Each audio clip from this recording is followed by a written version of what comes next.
A new season begins. With spring's arrival, the snow melted and new life blossomed. The hero expedition team resumed their adventures, but this time, Zapdos parted ways, cryptically saying it had personal matters to handle. Even Mew and Teddiursa weren't told the details. Zapdos just promised to return with a surprise.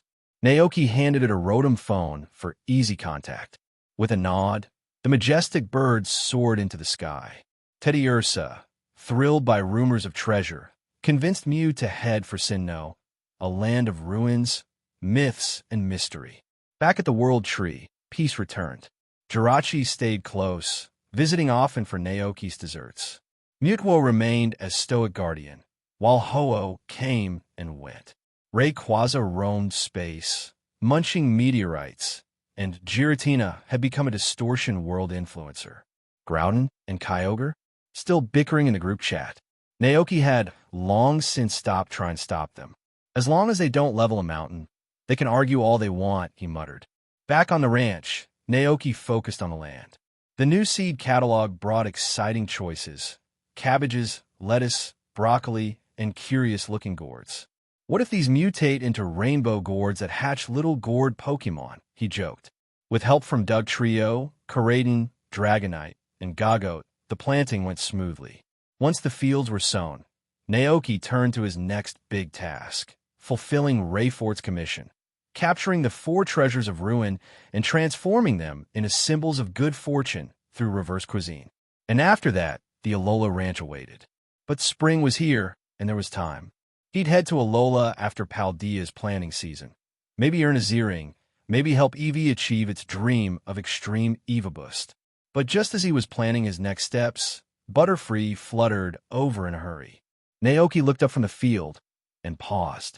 A woman in a floral dress stood at the entrance, elegant and serene, yet clearly tired. "Excuse me," she asked gently. "Where am I?" Naoki blinked. Question mark. She quickly explained, embarrassed. "Sorry, I got lost exploring shrine trails. May I borrow some water? I'll pay." He smiled warmly. "No need. This is Naoki Ranch. Come in and rest." As he led her in, Koraidon tilted its head. "Rayo, isn't that Iono's mom?" The woman followed Naoki into the living room, her eyes quietly studying him as he moved about the cozy space. Handsome, calm, polite, she thought with an inward nod. A well-mannered young man. Not bad at all. Her arrival hadn't gone unnoticed. The Pokémon at the ranch began to gather around curiously, drawn by the presence of a stranger. As a former trainer, her instincts kicked in. She scanned the room with the sharp gaze of someone who had once traveled with a full party. A shiny Dratini, its body shimmering like liquid sapphire under the light. A relaxed Cyclizer sprawled before the fireplace.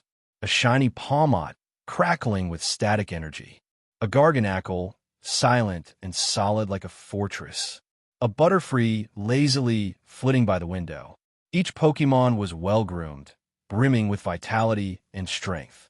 But some among them, particularly Koraidon, who eyed her cautiously from a nearby hallway, radiated a kind of presence that made her pause. She chuckled to herself.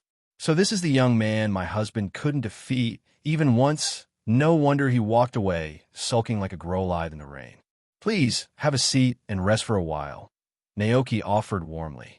He turned and called for NDD. The elder sibling arrived promptly with a steaming cup of tea. "Aye.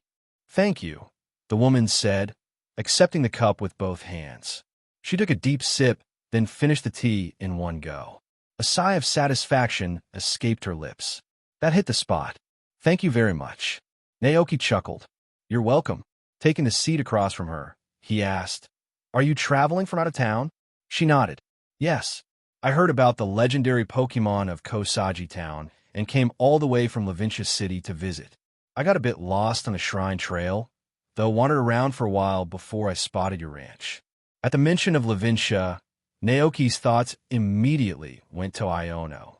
A soft smile tugged at his lips. "You're not far from town now," he said, gesturing toward the west. "Just follow the path and you'll reach Kosagi. And if you're looking for the shrine, the northern trail will take you straight to it, safe and well marked." "Thank you," the woman said, her smile warm and genuine. Then, tilting her head slightly, she added, "By the way, I never asked your name." "Naoki. I run this ranch." "Naoki," she repeated softly, as though committing it to memory. After a pause, she eyed him curiously. "You look quite young." 25. Naoki blinked. That was rare. Most people guessed older. "I'm 22, he corrected, a bit pleased. "Turning 23 later this year." "Oh my," she said, eyes lighting up. "That's the same age as my daughter." Naoki blinked, startled. "You have a daughter?" The woman chuckled, amused at his reaction. "Don't look so surprised. I may not look it, but I'm 40. You should be calling me Auntie." 40. Naoki nearly jumped. She didn't look a day over 30. "Is this a Pokémon World thing? Does everyone age like legendaries here?" She turned her gaze toward the window, watching the peaceful ranch with a reflective expression. It's rare to see such tranquility. Levincia is always loud, always busy. But here, this is peaceful, beautiful. "Would you like a tour?" Naoki offered. "I'd love that." They walked the grounds together. The goat pasture, the crop fields under Dugtrio's care, the orchard with Tropius overseeing the fruit-bearing trees, and finally, the Wooloo meadow across the river. "You've built something amazing," she said in admiration. "This level of management at your age. I'm impressed." Naoki scratched his cheek, sheepish. "The Pokémon handle most of the work. I just help organize." She regarded him quietly for a moment before asking, "What about your family? Do they live here?" Naoki's steps slowed. "They passed away a long time ago. I wasn't born here. This ranch used to belong to my grandfather. I moved here after everything." Her eyes softened. "I'm sorry." Naoki offered a small smile. "It's okay. I made peace with it." She nodded. "We can't change the past, but we can keep walking toward the future." Checking her watch, she sighed lightly. "I should go. I've taken up enough of your time." Naoki shook his head. "Not all. I'm happy to help. Others helped me once. It's only right to pass it on." Before leaving, she reached in her bag. "Here," she said, offering him a small bundle. A token of thanks. Naoki tried to decline, but she insisted. Then, with a final wave, she smiled. "See you next time." Naoki blinked. Next time? But she was already gone. Back inside, Naoki curiously opened the bag and froze. Inside were beautifully handcrafted apricorn pokeballs. A love ball, a friend ball, a moon ball, a heavy ball, a fast ball. Naoki stared at them, stunned. These weren't just rare. They were heirlooms, irreplaceable treasures from an older world. Handmade, each with unique properties and deep sentimental value. He carefully placed them in the ranch's display cabinet, not just as collector's items, but as a reminder of an unexpected kindness. Back in Levincia City, the woman entered her elegant home, where her husband waited, arms crossed. "Well," he grunted. She smiled knowingly. "He's a sensible young man." The man scowled, clearly remembering his humiliating losing streak. She gave him a look. "Don't start. That boy's been through a lot. Lost his parents young. Runs the whole ranch alone. He was polite and respectful to me." A pause.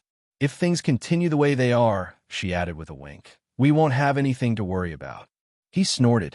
"Levincia and Kosagi are far apart. Iono won't be visiting often." "Oh, please," she waved him off. "Didn't you see the Dragonite at the ranch? With its speed, that trip takes under 30 minutes. He grumbled. "TCH. She smirked. "Face it, you lost, and you can't handle it." No comment. Meanwhile, at the ranch, spring was in full bloom. The crops were thriving, and Naoki had implemented a direct harvest delivery system using Dragonite Express. With the ranch stable, Naoki turned his attention to his next mission, capturing the 4 treasures of ruin. His first stop, the Grasswither Shrine, where Ting-Lu was sealed. He messaged Reforged. "Naoki, heading out now. Reforged, go for it. I'm counting on you." The sun was rising, casting gold over the fields. Naoki left the ranch in the care of the NDD siblings and prepared to depart. But fate had other plans. Cyclizer, chasing butterflies in the tall grass, pounced, only to land on something strange. Something powerful. A small, green-eyed Pokémon with a glowing core sat calmly on a stone. It wasn't prey. It was a Zygarde core. The moment Cyclizer touched it, green lights erupted across the ranch. Zygarde cells emerged from their hiding spots, glowing, converging. Naoki watched, stunned, as the lights swirled together. Then, in the center of the storm, a new form emerged. Tall, black and green, with glowing eyes and a diamond-shaped core. Zygarde's 10% form. Naoki's heart skipped a beat. Z2. This wasn't the friendly squishy from Kalos. This was the other one, the wary one. The one who didn't trust humans. Had Z2 been watching his ranch all this? Hey everyone, I sincerely appreciate your support. If you enjoy my audiobooks, I would be truly grateful if you could subscribe to the channel. And if you'd like to support even further, you're welcome to become a Patreon member, where you can access audiobooks of novels as long as they are freely available on the internet. Your kindness and support mean so much. Thank you. The unusual scene unfolding on the ranch quickly drew the attention of many Pokémon. In no time, Z2, now in its 10% for me, found itself surrounded. Curious eyes watched it from all sides. Z2 tensed slightly, uneasy under the scrutiny. Then, it heard the humans speak. "When did you get here?" Naoki's voice carried a tone of genuine curiosity. Whether it was Groudon, Kyogre, Rayquaza, or Ho-Oh, they had all been drawn to the ranch on the day the World Tree fully matured. If his guess was correct, Zygarde must have sensed the same event and responded accordingly, sending out its cells and cores to monitor the area. And, as Naoki had anticipated, his assumption was correct. After observing for months in secret, the Z2 before him already seemed familiar with him and the ranch. After a brief pause, Z2 finally responded. Its words carried through telepathic communication. "Last summer." Hearing this, Naoki nodded thoughtfully. As expected, that was when the World Tree fully awakened. "You came to observe the situation, didn't you?" he asked again. Z2, still in its sleek Doberman-like form, stared at the human with its pale eyes before giving a small nod. Indeed, it had been lurking in the shadows, watching quietly. The natural energy in this place was unlike anywhere else. A land once untouched by Zygarde's influence had gradually become an ecological haven. At first, there were no Zygarde cells present, but as the World Tree flourished, Zygarde had dispatched more and more cells to survey the phenomenon. It was a necessary precaution, ensuring the balance of nature. "I see," Naoki mused. But Z2's keen senses picked up on something strange in the way he spoke. "You already know who I am." Naoki didn't hesitate. "Of course. You're one of Zygarde's core entities, a guardian of balance and overseer of the ecosystem." Then, his lips curled into a knowing smile. "If I had to guess, you were also drawn here by the force of nature's presence, weren't you?" Z2's expression remained unreadable, but his response was telling. Also, the choice of wording struck Z2 as odd. Were there other beings attracted to this place, just as it had been? It made sense. After all, an event this monumental wouldn't go unnoticed. Naoki chuckled. "In human terms, I'd say they're Pokémon on the same level as you." Z2 narrowed its eyes slightly, contemplating the implication. Before it could inquire further, Naoki continued. "Forget it. Since you're here, I might as well take you on a tour. Think of it as a welcoming gift for Softy's sake." Z2 blinked in confusion. "Softy?" Naoki smirked. The core he just merged with. Z2 fell silent. It understood what he meant. However, those were merely its scattered cells, not separate consciousnesses. It wasn't like it had absorbed another being. But still, this human spoke as if those fragments of itself were individuals. Z2 found it strange, yet, at the same time, oddly intriguing. "Let's go." Naoki checked the time, calculating his schedule. "I'll show you the World Tree first." Z2 didn't argue.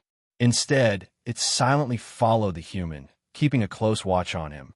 In Z2's view, humans were disruptors, creatures that upset the natural balance for their own gain. But this one was different. Naoki wasn't an invader. He was a chosen guardian. a human acknowledged by nature itself. Passing through the reversed realm, the two soon emerged at their destination. The moment Z2 stepped out of the passageway, its eyes widened. Z2 could feel it, the overwhelming presence of pure nature flowing all around. It was as if the very essence of the land itself was concentrated in this one place. Being here felt peaceful, comforting, like returning to the embrace of a mother.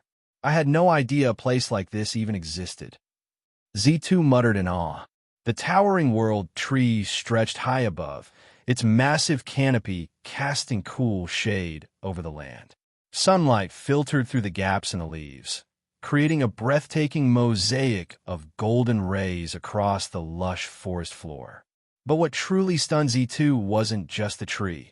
It was the sheer number of Pokémon living within its sanctuary. They weren't just wandering aimlessly. They were cultivating the land, tending to crops, and working together in harmony. The entire place operated like a carefully balanced ecosystem, thriving without human interference. Naoki stood beside him with a knowing smile. "This is the heart of the world tree," he explained. "The natural energy you sensed, it all comes from here." Z2 remained silent for a moment, absorbing the scene before it. "I see," it finally murmured. Even as it stood mesmerized, a deeper concern lingered in its mind. After a brief pause, Z2's voice turned serious. "The balance of this world is already fragile. In a land I've been watching, signs of negative energy cores have started appearing." Naoki blinked. Negative energy cores? He turned to the canine Pokémon beside him, awaiting an explanation. Z2 nodded. "It is a phenomenon caused by ecological destruction. Massive plants, ones that humans and Pokémon cannot perceive, began to spread across the land. Only I can see them. Up until now, I have been monitoring the ecosystem, watching for the signs of imbalance." Naoki frowned slightly, recalling something. In the anime, Ash's Greninja had been able to see those negative energy cores as well. It was eventually recruited by Zygarde to help eliminate them. Before Naoki could respond, Z2 continued, its voice calmer this time. "But now," it glanced around at the flourishing sanctuary. "Ever since this tree fully matured, all traces of negative energy have vanished. I believe it is the power radiating from the world tree that has healed the ecosystem." It spoke with an unusual softness, as if still wrapping its mind around the discovery. Naoki, however, wasn't particularly surprised. The world tree was already known to possess unique properties. Its very existence had reshaped the land. If it had also cleansed the ecosystem, that was merely another of its incredible gifts. "That's a good thing, isn't it?" Naoki said lightly. Z2, however, did not immediately agree. After a brief pause, it lowered its head slightly. "Regardless, I must thank you." Naoki was momentarily caught off guard. He stared at Z2 for a moment, as if re-evaluating the Pokémon before him. Its way of thinking was unlike other Pokémon. It wasn't simply a powerful creature, it was an overseer, a guardian of balance. "You're the one who raised this world tree, aren't you?" Z2 continued. "It chose you." Naoki exhaled slightly, a small smile forming on his lips. "Do you want to stay here?" he asked. It wasn't an unusual suggestion. Groudon, Kyogre, Rayquaza, and even Ho-Oh had all chosen to remain here. But Z2 shook its head. "No, I have more important duties to fulfill."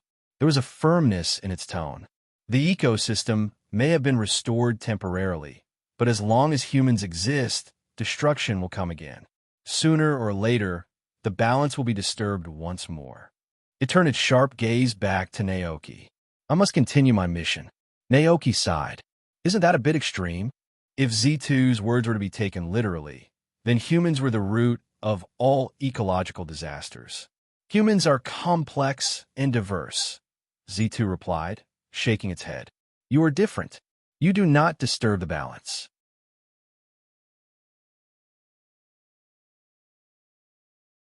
of nature. But there will always be those who destroy the equilibrium and trigger the birth of negative energy cores." Naoki fell silent, because Z2 wasn't wrong. There were indeed those who protected nature, but there were also those who exploited it. Among all the threats to the balance of nature, one of the most concerning was a man from the Kalos region, Lysandra. A man shrouded in contradictions. Once, in his youth, he had led Team Flare on noble missions, rescuing the poor and striving to make Kalos a better place. But the very people he helped soon took his kindness for granted. They demanded more. More charity, more aid, more of his efforts. And slowly, resentment took root in Lysandra's heart. Disillusioned, he began to believe that the world itself was flawed beyond repair. That no matter how much good one did, greed and selfishness would always win. And so, his ideals twisted. He became convinced that the only solution was to destroy the current world and rebuild it as a utopia, one where only the worthy could thrive. But that dark chapter of Kalos' history had yet to unfold. For now, Z2 had no concerns about Kalos. It had come here to observe the balance of nature in Paldea. After fully understanding the source of the World Tree's energy, it left the World Tree and returned to the land below. However, Z2 did not leave the ranch. It had taken on a new role to monitor and maintain order in Paldea. As Naoki watched green lights scatter from Z2's body, soaring into the distance, a thought crossed his mind. "For you, are these cells like surveillance drones?" he asked, his curiosity piqued. Hearing this unfamiliar term, Z2, now back in its core form, turned its glowing blue eye toward him. "Surveillance?" it asked, its voice tinged with confusion. Naoki elaborated. "I mean, you send them out to observe different areas, right? To check on the state of the ecosystem?" Z2 gave a small nod. "That is correct." Naoki's curiosity deepened. "Then most of your kind, they're still in Kalos, aren't they?" Zygarde was unique among Pokémon. It wasn't a single entity. It was a collection of countless cells and cores scattered across the world. And its form changed depending on how many of those cells were gathered together. In its 10% form, it resembled a Doberman, specializing in close combat with its sharp fangs. Its 50% form was the serpent-like Zygarde, typically found deep underground, where it monitored the ecosystem from the shadows. And when all of its cells combined, Zygarde reached its true 100% form, an overwhelming force of nature, wielding power rivaling even the strongest legendary Pokémon. Hearing Naoki's question, Z2 confirmed his suspicions. Yes, the main body remains deep within the caves of Kalos, overseeing the ecosystem. Naoki nodded to himself. Just as I expected, his mind wandered to the events of the Kalos crisis, remembering how Team Flare had ventured deep into the Terminus Cave, attempting to capture Zygarde for their own purposes. A dark premonition stirred within him. He hesitated for only a moment before voicing his thoughts. "I think you should warn the main body." His voice was serious now. "Or better yet, have it relocate to another cave. I have a feeling that some humans are already plotting to capture it." Z2 was momentarily taken aback. "How did you know that?" it asked cautiously. Naoki smirked. "Because I used Future Sight." Z2. For a moment, it seemed unsure whether Naoki was joking or not. But before it could probe further, Naoki stood up, brushing the dust off his clothes. "All right, that's enough talking. I've got things to do." He turned to his Pokémon. "If you want to stay at the ranch, suit yourself. But for now, I've got a mission to complete." Then he called out, "Let's go, Koraidon."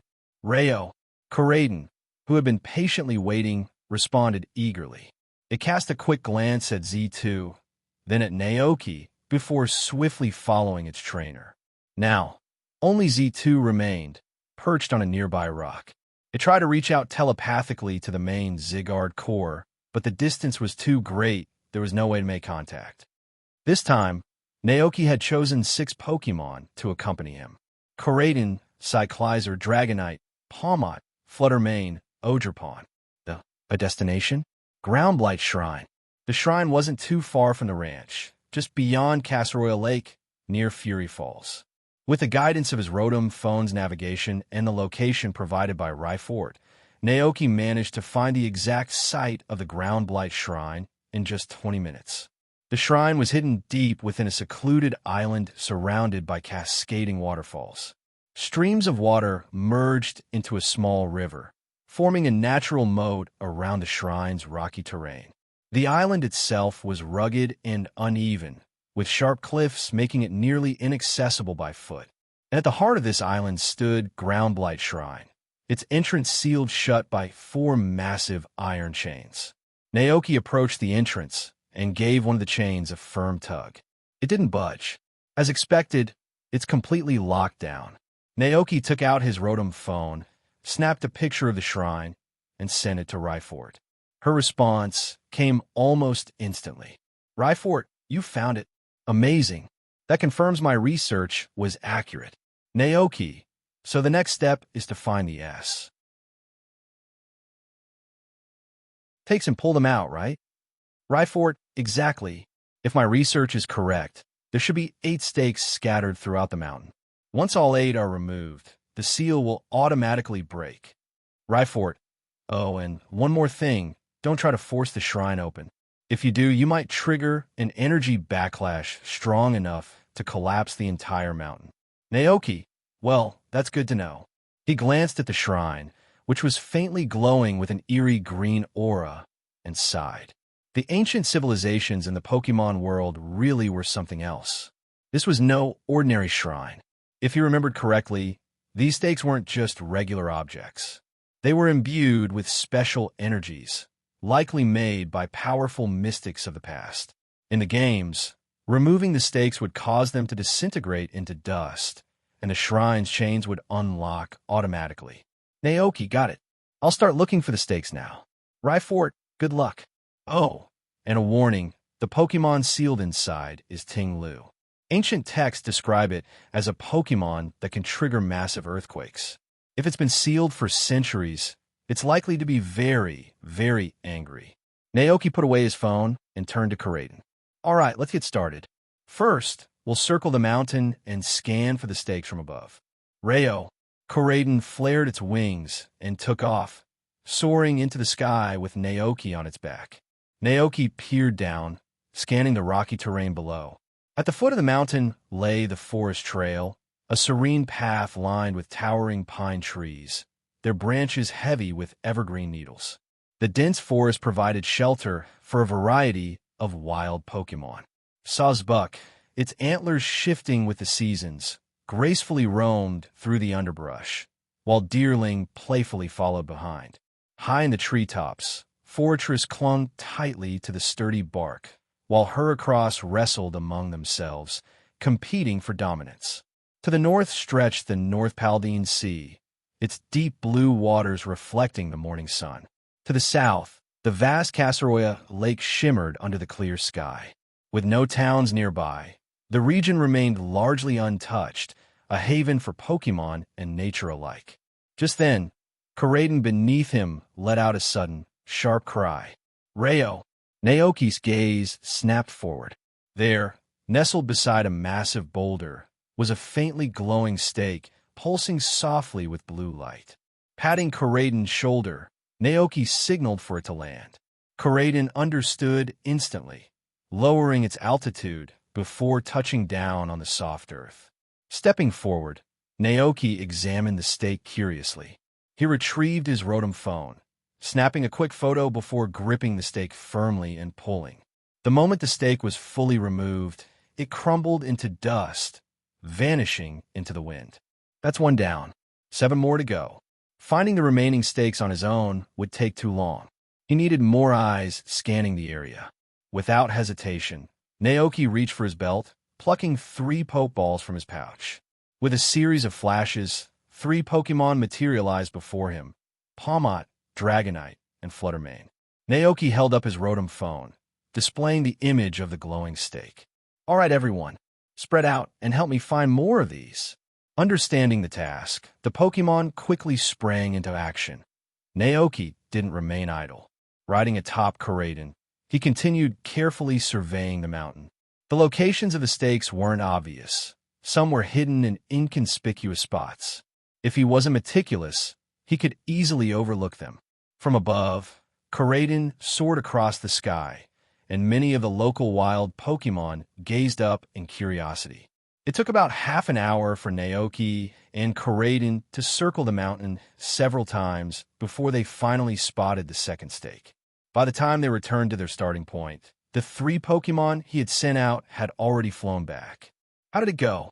Did you find anything? Naoki asked.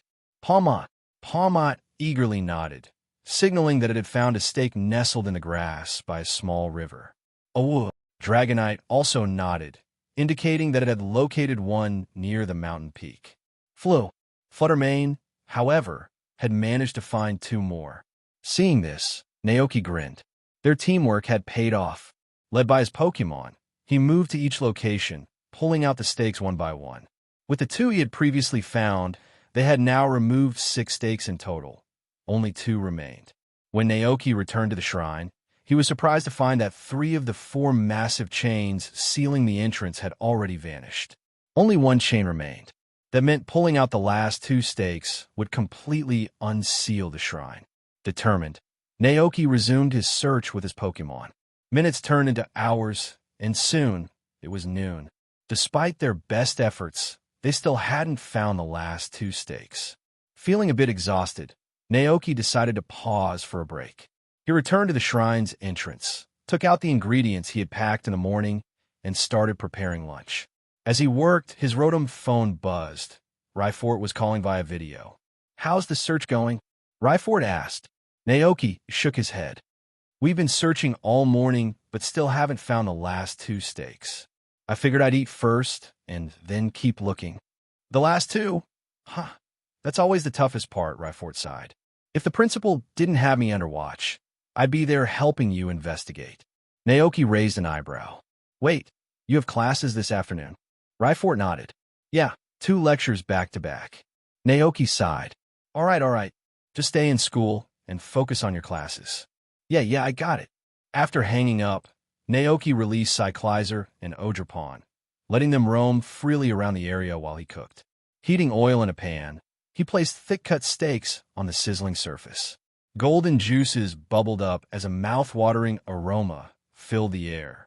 Next, he sliced up fresh tomatoes, then stacked them on a toasted bread with the cooked steak, creating a batch of hearty sandwiches.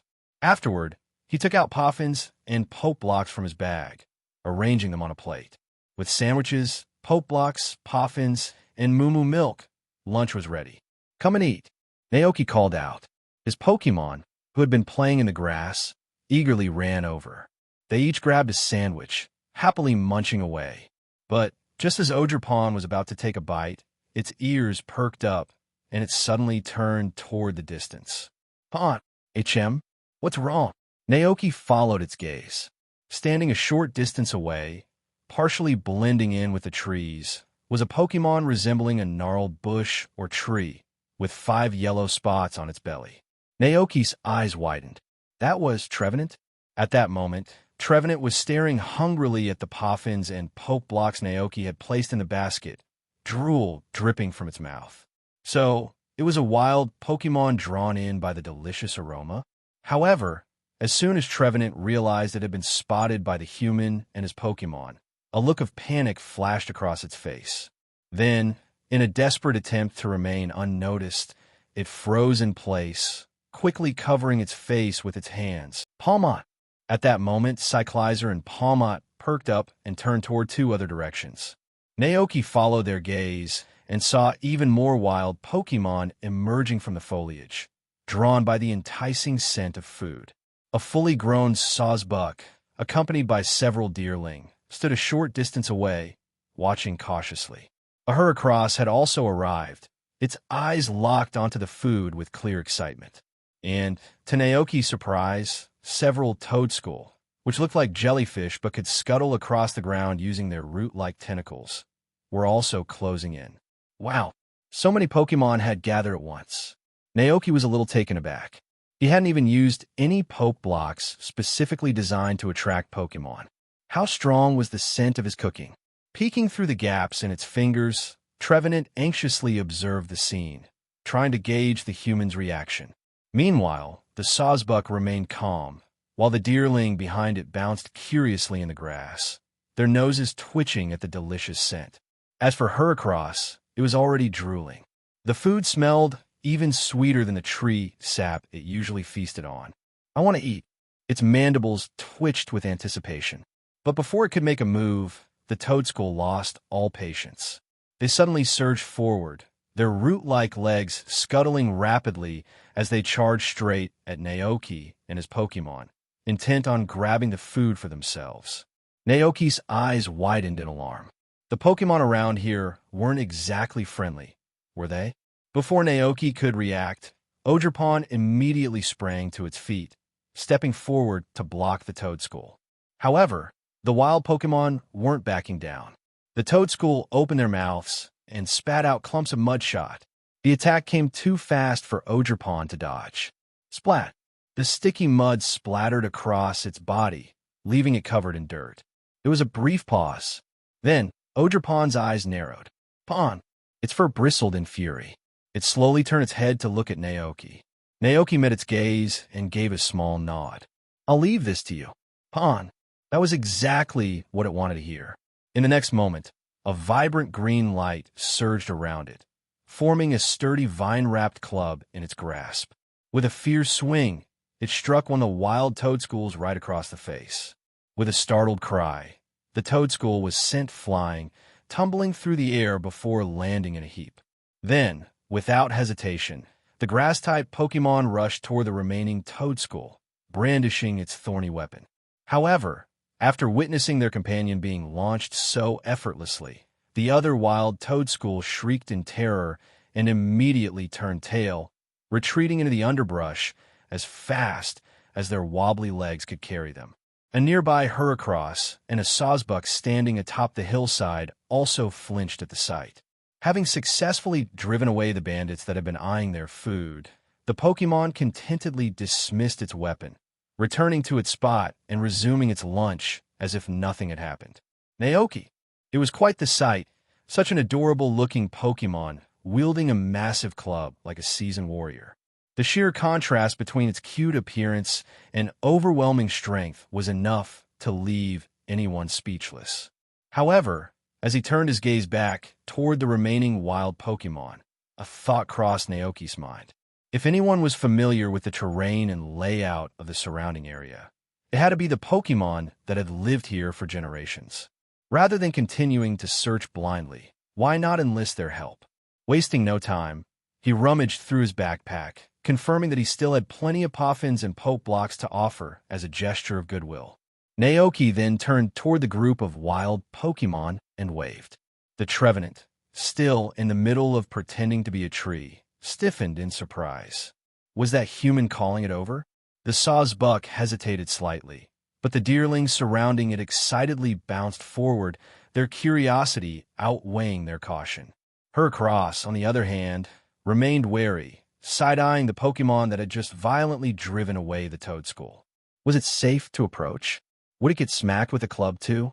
But when it saw the human kindly sharing delicious-smelling food with the deerling, its concerns quickly faded. Heracross called out enthusiastically before swooping down from the hillside. The Trevenant and Sawsbuck followed close behind. As the group of wild Pokémon gathered around him, Naoki couldn't help but marvel inwardly at how convenient the aura of Iridian was. It significantly boosted his affinity with Pokémon, making interactions far easier. Here, eat up, he said with a warm smile. Heracross took a Poke Block and bit into it. The moment the sweet flavor spread across its tongue, its eyes lit up, even sweeter than the nectar it usually collected. Once the Pokémon had eaten their fill, Naoki seized the opportunity. Actually, I need a little help from you all. Hearing this, the wild Pokémon lifted their heads, their expressions shifting into varying degrees of curiosity. Heracross tilted its head. Naoki pulled out his Rotom phone, quickly navigating to the photo he had taken earlier of the peculiar glowing stake embedded in the ground. Holding the screen up so the Pokémon could see, he asked, "Have any of you seen something like this around here?" Several Pokémon examined the image on Naoki's Rotom phone. The Sawsbuck and Deerling, native to the jungle, looked puzzled, tilting their heads in confusion. Heracross shook its head, signaling that it had never seen anything like it before. But then, Trevenant's eyes lit up with realization. It had seen this object before. Really? Naoki asked, his interest piqued.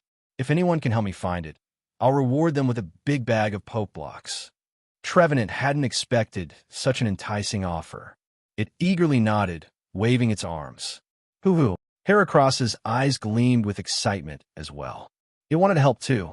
Within minutes, the group of Pokémon scattered across the area, determined to find the glowing stake in exchange for their promised reward. Naoki followed closely behind Trevenant, trekking along a narrow mountain path. Roughly 10 minutes later, they arrived at a hidden cave nestled between the rocks. The cave itself wasn't deep, and at its very end, bathed in a faint blue glow, was the missing stake. Naoki stepped forward and grasped it firmly, pulling it from the ground. Now, only one remained. As promised, I'll give you your reward. Let's head back to the camp first, Naoki said with a smile. Trevenant cheered, hopping in place with excitement. This human was really kind. When they returned to camp, Heracross and Sawsbuck were still out searching. Naoki kept his promise and handed Trevenant a bag of poke blocks. Seeing the Pokémon's delighted reaction as it hugged the bag like a prized possession, Naoki couldn't help but chuckle. Trevenant was a peculiar Pokémon. It looked like a tree, but was actually a ghost type. Interesting, Naoki mused. Heracross and Sawsbuck were still searching for the remaining stakes, but Naoki wasn't about to sit around waiting. After handing Trevenant its well-earned reward, he resumed his search with Koraidon and the rest of his team. Koraidon soared through the sky, scanning the landscape below. Remembering the previous stake found in the cave, Naoki thought for a moment before giving an order. Lower your altitude. Let's check the lower terrain. Keep an eye out for caves, valleys, or any hidden spots where something might be buried. Rayo! Koraidon let out a cry of acknowledgement before descending, gliding smoothly toward the rugged mountainside. Naoki's sharp gaze moved across the terrain, examining the grassy clearings, shaded depressions, winding valleys, and jagged rock formations. Time passed minute by minute as they combed through the area with unwavering focus. Then, after hours of meticulous searching, Naoki's patience finally paid off. Hidden within a narrow, inconspicuous crevice halfway up the mountain, the faint blue glow of the last stake shimmered in the shadows. Without hesitation, Naoki reached in and grasped the stake firmly, pulling it free from the ground. The moment he did, a deep, resonating vibration echoed across the landscape. The seal had been broken. The shrine has been unsealed. Let's head back. Naoki immediately called out to Koraidon. With a powerful flap of its wings, Koraidon turned sharply and sped toward their campsite. As they landed, just as Naoki had anticipated, the final chain that had bound the shrine had vanished without a trace. Standing on the grass near the ancient shrine, Heracross and Sawsbuck had also returned, though empty-handed.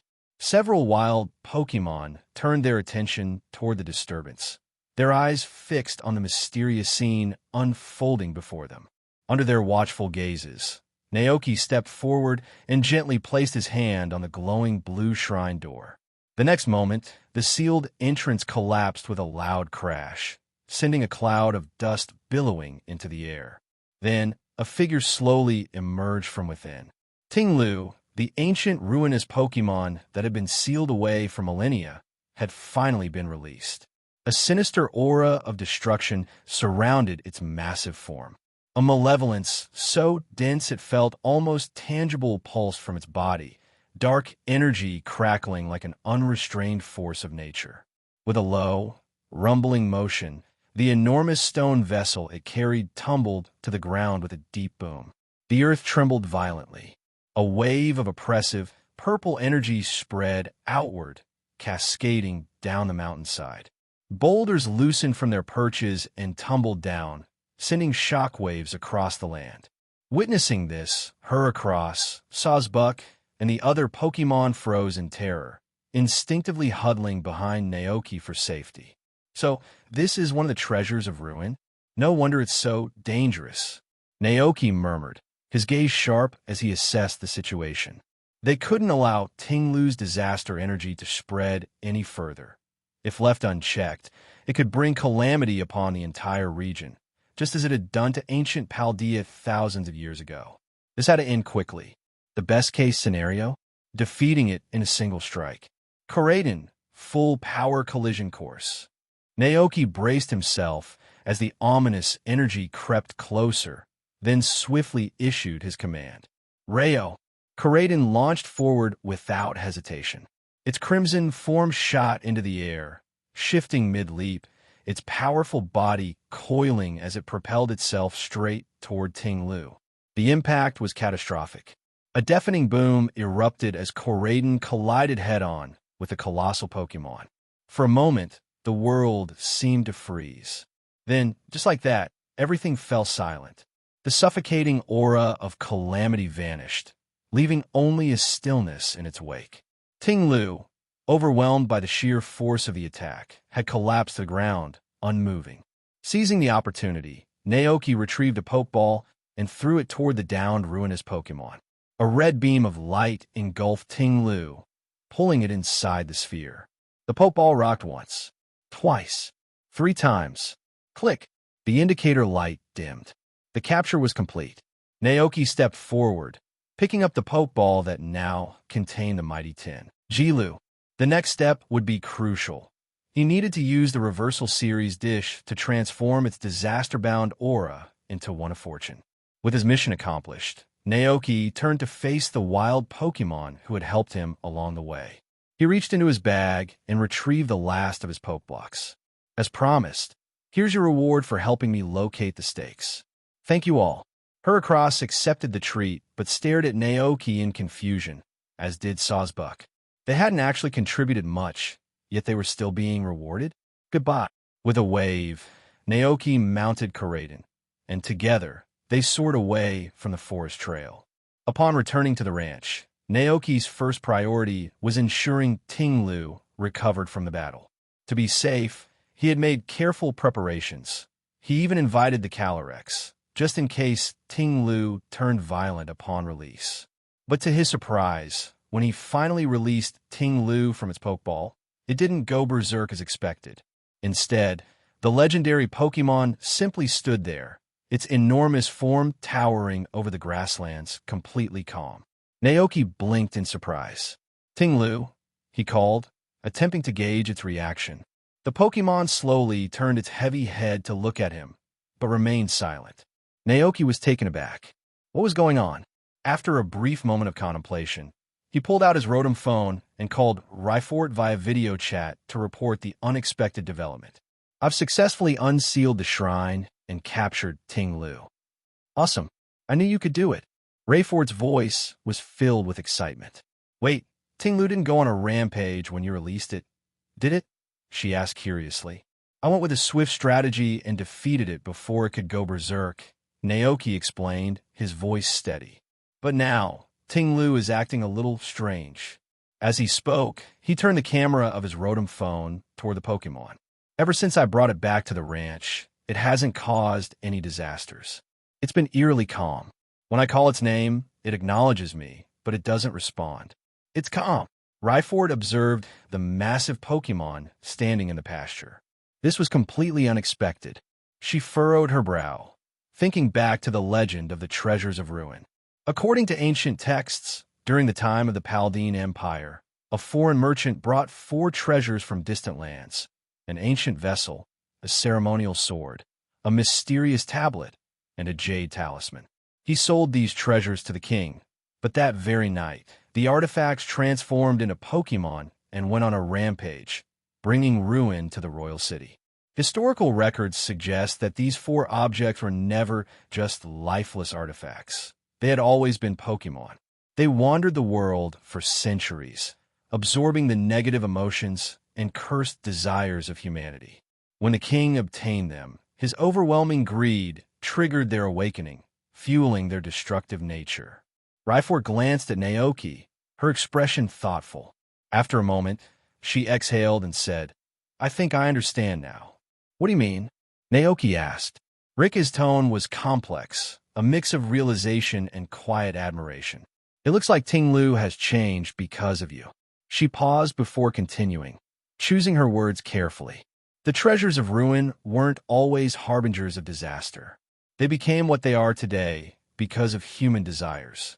The more greed and ambition they encountered, the more their power twisted into something dangerous. But you don't see them as cursed relics or treasures of great power. You see them for what they truly are, just Pokémon. Reforged's words made sense.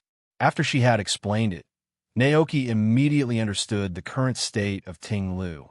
Should he still feed Ting Lu the reversal series dishes? Based on his research so far, there were 3 categories of reversal series dishes. Heart-based dishes that could reverse a Pokémon's personality. Body-based dishes that could alter a Pokémon's constitution. Skill-based dishes that could change a Pokémon's abilities, powers, or aura. Ting Lu had absorbed countless desires and curses from humans, transforming those negative emotions into power. Its ability, Vessel of Ruin, and its signature move, Ruinous Earthquake, were proof of this. If these abilities and emotions could be reversed, then perhaps Ting Lu could be transformed into an auspicious Pokémon instead of a harbinger of disaster. In that case, feeding it a reversal skill dish should do the trick. The distortion world was nearby, and Naoki had made up his mind. He would give it a try and observe the results. This would also help him prepare for dealing with the 3 remaining treasures of ruin. The video call was still ongoing. Reforged, on the other end of the screen, stared at Ting Lu with mixed emotions. Sure enough, a treasure like the treasures of ruin wasn't something just anyone could possess. At first, Reforged had wanted to investigate the treasures of ruin herself and claim them for her own. But now, she realized that such a feat was beyond her abilities. Ancient texts and legends alike stated that only someone with a pure heart, free of greed or selfish intent, could unseal the ruinous shrines. Reforged remembered the passage well. The treasure of ruin will shine once more, guided by the pure heart of the one who unseals it. That was the key. Reforged sighed inwardly. She had always dreamed of seeing these ancient Pokémon, and now that she had witnessed them with her own eyes, she felt genuinely satisfied. With a small smile, she said, "I suppose I'll leave this treasure I've always dreamed of in your hands for now. There are still 3 more, so I'm counting on you to take care of them too." "Of course," Naoki replied. "Then, let's end the call here. I have to give my students a history lesson. Once you've gathered all 4 treasures of ruin, make sure to bring them to me so I can study them." "Don't worry, I won't forget," Naoki reassured her. This was a promise he had made to Reforged, and he had no intention of breaking it. Reforged, satisfied, ended the call. With that settled, Naoki made his way to the distortion world and asked Giratina for a bucket of water from its realm. After a series of careful preparations, Naoki successfully crafted a dish capable of reversing a Pokémon's power and authority. Reversed Black Tea, Skill. A legendary dish brewed using water from the distortion world, infused with the world's inverted energy, granting it the ability to alter the very nature of existence. Cooking effect flips the world upside down, reversing a Pokémon's abilities, authority, and aura. This effect is only applicable to legendary Pokémon. Comment, a fantastic delicacy. Naoki carefully placed the steaming cup of black tea in front of Ting Lu.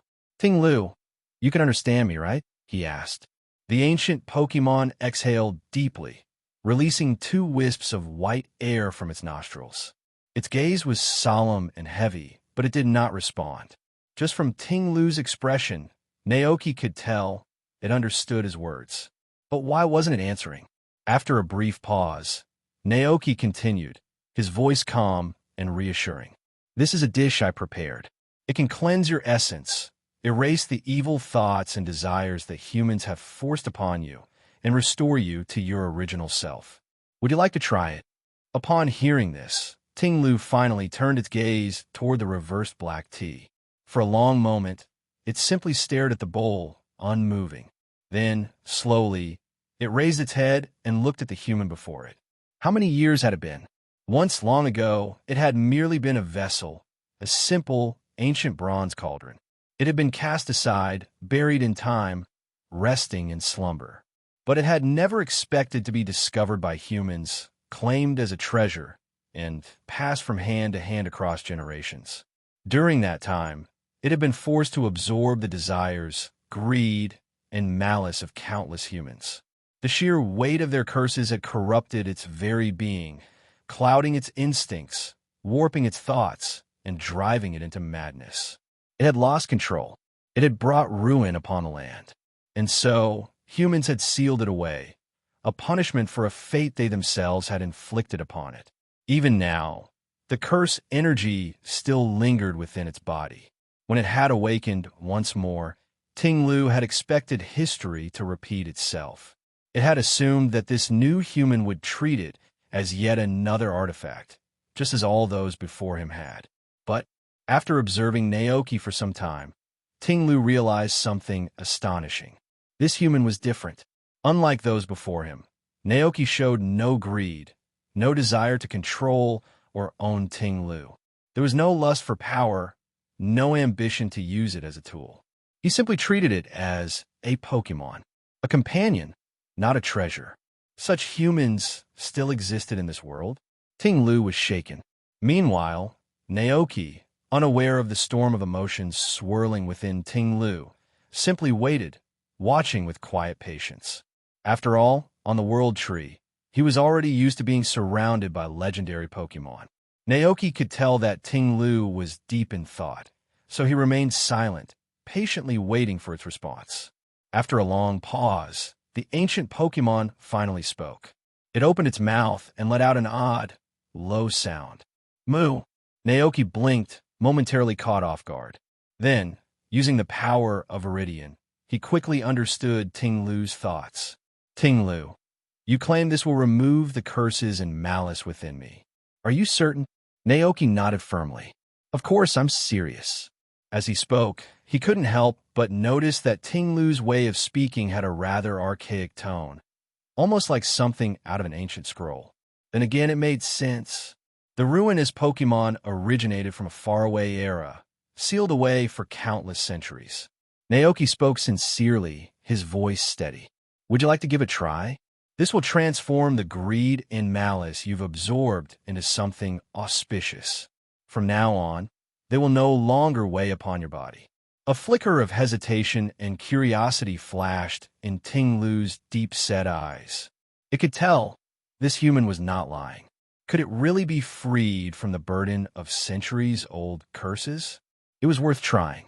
Making up its mind, Ting Lu lowered its head and extended its tongue, carefully lapping up the reversed black tea in the bowl. Naoki stood back and watched closely. The instant Ting Lu finished the last sip, a golden radiance erupted from its massive body. The light engulfed the ancient Pokémon, illuminating its form with a warm, golden glow.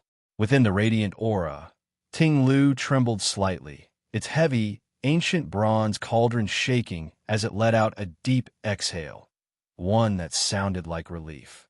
For the first time in centuries, it felt lighter. As the light faded, Ting Lu's crimson eyes gleamed brighter than ever before. It stomped the ground excitedly, letting out a clear, confident cry. Moo! I feel lighter than ever before. Naoki blinked. Wait, did you just call yourself old man? Ting Lu turned toward him, its aura radiating newfound energy. Moo! Haha! I have existed in this world for a long, long time. I have nowhere else to go now. Since you defeated me, I shall remain here with you. Naoki!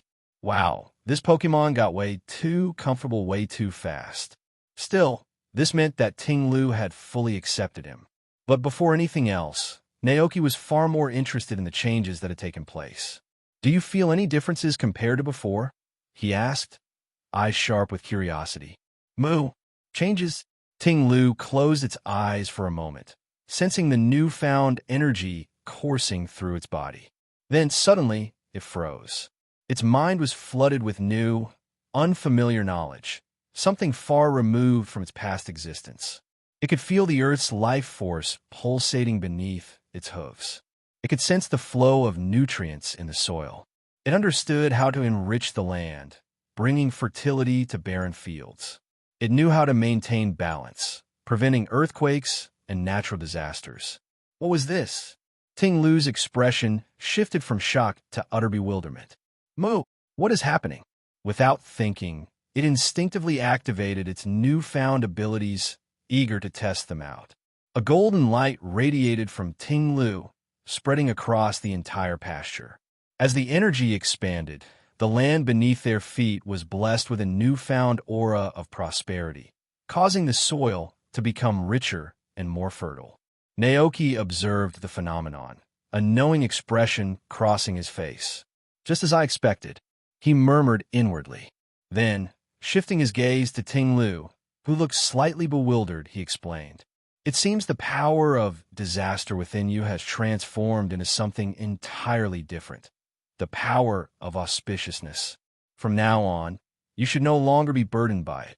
Hearing this, Ting Lu stomped its hooves excitedly, letting out a deep, relieved cry. Moo! Oh my! I never imagined this could happen. For the first time in centuries, it felt free. If this was its new purpose, then let it be the guardian of this land. Naoki saw this as an opportunity and decided to ask Ting Lu about the other 3 ruinous Pokémon. By the way, Ting Lu, do you know anything about Qian Pao, Wuqian, and Qiyu? The mention of its long-lost companions snapped Ting Lu out of its thoughts. It turned to Naoki, its massive bronze cauldron tilting slightly, and let out a low, questioning moo. Moo, are you planning to use this power to rid them of their curse as well? Naoki nodded. Yes. To be honest, I already know where they are. Before I set out to find them, I want to understand them better. Moo. I see. Ting Lu lowered its head slightly and began recounting its memories of the other 3. Moo. Moo. I haven't seen them in over 1,000 years. The last time we were together was before we were sealed away. Back then, the 4 of them were treasured artifacts, passed from one ruler to another, until they finally fell into the hands of a human king. Under the influence of his greed, the 4 treasures absorbed too much negative energy and lost control, their minds overtaken by malice and destruction. Ting Lu's voice grew solemn as it described each one. Moo, Qiyu, that one was once an elegant and intelligent Pokémon, but, like me, it absorbed too much human jealousy. The overwhelming envy twisted its soul, and it became something else entirely. Moo, Wuqian, that old one has existed for ages, much like myself. It used to be slow and peaceful, enjoying nothing more than basking under the sun. But when it was tainted by human hatred, it transformed into something unrecognizable. Moo, Qian Pao, that one was once an honorable and majestic Pokémon. But after absorbing too much resentment, its once proud blade was shattered. From that moment on, it lost its former dignity. Naoki listened silently, absorbing the weight of Ting Lu's words. So this is what they were like before they became the 4 ruinous Pokémon. Then, Ting Lu turned toward him, its deep scarlet eyes filled with determination. Moo, if you're going to find them, take me with you. Maybe I can convince them myself. Naoki blinked in surprise at Ting Lu's firm request. Then, a smile tugged at his lips. All right, no problem. Let's do this together. He had no reason to refuse. As evening fell, Naoki returned to his room and began preparing dinner for all the Pokémon on the ranch. The next morning, after finishing his usual chores, he gathered his team and set out once more, this time accompanied by Ting Lu. Their next destination was North Province, Area 1, in Paldea, a place known as Furry Falls. The fire shrine, where the ruinous Pokémon Qiyu lay sealed, was hidden somewhere within this region. With Koraidon speed, they arrived within half an hour. Below them stretched vast mountain ranges and a serene valley, where a light morning mist drifted lazily above the ground. A majestic waterfall tumbled down from the cliffs above, the sound of rushing water filling the air. Seeing this breathtaking landscape, Naoki couldn't help but exclaim in awe. Wow, this really deserves to be one of Paldea's 10 great natural wonders. Koraidon let out a curious cry, scanning the area as if searching for something. Rayo, Naoki patted Koraidon's scaly head. Let's go down and take a closer look. Rayo, Koraidon responded with a low growl, then soared downward, landing gracefully across from the waterfall. There, a lush bamboo forest stretched out before them, a sight rarely seen in Paldea. Towering emerald stalks swayed gently in the wind, forming a peaceful, secluded grove. Looking at the scenery, Naoki couldn't help but think. If Pokémon like Pancham or Pangoro lived in Paldea, this would be their ideal habitat. Unfortunately, however, Pancham and Pangoro were not native to the region. Instead, this bamboo forest was home to Pokémon like Altaria, Deerling, and Sawsbuck. Naoki took out his Rotom phone, checking the location data sent by Reforged. According to her research, the Fire Shrine was located somewhere deep within these mountains. But with towering cliffs, numerous waterfalls, and multiple hidden valleys, the exact entrance remained unknown. Reforged only knew one thing for certain. The shrine was somewhere in this place. Naoki, however, had one extra clue. The entrance is hidden behind a water curtain cave. But with so many waterfalls in this mountain range, finding the right one wouldn't be easy. There was no other choice. They would have to search one by one. Zooming in on the map, Naoki marked every waterfall they could see, then systematically began checking each one. First waterfall, nothing. Second waterfall, nothing. Third waterfall, nothing. Entering waterfalls wasn't exactly comfortable, with the pounding force of water crashing down. However, thanks to the Pokémon world's physics, Naoki endured it without much issue. As he searched, a few curious Altaria perched on the bamboo stalks nearby, watching him with bemused expressions. It was as if they were looking at him and thinking, "What is this human doing?" Naoki wiped water from his face, sighing as he glanced at the map. No caves behind any of these waterfalls so far. Then he turned to Koraidon. "All right, let's check the next waterfall up ahead." "Rayo!" Koraidon let out a determined roar and took off once more. Unbeknownst to them, in the bamboo forest behind, a mysterious Pokémon was watching. Standing on a moss-covered stone, a Pokémon with beige fur, sharp, determined eyes, and two long white headbands flowing behind it observed silently. The wind picked up, causing the fabric-like headbands to sway gently in the breeze. North Province, Area 1, Paldea, Furry Falls. In the tranquil bamboo forest nestled among flowing streams, a large group of Pokémon had gathered, listening attentively to Naoki's words. Ghastly, Jigglypuff, Krogunk, Passimian, Sawsbuck, Oddish, Vivillon, and Morlul, each one drawn in by the tempting aroma of food. "All right, everyone, listen up," Naoki called out with enthusiasm. "If any of you can help me find the object in this picture, I'll reward you with a whole box of Poke Blocks and Poffins." Using his Viridian aura, Naoki could easily earn the trust of wild Pokémon, allowing him to recruit them for assistance. As expected, once he showed them the picture and promised delicious rewards, excitement spread among the Pokémon. A particularly eager Passimian chattered loudly, pounding its fists against the ground. It confidently claimed that no one knew this area better than it did. "Pass. Simeon, just leave it to me. I'll find it first." However, an annoyed Amoonguss raised a fist in protest, as if to say, "Why should you get all the credit?" Passimian snorted, not wanting to back down, and the two Pokémon looked like they were about to fight. Before things escalated, Naoki quickly intervened. "You can all search together. If you find it as a team, everyone gets the reward." "God!" Ghastly let out an eerie but delighted laugh, floating around excitedly. Finding this treasure sounded fun. The other Pokémon immediately split up and dashed off into the bamboo forest, eager to locate the shrine. Passimian and Amoonguss, still glaring at each other, huffed before running off in opposite directions. Naoki couldn't help but chuckle. Even without human interference, wild Pokémon had their own unique personalities and relationships. This time, there were even more Pokémon helping than the previous day. Since he needed to stay available for updates, Naoki decided not to move around randomly.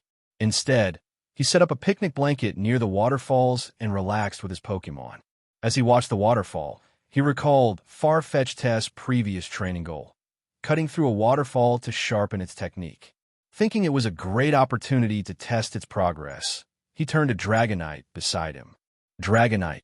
Oh, Dragonite tilted its head. Can you fly back to the ranch and bring Farfetch'd here? I want to see how much it has improved. Oh, Dragonite let out a cheerful cry, flapped its wings, and took off into the sky. Minutes passed, then hours. As Naoki patiently waited, a familiar Pokémon reappeared, floating toward him. It was Ghastly, the mischievous ghost from earlier. Gaz! Ghastly exclaimed, its purple fog swirling excitedly. You found something? Naoki asked eagerly. Ghastly nodded enthusiastically. Hee! Without wasting a second, it floated ahead, leading the way. Naoki followed closely behind and, sure enough, found a glowing stake embedded in the mountainside. Though the exact location of the fire shrine remained unknown, it didn't matter. Removing these stakes was part of the process. Great job, Ghastly! Naoki praised. Ghastly puffed up proudly, its gaseous form shimmering with excitement. God, this game is so much fun. The ghost-type Pokémon loved playing games. It had spent a long time wandering alone in the bamboo forest with no one to play with. Now, this human had given it the perfect reason to have fun. Excitedly, Ghastly floated around. Naoki was taken aback. You mean I should wait here while you go search for more glowing stakes? Ghastly's purple mist swirled energetically, as if laughing. Ha ha! Without another word, Ghastly turned and floated away, disappearing into the shadows. Watching it go, Naoki couldn't help but find the ghost-type Pokémon oddly charming. It had a mischievous yet innocent personality, playful, carefree, and perhaps even treating this task as a fun little game. It reminded him of how much Gengar, Ghastly's final evolution, was adored by many. In his past life, Gengar was a fan favorite.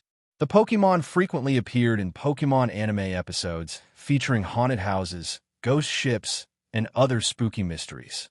Interestingly, most Gengar didn't actually mean any harm. While they loved to play tricks on people, they rarely attacked humans outright like Litwick or Chandelure, which were known for draining life energy. Well, I guess I should reward Ghastly later with extra Poke Blocks and some treats. Naoki decided. When Naoki returned to the bamboo forest, Dragonite had already arrived, carrying Farfetch'd in its claws. The Pokémon landed with determination, gripping its massive leek blade tightly. Its sharp eyes scanned the bamboo grove and the towering waterfall ahead. Farfetch'd, Naoki called out with a smile. How about we test your training progress here? He pointed toward the roaring waterfall. Use your leek and try to slice through it. Farfetch'd. Hearing this challenge, Farfetch'd's grip on its giant leek tightened. It strutted forward, eyes locked on the cascading water. It had spent an entire year honing its skills. This was the perfect moment to see how far it had come. All right, give it your best shot, Naoki encouraged. Farfetch'd stepped directly beneath the powerful waterfall. The relentless stream of water crashed down on the rocks below, but the Farfetch'd remained unmoved. Closing its eyes, it took a deep breath, focusing all its senses. It could feel the flow of the water, the force, the rhythm, the way the droplets merged into a single, endless current. Then, in one swift motion, slash, a brilliant white glow erupted from its leek as it swung with all its might. For a brief moment, the waterfall halted mid-air as if time itself had frozen. Naoki's eyes widened in awe, but within seconds, the water rushed down again, continuing its natural course. Well, that was impressive, Naoki thought, rubbing his chin. The power behind that strike is strong, but it's still a long way from slicing the waterfall completely. After a brief moment of thought, Naoki recalled something. Farfetch'd had learned Psycho Cut after consuming the special fruit platter. This technique allowed it to use psychic energy to envelop its leek and unleash a precise, powerful slash enhanced by mental force. If it uses its psychic power, it might actually be able to split the waterfall. Naoki turned to the determined Pokémon and said, Farfetch'd, use Psycho Cut. Channel your psychic energy and slice the waterfall in two. Farfetch'd's eyes flashed blue, a surge of psychic energy wrapping around its giant leek. Taking a deep breath, it focused all its power into the blade and swung with absolute precision. A burst of psychic energy radiated outward, forming a blade of mental force that collided with the cascading water. For a moment, the waterfall split in two. The relentless current, which had crashed down uninterrupted for thousands of years, was now severed by far-fetched test might. The Pokemon's eyes widened in disbelief. Far-fetched. Then, as the energy faded, the water reserve met its natural flow, crashing down once again. Naoki chuckled and patted its head. Congratulations. Looks like you did it. This was Far-Fetched Test's dream when it first arrived at the ranch, to cut through a waterfall like a true warrior. And now, it had finally achieved that goal. Far-Fetched. A triumphant cry escaped Far-Fetched Test's beak, its heart soaring with pride. The surrounding Pokémon, watching from the sidelines, became restless with excitement. Far-Fetched Test's display of skill had ignited a fire in them. Both Cyclizer and Palmot stepped forward, eyes filled with determination. Palmot, gah! Naoki blinked. Wait, you guys want to try cutting the waterfall too? The two Pokémon nodded vigorously, but Naoki hesitated. Your strengths are a little different from Far-Fetched Test, though. Palmot specialized in lightning-fast movement and powerful electric attacks. And Cyclizer, when sprinting at full speed, was one of the fastest land Pokémon in existence. Neither of them wielded blades, nor did they have the psychic energy to part the water like Far-Fetched. But their eager expressions left Naoki speechless. All right, go ahead. Give a shot. Excited, Palmot and Cyclizer ran up to the base of the waterfall.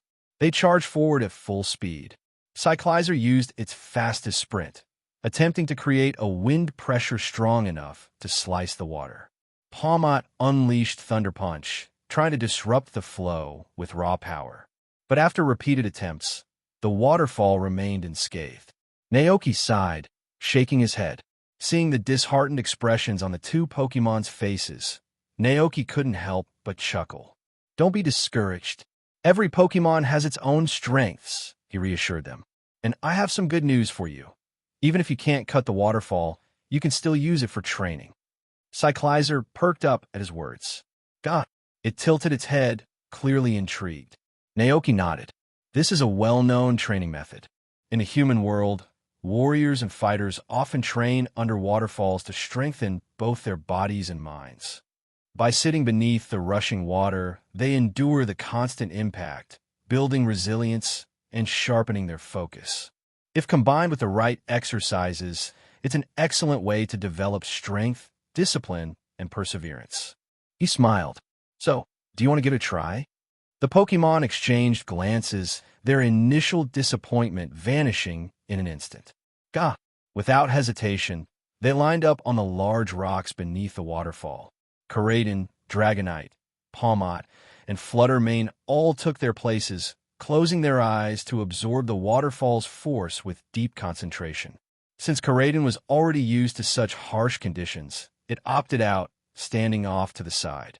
Nearby, Tinglu observed the scene with a gentle smile. Moo, what a hard-working bunch. However, just as it finished speaking, Naoki's sharp eyes caught something unusual.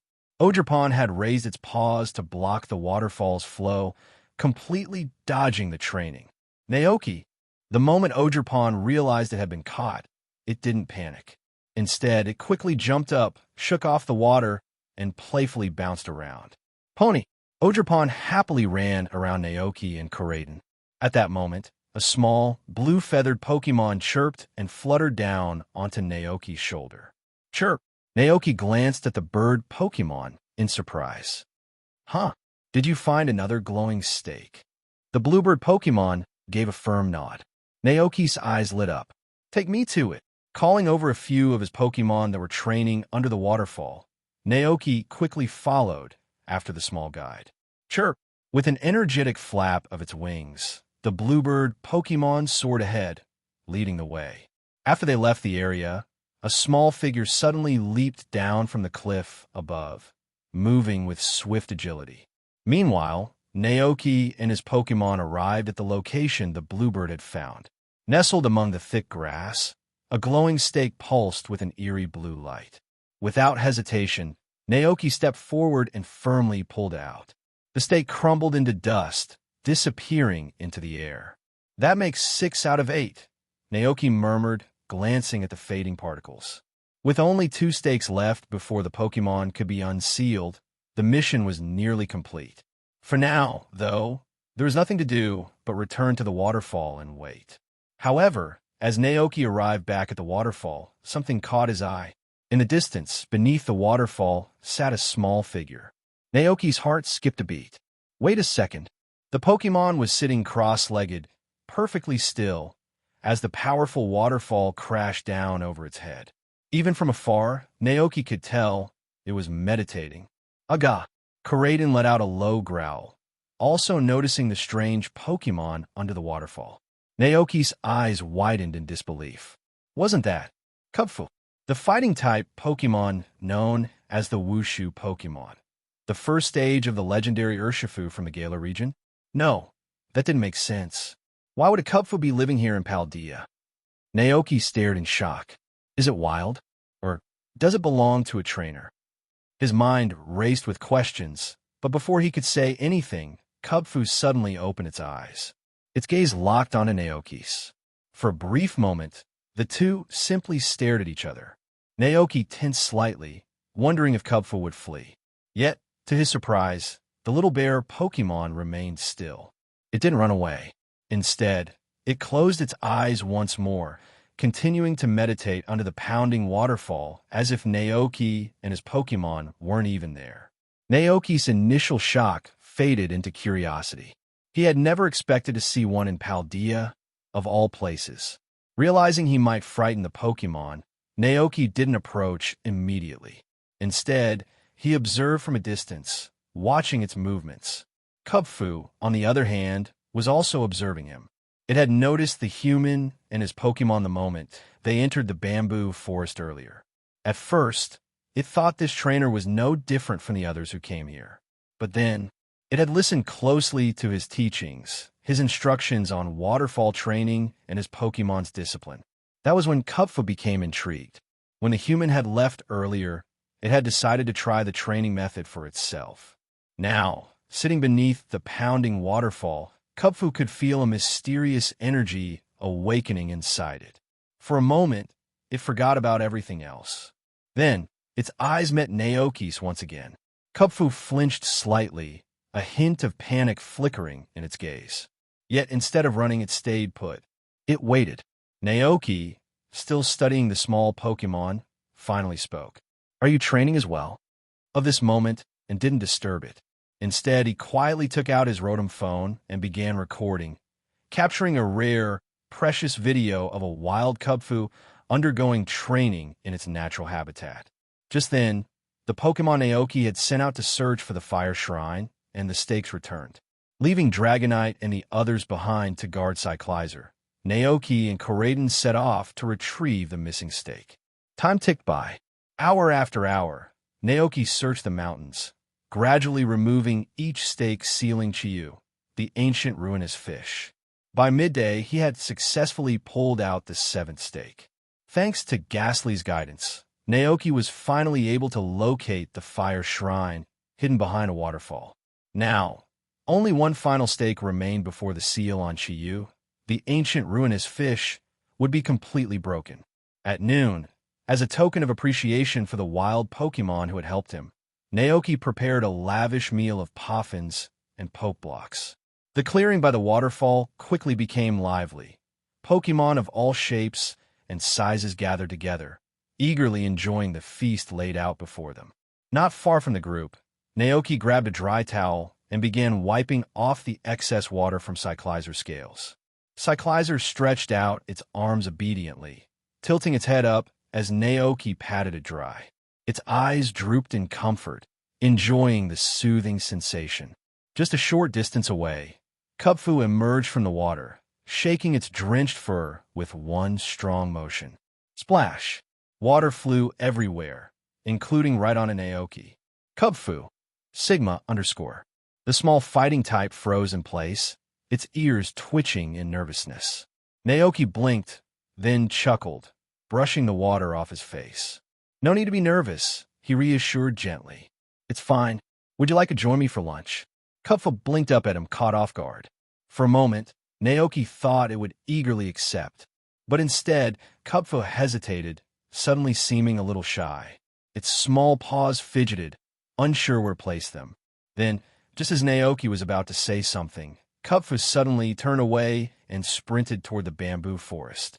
Naoki watched curiously as the little Pokémon dug into the earth, using its small but strong paws to carefully pull out fresh bamboo shoots. Holding them in its tiny arms, Kupfu quickly rushed back, stopping right in front of Naoki. Then, with wide eyes and a slightly nervous expression, it extended the bamboo shoots toward him. Kupfu's gratitude bamboo shoots. A special ingredient, a gift from Kupfu as a token of gratitude. Cooking with it may bring unexpected effects. Naoki blinked in surprise, glancing between Kupfu and the bamboo shoots in his hands. "You're giving these to me?" he asked. Yeah." Kupfu nodded, its expression a little sheepish. In an instant, Naoki understood. This was Kupfu's way of saying thank you for his guidance, his kindness, and his words of encouragement. Naoki smiled warmly, kneeling down to meet its gaze. "I understand, and I really appreciate your gift."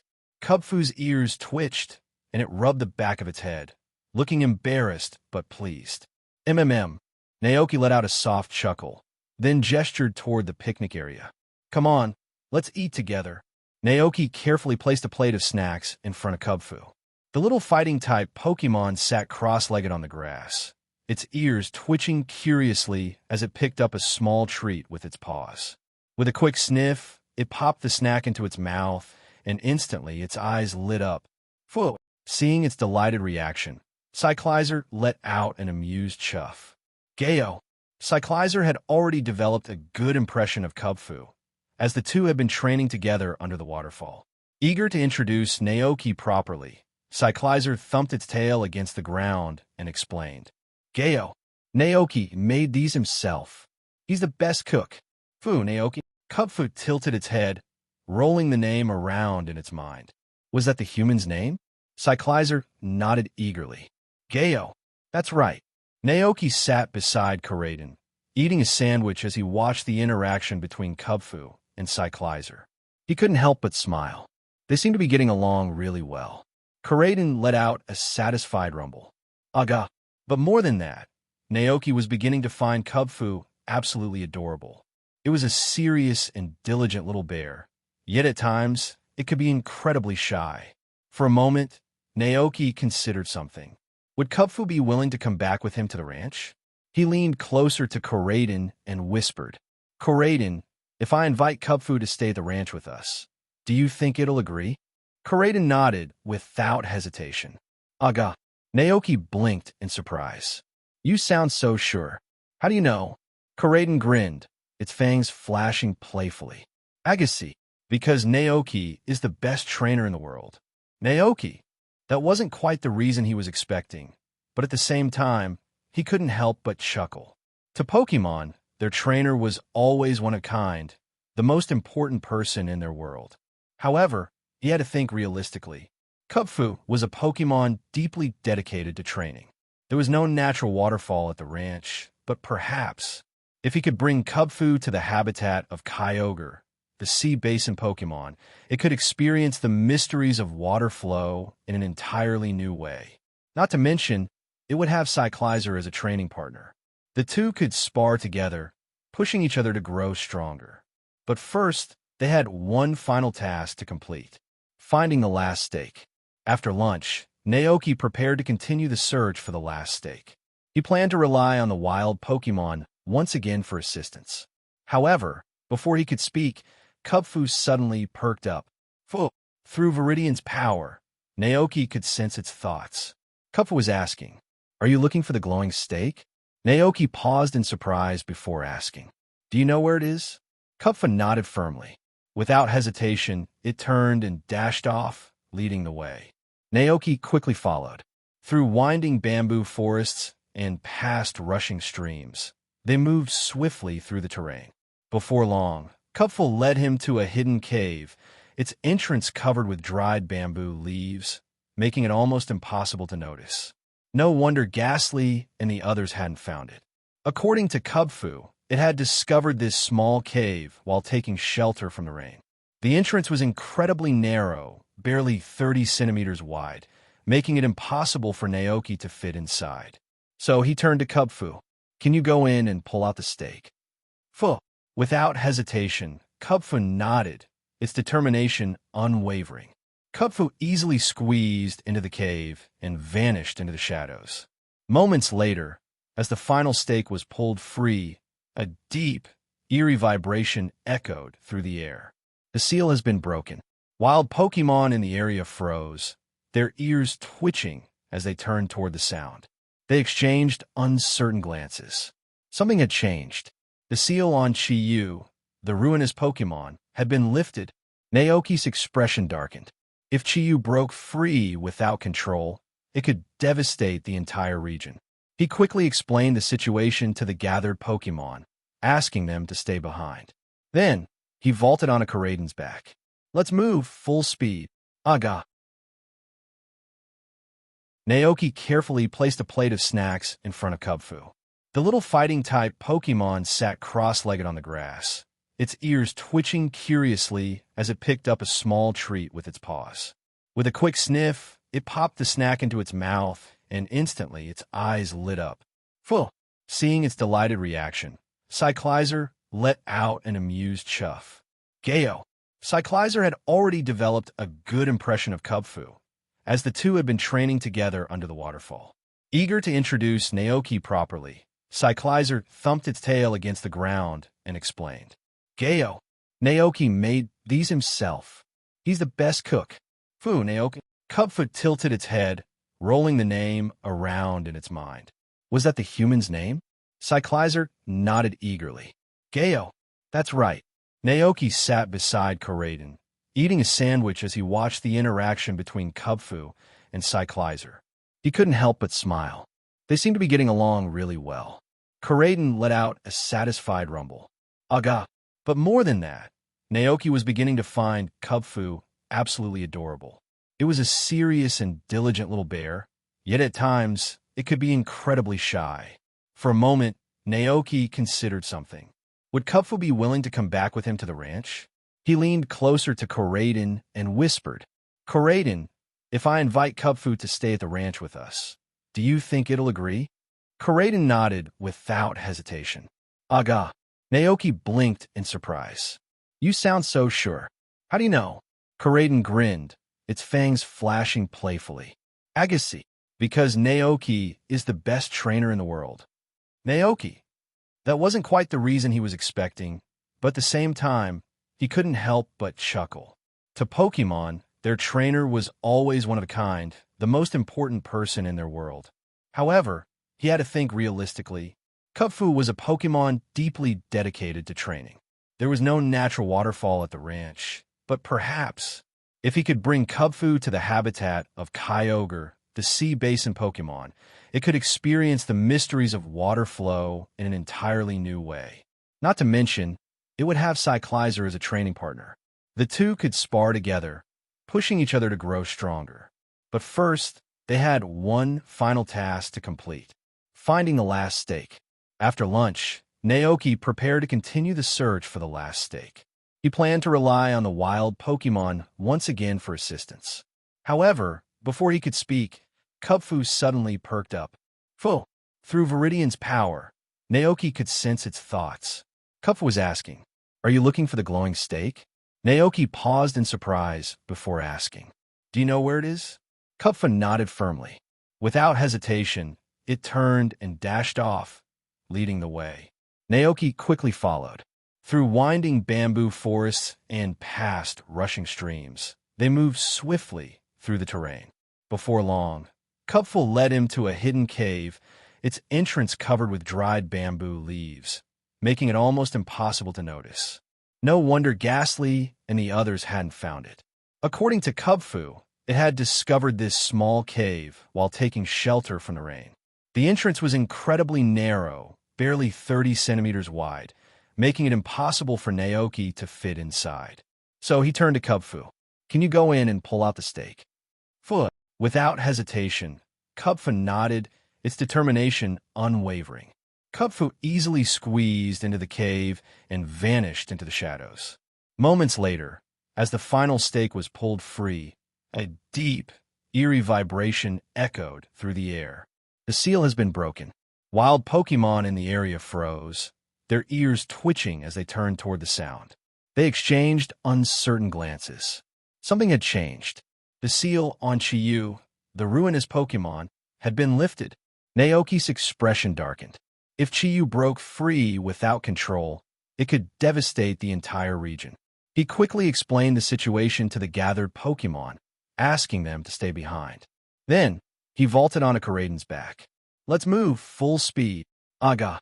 It wouldn't be fair to send out Koraidon for this match, so Naoki chose Cyclizer, a Pokémon that had been training alongside Kubfu under the waterfall. This way, it could test just how much it had improved. As expected, Naoki's choice was perfect.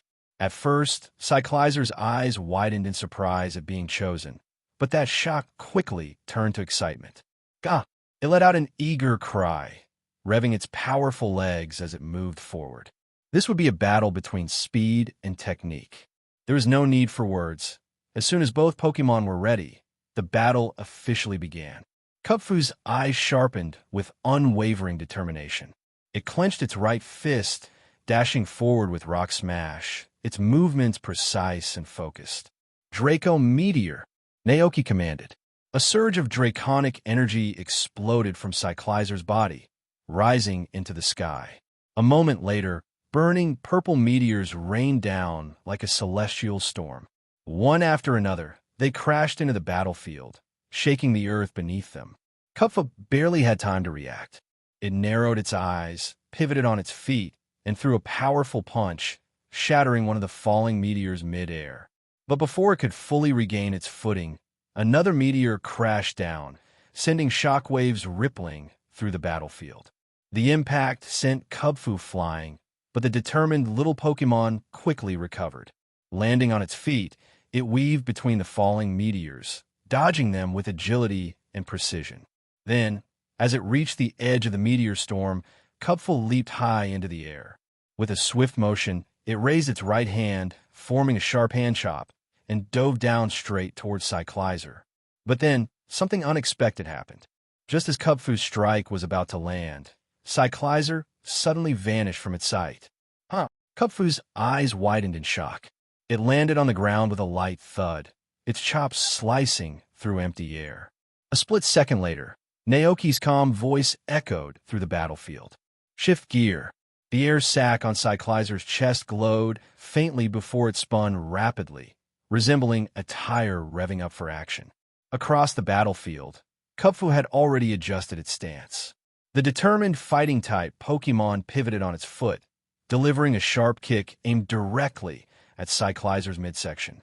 Cyclizer raised its arms, crossing them in front of its body just in time to block the incoming attack. But Kubfu wasn't done. Seeing an opening, it abandoned defense entirely, rushing forward into Cyclizer's guard.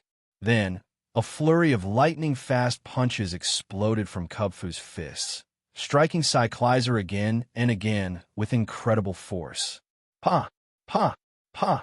Pa! The rapid blows landed like heavy rain, forcing Cyclizer to stumble backward under the relentless barrage. Naoki's eyes widened slightly. This Kubfu, its raw strength, is incredible. Even though it hadn't yet evolved into Urshifu, its skill in boxing had already reached an impressive level. The disciplined movements, the perfect form, it already carried the presence of a true master. But Naoki was prepared.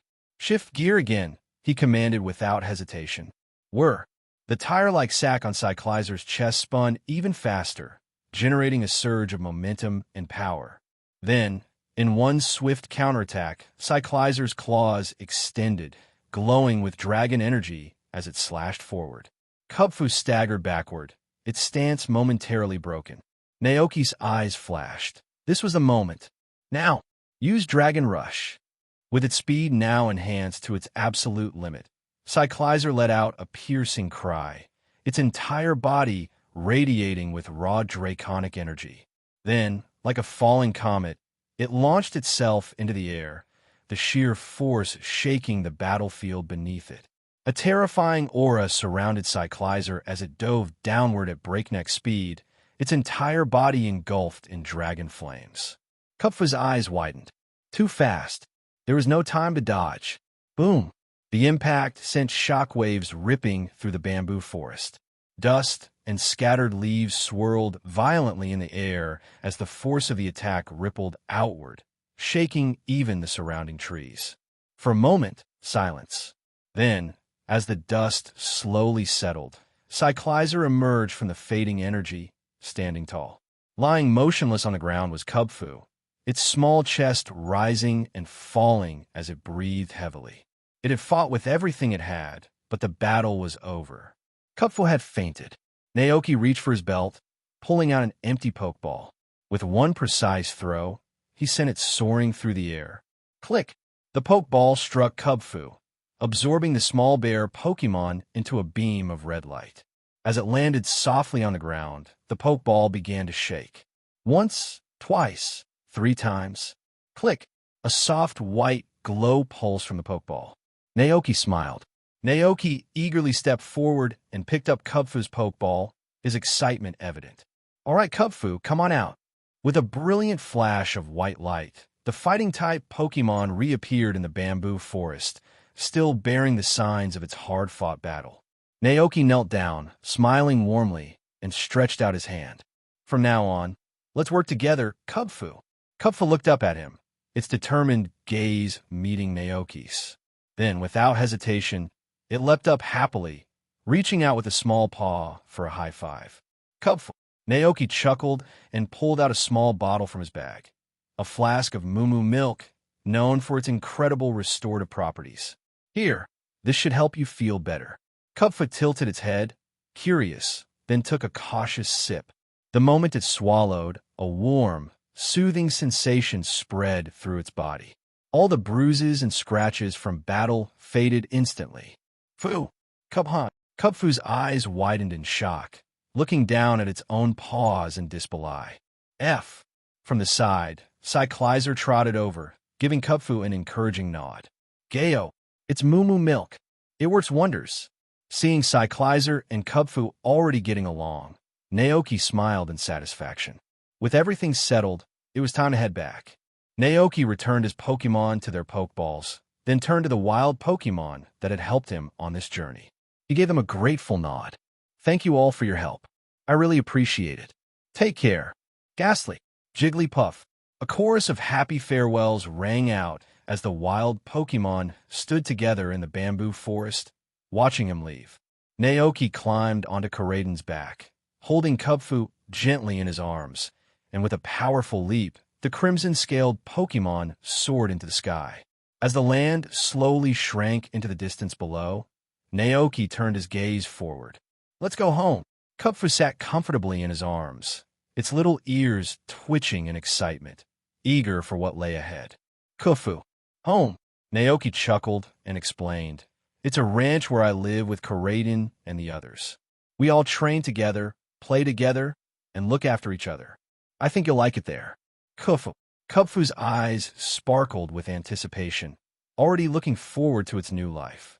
Flying just ahead, Koraidon narrowed its golden eyes slightly, glancing back at the small bear Pokémon in Naoki's arms. It recalled what had happened in the past, and it knew very well that this little bear Pokémon might look harmless now, but it would become its biggest enemy in the future. Of course, this is not about strength. Koraidon couldn't shake off a growing sense of frustration. It wasn't just about the little bear's presence. It wasn't even about the battle for Naoki's attention.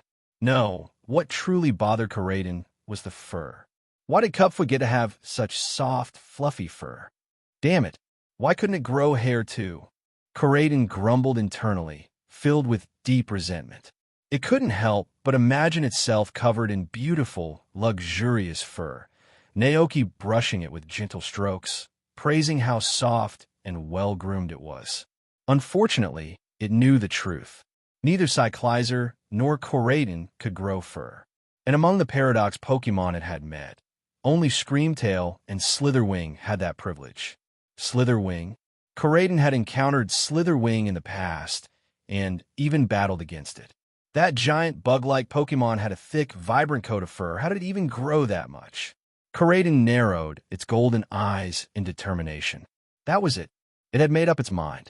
As soon as they got back, it would find Fluttermane and demand answers on how to grow such luxurious fur. Once they returned to the ranch, Naoki wasted no time. He immediately prepared a cup of reversed black tea, infused with the waters of the distortion world, and approached Chiyu, the ancient jade fish. Much like Ting Lu, Chiyu had become eerily calm after its capture, no longer the uncontrollable force of destruction that once melted stone and turned lakes into lava pools. Now it simply floated in the water, watching Naoki with quiet curiosity. Moo! Wow, it's been a long time, Chiyu. Do you still remember me? Ting Lu approached with a warm greeting, its large, rocky frame towering over the smaller fish. Chiyu blinked its large, black pupils and responded in confusion. Chi, of course I remember you, but what happened to you? Its golden eyes reflected its bewilderment. Ting Lu grinned and explained. Moo, it's because of Naoki. Thanks to him, I purified my power of disaster. Now, I bring good fortune instead of calamity. Chiyu. It turned to look at Naoki, staring at him intently. Seeing this, Ting Lu laughed heartily and added, Moo, you feel it too, don't you? He has no greed. That's why we're not corrupted anymore. He doesn't see us as treasures, just as Pokémon. Ho ho ho. Chiyu wasn't sure what to believe. For as long as it could remember, humans had always seen it as a tool, an object of power meant to be collected, controlled, and feared. Could this human truly be different? Naoki gently set the reversed black tea down in front of the fish. Drink it. It will purify the disaster energy inside you. Chiyu remained still for a moment, then glanced at Ting Lu. The massive elk-like Pokémon nodded encouragingly. After a moment's hesitation, Chiyu swam forward and gently sipped from the tea. As soon as it finished, a surge of golden light erupted from its body. Ting Lu watched in excitement as Chiyu's aura began to change. The violent flames around its fins softened, no longer carrying the ominous energy that once melted entire landscapes. Naoki was deeply curious about this transformation. Chiyu, do you feel any different compared to before? He asked. Chiyu blinked in confusion. At that moment, new knowledge surfaced in its mind, as if something had awakened within it. Fire brings blessings and fortune, warming both people and Pokémon. Those who pray to the flames will receive good luck. What's going on? Chiyu's large black eyes widened in astonishment. So, any changes? Naoki inquired eagerly. After taking a moment to process its newfound abilities, Chiyu relayed its observations to Naoki. Listening to Chiyu's explanation, Naoki was momentarily stunned. Another fire god? He glanced at Chiyu and Ting Lu, standing nearby, pondering the possible transformations of the remaining two ruinous Pokémon. If his theory was correct, then Wachien's reversal might grant it the ability to revitalize plants and bring life back to dead forests. As for Qianpao, that one was harder to predict. Would it become a guardian against evil? A protector of the frozen lands? Naoki chuckled at the thought. If it had some kind of abundance-related ability, the four of them could just become the personal attendants of Calyrex. All right, let's wrap things up here, Naoki said, smiling at the Pokémon. This ranch is your home now. You can stay here without worry. I'll be heading out tomorrow to find Qianpao and Wachien. Then, all four of you can be reunited. With that settled, Naoki turned his attention to his newest Pokémon, Kubfu. It was time to introduce the little bear to the ranch. Additionally, he wanted to reach out to Kyogre and see if it would use the power of the sea to help Kubfu grasp the true essence of water. As Naoki made his way toward Kubfu and Cyclizer, he took out his Rotom phone and dialed Reforged. I brought back Chiyu, he told her. On the other end of the call, Reforged sounded thrilled. This is amazing. At this rate, it won't be long before all four ruinous Pokémon are freed. Yeah, once I have all 4, I'll bring them to the academy to show you. I'll be waiting, Ryfort replied eagerly. Meanwhile, inside the ranch's kitchen, Fluttermane was rummaging through the refrigerator, making sure Naoki's food stock was still in good condition. Just then, Karaden approached.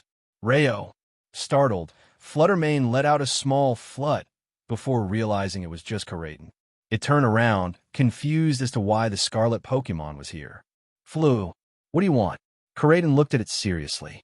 Rayo, do you know how to grow fur? Grow fur? Fluttermane was momentarily baffled. But then, it suddenly recalled something. An orange fruit it had once left in the corner of the kitchen. That fruit had been forgotten for so long that it was eventually covered in a strange green fuzz, transforming into a hairy-looking mold ball. Could this be what Karaden was talking about? Fluttermane's expression brightened with understanding, and it eagerly shared its discovery. It told Karaden that if a fruit is left alone long enough, it will eventually grow fur. So, if a Pokémon were left alone for long enough, maybe it would grow fur too? At that moment, a light bulb went off in Karaden's mind. Rayo, this is my ranch. Naoki beamed as he led Kubfu on a tour of his ranch. Kubfu's small face was filled with curiosity. While it had seen humans before, it had never spent much time in the human world, let alone a place like this. Fuo! Naoki chuckled at Kubfu's intrigued expression. A ranch is a place where Pokémon are raised, and everyone lives together in harmony. See those Gagode over there? And those Miltank in the pasture? Kubfu followed his gaze, tilting its head in interest. They help us produce fresh milk every day. We can either drink it ourselves or sell it, Naoki explained. The money we make from selling milk lets us buy all kinds of food for the Pokémon here, including the bamboo shoots you like so much. Kubfu nodded slowly, beginning to understand. Fum.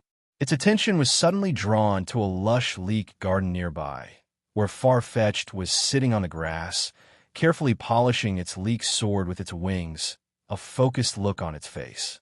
Naoki followed Kubfu's gaze and smiled. That's Farfetch'd. Its job here is to protect the garden and the farmland from wild Pokémon that might try to destroy them. Kubfu picked up a blade of grass and swung it like a sword, mimicking Farfetch'd's movements. Its eyes shone with admiration. Naoki chuckled. Farfetch'd is just like you. It trains every single day. That's how it became so strong. Hearing this, Kubfu's fighting spirit ignited. It wanted to train just as hard and become even stronger. Naoki could see the determination in its eyes and gave a reassuring nod. Don't worry, I'll design a special training plan for you, one that's both efficient and powerful. If you follow my method, I promise you'll see great results. Kubfu nodded enthusiastically. Pokémon like Kubfu were just too adorable.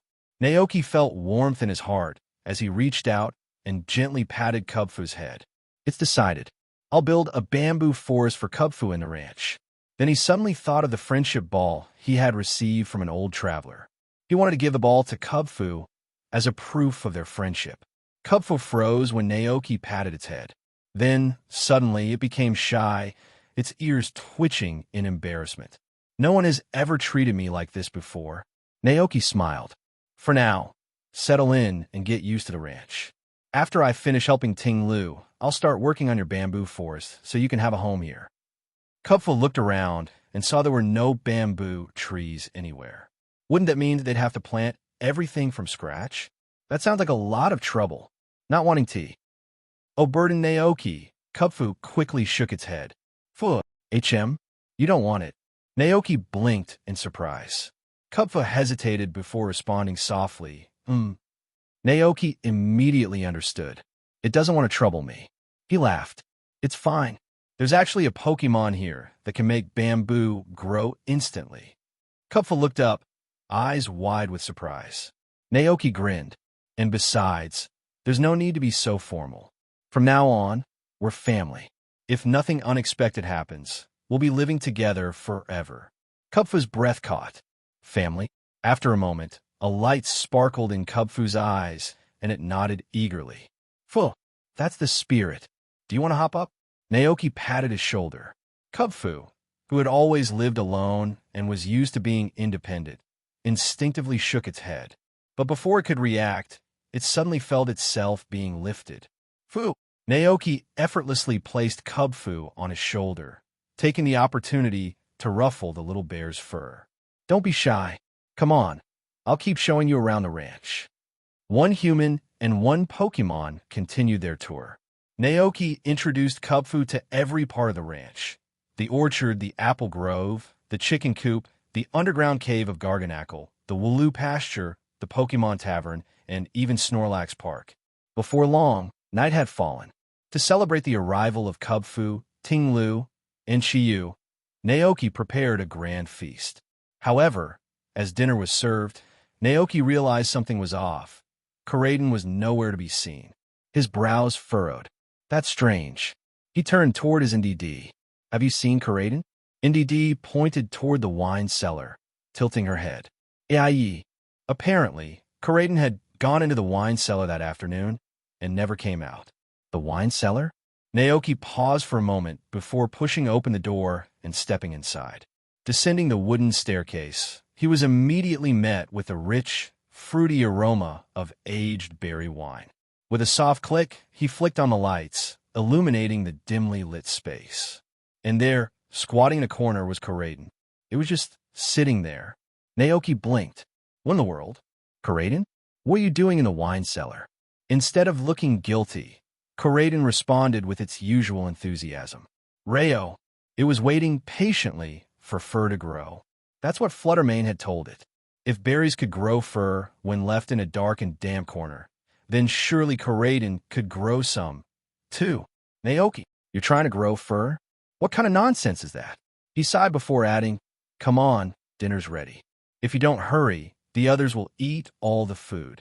Rayo, realizing it had spent the whole afternoon waiting and was now starving, Koraidon bolted out of the cellar at full speed. Naoki shook his head, closing the door behind him before following Koraidon back to the dining hall. As they entered, Fluttermane, who was casually munching on a barbecue sandwich, looked up. Fluttermane floated closer, recalling Koraidon's odd behavior from earlier. Marie, did you grow any fur? Koraidon glanced at itself, turning left and right, but, just as before, its body was completely smooth. Rayo, it seemed the plan had failed. Thinking back to when it was still a Cyclizer, Koraidon realized that it had never seen another Koraidon with fur either. This only confirmed one thing. It simply wasn't meant to grow fur. Naoki chuckled as he watched Koraidon's disappointed expression. All right, enough about fur. Let's eat. He sat down at the dining table, surrounded by his Pokémon. Looking at their happy faces as they ate, he felt a wave of contentment wash over him.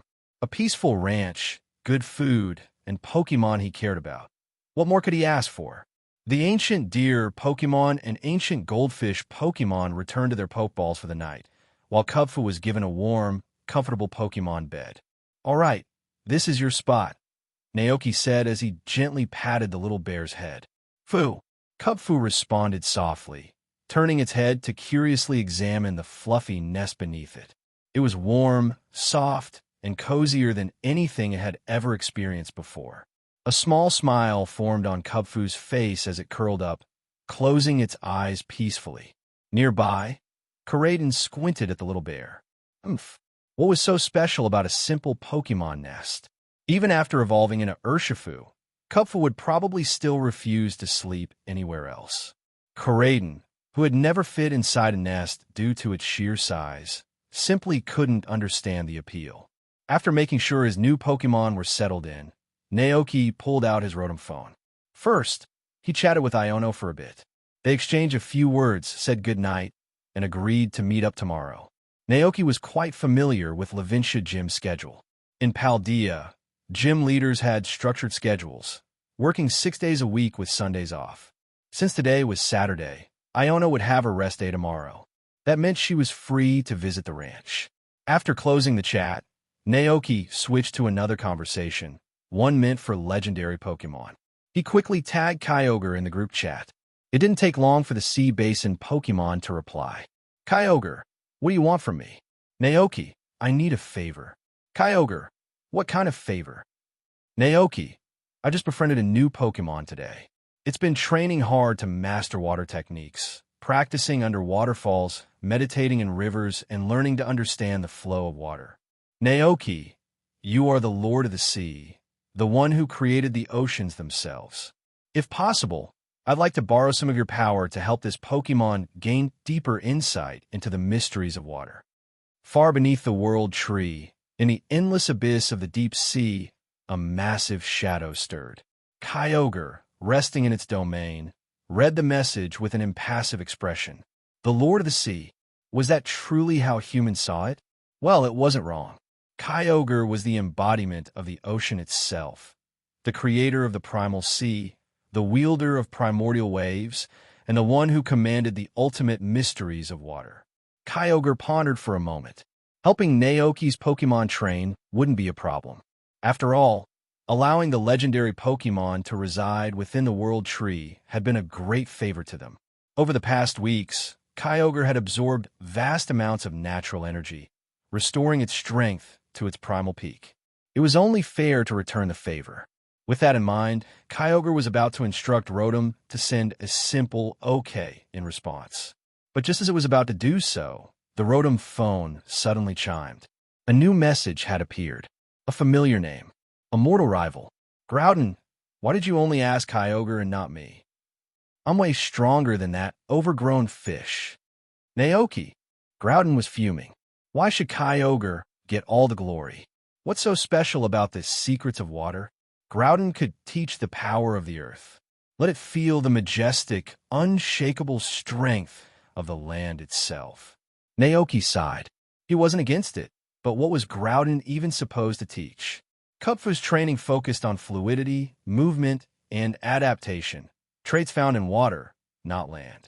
Yet, Groudon refused to back down. Groudon ranted in the chat, spamming messages, all while Kyogre smugly ignored them. In the end, the internet celebrity, Giratina, came along to join in the fun. Giratina, TSK. Instead of sitting around bickering, why don't you two settle this with a competition? Giratina, whoever trains Kubfu better wins. If your methods are truly superior, it'll show in the results. This is a chance to prove who's the strongest. Groudon immediately took the bait. Groudon, huh? Fine. Let's see who's better once and for all. Kyogre, not want to back down, coolly responded. Kyogre, very well. I accept. Naoki. Wait, when did he even agree to this? Somehow, before he could even give his opinion, the legendary Pokémon had already made arrangements for his Kubfu's training. But after thinking about it, Naoki realized this wasn't necessarily a bad thing. Despite their eternal rivalry, both Kyogre and Groudon were immensely powerful beings. To prove their strength, both would push Kubfu to its absolute limit, guiding it with knowledge that few Pokémon in the world could ever obtain. This was, without a doubt, a golden opportunity. Whether Groudon's training would be useful, well, that remained to be seen. But Kyogre's influence? That was certain. Kubfu's original training had been about observing and adapting to the flow of a river, learning from the way water could be calm one moment and surge with unstoppable force the next. This had been the foundation of its flowing fist technique, leading to the move surging strikes. But now, if Kubfu were to shift its focus from a mere river to the boundless ocean itself, to the vast, unpredictable power of the primordial sea, what kind of revelation would it achieve? At first glance, seawater and river water may seem similar, but in reality, they are vastly different. The sea is endless, vast, and ever-changing.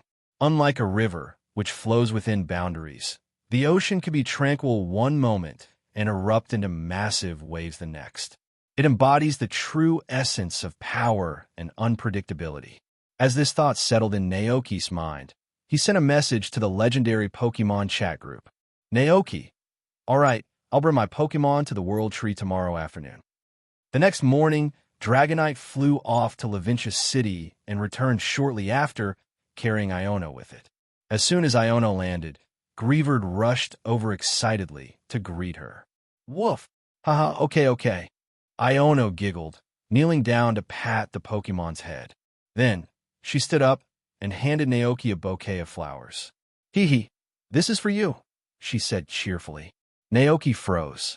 Flowers? He quickly ran through his memories, trying to recall if today was some kind of special occasion. A birthday? A festival? Valentine's Day? But after thinking for a long time, he realized today was just an ordinary day. Why the sudden gift? He asked, feeling a little flustered. Iono greeted Coraden, then crouched down and scooped up Grievard, cuddling it in her arms as she explained. Oh, I passed by a flower shop this morning, and they had some really pretty bouquets, so I thought, why not bring one for you? Hearing this, Naoki looked down at the flowers in his hands. He had never really received flowers before. In fact, some guys have never gotten a bouquet in their entire lives. The only time they might receive flowers would be, well, at a funeral. Naoki couldn't help but feel a little touched. Carrying the bouquet inside, he smiled and asked, by the way, how did those thunder buns work out for you? Previously, during the new year, Zapdos had gifted him some of its feathers. Naoki used them to make lightning buns, and since he couldn't finish them all, he had given a few to Iono to share with her Belly Bolt and other electric-type Pokémon. Iono's eyes immediately lit up. Yeah, they were amazing. Your superpower is crazy, Naoki. Naoki chuckled. It's not just me. The ingredients made the difference. Iono nodded eagerly. So, what's the plan for today? She asked. Naoki had originally planned to continue his journey to capture the remaining ruinous Pokémon. But since Iono had come all this way, he decided to postpone his mission. After a moment of thought, he glanced over at Kubfu. I caught a new Pokémon yesterday while exploring Furry Falls. Really? Iono's curiosity was piqued. Yeah, and I want to build a bamboo forest for it at the ranch. Naoki stretched, then added, I was planning to head into town today to buy bamboo saplings. Want to come? Of course. Iono grinned. I've always wanted to see what a rancher's daily life is like. Naoki chuckled.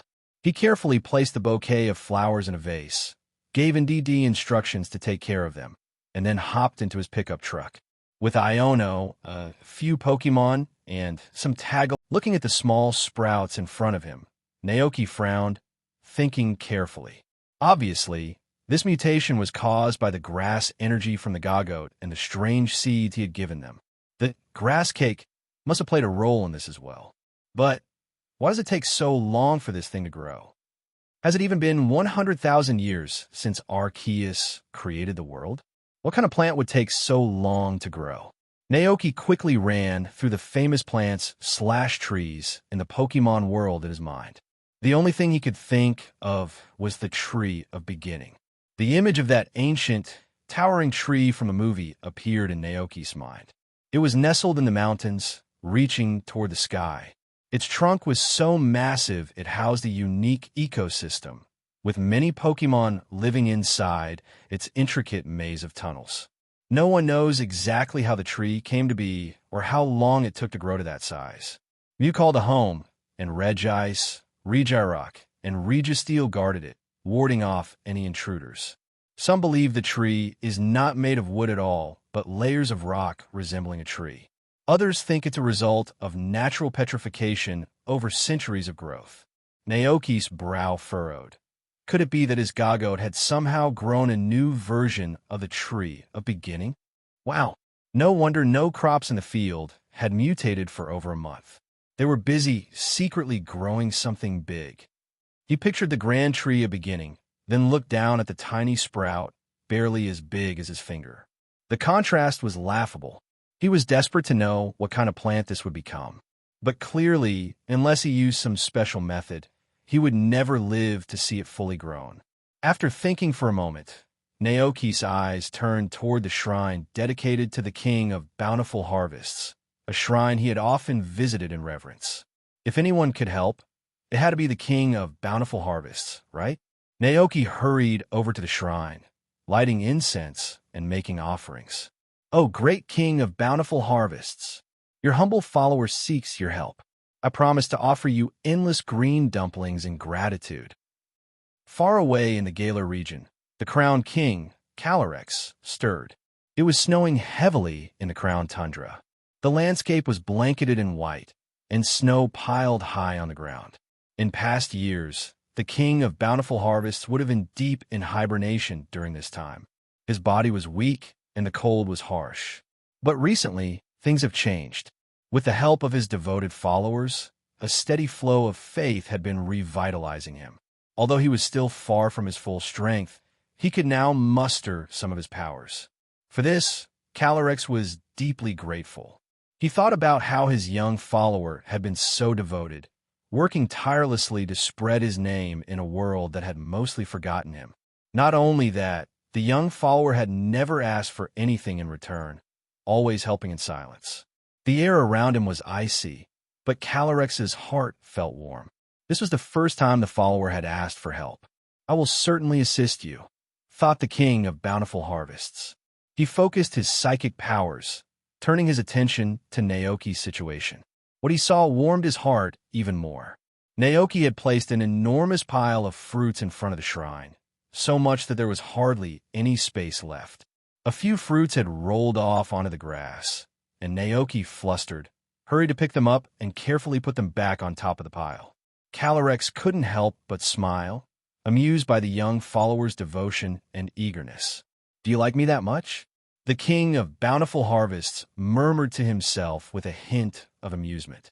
"In that case, let me do something for you." A seedling? Helping a seedling grow to maturity. That was simple enough for him. The king of bountiful harvests focused his mind and finally found the seedling that his devoted follower had mentioned, sitting on a small mound of earth in the pasture.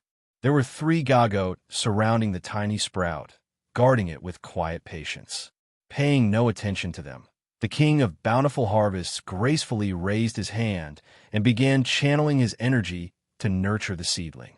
At first, everything seemed fine, but soon, as more and more of his energy drained away while the seedling remained unchanged, the king began to sense something unusual.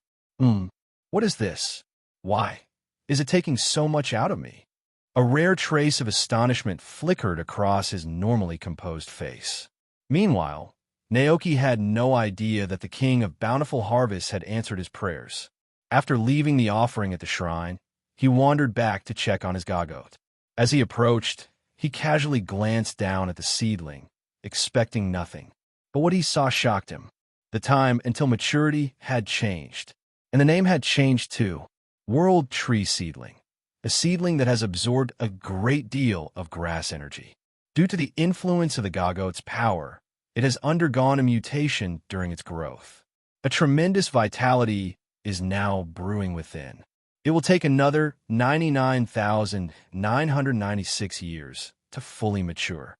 In an instant, 4 years have been shaved off its growth time. Naoki was stunned. "What the? It's actually a world tree. Wait, can there be 2 world trees in the same world?" After a moment of shock, Naoki's quick mind started analyzing the situation. The one in the Kanto region is called the Tree of the Beginning of the World. But this tree, the one planted by his gagote, didn't have the word beginning in its name. It simply became a world tree. The Tree of Beginning in Kanto has a symbiotic connection with a Mew that lives within it. When the tree is harmed, Mew is affected, and vice versa. But this world tree, grown by the gagote, wouldn't have that kind of problem. It seemed very likely that this tree could grow into something just as magnificent as the original world tree, a complete ecosystem of its own. What's even more exciting is that the king of bountiful harvest has managed to reduce the growth time of the world tree by 4 years. When Naoki returns to the ranch, he plans to invite the king of bountiful harvests and his 2 beloved steeds over, treating them to all sorts of energy-restoring dishes made from grass-type ingredients. Who knows, maybe he really will see the world tree grow in his lifetime. The thought filled Naoki with excitement, giving him a new surge of motivation. He glanced over at the 3 gagote standing nearby. When this world tree matures, the gagote that helped nurture it will have the honor of being recognized by the tree. They could very well become guardians of the world tree, much like Regice, Regirock, and Registeel, defending it from invaders and becoming legends in there. All right, Naoki's mind raced with ideas. Maybe he could even move his home up into the world tree, living in a tree house while farming in the treetop canopies. A ranch on the world tree, a mansion on the world tree, even a tavern on the world tree, it all sounded like a dream. Turning back to the shrine of the king of bountiful harvests, Naoki placed a pile of fresh fruit in offering. Though the king couldn't physically eat them, he was sure the sentiment would be appreciated. In the Galar region, at the Crown Tundra, the king of bountiful harvests was slightly amused by the little believer's enthusiasm. This little believer, he means well, but he's not exactly the sharpest, the king murmured to himself. I'll have to watch over him a bit more carefully in the future. The king of bountiful harvests, who once ruled over the Galar region with pride, couldn't help but reflect on how forgotten he had become by the people of his homeland. It was disheartening. But then, he thought of the region where his devoted follower resided, a place where agriculture thrived, resources were plentiful, and the people in Pokémon were kind-hearted and pure. In contrast, it was clear which region had the better life now. The king sighed, feeling a little disappointed. If only I could just relocate. But of course, that wasn't possible. His current weakened state prevented him from relocating his dominion or restoring his full strength. His hopes rested on his little believer. If only that boy would come to the Crown Tundra and help him find his two disloyal steeds. For now, however, the king had used up much of his remaining energy. Exhausted, he needed to rest once more. In the cold, snowy expanse of the Crown Tundra, the king of bountiful harvests closed his eyes, hoping that the next time he awoke, his loyal follower would have come to his aid. Naoki, on the other hand, had no idea of the expectations the king of bountiful harvests had for him. As he pondered how much he had raised the king's favorability over the past few months, Naoki was pretty sure it wasn't a small number. After all, why else would the king of bountiful harvests grant his every wish even if it had only been twice? For the current king of bountiful harvests, this may be everything to him. Thinking of this, Naoki's focus shifted slightly from the two steeds to the Bud-Crowned King. He returned to the living room, glanced at the calendar hanging on the wall, and finally marked November 2nd with a pen. He planned to head to the Galar region that day to search for Spectrier, Glastrier, and the king of bountiful harvests. As for why not go in October, that brings us to an important point. The seasons in this world are very distinct. January through March is spring. In January, everything begins to bloom, and the snow slowly melts. April through June is summer, and the weather gets progressively hotter. July through September is autumn. The hot temperatures start to cool in early July. The skies become clear, and the leaves turn vibrant shades of yellow and red. October through December marks the winter season. The temperature drops steadily in October, frost begins to form outside, and by mid-November, it starts snowing until the end of December. Naoki thought that since this was his first year in this world, the animals and Pokémon on the ranch might not adapt to the cold weather during the first winter. He needed to stay, prepare everything for the season, and only then leave with peace of mind. He didn't know how long his journey to Galar might take. It would be risky if it started snowing while he was gone, leaving the Pokémon on the ranch vulnerable. Kuraden, however, felt that Naoki was overthinking. All the Pokémon on the ranch had experienced winter and seen snow before. But who was Naoki? If Naoki said something needed to be done, it had to be done. If Naoki told him to go west, Kuraden would never go east. Kuraden felt there was no Pokémon more obedient than himself. With a lazy yawn, he lay down in a cozy corner of the living room, enjoying the warm, familiar atmosphere. Meanwhile, Naoki began his winemaking venture. He pulled out all the hops and malt he had previously stored and started following the instructions in the ranch manual given to him by Mayor Thomas. Winemaking, he quickly discovered, was more complicated than expected. The process involved saccharification, filtering, boiling, cooling, and then placing the mixture into oak barrels to begin fermentation.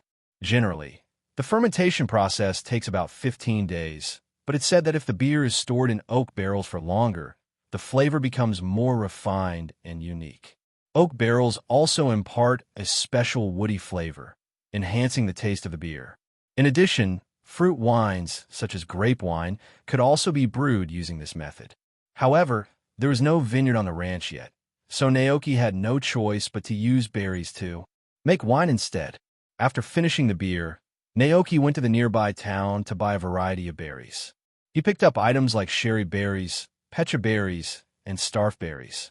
Each berry had its own unique taste. Some were sweet, others spicy, and a few were sour. Since different Pokémon had different taste preferences, Naoki decided to experiment with all of them. The winemaking process took 5 days. Unlike in Stardew Valley, where you could just throw hops into a barrel and wait, real brewing was far more complicated, and the oak barrels were much larger. Naoki had to work hard in the cellar, and during those days, he rarely went outside. By the time he and Karaden filled the last oak barrel with wine, it was July 4th in the 198th year of the Alliance calendar. Autumn had arrived, and the air felt cooler and fresher. Naoki stepped out of the house, enjoying the crisp autumn breeze, and stretched lazily.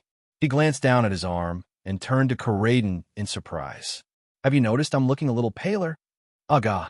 Karaden looked him over, tilting his head, but didn't pay much attention. During the summer, Naoki had been busy working in the fields under the blazing sun, which had made his skin darker and rougher. Now that he saw his skin lightening, Naoki was naturally delighted. He muttered to himself, "Seems like I'll need to spend more time in the cellar." He thought back to when he'd gone to the market after a long day of farm work, and a teenage girl had called him uncle because of his rough, sun-worn appearance. The remark had almost left Naoki feeling depressed. "I'm only in my 20s. How could I look like an uncle already?" Today's weather was perfect, sunny with a gentle breeze, although the land wasn't plowed. Yet, Naoki figured it could wait a little longer. So he asked Dragonite and Cyclizer to bring a rocking chair to the lawn, where they all lounged, enjoying the sun and playing with the grass. Palmo, always used to Naoki's laid-back behavior, lay down beside him, happy to let Naoki pet him. However, as Naoki was running his hand through Palmo's fur, he suddenly stopped, puzzled. Palmo, do you have lice?" "Bammo." Palmo jerked up in shock. Naoki gently fiddled with Palmo's fur and finally found a tiny grain of sand. "Oh, it's just sand. I thought it was something else." Palmo gave Naoki a slightly offended look, feeling a bit embarrassed. Naoki chuckled, patting his head. "I was overthinking it. Even if you did have lice, you could zap them all away with Thunderbolt." Palmo thought about this for a moment, realizing Naoki had a point, and relaxed again, lying down to enjoy the sun. As they basked in the sunlight, a shadow suddenly passed overhead. Naoki noticed the sunlight dimming and opened his eyes, spotting a polyper that had flown over unnoticed. Its beak opened slightly, and a photograph gently floated down from its mouth, landing squarely on Naoki's face. Let's go back 3 days. The journey of Mew and Baby Bear continued. At noon that day, they arrived at a port shrouded in dark clouds and heavy rain.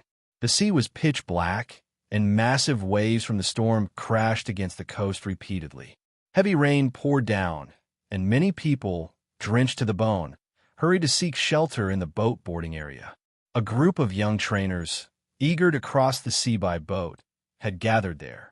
Officer Jenny, tasked with maintaining order, stood at the entrance with a loudspeaker, shouting to the waiting trainers inside.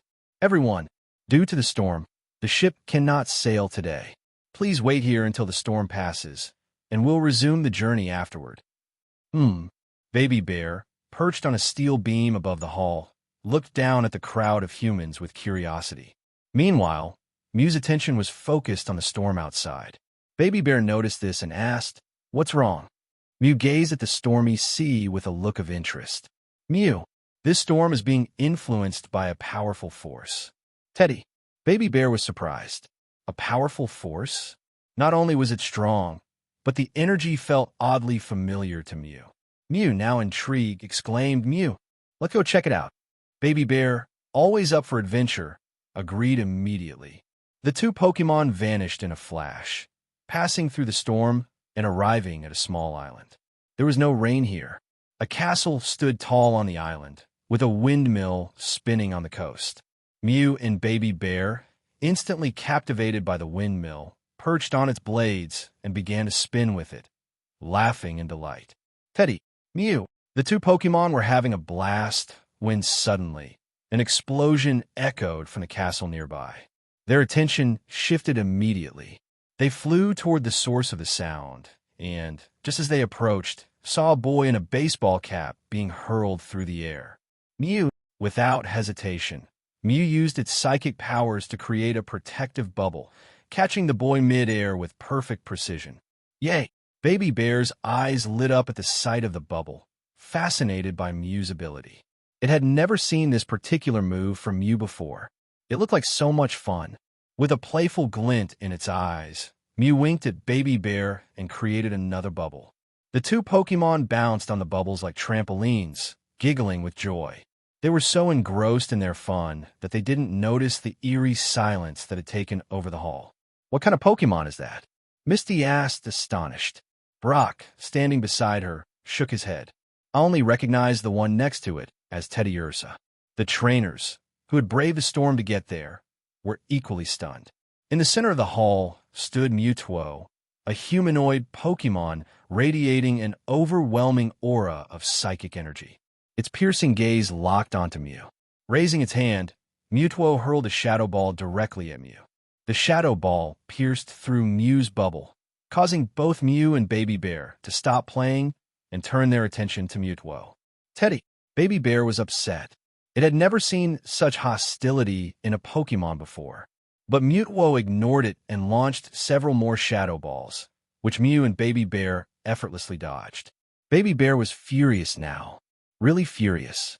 It glared at the strange Pokémon, then fished out a small stone from who knows where and hurled it at Mewtwo. It's a Dark-type move fling, Brock noted with recognition. The stone, glowing with phantom light, sped toward Mewtwo like a bullet. But just as it was about to hit, it was blocked by Mewtwo's psychic shield. Mewtwo's gaze shifted to Baby Bear, and the air grew thick with tension as Mewtwo's psychic power surged like a tidal wave. This doesn't concern you, Mewtwo roared, its voice echoing with power. Baby Bear floated in the air undisturbed. The wave of psychic energy passed overhead, ruffling a tuft of its fur. Did I miss? Mewtwo blinked, surprised at its own failure. Realizing it was being attacked, Baby Bear's anger flared even more. It hadn't done anything wrong. This Pokémon was incredibly rude. With a growl, Baby Bear broke free from Mew's flight and shot forward like a missile. Seeing this, Mewtwo sneered, "You're no match for me." It hurled 5 or 6 Shadow Balls, but Baby Bear dodged every single one with ease. Mewtwo was taken aback. How is it this lucky? While Mewtwo hesitated, a tiny flaw appeared in its psychic shield, and Baby Bear seized the opportunity. Its sharp claws extended with a whoosh, leaving a faint scratch on Mewtwo's body. Finally realizing the threat, Mewtwo's face darkened. Its psychic energy exploded, sending Baby Bear flying. Luckily, Baby Bear landed on a soft cushion of flesh. The cushion groaned in pain, but Baby Bear emerged unharmed. Ash, who had broken Baby Bear's fall, stared in disbelief. Did he see that right? Teddy Ursa had actually managed to attack Mewtwo. Teddy, Baby Bear hopped off Ash, ready for more, while calmly assessing the situation. Meanwhile, Mewtwo's focus had returned to Mew. The two Pokémon stared each other down. Mewtwo spoke in a low, menacing tone. Mew, the rarest Pokémon in the world. I was created in your image, but I am stronger. I am the real one. I am the one who will survive. Mew. Mew looked puzzled. It had never provoked this strange Pokémon before. It had come here because it sensed a familiar aura, only to run into this guy instead. Mew didn't want to fight. It tried to communicate with Mewtwo, but Mewtwo attacked again without hesitation. Forced to defend itself, Mew dodged while continuing to try and reason with Mewtwo. But Mewtwo wouldn't relent. Mew was starting to get angry. Why won't you fight me? Are you avoiding it because you're scared? Mewtwo taunted. Between Mewtwo's aggression and its earlier attack on Baby Bear, Mew had had enough. Silently, Mew unleashed its full psychic power, blasting Mewtwo across the hall. Seeing this scene, Baby Bear looked on with admiration. Teddy. As expected of a hero, Mewtwo scoffed, stepping out of the ruins. It seems like you'll be a slightly tricky opponent. Floating above the cloned Pokémon, Mewtwo gave a cold command. Now let's settle this, Mew and I. Who is truly stronger? The original or the evolved? We were created to surpass you, Mewtwo declared. At Mewtwo's command, the clone Pokémon started to move, engaging in fierce battles with their original counterparts. Meanwhile, Mew and Mewtwo transformed into glowing orbs of energy, intertwining and colliding as they flew into the sky. The rumble of explosions echoed from above, while below, in the ruins of the castle, cloned Pokémon clashed with their originals. As the situation escalated, Baby Bear grew increasingly flustered and confused. It called out loudly, Teddy, what's happening? Why is everyone fighting? But no Pokémon responded. Are they truly wanted to or not? They couldn't stop. They continued battling, with each side growing more exhausted and injured. Vulpix, Charmander, Squirtle, Pikachu, Bulbasaur, all of them worn down, their movements slow and sluggish. Watching the chaos unfold, Baby Bear felt panicked. It thought, if only Naoki were here. But Naoki wasn't there. It had to rely on itself. Gathering its courage, Baby Bear shouted at the top of its lungs, Teddy, stop it. Stop fighting. We're all Pokémon. Why hurt each other? Nearby, Nurse Joy murmured softly, what's the point of this battle? Whether original or clone, they're all alive now. Brock added, even if they were created, they're still creatures of this world. Misty nodded in agreement. Both originals and clones are living beings. What's the point in fighting to prove who's stronger? Nurse Joy clasped her hands in front of her chest, her expression solemn. As creatures, they don't give up their territory easily, especially not to their own kind. They'll keep fighting until one side drives the other away. That's the way of nature. As long as Mewtwo and Mew continue fighting, none of the other Pokémon will stop. Either. Baby Bear listened to their words, sadness welling up inside. It had always viewed every Pokémon it encountered as family. But now, watching them battle each other to the brink, Baby Bear's heart ached. Its eyes filled with tears, and it didn't want to witness the violence anymore. Determined, Baby Bear raised its head and shouted, Teddy, enough. Hearing Baby Bear's cry, Mew, in midair, hesitated. It immediately broke away from its battle with Mewtwo and descended to the ground. Baby Bear rushed to Mew's side, pointing at the battle raging around them. Teddy, Teddy, look at them. Why are we fighting? Just then, Mewtwo launched a massive Shadow Ball attack. The dark energy surged forward, engulfing both Mew and Baby Bear in a devastating explosion. Dust and debris rose into the air, and silence fell over the battlefield. Mewtwo muttered confidently. But a moment later, a surge of even greater power erupted from the cloud of dust. With a fierce cry of, Teddy! Baby Bear's body glowed faintly as it grabbed Mew's hand and, with surprising strength, threw Mew toward Mewtwo. Mewtwo's body was hurled backward, its mouth open in shock. A glint of blue light flickered in Mew's eyes. In an instant, Baby Bear reappeared above Mewtwo, claws drawn, and struck with unexpected force. Teddy, Teddy, enough. Do you really want to see everyone perish in battle? We're all Pokémon, why must we hurt each other? Mew echoed, its frustration clear. Mewtwo ignored Baby Bear's plea and blasted both Mew and Baby Bear away, saying coldly, to prove that we are the strongest. Baby Bear flew forward again and asked, Teddy, what's the point of proving you're the strongest? Don't you still have to live in this world? Why can't you try to get along now and live together peacefully? Mewtwo was speechless for a moment, only to snort dismissively. His psychic energy turned into a sharp blade, slicing through the air. With Mew's help, Baby Bear dodged the psychic blade in a flash. Mew took over for Baby Bear, and once again, the two most powerful Pokémon in the world clashed. At that moment, a figure suddenly rushed forward, positioning himself between Mew and Mutwo. That's enough, Ash shouted. Both Mew and Mutwo froze for a split second. Mew instinctively tried to pull back its power, but it was too late. The opposing forces collided within Ash's body. In a violent explosion, his body turned into stone and slowly crumbled to the ground, lifeless. Everyone, humans and Pokémon alike, stood in stunned silence. Mutwo scowled and muttered angrily, "How foolish! A mere human trying to stop our fight." Pikachu ran up to Ash, desperate, calling out to him and trying to shock him back to life, like always.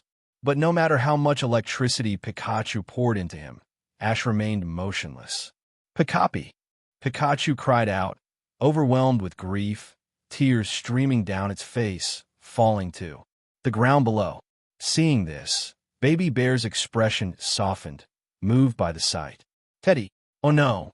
It turned to see that all the Pokémon had stopped fighting. They stood silently, tears welling in their eyes as they watched Ash and Pikachu.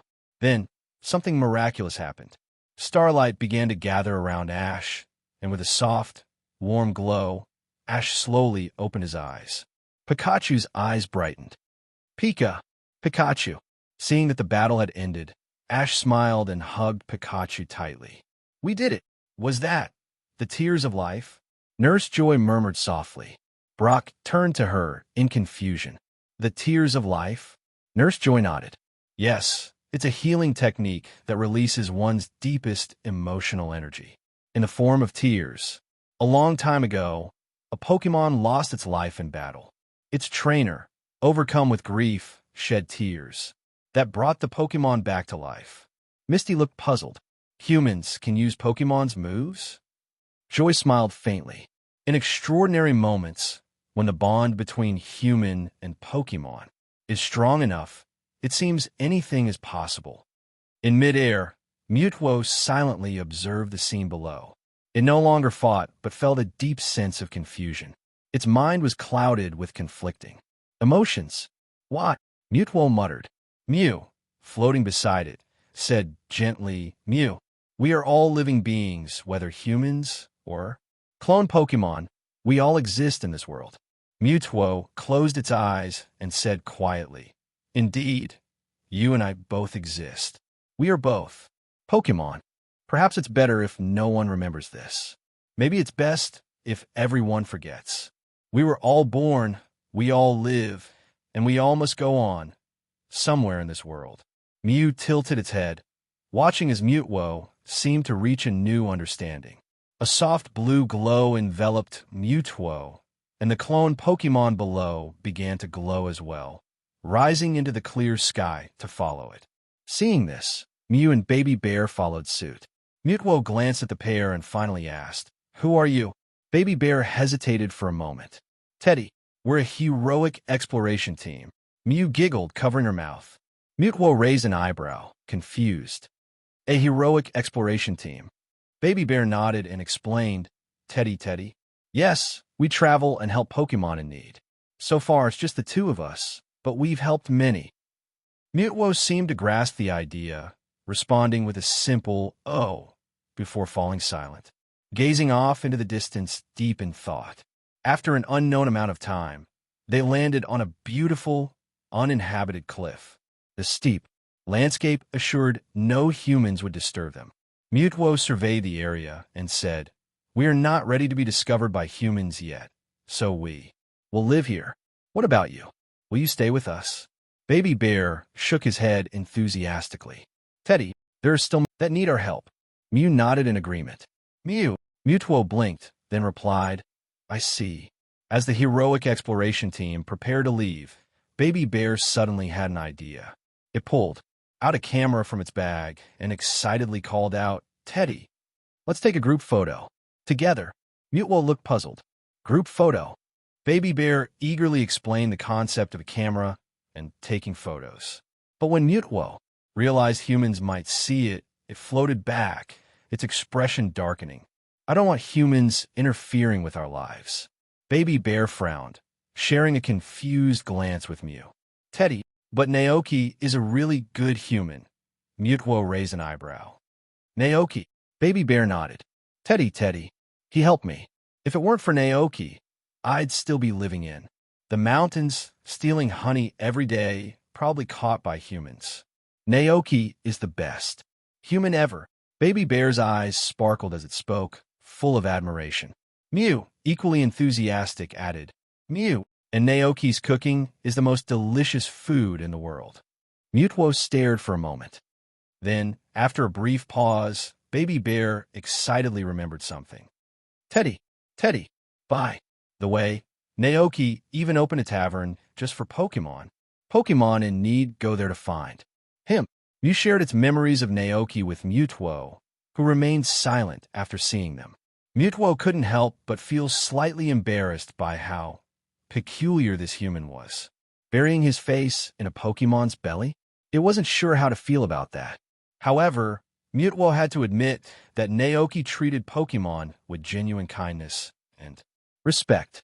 After a long silence, Mutuo finally relented. Fine, but only one photo. Teddy, Baby Bear cheered. Mew added with a happy giggle. Mew and Baby Bear's eyes suddenly lit up.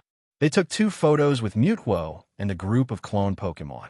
One photo was left for Mutuo and the clone Pokémon, and the other was meant to be sent back home to share their journey with Naoki. Looking at the photo in his hand, Naoki nearly spits out the juice he had just sipped. Was he seeing this right? Was that really Mutuo? When did Baby Bear and Mew meet Mutuo? Could it be that their incredible luck had come into play again? Unbelievable. Naoki didn't even want to imagine what they might encounter next. After his initial shock wore off, Naoki took a deep breath and calmed down. Stay calm. He was used to farming with Karaden, so seeing Mutuo's picture shouldn't surprise him so much anymore. With that thought, Naoki stood up, framed the photo, and hung it on the wall of the tavern. He checked the time and realized it was already 4:50 in the evening. Just then, the sound of a truck engine rumbled from outside the ranch. Naoki headed out to sell that day's fresh moo milk and goat's milk to Zach, then returned to prepare dinner. By the time he and his Pokémon finished dinner, it was exactly 7 o'clock. Naoki casually opened the door of the tavern, officially beginning a business for the night. At 7:05 p.m., the 2 Machamps arrived right on time, as always. They ordered 2 glasses of juice and started chatting about their day. Naoki sat behind the bar, quietly listening to their conversation. Not long after, a Quaquaval sauntered in, swaying in its usual carefree manner. This particular Pokémon was working in the Kosagi Town Fire Department. 2 days ago, it heard about a tavern that exclusively served Pokémon, and since then after, each shift, it would waddle over here, strike a playful pose, and sip on a glass of juice with elegant flair. Did work go well today? Naoki asked with a smile, pouring a glass of juice. The Quaquaval took the goblet gracefully. Quack!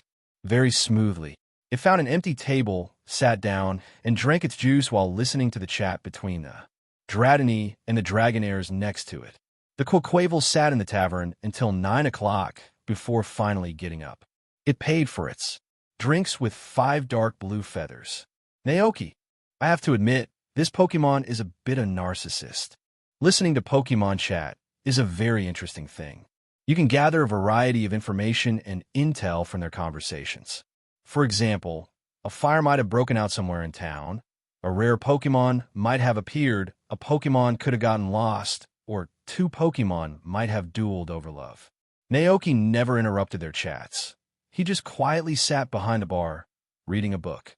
However, his Pokémon would occasionally join the conversation and ask Quaquaval or Machamps a few questions. With the departure of Quaquaval and Machamps, the sky outside had completely darkened. Naoki glanced at the time. It was already 9:15 p.m.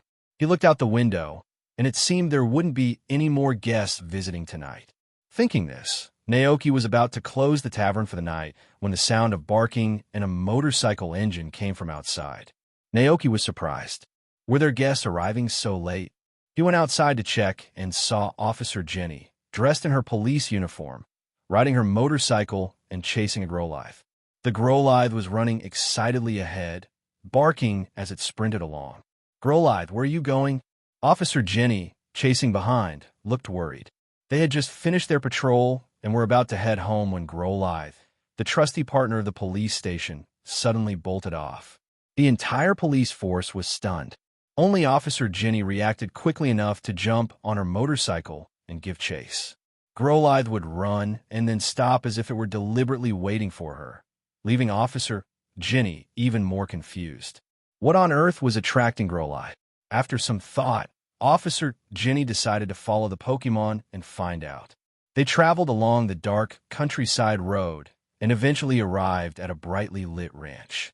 Officer Jenny blinked, and her eyes landed on the man standing in front of a wooden building. Growlithe stopped in front of the man, barking happily at him.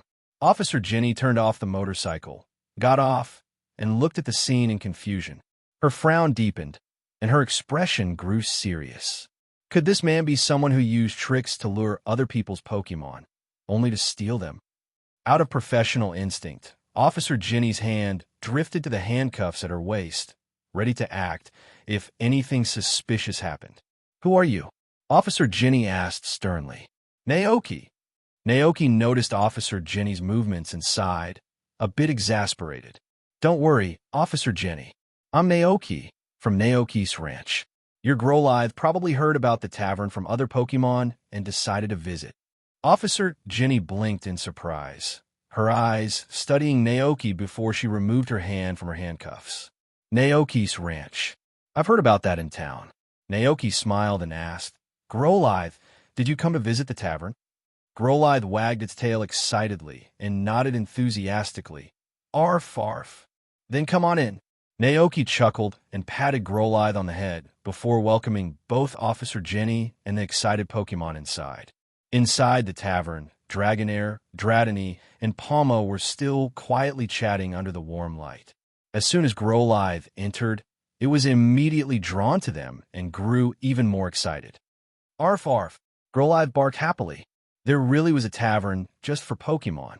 Growlithe wasted no time ordering anything and dashed over to the other Pokémon to greet them. Officer Jenny watched the scene unfold with a helpless smile. "This little guy is too playful." Naoki grinned. Officer Jenny, still processing the fact that there was a Pokémon tavern here, figured she might as well rest and have a drink to relax after a long day. But as she looked around, she realized there wasn't a drink menu. Noticing her puzzled expression, Naoki went over to grab a white jug and 2 transparent glasses from a shelf. He poured some watermelon juice from the jug into the glasses, added a few ice cubes, and handed one of the glasses to Officer Jenny. "Our tavern specializes in serving Pokémon, but we're still new. This one's on the house," Naoki said with a smile. Officer Jenny was taken aback. "A tavern just for Pokémon? As you can see," Naoki said, gesturing around. Officer Jenny turned her head and finally noticed every customer in the tavern was a Pokémon, not a single human in sight. But, Officer Jenny stammered, clearly amazed. "This is just my side job," Naoki said, chuckling as he placed the milk jug back on the shelf. "I love Pokémon, so I opened this tavern to see more of them. Watching them here makes me feel relaxed. This is really incredible." Officer Jenny murmured. She looked at the iced watermelon juice in front of her and politely thanked Naoki. Naoki shook his head to indicate it was no trouble at all. He gestured for Officer Jenny to sit at one of the tables to rest. Officer Jenny thought about it, then walked over with the 2 glasses of watermelon juice. She called over Growlithe, but due to its body structure, it couldn't sit on the chair and just squatted on the ground. But for Growlithe, that was perfectly fine. Its big head barely rose above the table as it happily slurped the watermelon juice through the straw. While drinking, it sneaked curious glances at the other Pokémon chatting nearby. "It's so lively here." Growlithe thought, "This place is really fun." Officer Jenny observed the layout of the tavern. As soon as you walked in, there was a bar with a wine rack on the wall behind it. A small closet stood next to it, and a refrigerator was on the other side. The lights in the tavern glowed a warm orange, and there was a red carpet at the entrance, giving the place a cozy and welcoming atmosphere. On the left wall were simple drawings and photos, which looked like they had been made by children. Officer Jenny's attention was drawn to a particular photo. She stood up, unable to resist, walking over to take a closer look. The photo depicted a stunning cliff covered with lush grass and trees. A majestic waterfall tumbled down, forming rivers that cut through the forest below as if they were the veins of the wild. The landscape seemed to breathe with life. And on the grassy hill, a large group of Pokémon stood together. Some of them were familiar, but others were Pokémon she had never seen before. There was Teddiursa, Meowth, and Pikachu, and a small Pokémon that resembled a pink kitten with large blue eyes. This humanoid Pokémon had fine pink fur, a serious expression, and a large tail. It looked reluctant to be in the photo, almost as if it didn't want its picture taken. Aside from this one, though, all the other Pokémon looked happy. Officer Jenny couldn't help but ask, "Are these Pokémon guests at the tavern too?" Naoki glanced up, seeing her in front of the photo wall. He shook his head. "No, that photo was sent to me by a friend who's traveling." "Oh," Officer Jenny said, her curiosity piqued. "I've never seen these two Pokémon before. There really are still so many undiscovered Pokémon in the world." "Yeah." Naoki smiled but didn't elaborate. Before long, Growlithe had finished its iced watermelon juice. Officer Jenny paid for the drinks, and since it was getting late, she called Growlithe and prepared to head home for the night. However, Growlithe looked reluctant to leave. Seeing its expression, Naoki smiled and waved. "Come back tomorrow. My tavern is open every day except weekends." "Arf arf." Growlithe's eyes lit up as it happily followed Officer Jenny. As they left, it barked twice. Looking back, Naoki chuckled and called out, "See you tomorrow." Watching the figures of Officer Jenny and Growlithe fade into the night, Naoki stretched and relaxed. Then he turned to the remaining Pokémon and said, "All right, time for bed. Bye." Glacian beamed at Naoki, gave a sweet farewell, and ran back to its ice house. The three Miltanks yawned. Before returning to the Pokémon house, they each took a cup of their own fresh milk for a late-night treat. Dratini and Dragonair, already feeling drowsy, could hardly keep their eyes open. Still, they forced themselves to trot over and rub their cheeks against Naoki's affectionately. Once they had their fill of attention, they headed back to the lake, curling up and falling asleep under the reflected glow of the moon. Dragonite, seeing this, stomped its feet in frustration, annoyed that the little dragons were stealing its trainer's affection. With a dramatic huff, it flew over and hugged Naoki tightly. "Naoki!" He gently patted Dragonite's big belly, sighing, "All right, time for you to sleep too." Dragonite blinked down at him, then mimicked Dratini and Dragonair by rubbing its massive, pudgy face against Naoki's cheek. "Naoki!" "Oof!" Dragonite, clearly pleased with itself, bounded away with joy. In its rush, it nearly knocked over a few things as it hurried out of sight. "Aga!" Koraidon sighed, shaking its head at Dragonite's childish antics. It turned to Naoki, who stood there, looking completely helpless after all the face rubbing. Naoki was keenly aware of Koraidon's gaze and thought that Koraidon wanted to rub his cheek too. So, with a resigned smile, he said, "All right, come on then." He ran forward and gave a cheek rub to each of the remaining Pokémon one by one. Koraidon's eyes widened. "Aga!" Cyclizer couldn't believe it either. "Gah!" Pomo, however, eagerly flew into Naoki's arms, snuggling up affectionately. Pomo. As for the alchemy, it had already gone to bed early, retreating to its cozy nest without, staying up late like the others. "All right, let's all head back home and get some sleep," Naoki said cheerfully.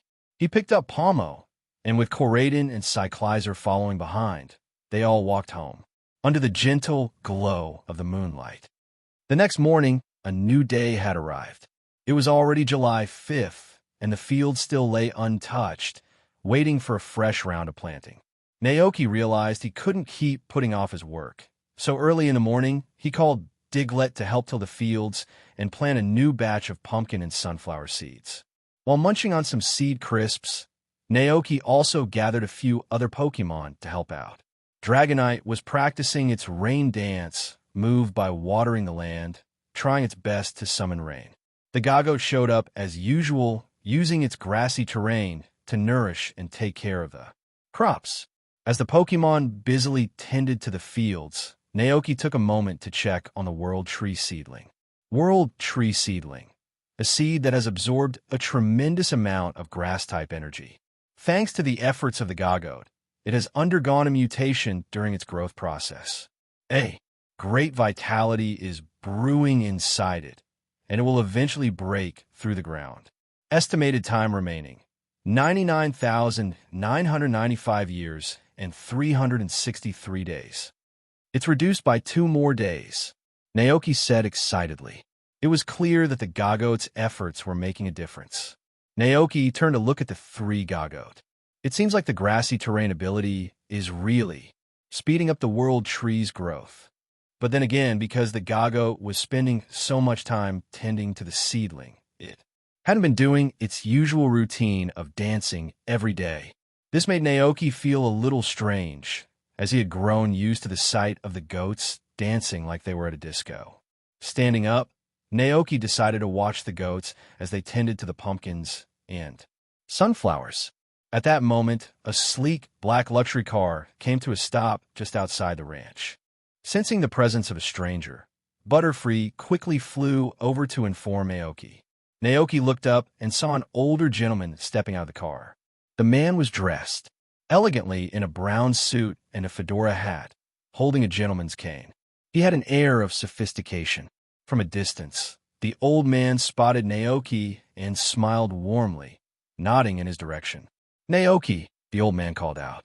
"Mr. Sato," Naoki exclaimed, excitedly recognizing the distinguished visitor. This old man was the owner of the 2 small Pokémon that Ivan had introduced Naoki to more than 2 months ago. If Mr. Sato had shown up here, Naoki's heart skipped a beat, and he hurried forward to greet him. Sato still had that warm, kind demeanor. "I'm sorry, I got delayed with something and ended up arriving a bit late." "It's no problem at all," Naoki said, glancing at the sleek black luxury car. "Would you like to come inside for a cup of tea?" Sato chuckled, noticing Naoki's glance. "No need for tea. I've got to visit a friend later." He turned toward the back seat of the luxury car and called out, "Come on out. We've arrived." The car door opened, and 2 small but well-dressed Pokémon resembling butlers silently stepped out. The taller of the 2, with upward-pointing horns, had a serious, stoic expression. The younger, with downward-pointing horns, seemed more gentle, standing slightly behind her brother. Naoki thought, "These must be the ones I met before." The sister, her face warm and friendly, smiled when she saw Naoki. Her brother, however, frowned a bit, giving her a look of disapproval. The brother whispered, "We agreed we'd observe this human first before getting attached." The sister quickly adjusted her smile and replied quietly, I know." Naoki, having eaten a few pieces of translation seeds earlier to understand his Pokémon better, overheard their conversation and chuckled to himself. He didn't let on that he understood them, but he nodded inwardly. They've grown a lot in 2 months, Naoki thought. They're not the tiny ones I first met. Old man Sato smiled kindly and introduced Naoki. "This is Mr. Naoki, who will be looking after you from now on. You met him when you were little, remember? He brought you pudding." The younger S. "Course I remember." Immediately Bry up and nodded enthusiastically. "Aye." Of the older brother, still frowning, muttered, "We agreed." The sister playfully stuck her tongue out. "Aye. I know. But brother, don't you remember how good the pudding was?" The older brother, recalling the taste of the pudding, hesitated for a moment before nodding. "Aye, it was good." His sister, confused, asked, "Aye? Then why don't you like this human? He's nice, and the pudding was delicious." The older brother replied calmly, "That's different." He glanced at his sister with concern, thinking back to something a stray cat had told him at the manor. The cat had been abandoned by a human for being too weak, and though it was later adopted by Mr. Sato, the memory of abandonment haunted it. As the older brother, he felt responsible for ensuring his sister wouldn't get hurt. "Aye, we Can't get too attached to a human before knowing if they'll abandon us. If he leaves us, we'll be heartbroken. This is what Brother Nddd had learned from a Mewith in the manor who had been abandoned. The Mewith had once been tamed by a human, but because the human thought it was too weak, they abandoned it. Later, the Mewith was fortunate enough to meet Mr. Sato, who adopted it. Since then it has lived happily in the manor. Because of this story, Brother Nddd felt he had to protect his sister, making sure that this human wouldn't abandon them before they got too attached. Sister Nddd seemed to understand, but not fully.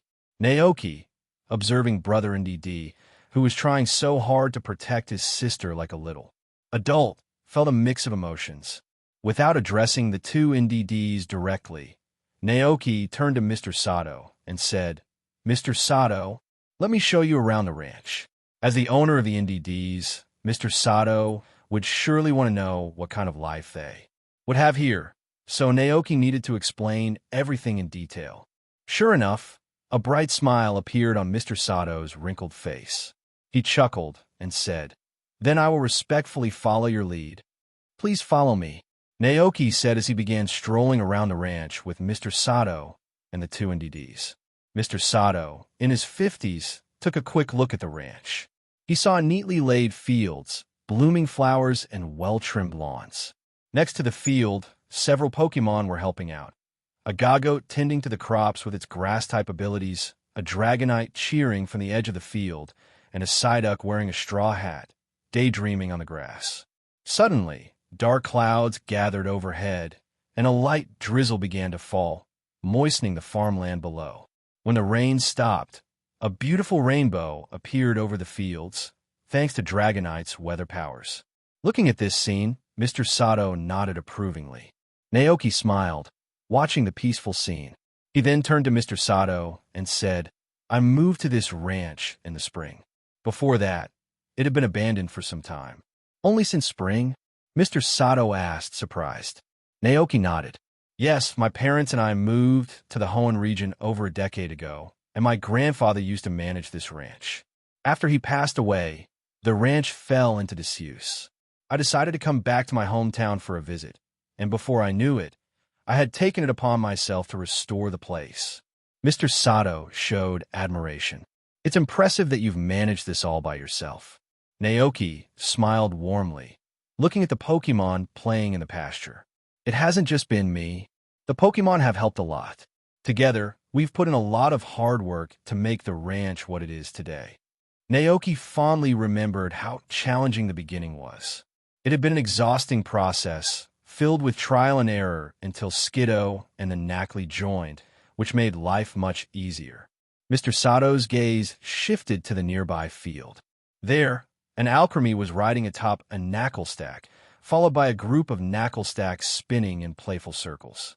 Nearby, a Gagoat was basking in the sun, while a Glacian sniffed at a small yellow flower, sneezing adorably after inhaling some pollen. The sight of these well-cared-for Pokémon spoke volumes about the ranch's quality. "The Pokémon here are in excellent hands," Mr. Sato remarked, further impressed by the young man. Naoki nodded humbly. "Let's head over there and take a closer look," he said, guiding them along the winding path he had created through the fields. As they walked, Naoki pointed out various areas of the ranch. "This is the flower garden I set up. I plant seasonal flowers here, and Butterfree and the Combi visit regularly to collect nectar. The Combi then turns it into sweet honey for the Pokémon to enjoy." Mr. Sato smiled as he watched the 3 Combi and a Butterfree buzzing happily around the flowers. "They seem to love it here." Naoki beamed.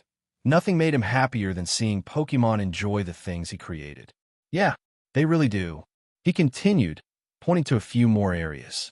"Over there is the Pokémon house where Miltank lives, and next to it is the coop for the chickens.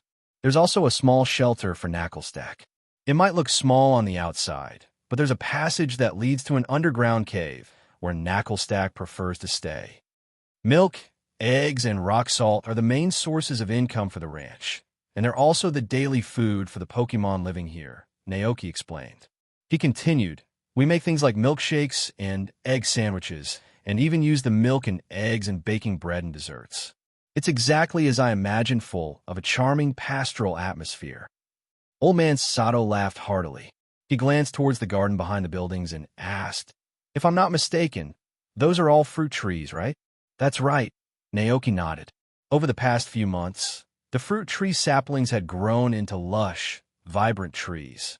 In about a month, they'll be ready to bear fruit. Naoki didn't plan to sell the berries since they didn't fetch a high price. Instead, he intended to use them to make wine or as snacks for the Pokémon. Thinking about it, Naoki felt proud. His ranch was becoming more and more prosperous, and he even began imagining that he could raise another 100 Pokémon. However, he quickly realized the reality: taking care of so many Pokémon would require more energy than he could manage alone. After touring the ranch, Mr. Sato felt very satisfied. This young man wasn't just hardworking, but he also had a natural ability to care for Pokémon. From the way the Pokémon interacted with him, it was clear they liked him a lot. Old man Sato nodded approvingly in his heart, though he kept a calm expression on his face. He turned to the two NDDs, who had been following quietly. The sister, NDD, had sparkling eyes, clearly excited about the ranch's lively atmosphere. She hadn't even officially joined yet, but she already felt at home and eager to be part of it. Meanwhile, her elder brother, NDD, was more focused on the Pokémon around them. While they were walking, he noticed that the Pokémon were quietly observing them too. He picked up on their emotions: curiosity, surprise, happiness, and a hint of caution. At that moment, the brother saw the eager expression on his sister's face. He pursed his lips, making his already serious expression look even more discontented. Naoki watched this scene with curiosity. What was going through this little adult NDD's mind? Did he dislike the ranch? The elder NDD sighed. Sister. The younger NDD blinked, seemingly guessing what her brother was about to say. Yeah. Brother, I like it here. Don't you like it? The elder brother replied, his tone serious. Yeah. I like it too. Naoki, why does he look so unhappy if he likes it? Naoki thought to himself. He quickly realized it wasn't the elder NDD's fault. His naturally drooping mouth made him look perpetually unhappy, even when he wasn't. Old man Sato, seeing the two Pokémon had finished their conversation, smiled and asked, "So, what do you think? Do you want to stay here and live with Naoki?" Hearing this, the two NDDs raised their heads and looked at Naoki in front of them. Naoki smiled warmly and greeted them. "It's been a long time since we last met, NDDs. Let me formally introduce myself to you. I'm Naoki, the owner of this ranch. If you're willing, I'd be happy to welcome you." The sister, NDD, beamed with joy. I'm happy." The elder brother, NDD, gently used his horns to release a bit of psychic energy to read Naoki's emotions. There was no malice, no ill intent, only pure warmth and joy in Naoki's heart. Naoki noticed the older brother's cautious behavior and turned to meet his gaze. The eyes of Naoki and the elder brother NDD locked for a brief moment. After a pause, the elder brother NDD nodded slightly, his expression softening as he said calmly, "Ha." Seeing the usually serious, little adult-like NDD brother nod in agreement, old man Sato chuckled heartily. The two NDDs turned to look at him. Old man Sato said, All right, looks like I don't need to worry anymore. In that case, I'll leave them in your care from now on." Naoki nodded confidently. "Don't worry, I will take good care of them." Old man Sato addressed the two NDDs. "Go ahead." The sister NDD happily walked over to Naoki, and the brother followed silently behind her. Seeing this, Naoki smiled and gently reached out to pat the sister's head. Happy. When Naoki put his hand on the brother NDD's head, he felt the Pokemon's body stiffen slightly. "You look so serious. Why don't you smile?" Naoki teased with a grin. Hearing this, the brother NDD seemed startled and looked up. Despite his expressionless face earlier, the NDD brother had been carefully listening to Naoki's introduction of the ranch, using his psychic abilities to sense Naoki's emotions. When Naoki spoke about the ranch, the NDD sensed his pride. He must be proud of managing such a big ranch so well, the brother NDD thought. And when Naoki spoke of the Pokémon on the ranch, the brother felt a deep, genuine joy. Naoki's love for his Pokémon was pure and unrelated to their strength. Under the warm autumn sun, the smile on Naoki's face was like a gentle breeze, filling the air with warmth. Although the brother NDD didn't show any expression, he quietly observed Naoki. He felt that this was a day he and his sister would remember forever. They had met a human who truly cared. After a moment, the brother NDD quietly responded, Unfortunately, the translation seed crisps Naoki had eaten earlier had worn off, so he could no longer understand what the NDD said. But from the gentle tone, Naoki guessed it wasn't anything like, I'm born not to smile. Seeing how well they were getting along, Old Man Sato felt reassured. He took out a piece of paper from his suit pocket and handed it over. Here's the phone number for the manor. If you ever need help, don't hesitate to call. Naoki, thinking of the NDDs and how they might miss their old home, accepted the number. Thank you. I appreciate that. Old Man Sato smiled, leaned on his cane, and waved to the two NDDs. See you later, little ones.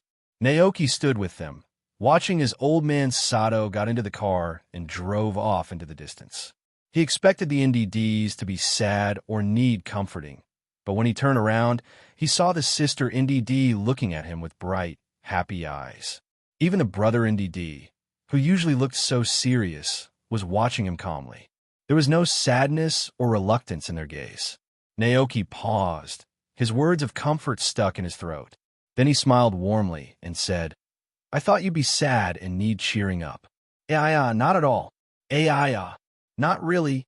The sister NDD beamed, while the brother NDD sighed lightly as if to say, Well, how should I explain this? They had known since they were young that they would eventually have new human families, so they had been looking forward to it for a long time. Naoki ate another piece of translation seeds and chatted with the two NDDs on this topic for a while. He roughly understood what they meant. Just like the Pokémons, the Pokémon League prepares for new trainers. The NDDs had also been excitedly awaiting their new trainer, imagining what they would be like. The two Pokémon were surprised that Naoki could understand their speech. For the first time, the older brother NDD showed a look of panic, quickly thinking back to see if he had said anything he shouldn't have. It seemed the only thing he had mentioned was that they shouldn't invest too much emotion in humans when they first meet them. The brother NDD anxiously asked, AI? Master, did you hear us talking just now? He worried that Naoki might dislike him because of what he said. Naoki blinked and gently corrected him. Don't use master as a formal title. We're equals here. The sister NDD chimed in. But isn't that what Mom and Dad taught us? They said the human who takes care of us will be our new master, and we should help him well. Naoki listened patiently, organized his thoughts, and then replied, Instead of master, I think it's more appropriate to say we're like family. Just like a normal human family, where the care and support go both ways. You help me with the house, and I take care of you in return. Is that so? The younger sister NDD looked a bit confused. Yes, Naoki said. He then turned to the older brother NDD, who was waiting for reassurance, and asked, Do you think I'm the kind of person who would abandon a Pokémon just because they're weak? The brother NDD was caught off guard but shook his head honestly. From what he had observed, it didn't seem like Naoki was that kind of person. Naoki smiled. Then isn't that good? As he spoke, he noticed from the corner of his eye that Butterfree, Glacian, Cyclizer, Coradin, and Dragonite were all hiding and peeking around the corner, watching the conversation curiously. Naoki waved them over. Come on, you don't need to hide. This Dragonite, Naoki began, patting the Pokémon on the back, was very clumsy when it was younger. It only knew a few moves, even though, at its age, other Dragonites could use many more. He paused and looked at the NDDs. By that standard, Dragonite would have been considered weak, right? Dragonite blinked and tilted its head with a little sigh as if to say, Hey, I'm not that weak.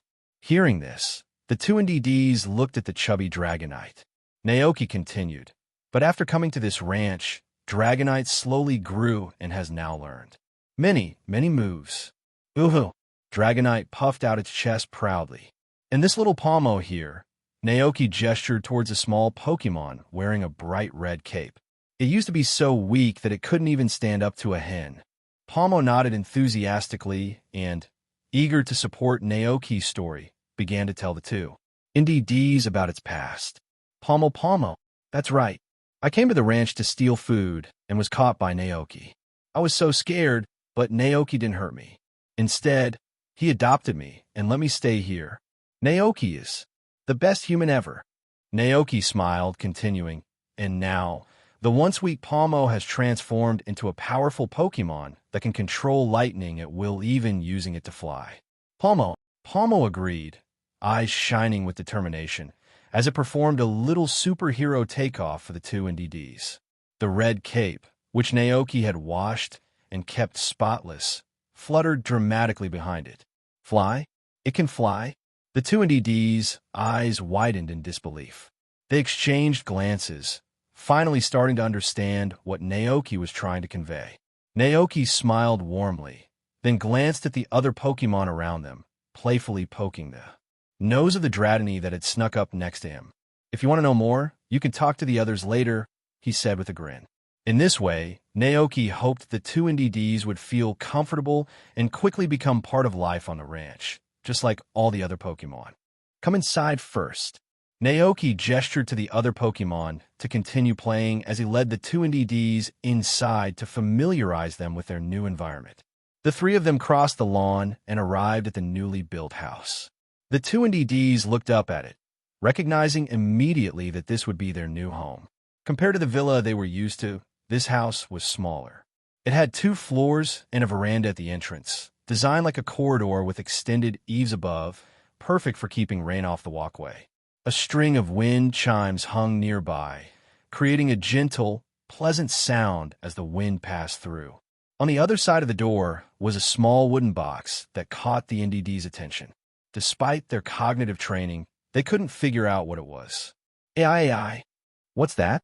The younger Indeed asked curiously. Naoki followed her gaze and smiled. That's Butterfree's nest. I made it myself with wood and nails, filling it with leaves, grass, and flower petals. Every evening, Butterfree flies into it and sleeps there. The two NDDs nodded in understanding. Naoki opened the door and welcomed them inside. This is our home. Immediately, the brother and sister looked around, taking in the neat and bright living room. It was simple but warm, with a soft sofa, a round wooden coffee table, and a TV placed opposite. There was also a green potted plant, adding a touch of life to the room. However, what caught their attention most was the display stand in the living room. These are things that Baby Bear sent back, Naoki explained. It has a characteristic ability called Pickup. Pokémon with that ability like to collect all kinds of things and bring them home. AI. Teddy Ursa? They hadn't seen it earlier.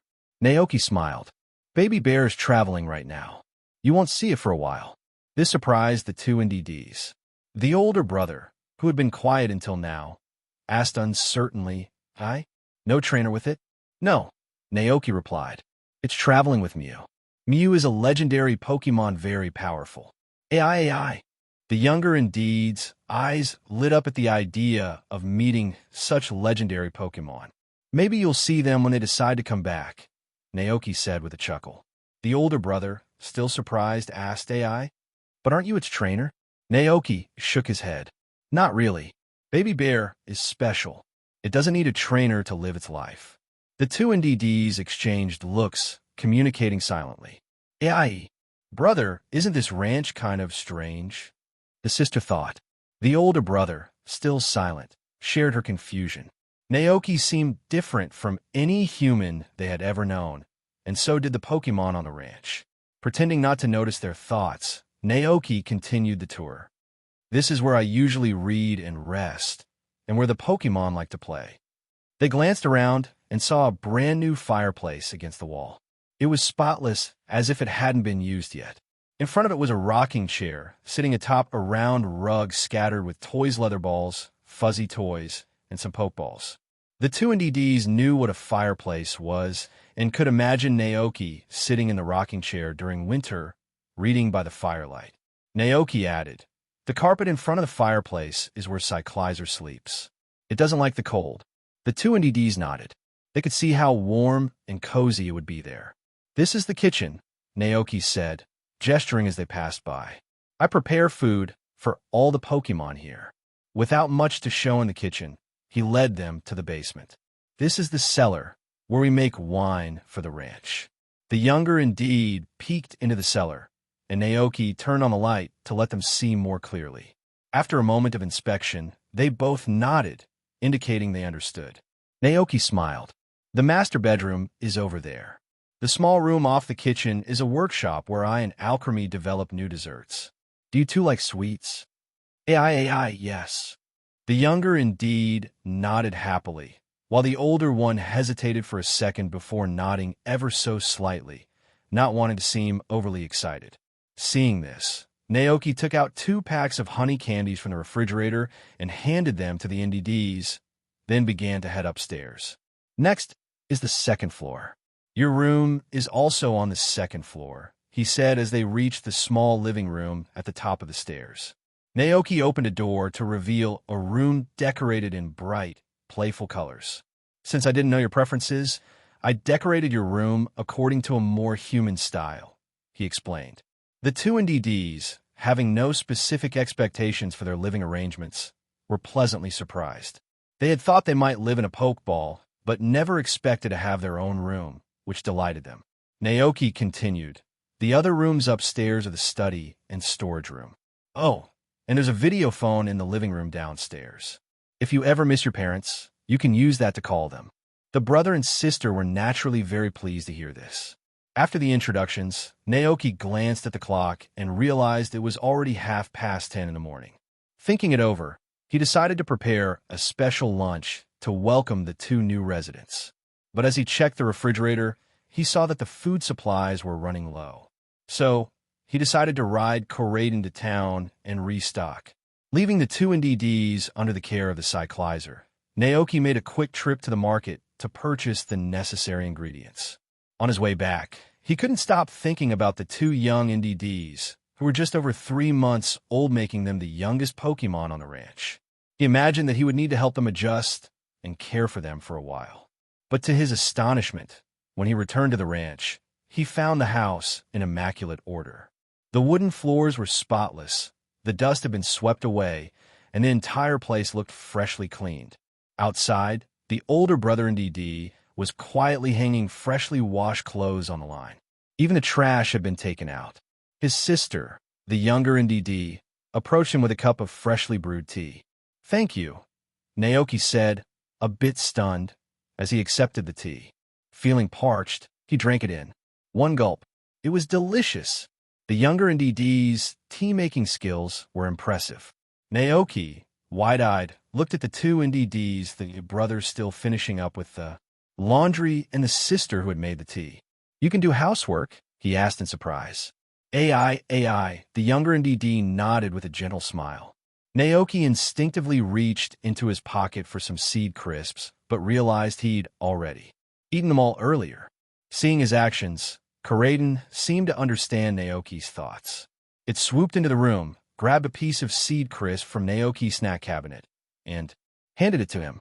Naoki was momentarily stunned, but when he saw the proud look on Corraden's face, he couldn't help but laugh. He patted its head before happily eating the seed crisp. The younger sister indied in with a cheerful voice, "Yeah, before we came here, Mom and Dad specially taught us how to do housework." She proudly explained that they were well-versed in sweeping, mopping, doing laundry, taking out the trash, hanging clothes, washing dishes, and even making tea. They were truly well-trained butlers from a grand estate. Naoki nodded in appreciation. From this, it seemed the 2 NDDs didn't need much care themselves. As he put the groceries in the kitchen, Naoki caught sight of the trash can in the corner of the room. "Where did you dump the garbage?" he asked suddenly, concerned. Brother NDD pointed outside the ranch, toward the trash bin on the roadside. "AIE." Relieved, Naoki sighed. At least they didn't accidentally throw it in the grass. Curiosity flashed in his eyes again. "By the way, how did you know I like this kind of tea?" Sister NDD turned to look at the Cyclizer, and her brother did the same. Apparently, Cyclizer had informed them about Naoki's favorite tea and where to take out the trash. Ah, that explains it. Naoki chuckled. All right, you two take a rest now. I'll cook for you. Sister NDD stepped forward, asking, AI, can we help with cooking? Naoki raised his eyebrows. You can cook too? She nodded eagerly. AIE. Yes. My brother and I both learned how, but my brother was a bit clumsy and almost blew up the kitchen several times. Brother NDD's eyes widened in shock, casting a disapproving look at his sister. You're not supposed to say that out loud. Seeing her brother's embarrassed expression, Naoki burst into laughter. Brother NDD turned his head away, clearly flustered. Realizing she had embarrassed him, Sister NDD quickly covered her mouth, but it was too late. She then tried to make up for it, saying, Aya, my brother and I are skilled in different areas. I'm good at cooking, making tea, and taking care of the owner and the Pokémon. My brother excels at housework, being a proper housekeeper, mowing the lawn, and organizing everything. He can manage the house perfectly. Oh, I see. Naoki nodded with a smile and praised. You two are amazing.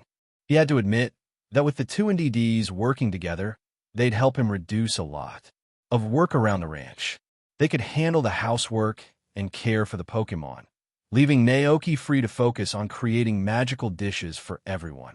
This setup would be especially helpful during the winter when the fields would be idle and no crops could be grown.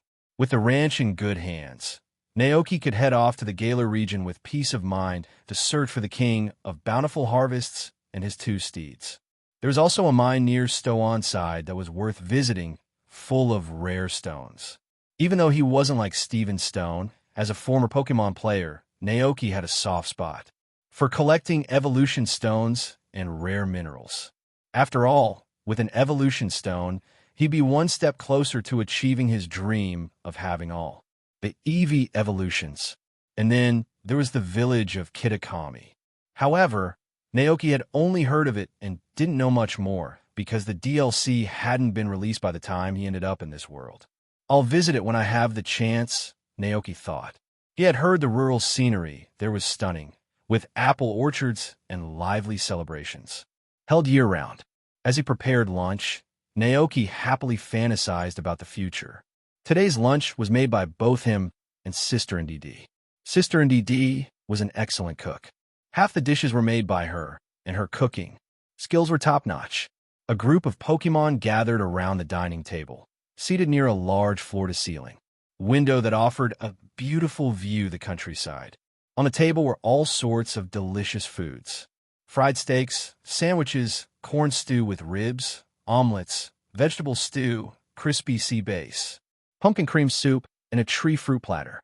For drinks and desserts, they had lucky pudding, strawberry juice, moo milk, honey, fudge, and freshly baked cookies.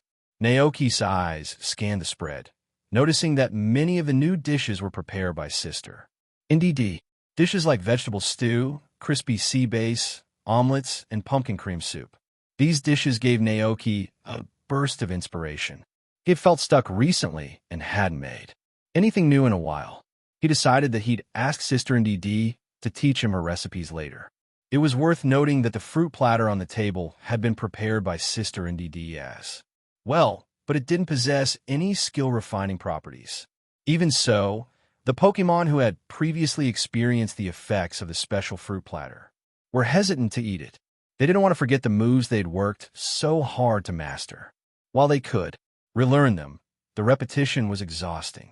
Seeing this, Naoki stifled a laugh. Sister NDD looked puzzled. She turned to the group of Pokémon in confusion. Why aren't you eating? Go. Cyclizer muttered.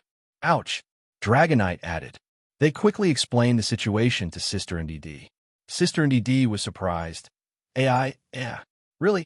How could such a thing exist in this world? Both NDDs turned to Naoki for clarification. You can think of it as a type of superpower, Naoki explained casually. Don't worry, you'll get used to it in time. Thinking about the fruit platter's unique effect, Naoki felt a little regretful. Why didn't he have a Pokémon with a gambling streak on the ranch? one that wouldn't stop until it learned a magical move? What a pity, he sighed with a chuckle. After lunch, Naoki began assigning specific tasks to the two NDD butlers. Just as Sister NDD had mentioned, Brother NDD was excellent at housekeeping and organizing daily affairs, so Naoki entrusted him with managing the entire house. Sister NDD, being skilled in cooking and caring for Pokémon, was given the responsibility of looking after many of the ranch's Pokémon. Of course, Naoki assured them that they wouldn't have to do everything by themselves. They would all work together as a team. Sister NDD's duties were divided into two key areas: feeding the Pokémon on the ranch whenever Naoki was away, using her unique ability to sense emotions to care for the Pokémon, understand their needs and problems, and promptly inform Naoki. After explaining the tasks, the two NDDs exchanged glances and nodded in agreement. It seemed straightforward and aligned perfectly with their talents. Seeing their enthusiasm, Naoki was reminded of the special traits of the NDD species. Unlike Pokémon like Cyclizer, which require energy from food, NDDs absorb positive emotions, happiness, gratitude, and joy. Their horns allow them to channel these emotions into energy, making them natural caretakers for humans and Pokémon alike. Speaking of caretaking, Naoki suddenly remembered something. "Oh, I haven't introduced you to the Pokémon Tavern yet," Naoki said with a smile. Sister NDD asked, tilting her head in confusion. Brother NDD also looked curious, waiting for an explanation. "As the name suggests, it's a place for drinking and gathering," Naoki said. "Come on, I'll show you." They crossed the lawn and approached the old house that had been converted into a tavern. Naoki opened the door and gestured for them to take a look. "This is the tavern, but it's not open yet," Naoki explained. "Do you know what a cafe is?" Brother NDD nodded.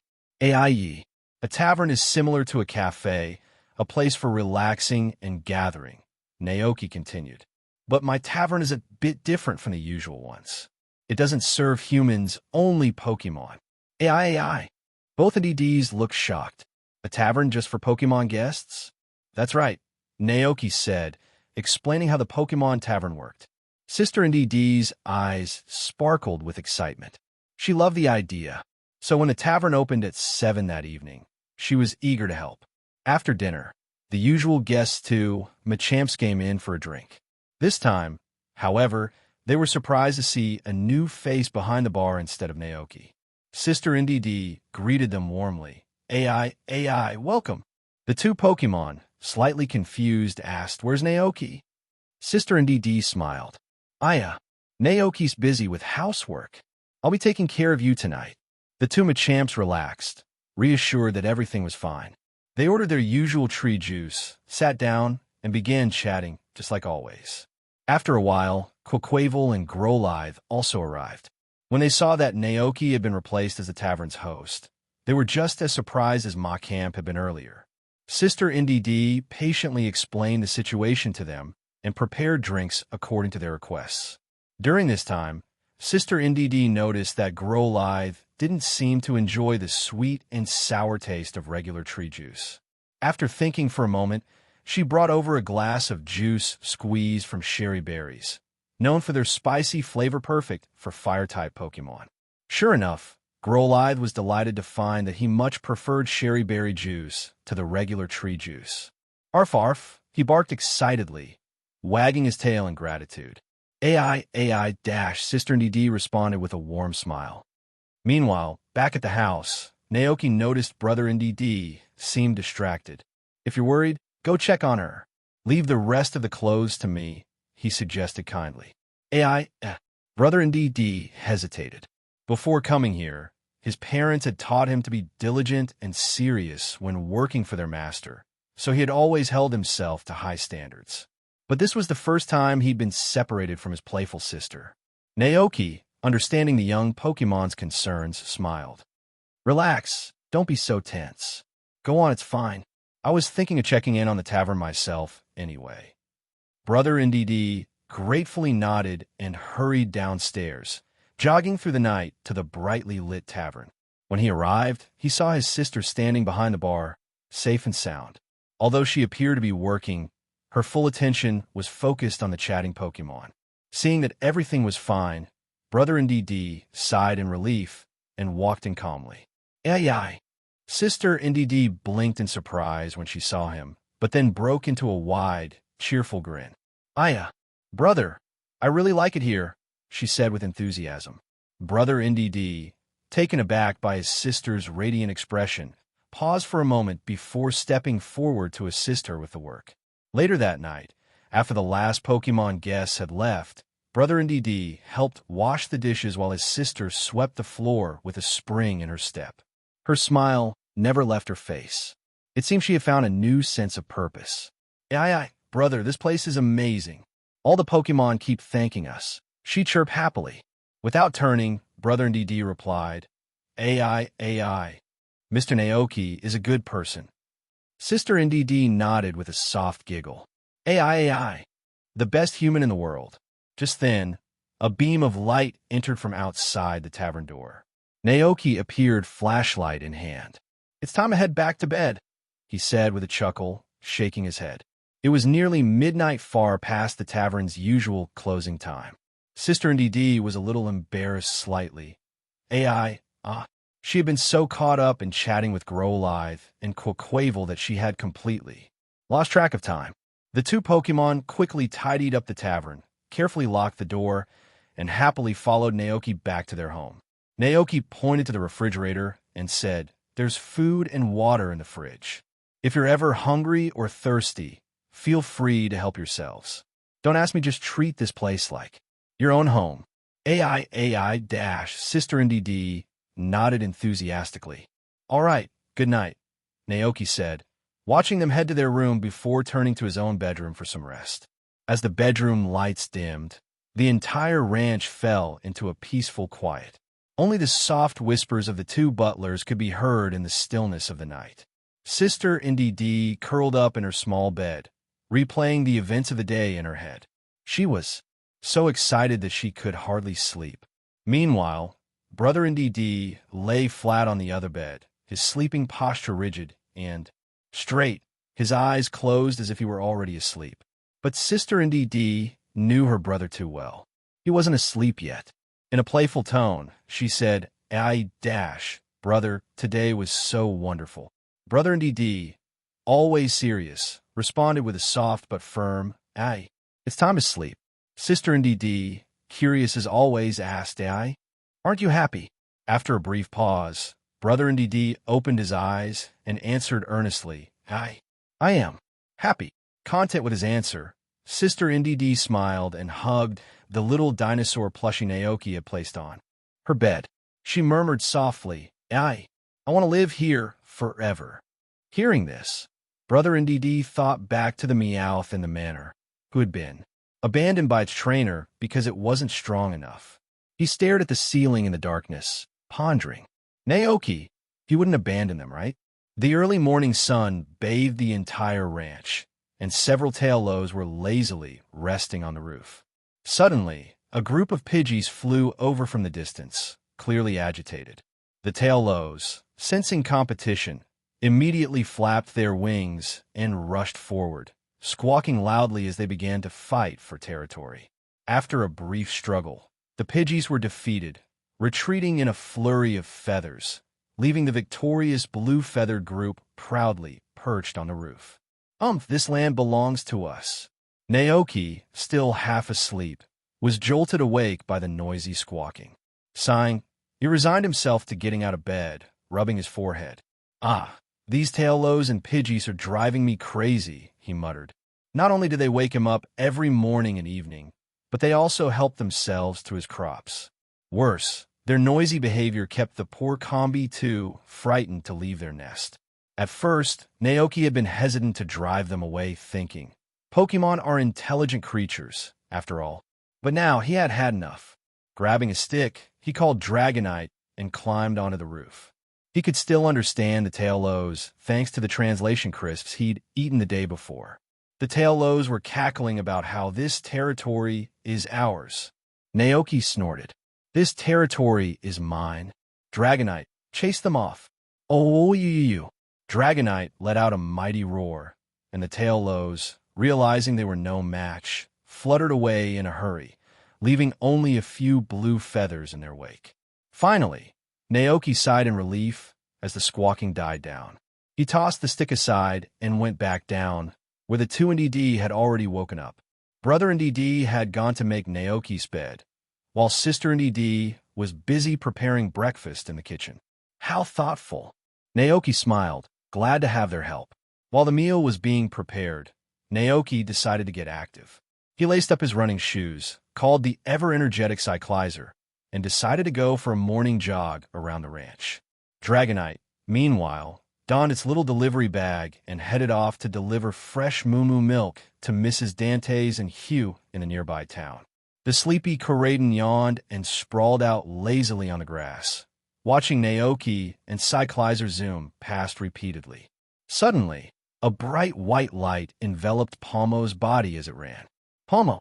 Palmo stopped in surprise, feeling the changes within itself. Naoki wasn't shocked. He had been waiting for this. Palmo, it's happening. Naoki cheered, excitement bubbling up inside him. The light surrounding Palmo grew stronger, its body rapidly changing. It grew taller and fluffier, its size increasing from small half-meter to nearly a full meter. When the light finally faded, the newly evolved Palmot let out a joyous cry and immediately jumped into Naoki's arms. Naoki caught the Palmot and couldn't resist rubbing his cheek against its soft fur. "You're even cuter now," he exclaimed. "Palmot," Palmot responded, snuggling into Naoki's embrace. Cyclizer, who had been running alongside them, watched with a dazed expression, feeling genuinely happy for Palmot. Not far away, Koraidon tilted its head, realizing something new. Watching Naoki bury his face in Palmot's fur made Koraidon feel envious. It glanced down at its own belly. After their run, Dragonite returned from its deliveries in town. Breakfast was ready, thanks to Sister NDD, who had thoughtfully laid it out on the table. Naoki sat down with his Pokémon and smiled. "Let's dig in. Aga, ga, Palmot." After breakfast, Naoki decided to take Sister NDD to help with the milking and feeding of the Gogoat and Miltank. But before heading out, the newly evolved Palmot ran over with its red cloak, which had obviously become too small. Its face was filled with sadness, and it looked at Naoki with tearful eyes. "Palmot." Naoki glanced down. After evolving, Palmot had grown larger, and the original cloak was now too tight, making it impossible for Palmot to wear it. Seeing this, Naoki thought for a moment and said, "Don't worry, I'll go to town later and buy you a new one." But Palmot still looked unhappy. That red cloak held great meaning for it. It gazed at the cloak in its paws, recalling the time Naoki had sat by the door, carefully washing the cloak by hand when it had gotten dirty before. Tears welled up in Palmot's eyes. If it had known this would happen, it might have chosen not to evolve. Seeing Palmot so upset, Naoki couldn't help but smile. He gently patted Palmot's head and reassured it. "This one is special, I know. We'll get a new one, but you should keep this one safe." Only then did Palmot feel a little better. Knowing that Naoki planned to take it to town later, Palmot sat patiently on the porch under the eaves, listening to the wind chimes overhead and watching Naoki and the two NDD as they milked and fed the Go-Goats. The grass balls in this basket are the main food for the Go-Goats. You just need to pour them into the trough each day, and the Go-Goats will take care of the rest, Naoki explained, demonstrating the task to the two NDDs. The brother and sister nodded, indicating they understood. Naoki smiled and moved over to the three Go-Goats, exhausted after helping cultivate the World Tree. "Say hello to them. These are our new friends, the NDDs. The one on the left is the older brother, and the one on the right is the younger sister." At his words, the three Go-Goats turned to look at the two siblings. They bleated softly in greeting, still a little tired. Naoki rubbed their heads, and as soon as the grass balls were poured into the trough, the three Go-Goats eagerly rushed over, eating hungrily to replenish their grass energy. Once they had eaten enough, the Go-Goats wandered back to the fields, using their grass-type abilities to help care for the crops and fruit trees. Seeing this, Naoki decided it was time to introduce the two NDDs to the Diglets and Knacklestack living underground. But just before they could descend into the cave, a dragonite suddenly soared through the sky, catching Naoki by surprise. Could it be that baby bear, and Mew sent him a postcard again? Naoki mused that they were being quite extravagant this time, sending a dragonite of all things to deliver it. So he paused to watch as the dragonite gracefully landed in the pasture. However, in the next moment, Naoki realized something was off. This dragonite looked very familiar. It was one of the dragonites that had tried to follow him home from Dragonite Island when he first visited, only to be stopped by his own dragonite. Dragonite's reaction confirmed Naoki's suspicion. As soon as it saw the wild dragonite land, the usually relaxed dragonite, lounging in the sun, immediately jumped to its feet. "Ouch!" Dragonite exclaimed, clearly surprised. The wild dragonite cheerfully replied, "Awoo, awoo." Unfortunately, Naoki had used up his translation seeds, so he couldn't understand what they were saying. But after hearing what the wild dragonite said, Dragonite turned its gaze toward the lake where Dratini and Dragonair lived. Naoki's curiosity was piqued, and he stepped forward to ask, "Are you here to take Dratini and Dragonair back to the island?" "Ouch!" Dragonite nodded enthusiastically, eyes sparkling with excitement. Its whole attitude toward the wild dragonite instantly shifted. Suddenly, it was all affection, gently leading the wild dragonite by the paw toward the lake, clearly eager to reunite them with Dratini and Dragonair. It almost looked like Dragonite couldn't wait to pack them up and send them back home to the island. Naoki.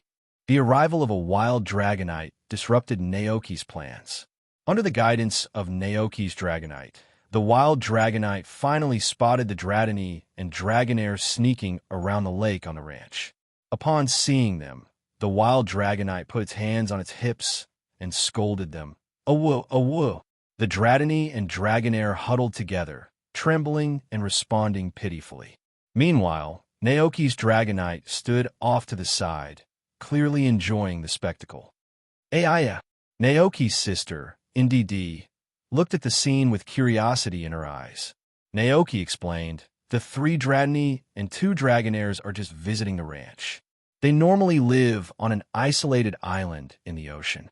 Apparently, Dragonite had already made arrangements with the other Dragonites on Dragon Island, assuring them the group would just play for a short while and then return home. But these 5 little ones got so carried away with their fun that they lost track of time, so Dragon Island sent a Dragonite to fetch them. While they continued their negotiations, Naoki decided to take the 2 NDDs to the underground cave to introduce them to the 5 Knacklestack and Diglets living there. The cave was cool and serene, with an underground lake connected to a flowing river. Water droplets slowly dripped from the stalactites above, creating a peaceful ticking sound as they hit the water. 5 Knacklestack and little Diglett gathered in front of Naoki, curiously eyeing the 2 new Pokémon. Naoki smiled, saying, "These 2 will be your companions from now on. When I'm away, they'll take care of you." Sister Nddd waved warmly. "AI, AI." Brother Nddd nodded slightly. "AI." The Knacklestack and Diglett all turned their attention to the 2 new faces. Naoki added with a grin, "The one on the left is the older brother, and the one on the right is the younger sister. Also, the food my younger sister cooks is absolutely delicious. It's even better than mine." Squeak. Hearing this, the greedy Diglett's eyes lit up. It had always thought Naoki's cooking was the best in the world, so it was surprised to hear someone else might outdo him. The Knacklestacks were also intrigued by Nddd's culinary skills. Sister Nddd, thrilled by the praise, couldn't wait to whip up some of her signature dishes and share them with the Pokémon. Naoki, of course, supported this. "Then, how about you take care of their lunch today? I'll tell you about their favorite foods and preferences later." AI, Sister Nddd nodded enthusiastically. After finishing their tasks in the cave, Naoki took them back above ground. Brother Nddd got straight to work tidying up the rooms, which had been messed up by Cyclizer and Palmot. Sister Nddd, on the other hand, strolled around the ranch, making friends with Glacian, Alchemy, and the other Pokémon. Her gentle and caring nature quickly endeared her to the group. Naoki glanced over and saw that Alchemy had already taken a spot on NDD's head. Even Glacian, typically reserved, smiled faintly and stayed close by her side. Meanwhile, by the lake, the wild Dragonite was still scolding the Dratini and Dragonair. Naoki, curious, asked Raiden to bring him a bag of translation seed crisps so he could understand what was being said. The wild Dragonite continued muttering by the lake. 2 Dratini and 3 Dragonairs huddled in the water, with just their heads peeking above the surface, looking pitifully at the wild Dragonite. Naoki's Dragonite watched the entire scene, clearly amused. "What's going on here?" Naoki raised an eyebrow as he approached. As soon as the Dratini and Dragonair saw him, they rushed out of the lake and hid behind him, as though he were their savior. "Woo, we don't want to go back. Woo, please let us play a little longer." The wild Dragonite, still serious, retorted, "Oh, woo. No, you played long enough. It's time to go home." The Dratini and Dragonair trembled in fear. Naoki, feeling sympathetic, said, "Are you in a hurry? Why not let them stay a few more days?" After all, life on Dragon Island didn't seem particularly exciting, just basking in the sun or fishing in the sea. Facing Naoki, the wild Dragonite's sternness softened, and it sounded almost a little aggrieved. "Oh, woo. But they've been playing for a really long time." The Dragonite beside them widened its eyes in surprise. "Naoki." That was true. After thinking for a moment, Naoki realized that since the wild Dragonite had come all this way, he couldn't let it leave without offering hospitality. So, he extended an invitation. "How about you stay for dinner and leave in the afternoon?" "Dinner?" The wild Dragonite's eyes lit up, recalling the delicious food Naoki had brought to Dragon Island. It immediately forgot about fetching the Dratini and Dragonair and eagerly nodded. "Oh, Naoki's Dragonite." "All right then," Naoki said cheerfully. "You all can play for a while. I'll go get some ingredients." Dragonite, "Can you help me look after our guest?" Naoki's Dragonite was quite upset, but thinking that the wild Dragonite would take those 5 annoying little dragons back to Dragon Island in the afternoon, it decided to endure the situation. So Dragonite agreed. Dratini and Dragonairs sighed with relief. At least, they could still play here until the afternoon. Naoki initially wanted to ride Cyclizer to town, but when he looked around, he saw Cyclizer playing with the NDDs. Not wanting to disturb them, he found Karaden, called Palmot, and they all headed to the town together to order a new cape for Palmot. Today's lunch was prepared by Naoki and Sister NDD. Looking at the feast before it, the wild Dragonite was overwhelmed by the variety of food. "Dragonite, this is too embarrassing to watch." It turned its head away and quietly ate its sandwich, deciding to endure the situation a little longer since the wild Dragonite would be leaving in the afternoon. However, while the imagination was comforting, the reality was harsh. Even as the sun set and night fell, the wild Dragonite made no mention of bringing Dratini and Dragonair back to Dragon Island. Not only that, it enthusiastically played with the Pokémon on the ranch. Since Naoki had visited Dragon Island with Cyclizer and Palmo before, he was familiar with this group of Pokémon, including the wild Dragonite. Naoki, Dragonite, and the Dratini stood nearby, observing the scene, each with different expressions on their faces. Naoki felt proud, thinking, "I knew it.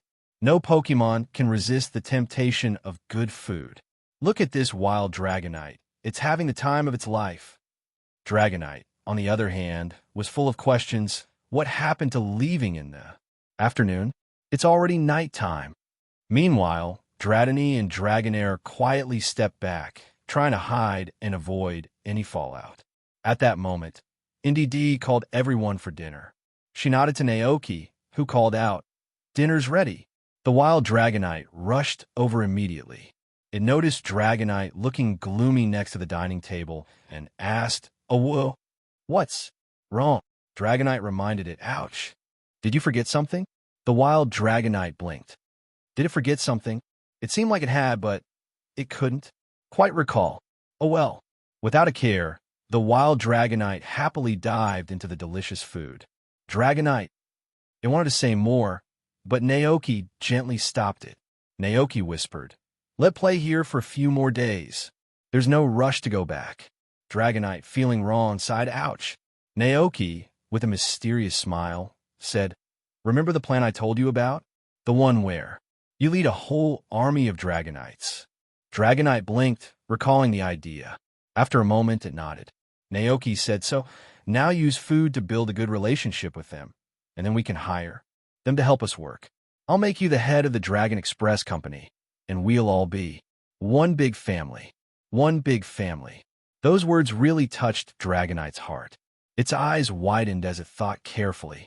Every Pokémon Naoki treated as family had their own. Pokeball. Dragonite had one too, but Dratini, Dragonair, and this wild Dragonite didn't. Thinking of this, Dragonite suddenly felt happy. They were a family. With that, it stopped worrying about sending the wild Dragonite back to Dragon Island. After all, in Naoki's heart, Dragonite was special. Late that night, the Pokémon on the ranch gradually fell asleep, one by one. The wild Dragonite, with its belly full, also dozed off on the soft grass. Everything was peaceful at the ranch, but over on Dragonite Island, things weren't going as smoothly. The moonlight reflected on the lake. The Dragonites by the water looked confused. Where was the Dragonite they'd sent to bring back Dratini and Dragonair? Why hadn't it returned? Did something bad happen? Could it have been captured by a human trainer or something? The Dragonites exchanged worried glances, looked at the moon and the sea, and thought about what might have gone wrong. So, early the next morning, they sent another adult, Dragonite, to investigate. But as the day passed and the sun set again, the second Dragonite didn't return either. Panic spread among the Dragonites. After a long, anxious discussion, they decided to send a particularly tough Dragonite this time. One who had a bad temper, respected strength, and despised humans. It would never allow itself to be tamed. The next morning, as the sun rose, Dragonite, who had just returned from delivering milk, widened its eyes in disbelief. It stared at the two wild Dragonites, who looked far too happy as they juggled juice in one hand and honey bread in the other. Oh no, they're eating everything. Not only Dragonite, but Naoki also realized this. These two wild Dragonites were like bottomless pits. They had been eating nonstop for 2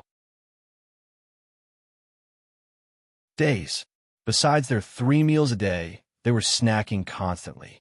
The refrigerator was empty. No, we can't let them stay here any longer, Naoki muttered, trying to figure out how to send them back to Dragon Island. Just then, another Dragonite landed on the ranch.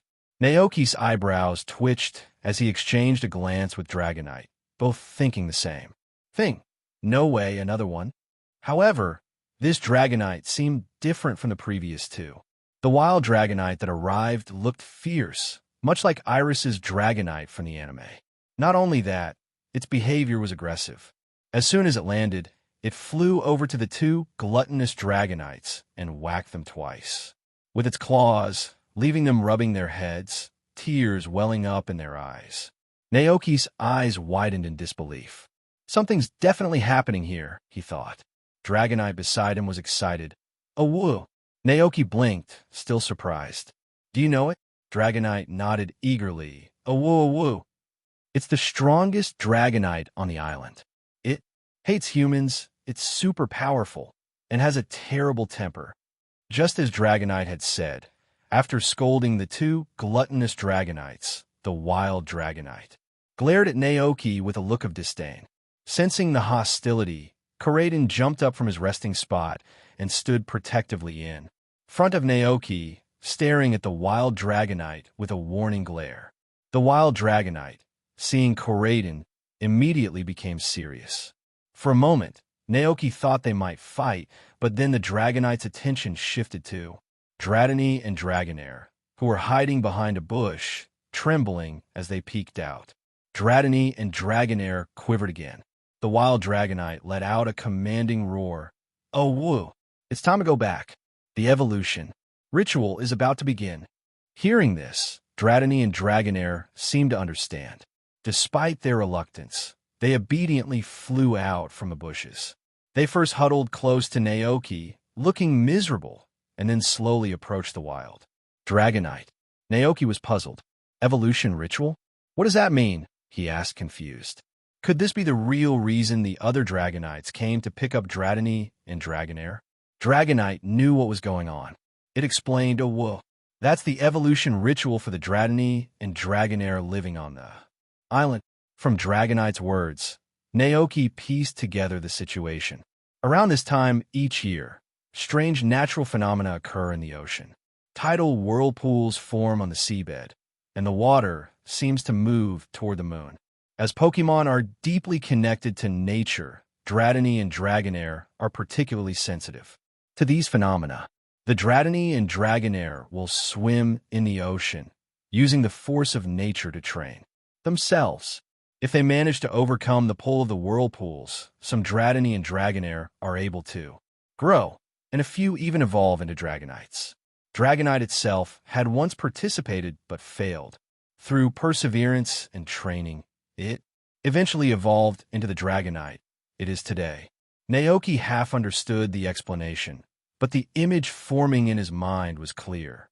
From a trainer's perspective, overcoming the force of water in a whirlpool seemed like a perfect form of special training. In gaming terms, it would be something like Dratini and Dragonairs have participated in the tidal training and gained significant experience. As a result, some Dratini and Dragonairs could use this as an opportunity to evolve. Dragonite recalled the event fondly, saying, whoa, whoa, whoa, it's spectacular. Everyone swims in the tidal waves and then flies toward the moon. As Dragonite spoke, Naoki's imagination began to run wild. He pictured a bright, full moon hanging high in the sky, its light illuminating the ocean below, creating whirlpools on the seabed. Countless Dratini and Dragonair and Dragonites swam within the currents. Those who successfully passed the whirlpool trial would ascend into the sky, evolving into stronger Pokémon under the moonlight's glow. It was a miraculous display of nature. Naoki's heart stirred, his eyes filled with wonder. I want to see that, he exclaimed. Prepare to leave for Dragonite Island to witness the evolution ceremony. I'll leave the ranch in your care, Naoki told the two NDDs. It's the weekend, so the tavern will be closed today. You can use the extra time to relax, watch TV, or play. Upon hearing that the tavern was closed for the weekend, Sister NDD's face showed a hint of disappointment. Naoki chuckled. Who likes working that much? Sister NDD responded shyly. Okay. Naoki sighed playfully. Do whatever you want. I only have one request. Sister NDD's eyes lit up with excitement. AI, what is it? Naoki smiled warmly and said, just don't tire yourselves out. Sister NDD nodded eagerly. We won't. They weren't afraid of getting tired. In fact, running the tavern and serving the Pokémon guests brought them a lot of positive energy and happiness. They loved it. All right then. Naoki gently patted her head, then mounted Koraidon with Dragonite by his side and set off toward Dragonite Island. This time, he only brought Koraidon and Dragonite, leaving the other Pokémon at the ranch. Naoki wasn't sure how long he'd be away that night. It could end up being very late, so he let Palmot and the others stay behind to rest. The Pokémon were used to this arrangement, especially Cyclizer, who had long grown accustomed to staying behind to help take care of the ranch when Naoki had to go out at night. There weren't that many Pokémon on the ranch at that time. Naoki was busy taking care of important matters, so Cyclizer figured they couldn't bother him. Still, every once in a while, a flicker of longing surfaced in Cyclizer's heart. If only it could help Naoki more, just like Koraidon did. As they flew over the moonlit sea, Dragonite exclaimed, the moon is so round and beautiful. Naoki, curious, asked, do you like looking at the moon? He remembered the first time he saw Dragonite, sitting sadly, gazing at the moon. Dragonite nodded. The moon is different every day. A full moon looks like a plate, and a crescent moon looks like fruit that Koraidon took a bite out of. Koraidon. Naoki raised an eyebrow. No wonder Dragonite seemed melancholic. He hadn't realized Dragonite had a poetic sighed. At that moment, Karaden let out a warning cry. Ah, gah! Naoki looked up and saw Dragonite Island coming into view. They picked up speed and soon landed on the island. The mini Dragonite and unevolved Dratini and Dragonair spotted them quickly. In no time, Naoki noticed dozens of sparkling eyes watching him. Naoki, huh? What's going on? With a rustle, several small figures rushed out from the bushes. It was the Dratini and Dragonair who had left the ranch that morning. Seeing their excited faces, Naoki couldn't help but smile, patting their heads as he asked, "Did you miss me?" The Dratini and Dragonair nodded eagerly. Woo! Dragonite, standing nearby, narrowed its eyes. Oh, woo! It's only been a short while since we last saw each other. It was about to say more, but before it could, more Dratini, Dragonair, and Dragonite rushed over, pushing Dragonite aside and surrounding Naoki in an excited circle. Ouch! Woo! Dragonite widened its eyes, watching the scene warily. What's going on? Why were they suddenly so excited? The chorus of dragon Pokémon calls filled the air, and Naoki could feel the energy from his translation seeds being drained rapidly. He was a little overwhelmed. From their chatter, Naoki pieced together what had happened. Earlier that day, the grumpy Dragonite had brought back the two wild Dragonites and a group of tiny Dratini and Dragonair to Dragonite Island. The snacks they brought from the ranch had a delicious aroma that attracted the island's dragon Pokémon. Curious, the other dragons had asked what the food was. With pride, the wild Dragonites, Dragonair, and Dratini had replied, "Oh, woo! It's a special treat for Naoki." They excitedly shared their experiences of life on the ranch. The Dratini and Dragonair especially painted a vivid picture. Their glowing descriptions had sparked curiosity, and now the island's Pokémon were eager to experience the ranch life for themselves. Naoki! At that moment, Dragonite finally understood what was happening but found itself unable to squeeze through the crowd. With a heavy heart, Dragonite thought, if I'd known this would happen, I never would have brought Naoki to Dragonite Island. It was too late to regret. Aga, Karaden had adapted faster than Dragonite when it came to understanding Naoki's popularity with Pokémon. After all, no matter how much attention the Dragonites showered on Naoki, they couldn't sleep in his room like Karaden could. For Naoki, Karaden was unique. So Karaden had learned to find joy in this, and had even tried to teach Dragonite how to handle the situation with grace. At that moment, a powerful dragon roar echoed across the island, catching the attention of many Dragonites. They all turned their heads, looking curiously, then flew to the far end of the island with Dratini and Dragonairs in tow. Naoki, now free from the swarm of Dragonites, was sweating profusely. These Dragonites are way too enthusiastic about the food, he thought, laughing to himself. But this enthusiasm was exactly what he needed. After all, he had plans to use the food as a way to start his Dragonite Express company. Noticing the commotion at the far end of the island, Naoki asked Dragonite, "Is it starting?" Dragonite's attention shifted to the event as well. It nodded before flapping its wings and soaring into the sky. Naoki quickly hopped onto Karaden and followed. When they arrived at the other end of the island, the sight took Naoki's breath away. The bright moon hung high in the sky, casting its soft light over the sea, which shimmered like a dream world. The water was a deep, rich blue, glowing under the moonlight. Suddenly, Naoki noticed a tidal wave forming beneath the surface of the sea. One by one, Dratini and Dragonair dove into the water, racing into the swirling whirlpool and swimming with all their strength. Naoki grabbed his camera, eager to capture this incredible moment. Then, something astonishing happened. The seawater seemed to come alive, spiraling upwards like a towering column of water, as if reaching for the moon itself. Another column of water followed right after. Naoki's eyes widened in amazement. Is this what Dragonite meant by the water flowing to the moon? He was utterly stunned by the impossible beauty of the scene. But then, through his camera lens, he noticed something peculiar. There were shapes inside. the columns of water. Quickly, Naoki adjusted the focus and zoomed in for a closer look. The next second, the mysterious figures came into view. They were tiny, blue Pokémon, almost blending perfectly with the sea. They had round heads with ribbon-like tentacles, small mouths, big blue eyes, and a red oval gem on their chests. Each one had a pointed foot that looked underdeveloped. That's Phi-1. Phi-1.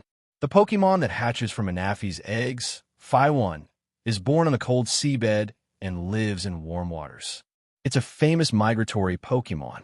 Each year, they swim great distances to return to the place where they were born. At this moment, these sea-dwelling Pokémon were swimming in large groups across the ocean, as if on a grand pilgrimage. As they swam, tidal waves formed, and countless pale, blue Phi-1 danced gracefully in the tides.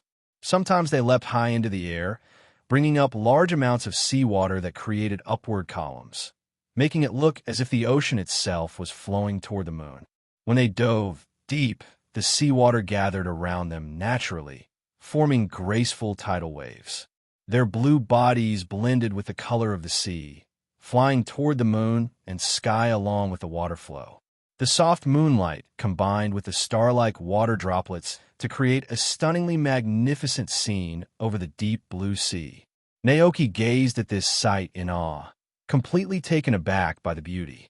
After a brief moment of dazed wonder, he quickly switched his camera from photo mode to video mode to capture it all. Underneath the waves, countless Dratini and Dragonair were swimming fiercely. They were battling the forces of nature and their own limitations, striving to overcome the powerful ocean currents and swim upward. But the sea's power was immense and heavy. The young, inexperienced Dratini and Dragonair were small and fragile in comparison. Again and again, they were swept back into the deep sea by the whirlpool, and the rough water currents left marks on their soft bodies. Yet despite their hardships, the Dratini and Dragonair refused to give up. With each new attempt, they adjusted themselves and charged at the whirlpool again, injuries and all. After a fierce struggle, the first Dragonair broke through the whirlpool and leapt into the sky. Water droplets, shimmering in the moonlight, fell from its body, and the next second, a brilliant white light burst forth from the evolving Dragonair. That was the light of evolution. Oh! It cried melodiously, and within the glow, a newly evolved Dragonite was born. Then came a second one, followed by a third. The adult Dragonites, flying high in the sky, watched with pride. None of them stepped forward to help because they knew this was something every Dragonair and Dratini had to do alone. Each of them had gone through the same trial. This is truly incredible. Naoki couldn't help but exclaim, deeply moved. He zoomed in with his camera and, among the many Dratini and Dragonair, spotted a shiny Dratini with a noticeably different color. It was struggling, falling behind as its slender body was pushed back by the powerful current.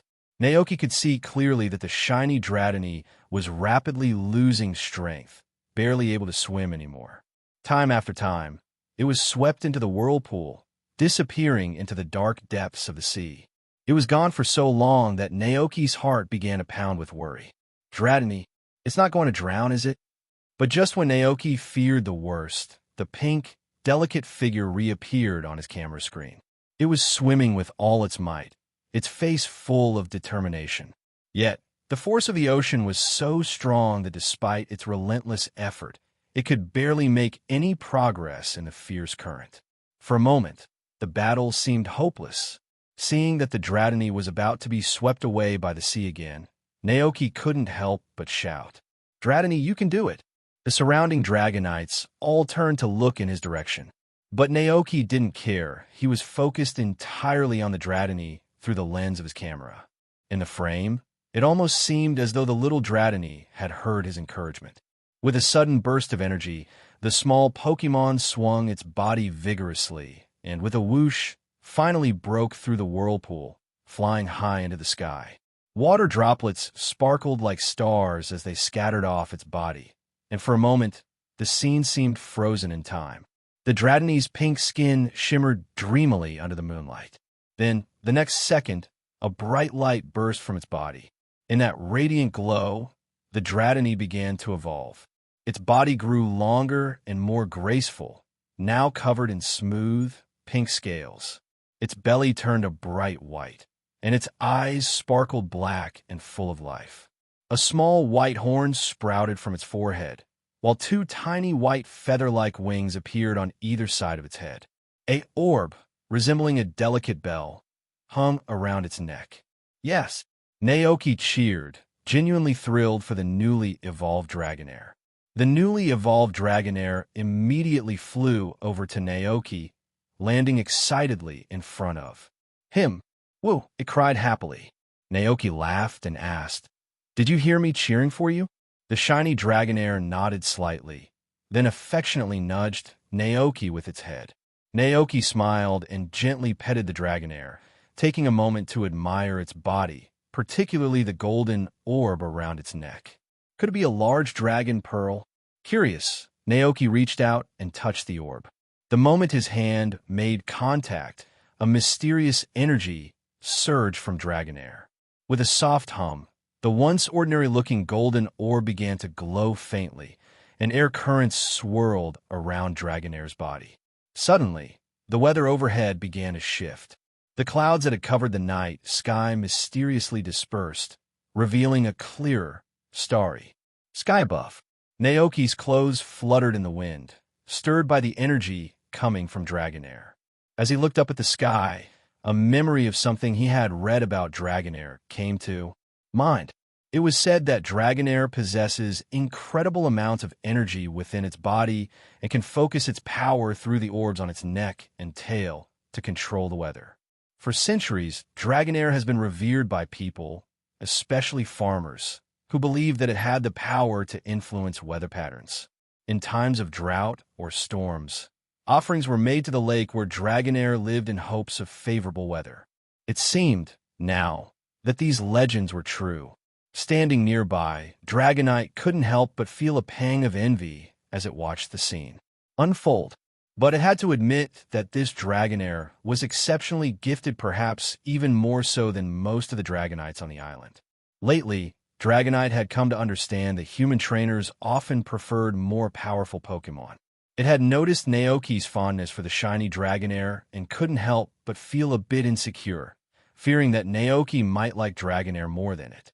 Naoki, always in tune with his Pokémon, quickly sensed Dragonite's mood shift. He knew his chubby friend was feeling a bit down again. With a chuckle, Naoki playfully pulled Dragonite and Koraidon close, draping an arm over each of them, and spoke to Dragonair. "We're all so proud of you. You did amazing today. Isn't that right, Dragonite?" Dragonite, realizing Naoki was comforting it, perked up. The dark cloud that had been hanging over its head instantly disappeared, replaced by a bright, sunny feeling. With newfound enthusiasm, it nodded and agreed. "Oh," Dragonair didn't give it much thought. After evolving, it was naturally overjoyed. After thanking Naoki, it looked around and quickly flew off to join the other newly evolved Dragonairs, happily playing with them. Meanwhile, the Phi 1 and the others gradually disappeared into the distance as their migration continued. With that, the evolution ceremony came to an end. Naoki, Koraidon, and Dragonite sat on a rock at the edge of the cliff, listening to the sound of the waves crashing against the shore while reviewing the video captured on Naoki's camera. Wow, this footage is incredible. It's like having a treasure trove of research material. Naoki marveled. Whether it was the migrating Phi 1 or the evolution of Dragonair and Dratini under the moonlight, the footage was priceless for Pokémon researchers. Naoki figured that if he sold this ecological data, it could fetch an enormous price. But he wasn't short of money. This felt more like something to treasure, perhaps a family heirloom. Tucking the camera away, Naoki glanced around to make sure no other Dragonite were watching. Then, with a mischievous grin, he gestured for Dragonite and Koraidon to follow him as they quietly snuck away. Dragonite, puzzled by Naoki's sneaky behavior, tilted its head. "Oh, why don't you say goodbye to everyone?" Dragonite seemed to ask. Naoki paused and said with a teasing smile, "If you want to invite a few Dragonites back to the ranch, go ahead." "Of course not." Dragonite quickly understood. Without needing another word, it took the lead, pulling Naoki and Koraiden along as they made their escape from Dragonite Island. Seeing Dragonite hurry ahead, Naoki couldn't help but laugh. "Don't worry, you're still my favorite Dragonite." "Oh, whoa." Naoki reached out and patted Koraiden's neck, adding with a grin, "And you're my favorite." Koraiden. Both Pokemon were immediately satisfied, their previous concerns melting away. Naoki breathed a sigh of relief. He silently promised himself he wouldn't go overboard. Collecting Pokemon as he did in the games, trying to balance the relationships between them all would be exhausting. Dragonite thought it had finally left behind the troublesome Dragonites of Dragonite Island. But early the next morning, just after sunrise, it spotted some very familiar figures in the pasture. Dragonite rubbed its eyes in disbelief. There, standing before it, were the two wild Dragonites and 5 Dragonair. The wild Dragonites and Dragonairs blinked and cheerfully greeted it. "Oh, whoa, Dragonite!" Dragonite was utterly shocked. But then, recalling Naoki's earlier words, it smirked mischievously, crossing its arms with a grin. "Oh, whoa, you can stay at the ranch, but you'll have to help out to earn more Poke Puffs." At the mention of Poke Puffs, the two wild Dragonites immediately remembered the delicious treats from the ranch. They nodded eagerly. "Oh, woo." Seeing their enthusiastic agreement, Dragonite let out a sigh of relief, thinking they're just here for the food. That's a lot easier to deal with. "Oh, whoa, whoa, whoa." It's hard for Naoki to prepare food, and humans are different from us. They need to spend money to buy food. Yesterday, you ate all our Poke Puffs, and now there are none left. If you want more, you'll have to help Naoki with some work. Hearing this, the two wild Dragonites began to associate Poke Puffs with work in their minds. Nearby, Dragonair also perked up, curious about what was being discussed. Unlike the two wild Dragonites, the Dragonair weren't just interested in the Poke Puffs, they genuinely liked Naoki as well. The two wild Dragonites blinked in confusion. "Oh, whoa. What is work?" Dragonite sighed. It then patiently explained to the Pokemon in front of it what work typically involves. "Oh, whoa. It's tough for Naoki to manage the ranch all by himself. All the Pokemon at the ranch pitch in. What you'll be doing is easy just like me. Your job will be to deliver the fresh Moo Moo milk produced at the ranch to the customers who have ordered it. But remember, you must not drink it along the way." Dragonite gave them a serious look and continued. "Oh, whoa. If you drink the milk secretly, Naoki won't make any more Poke Puffs for you." The two wild Dragonites, eager to have more Poke Puffs, shook their heads vigorously, promising not to sneak any milk. Satisfied, Dragonite thought for a moment and added, "Oh, whoa. From now on, you have to listen to me." The two foodie Dragonites had no objections to that. Seeing them agree, Dragonite felt an unexpected sense of pride. It had never imagined there would be any Dragonites who would listen to someone like it. "Woo." At that moment, several nearby Dragonair asked, "What about us?" Dragonite, being part of a species that often cares for its younger Pokemon, couldn't help but feel a sense of responsibility toward the Dratini and Dragonair. Even though they might compete for Naoki's attention, Dragonite's instincts kicked in, and it chose to take care of them anyway. "Oh, woo. Just stay out of trouble. Once you evolve into Dragonite, you can help Naoki too." With a wave of its claws, Dragonite herded the 5 Dragonair toward the lake, ensuring they wouldn't cause any mischief. Dragonite, however, stayed behind to teach the two wild Dragonites how to properly deliver milk. So, early in the morning, pedestrians in Kosagi Town were stunned as they looked up to see 3 Dragonites flying gracefully across the sky, arriving in town. People were left in shock and disbelief. Was that a Dragonite? Am I seeing things? Did a rare Pokemon really show up in Kosagi Town? But there were a few townspeople who were already familiar with Dragonite's milk deliveries.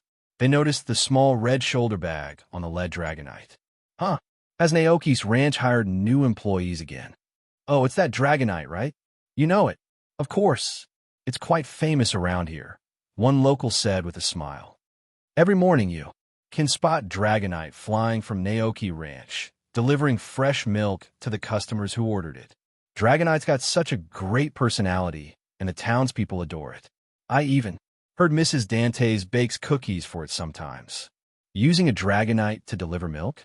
Isn't that a bit extravagant? Exclaimed a trainer from another region, clearly taken aback by the revelation. The townspeople merely shrugged, as if this was the most normal thing in the world. You'll get used to it, one of them replied casually. Dragonite flies really fast, and it's gentle as can be. Why wouldn't we trust it with milk deliveries? This is... The visiting trainer was left speechless, unable to process what he was hearing. To him, Dragonite was a revered Pokémon, especially among the dragon tamer families in the Johto region, where it was considered a precious, rare companion. If those dragon tamer families could see this, using their revered Dragonite as a milk delivery Pokémon, they'd be. In addition to Mrs. Dantes, who had ordered milk earlier, and the seed shop owner Hugh, Naoki Ranch has recently received many more orders from the townsfolk. Some people ordered the magical goat milk produced by the Gogoat, some requested rock salt, others wanted fresh eggs, and many ordered the Moo Moo milk produced by the Milk Tank. Although similar products are sold in town, people believe that milk freshly squeezed from the ranch is fresher, more natural, and tastes better. One customer even ordered a basket of sweet corn, saying they wanted to enjoy steamed corn. Naoki and Koraiden delivered the corn together. Meanwhile, Dragonite was responsible for delivering the rest of the orders: milk, goat milk, and eggs. Over the past few months, Dragonite has become more familiar with town than Naoki himself. Dragonite enjoys the job, especially since it receives so much praise while working. Among all the customers, Dragonite's favorite is Mrs. Dantes and her husband, who live on Blue Sea Street in the northeast corner of town. This kind and gentle elderly lady loves to bake cookies and always has a few treats ready for Dragonite. At first, Dragonite was nervous about accepting the cookies because Naoki had told it not to accept gifts from customers without permission, so it politely declined. But Mrs. Dantes was too insistent. When Dragonite refused, she practically forced the cookies into its mouth, saying it was a new flavor she had just developed, and she'd be very upset if Dragonite didn't try them. Dragonite had no choice but to accept. Later, back at the ranch, Dragonite discussed the situation with Naoki. After a lengthy conversation between man and Pokémon, they decided to deliver milk to Mrs. Dantes in a larger glass bottle from then on, as a thank you for her generosity. Now, Dragonite was showing the two wild Dragonites around town, introducing them to the customers who ordered milk. Awoo, remember these houses? Every morning, Naoki will prepare fresh milk, and you just need to deliver it. The wild Dragonites blinked in confusion. Awoo. And then what? Dragonite. Dragonite felt a surge of frustration. These two were even more clueless than it had been. Thinking of the future Naoki had planned for it, Dragonite sighed and patiently explained, Awoo dash. You can't just drop the milk off and fly away. You have to land in front of the door, knock, and wait for the humans to come out and collect it. Oh, and don't forget, delivering the milk is not the end. Humans will give you money in exchange for the milk. Bring the money back to Naoki, and he'll make delicious poke puffs for you. At the mention of poke puffs, the two wild Dragonites' eyes lit up with excitement. This sounded pretty easy. Dragonite assigned each Dragonite to specific clients to deliver milk. At the end of the lesson, it added, Awoo. I'll take care of Mrs. Dantes. Dragonite wasn't too concerned about the other customers, but delivering milk to Mrs. Dantes, who baked cookies just for it, was something it wouldn't give up. The two wild Dragonites had no objections to this arrangement. After everything was explained, the three Dragonites left town and flew back to Naoki Ranch. They had come in a hurry, strolled through town, and then left just as quickly. Their eye-catching flight through the sky attracted the attention of not only the townspeople, but also a few Pokémon trainers camping in the countryside. It's a Dragonite. I saw it in the Pokémon Encyclopedia at the Academy. Why is a Pokémon like that here? Dragonite is rarer than anything I've ever seen. I'm going to catch one. Let's go, Pikachu. No way, I saw them first. I'm catching one. Let's see who can do it first. Two young men wearing Orange Academy uniforms charged after the Dragonites, filled with determination. The girl who stayed behind sighed, holding her forehead. Really, those two are so impulsive. Haven't they thought that these Dragonites might belong to a trainer? She glanced at the tent they left behind, then gritted her teeth and chased after them, abandoning the tent.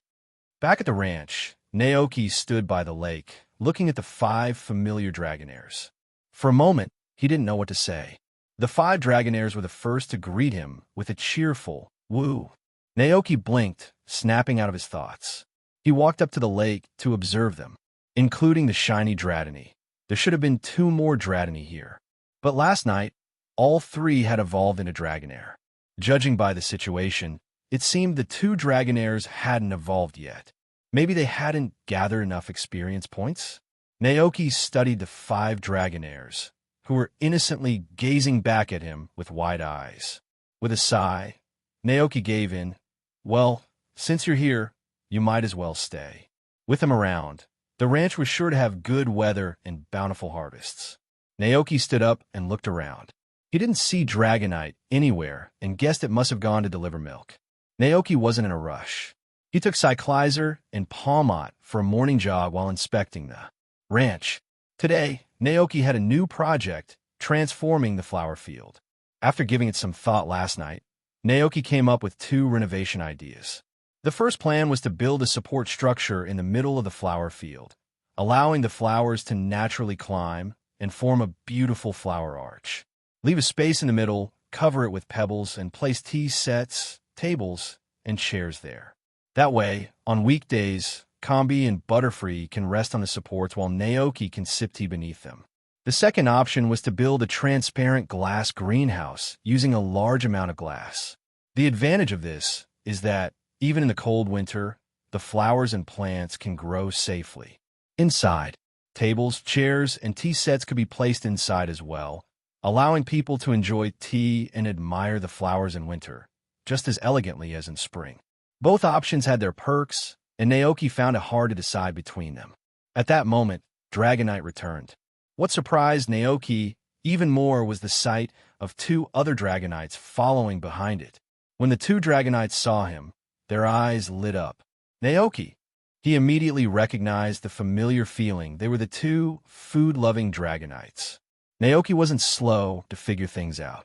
Seeing the red bag slung over Dragonite's shoulder and its proud expression, Naoki quickly realized that Dragonite had been showing the 2 wild Dragonites around town to familiarize them with the delivery routes, paving the way for the future Dragonite Express Company. Did they agree? Naoki asked quietly. Dragonite nodded confidently. Naoki smiled. That's great. Since Dragonite was getting everything in place, Naoki knew he couldn't fall behind either. After thinking for a moment, Naoki decided to write a notice and post it on the bulletin board in the square of the town. As for the content, he had already figured it out. Naoki Ranch now proudly offers Dragon Express services. Fresh eggs, nutritious milk, magical goat milk, and plump pumpkins delivered straight to your doorstep by Dragon Express. Interested? Call 537-6898. Note: currently, we do not support cross-city or cross-region shipping. And why wasn't cross-city delivery supported? Well, for now, the Dragonites were still unfamiliar with other towns, and there wasn't any navigation system to guide them. Speaking of navigation, the first thing that came to Naoki's mind was Rotom. Rotom is a very unique Pokémon, capable of inhabiting various appliances like refrigerators, washing machines, and even mobile phones and computers. When the famous Rotom phone was released, it spread quickly throughout the Pokémon world. This device, which could search and store Pokémon information, came equipped with map navigation, communication functions, and even a camera, making it incredibly popular among trainers. Naoki imagined how useful it would be to equip each Dragonite with one of these to help them with deliveries, and to keep one at home so he could stay in touch with any Dragonite out on delivery. Unfortunately, The Rotom phone hasn't been invented yet. Ah, I guess I'll have to be patient and wait. After all, smartphones hadn't even been invented yet. Even if Naoki found Rotom, there wouldn't be much he could do with it. Whenever this thought crossed his mind, Naoki would sigh and mutter about how the technological advancements in this world were progressing in strange ways. As for inter-regional deliveries, it was common knowledge in the Pokémon world that Dragonite's flying speed far exceeded that of airplanes. Even though Dragonite could fly around the planet in 16 hours, Naoki didn't plan on letting them deliver goods to other regions just yet. Why? Because other regions weren't exactly stable at the moment. Take Kanto and Hoenn, for example. It would be disastrous if members of Team Rocket, Team Magma, or Team Aqua pretended to be customers, placed fake orders, and set traps for Dragonite during deliveries. They could easily capture Dragonites using such tricks, and that would be an enormous waste of time, not to mention dangerous for the Dragonites. Naoki cared too much about their safety to take such risks. No, aside from getting them equipped with Rotom phones, we also need to find ways to make Dragonite stronger, Naoki pondered. While he didn't expect them to surpass Koraidon in strength, they should at least be comparable to Gagot in terms of endurance and power. After breakfast, Naoki started preparing the two food-loving Dragonites' favorite treat, Poke Puffs. With brother NDD handling most of the daily housework, Naoki no longer had to worry about household chores. Brother NDD ensured everything stayed in order, giving Naoki plenty of time and energy to focus on making delicious dishes for the Pokémon. Sister NDD, who had never learned how to make Poke Puffs, watched with curiosity. She loved cooking and was intrigued by the process. Seeing her interest, Naoki raised an eyebrow and asked, "Do you want to learn how to make Poke Puffs?" AI, Sister NDD nodded eagerly, excited at the opportunity. Could she really learn? Of course. Naoki smiled warmly, ready to teach her the process of Poke Puff making. First, you place the berries in a pot with cold water and heat it up. You need to stir it constantly to infuse the flavor into the Poke Puff, he explained. But be careful with the timing. If you cook it for too long, the batter will turn mushy, and no Pokémon will want to eat that. Once the batter is done, you pour it into a mold and bake it in the oven, Naoki concluded. Sister NDD listened intently, absorbing all the details. After Naoki finished his explanation, he stepped aside and asked, "Would you like to give it a try?" She responded happily, eager to try her hand at making Poke Puffs. Unlike humans, psychic-type Pokémon like NDD could use their telekinesis to prepare food, allowing them to handle ingredients and kitchen tools without touching them. Naoki watched in amazement as the spoon, enveloped in blue psychic energy, stirred the mixture with precision. Judging from her control, it was clear that she had an exceptional talent for telekinesis. Great job. Now that the batter is ready, go ahead and pour it into the mold, and we'll pop it into the oven, Naoki instructed. She happily followed his directions, carefully using her psychic powers to pour the batter evenly into the mold before placing it into the oven. All we have to do now is wait 20 minutes, Naoki said. He had planned to wait with her, but just then, a sudden commotion from outside the ranch caught his attention. Naoki glanced toward the source of the noise and turned towards Sister NDD. "Can you watch the oven for me? I'll go check what's happening outside." When Naoki stepped outside, he saw 3 students from Naranja Academy, all wearing their uniforms, gazing in amazement at the 3 Dragonites basking in the sun on the grass. One of the boys noticed Naoki and quickly realized the 3 Dragonites weren't wild Pokémon. His expression shifted to shock as he hurriedly said, "Excuse me, we're students from Naranja Academy. We followed those Dragonites here. Sorry, we didn't know they were your Pokémon." Naoki raised an eyebrow, mildly amused. So they were drawn here by the Dragonites? That's fine. He thought for a moment that they were here for the green grass trial. "Don't worry about it," Naoki replied with a smile, glancing at the Dragonites. "They're the delivery Dragonites of the ranch. You probably saw them on their way to deliver goods to town." "Delivery?" The trio looked at him in disbelief, eyes wide. Naoki chuckled. Yes.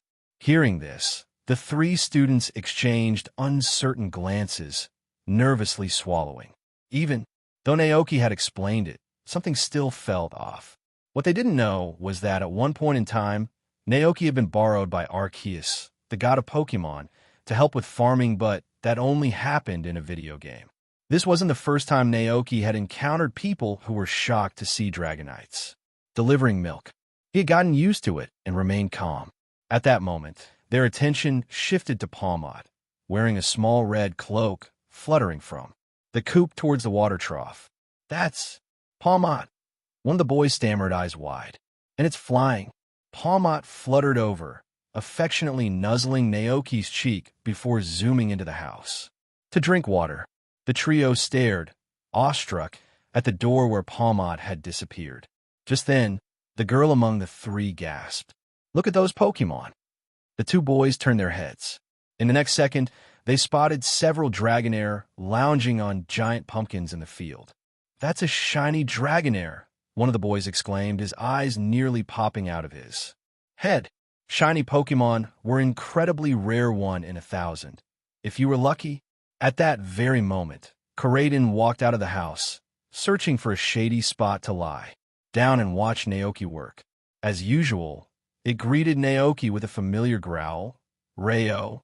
The three students turned their heads once again. This time, they locked eyes with Karaden, who looked majestic and powerful. Their expressions screamed shock, as if they were seeing something completely new. A Pokémon I've never seen before, one of the boys shouted, his voice full of wonder. Naoki sighed internally. There are so many trainers who've never seen the world, he thought with a bemused smile. After seeing off the three trainers, Naoki got back to work on building the glass greenhouse. After some consideration, he decided to implement both ideas. Not only would he build a flower stand, but he would also create a separate glass greenhouse for warmth during the colder months. The flower stand would be for people, while the glass greenhouse would be for Combi and Butterfree. In winter, when the temperature drops and heavy snow blankets the ground, not even the hardiest grass can survive, let alone flowers. This season is particularly tough for Butterfree and Combi, who rely on nectar to survive. Naoki wasn't sure how wild Combi and Butterfree dealt with this problem, but now that he was here, he certainly wasn't going to let them struggle. So, he decided to build a glass greenhouse. This way, when winter arrives, he can move the Combi hives and Butterfree nests into the greenhouse. He'd fill it with pots of green plants and flowers, along with the special honey sold in town, to ensure the Pokémon can make it through the winter safely. Naoki was skilled at hands-on projects. By the afternoon, he had already sawed several wooden planks and put them together to form a large flower stand.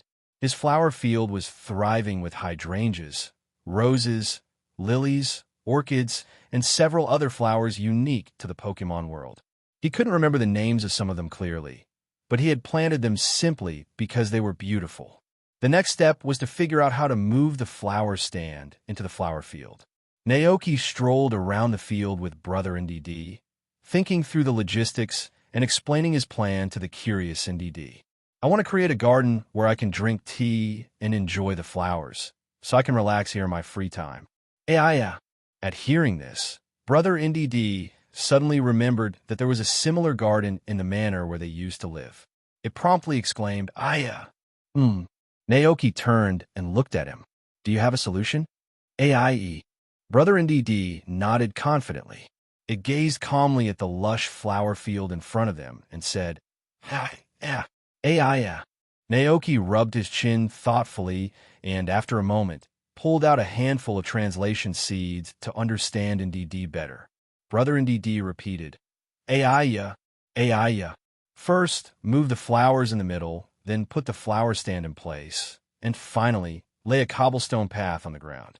Cobblestones. Naoki nodded, impressed by the suggestion. That's a great idea. Thanks, NDD. Brother NDD nodded modestly, not seeking any credit. With a plan in place, the next step was to move the flowers out of the center. It just so happened that Naoki had planned to build a glass greenhouse later, and these flowers could be moved inside. After a brief moment of thought, Naoki called over Karaden and Cyclizer, who were watching nearby. He asked them to bring some empty flower pots from the storage room and began digging up the flowers. Brother NDD watched for a while, then quietly left and returned to the house. There, he whispered something to Sister NDD, who was busy making poke puffs. Sister NDD blinked in understanding, then stopped what she was doing and fetched a few citrus berries from the fruit storehouse.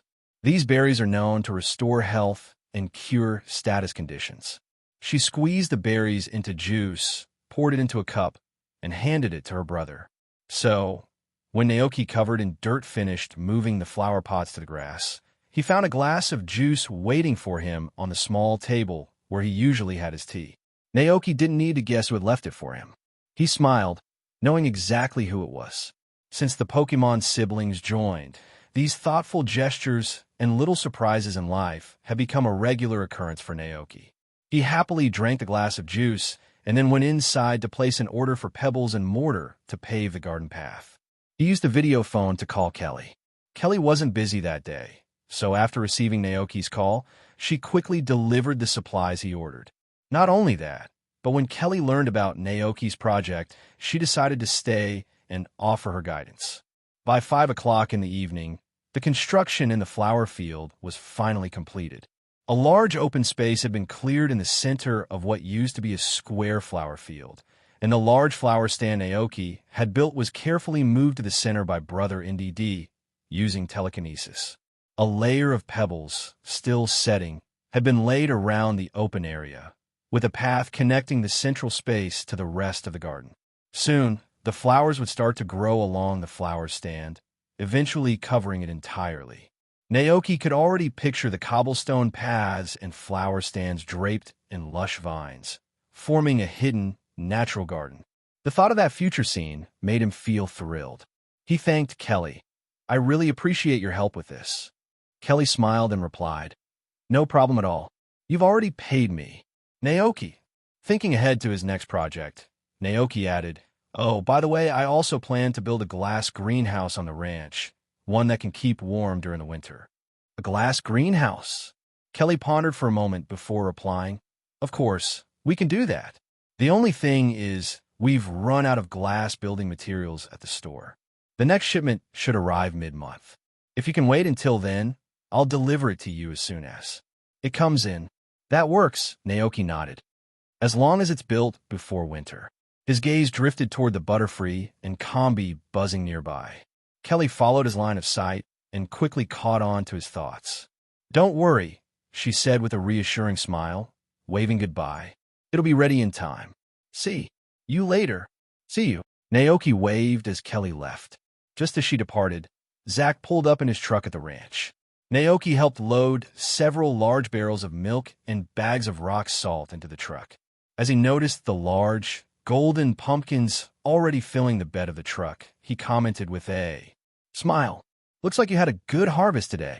Zach laughed heartily. "Yep, the crops in all of Kosagi Town are growing beautifully this autumn. The weather's been perfect and no natural disasters. We have the King of Bountiful Harvest to thank for that." As he said this, Zach's face took on a more mysterious look. "Hey, did you hear?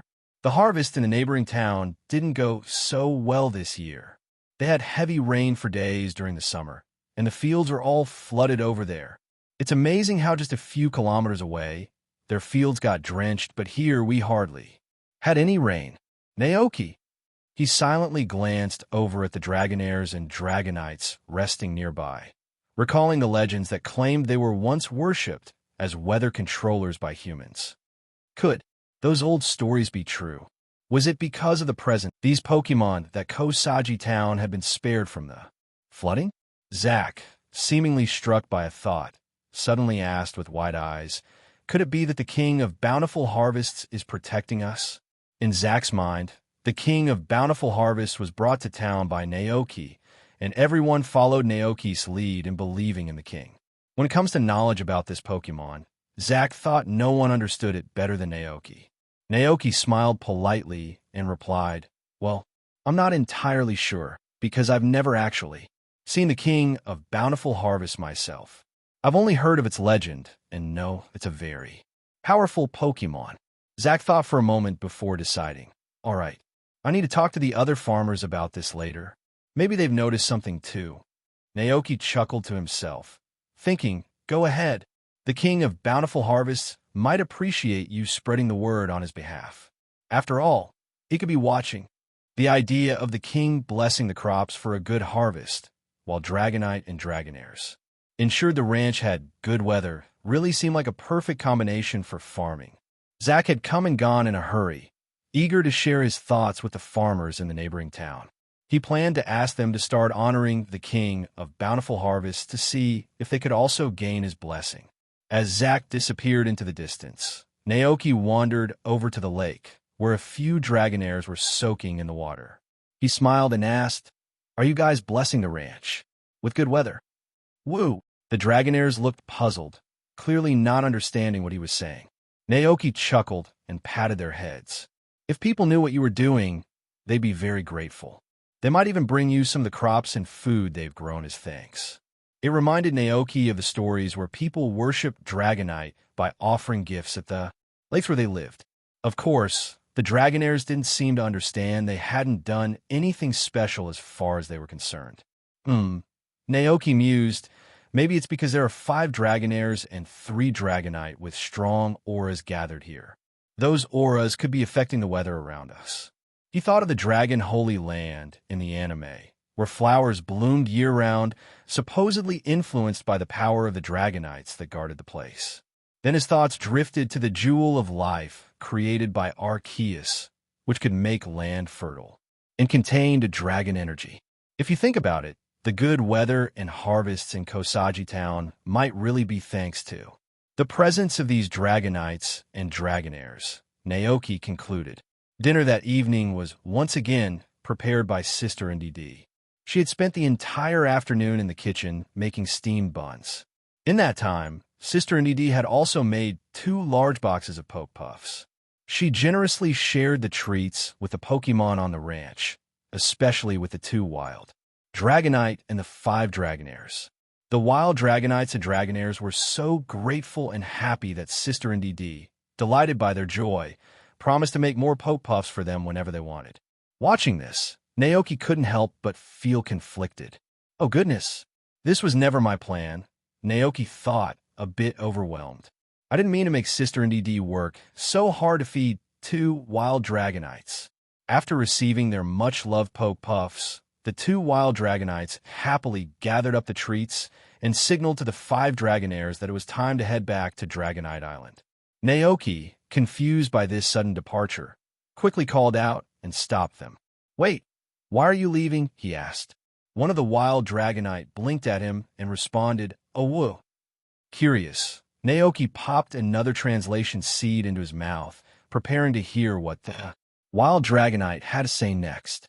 "We promised the Dragonairs and Dradini on the island that we would return every night and bring them food so they wouldn't worry." One of the wild Dragonites added, "Those little Dradini said that when they grow up, they want to come here to work just like us." Naoki couldn't help but think that when the wild Dragonites went back to tell the others about today, they'd all want to join the ranch too. Naoki, all right then, just be careful. Seeing how eager they were to share with the other dragons, Naoki handed them 2 more boxes filled with treats. "From now on, these will be your reward. Every day after work, you'll get a full box of Poke Puffs." Hearing this, the 2 wild Dragonites' eyes lit up. With their Poke Puff boxes in hand and dreams of a future filled with snacks, they happily set off for home. Later that evening, it was time for the tavern to open. However, Naoki decided to stay home and watch TV instead. Lately, Naoki had been feeling a bit restless, probably from eating too many seeds. Even when he did visit the tavern, he couldn't quite follow the Pokémon's conversations. But just as Naoki was settling in, he suddenly heard the wail of sirens outside. Startled, Naoki quickly got up and went out to investigate. To his surprise, he saw the familiar figure of Officer Jenny arriving on her motorcycle with her trusty Growlithe by her side. However, Growlithe wasn't acting as a guest today. Instead, it stuck close to Officer Jenny as if they were on official business. "Excuse me." Officer Jenny greeted Naoki cheerfully, then added, I'm going to park here. First, after I finish up, I'll come by with Growlithe for a drink. Naoki's mind raced, thinking of the bad guys from the anime who steal other people's Pokémon, and he blurted out, Is there a Pokémon hunter in town? Officer Jenny blinked in surprise, then burst into laughter. No, Kosagi Town has a great reputation for public safety. There aren't many Pokémon hunters around here. We're just out to patrol the mountains tonight. Naoki let out a sigh of relief. Patrol? That's right. Officer Jenny nodded. It's autumn, and there are a lot of dead leaves in the mountains. Some trainers like to camp out there, and there are wild fire-type Pokémon too. If they're not careful, it could cause a forest fire. During this season, I go on patrol every night to make sure nothing like that happens. It would be terrible if a fire broke out. Naoki imagined the devastating scene of a forest fire and nodded in agreement.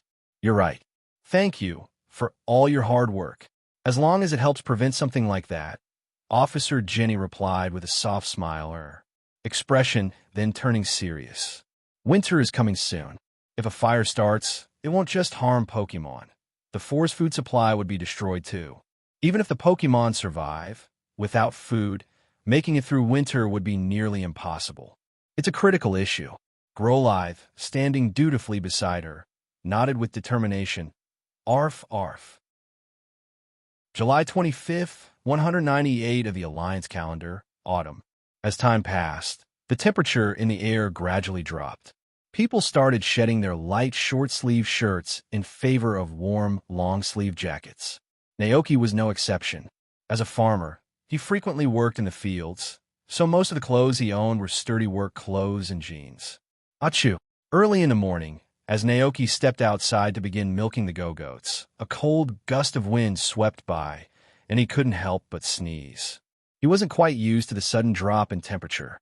The Pokémon on the ranch, however, seemed to be handling the cold much better. Both Dragonite and Dragonair had thick, sturdy scales. Palmot was snug with its dense fur, and Glacian practically thrived in this weather. Only Cyclizer seemed to be struggling. It stood beside Naoki, and just after he sneezed, Cyclizer let out a sneeze of its own, looking rather glum. Are you coming down with a cold? Naoki touched Cyclizer's forehead, and after confirming it didn't have a fever, decided to give it a day off. He let Cyclizer rest indoors to avoid getting chilled by the wind. The dejected Cyclizer slumped onto the sofa. Sister Ndidi, always thoughtful, brought a cup of hot tea to warm up. Naoki sniffled, then headed out of the house, greeted Dragonite and Koraidon as they arrived to help with the day's work, and then grabbed the bucket and milking machine with Koraidon to head over to the Gagoat pen. Without needing any prompts, the three Gagoat trotted over and lowered themselves, making it easier for Naoki to milk them. While working, Naoki glanced over at the mutated world tree he had been tending. Compared to 2 weeks ago, the seedling hadn't shown much change. If not for the countdown to its maturity slowly decreasing, Naoki might have thought the growth had completely stalled. Even with the Gagoat helping care for it, the time until the world tree's full growth still showed 99,900 years. Phew, all done. Naoki gently patted the Gagoat on their sides, and they moved aside, lazily lounging on the grass. He put the bucket of milk aside and combined the freshly collected moo-moo milk with the goat's milk. By the time everything was done, it was already 9:30 in the morning. Remembering Cyclizer wasn't feeling well, Naoki returned to the living room and asked, How are you feeling now?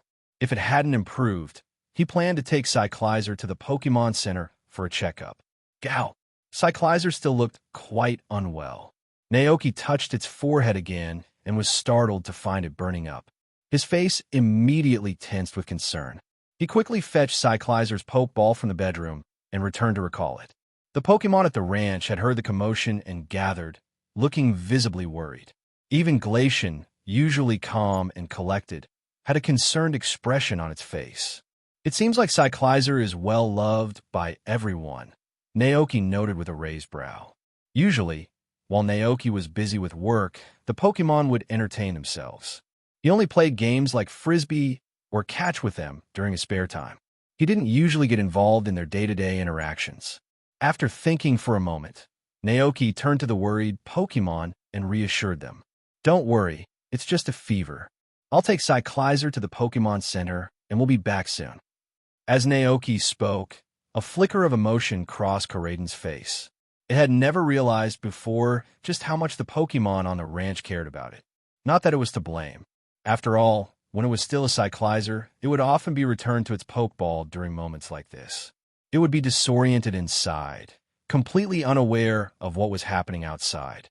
And afterward, the others wouldn't show their concern outright, but would instead playfully tease it. This time, however, Coraiden saw things from a different angle, noticing something it had never realized before. Let's go. Naoki's voice snapped Coraiden out of its thoughts. Coraiden quickly shifted into its galloping form, carrying Naoki as they sped towards Kosagi Town. Coraiden was incredibly fast, and within just a few minutes, they arrived at the Pokémon Center. There weren't many people around.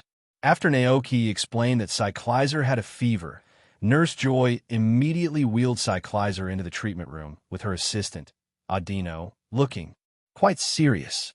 The whole scene reminded Naoki of a critically ill patient being rushed into an operating room, and he couldn't help but feel a surge of nervousness. Coraiden glanced at Naoki and made a soft sound. Rayo? Naoki blinked and turned to look at it. What's wrong, Coraiden? Coraiden glanced toward the treatment room, its concern evident. Rayo? Naoki smiled, realizing what was on its mind. Are you worried about Cyclizer too? Coraiden stayed silent for a moment. Naoki chuckled, remembering how Coraiden often seemed a bit jealous of Cyclizer. I didn't expect the two of you to be so close. But Coraiden wasn't really asking about Cyclizer. What was really wondering was whether Naoki was worried about Cyclizer too. It suddenly wanted to know what place it held in Naoki's heart. Back when it was still a Cyclizer, it wasn't very smart. It had been a bit clumsy and slow to catch on. But as it grew, it began to understand a lot more. Naoki had limited time and energy, and there were so many Pokémon on the ranch. On the surface, Naoki treated every Pokémon kindly and seemed to like them all. But Coraiden worried. Would Naoki like the others more than it? There was the Palmot, Glacian, the thoughtful and caring Indy siblings, the soft and affectionate Dragonite, the goofy Psyduck, the steadfast and reliable Knucklestack. Compared to them, Coraiden often felt like it wasn't good for much except for farm work. So, feeling a little insecure, Coraiden couldn't help but feel a touch of sadness. At that moment, Coraiden heard Naoki speaking in a comforting tone beside it. Actually, even though I seem calm now, I was really worried when I saw Cyclizer just now. Coraiden looked over, curious. Rayo? Naoki smiled and continued. Cyclizer is still young, you know. It was the first Pokémon I ever encountered. For humans, their first Pokémon is always special. It's so reliable and always helping out with the work around the ranch. To me, it's like my own child. At this point, Naoki thought back to the past few months with Cyclizer. In the beginning, Cyclizer didn't know anything. Whether it was tilling the land, watering, or moving things, I had to teach it slowly just like a parent raising a child. If all goes well, we'll be together for a long, long time. My only regret is that I didn't get to see it hatch with my own eyes. Naoki sighed, thinking about the worried looks on the Pokémon's faces back at the ranch. If something were to ever happen to Cyclizer, I would be heartbroken. Naoki expected Coraiden to be jealous or upset at this point.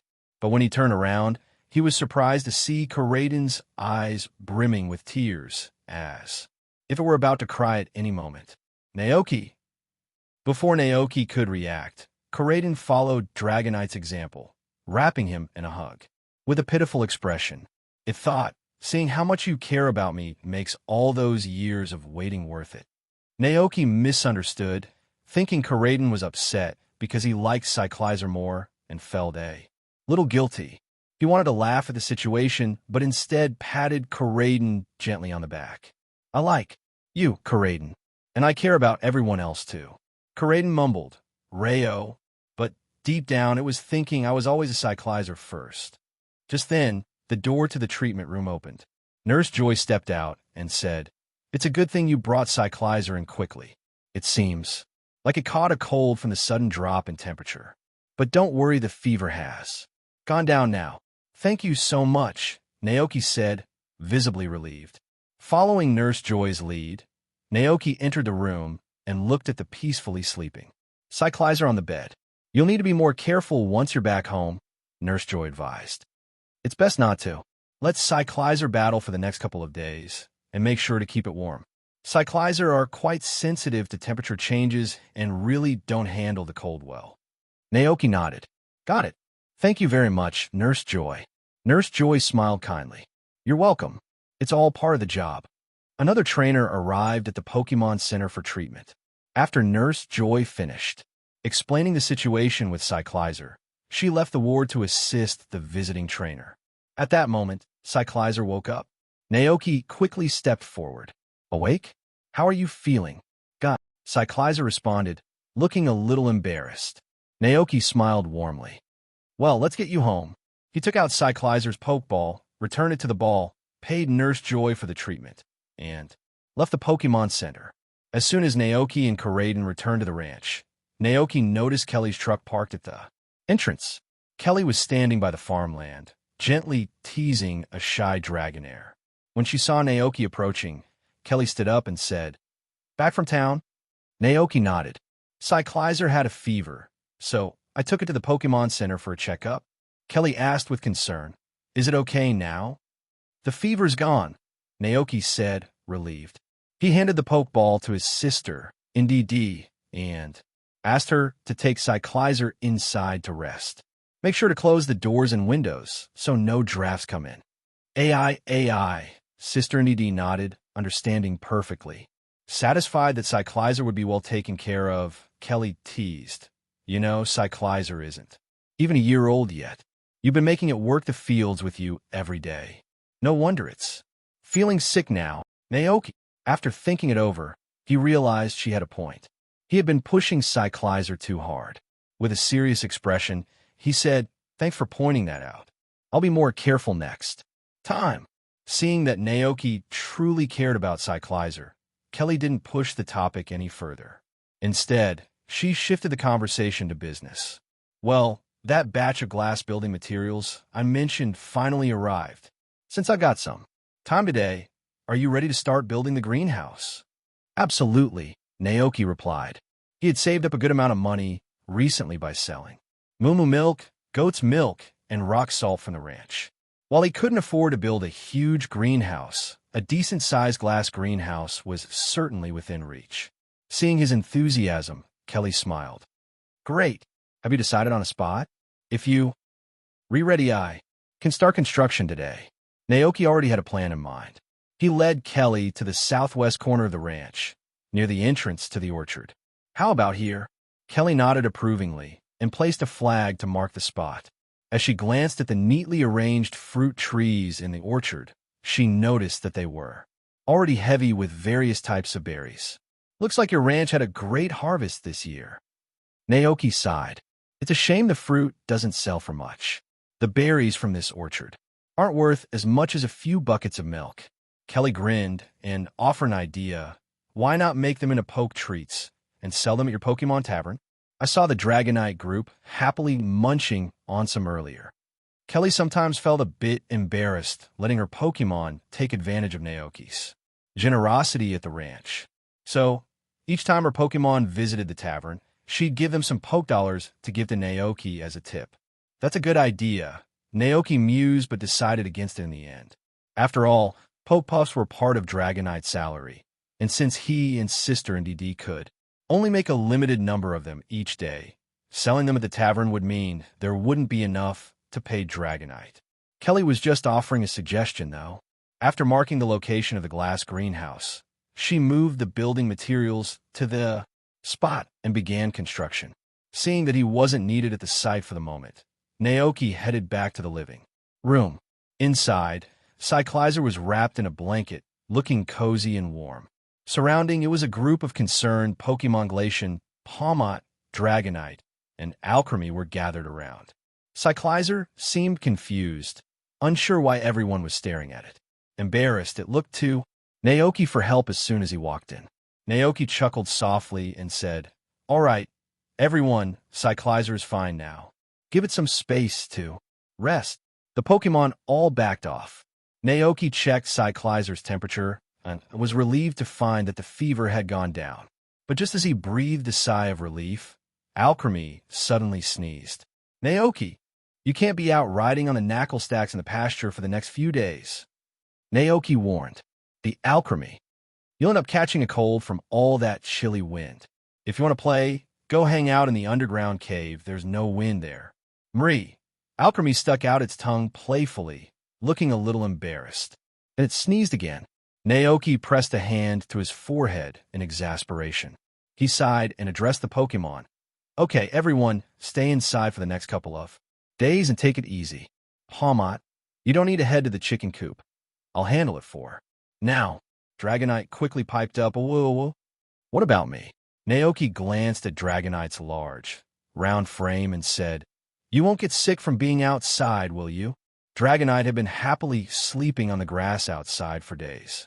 However, Dragonite wasn't thrilled with Naoki's assumption and immediately began howling, insisting that it, too, could catch a cold. "Naoki, all right. Naoki knew Dragonite just wanted some extra attention, so he smiled and said, "Okay, Dragonite, you take care too. Make sure you don't catch a cold, all right?" Dragonite beamed, pleased by the extra care, and promised to follow Naoki's orders. Meanwhile, Koraidon just rolled its eyes at the whole exchange. Looking at Glacian, Naoki hesitated for a moment before saying, "You're an ice type, so you shouldn't be afraid of the cold, right?" Bye. Glacian blinked at him with a calm expression. "Still, you can hang out inside too. No one's going to snatch your ice stone if you leave it." "Behind for a bit," Naoki chuckled. After making sure everyone was comfortable, Naoki turned to brother NDD and sister NDD, saying, "I'll leave them in your care. You can watch TV together or play some games while I head out and see if Dolive wants to join us." With that, Naoki went to check on Dolive. However, Dolive shook its head gently, kindly declining the offer. It seemed content sleeping next to the Goggoat, as its wool was thick and warm, making it the perfect cozy spot for chilly nights. Naoki sighed and thought, it used to be so affectionate and clingy as a Smoliv. Now that it's grown up, its personality is so different. It reminded him of the saying, "A grown child is no longer under their parents' control." Though Dolive was a girl, she sure acted independent. But as long as Dolive was happy, Naoki couldn't complain. He stood in the pasture, listening to the sound of construction from the greenhouse project. Nearby, a cool autumn breeze swept through the area, and suddenly, Naoki thought of brown sugar ginger tea, a remedy that would help keep the Pokémon warm and fend off colds. However, there was no ginger at home. Naoki didn't usually cook much, so he rarely kept such ingredients on hand. But he remembered that wild ginger grew in the mountains behind the ranch. After thinking it over for a moment, Naoki grabbed a backpack, hopped on a Goggoat, and set off for the mountains to gather some wild ginger for tea. Y'all know the drill, right? Time to throw some The back mountain in autumn looked quite different from its spring and summer form. The leaves on the trees had started to turn yellow, no longer the vibrant green they had once been. When the autumn breeze blew, the dense bushes overhead would rustle, and yellow leaves would swirl in the wind before gently falling to the ground. A few wild spinnerack were hanging upside down from the treetops, spinning their silk threads. When Naoki passed beneath them, the startled Pokémon quickly retreated into the bushes, cautiously watching their surroundings. Naoki wasn't too concerned. He hopped off his trusty Goggoat and walked over to a large, old tree, where he carefully picked a few mushrooms growing from the dead branches and leaves. That's the beauty of autumn, Naoki thought. During this harvest season, various types of wild mushrooms sprouted in the back mountain. Whether stored as dried mushrooms or used to make a savory soup, they were always a delightful ingredient to have. In just an hour, Naoki had gathered half a basket of wild mushrooms. There were some he recognized, like porcini, chanterelles, Clavariaceae mushrooms, morels, Boletus auripes, and green mushrooms. Of course, there were some mushrooms he didn't recognize. But thanks to his ability, he was able to identify the names and properties of the fungi. Some of them were highly toxic. Initially, Naoki considered tossing away the poisonous mushrooms to avoid any potential danger. But after reading the information provided by his cheat, he changed his mind. Red mushroom. Special ingredient. Highly toxic mushroom. Pokémon will become poisoned if they eat it. May produce unexpected effects when used in cooking. Naoki was surprised. Special ingredient? Does that mean a poisonous ingredient? This was the first time he'd encountered such an unusual ingredient.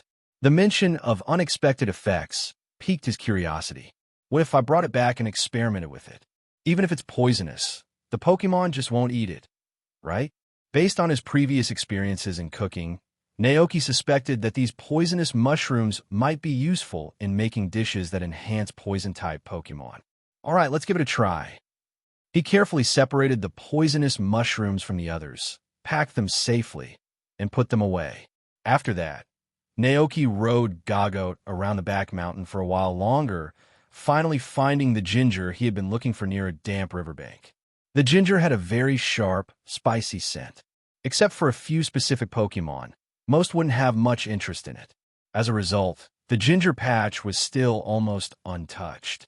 Naoki dug out the ginger roots, placed them in the basket on Gagote's back, and then set off back to the ranch. For now, he set the wild mushrooms and other gathered items aside. The most important thing was preparing the ginger for tea. Naoki opened the kitchen cupboard and checked. There was still some sugar left perfect for making tea. It was a leftover from when he and Alchemy had made desserts together. It was just enough, which meant he wouldn't need to go into town to buy more. As the autumn wind howled gently outside, Naoki and his Pokémon gathered inside their cozy home, preparing to make warm, comforting brown sugar ginger tea. While Naoki prepared the ingredients, a group of Pokémon played happily in the living room. Naoki could see the Pokémon playing as soon as he glanced up. The sounds of the TV, along with the joyful cries of the Pokémon, filled the house, making it feel alive and bustling. From time to time, a few Pokémon raised their heads to look over at Naoki, curious about what he was doing. Naoki smiled gently at them, then returned to his cooking. Making brown sugar ginger tea wasn't complicated. First, he peeled and sliced the ginger. He then poured water into a pot and brought it to a boil over high heat. After that, he added brown sugar and 2 red dates, lowered the heat, and let it simmer for 20 minutes. Finally, he added the chopped ginger and let it cook for another 5 minutes. The result was a beautifully golden tea. The sweet and spicy aroma filled the air, rising from the pot in warm clouds of steam. Naoki took a sip to taste it, and the moment he swallowed, he felt a pleasant warmth spreading through his body from the inside out. Magic, he murmured. He glanced down, and information about the tea appeared before him. Brown sugar ginger tea. This drink, made with brown sugar and ginger, incorporates the creator's emotions, significantly enhancing its effects. Cooking effect, warmth level 3. When Pokémon drink it, the cold within their bodies is driven away, leaving them physically and emotionally comforted. For a period of time, the efficiency of practicing moves will be improved. Duration, 12 hours. Evaluation, a great way to keep warm and excellent choice for cold winter days. Naoki was pleasantly surprised. This was the second dish he had made that incorporated his emotions. He reflected on how he felt while making the tea, the tranquility, the peacefulness of the moment, and the warmth from being surrounded by his Pokémon. It had made him feel relaxed and cozy. Smiling knowingly, Naoki remembered the time he had created a lucky pudding for Teddiursa, a dish that had been imbued with everlasting luck. Since then, he had tried to infuse his emotions into his cooking deliberately, but none of those attempts had succeeded. That experience taught him that this kind of moment couldn't be forced. If it happened, it was a lovely surprise. If not, there was no reason to be discouraged. It's ready. Come on over. Shaking off his musings, Naoki poured the freshly brewed tea into bowls and lined them up on the stove.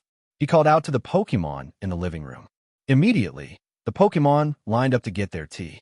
In their minds, anything Naoki made was always delicious. Before he could even give instructions, some of the Pokémon eagerly picked up their bowls and drank. However, the next moment, the room echoed with a chorus of coughing as one Pokémon after another reacted to the ginger in the tea. Obviously, they were all caught off guard by the spicy taste of the ginger.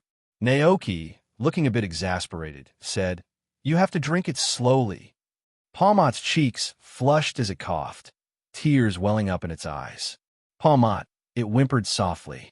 The two NDD siblings had similar reactions, their faces scrunching up in discomfort. Brother NDD, in particular, frowned deeply, clearly not a fan of the strong flavor. Brother NDD was about to complain when suddenly he noticed a warmth spreading through his body from the inside. His frown faded into surprise. Aya, the other Pokémon felt it too. The spicy sensation began to subside, replaced by a comforting warmth that made them forget about the initial shock. Seeing their reactions, Naoki smiled. "Feeling warmer now?" Cyclizer nodded eagerly, a goofy grin spreading across its face as the warmth took over. Under the curious stares of the Pokémon, Naoki explained, "This is brown sugar ginger tea. It helps drive the cold out of your body, keeps you from getting sick, and helps you grow up strong and healthy." Sister NDD suddenly remembered seeing Naoki riding off to the back mountain earlier. She quickly asked, "AI, EI?" Naoki chuckled, understanding her question. "Yes, that's right. I went up to the back mountain with Gagoat to find wild ginger just for this tea." Upon hearing this, all the Pokémon looked deeply moved. The tea, infused with Naoki's emotions, carried more than just warmth, it carried care and affection. The Pokémon could feel the meaning behind it as they drank. Koraidon, in particular, suddenly felt a lump in its throat. It was overwhelmed with emotion. Years later, even after much time had passed, Koraidon would vividly remember this moment, the day it caught a cold, and Naoki went into the mountains, all to find ginger to help it feel. After all the brown sugar ginger tea was finished, Naoki poured out a dozen more cups. He handed the cups to Sister NDD and asked, "Could you help me take these to the mill tank and Gagoat in the barn?" Aya. Sister NDD cheerfully agreed. Not only she, but other Pokémon also jumped in to help, taking the cups outside.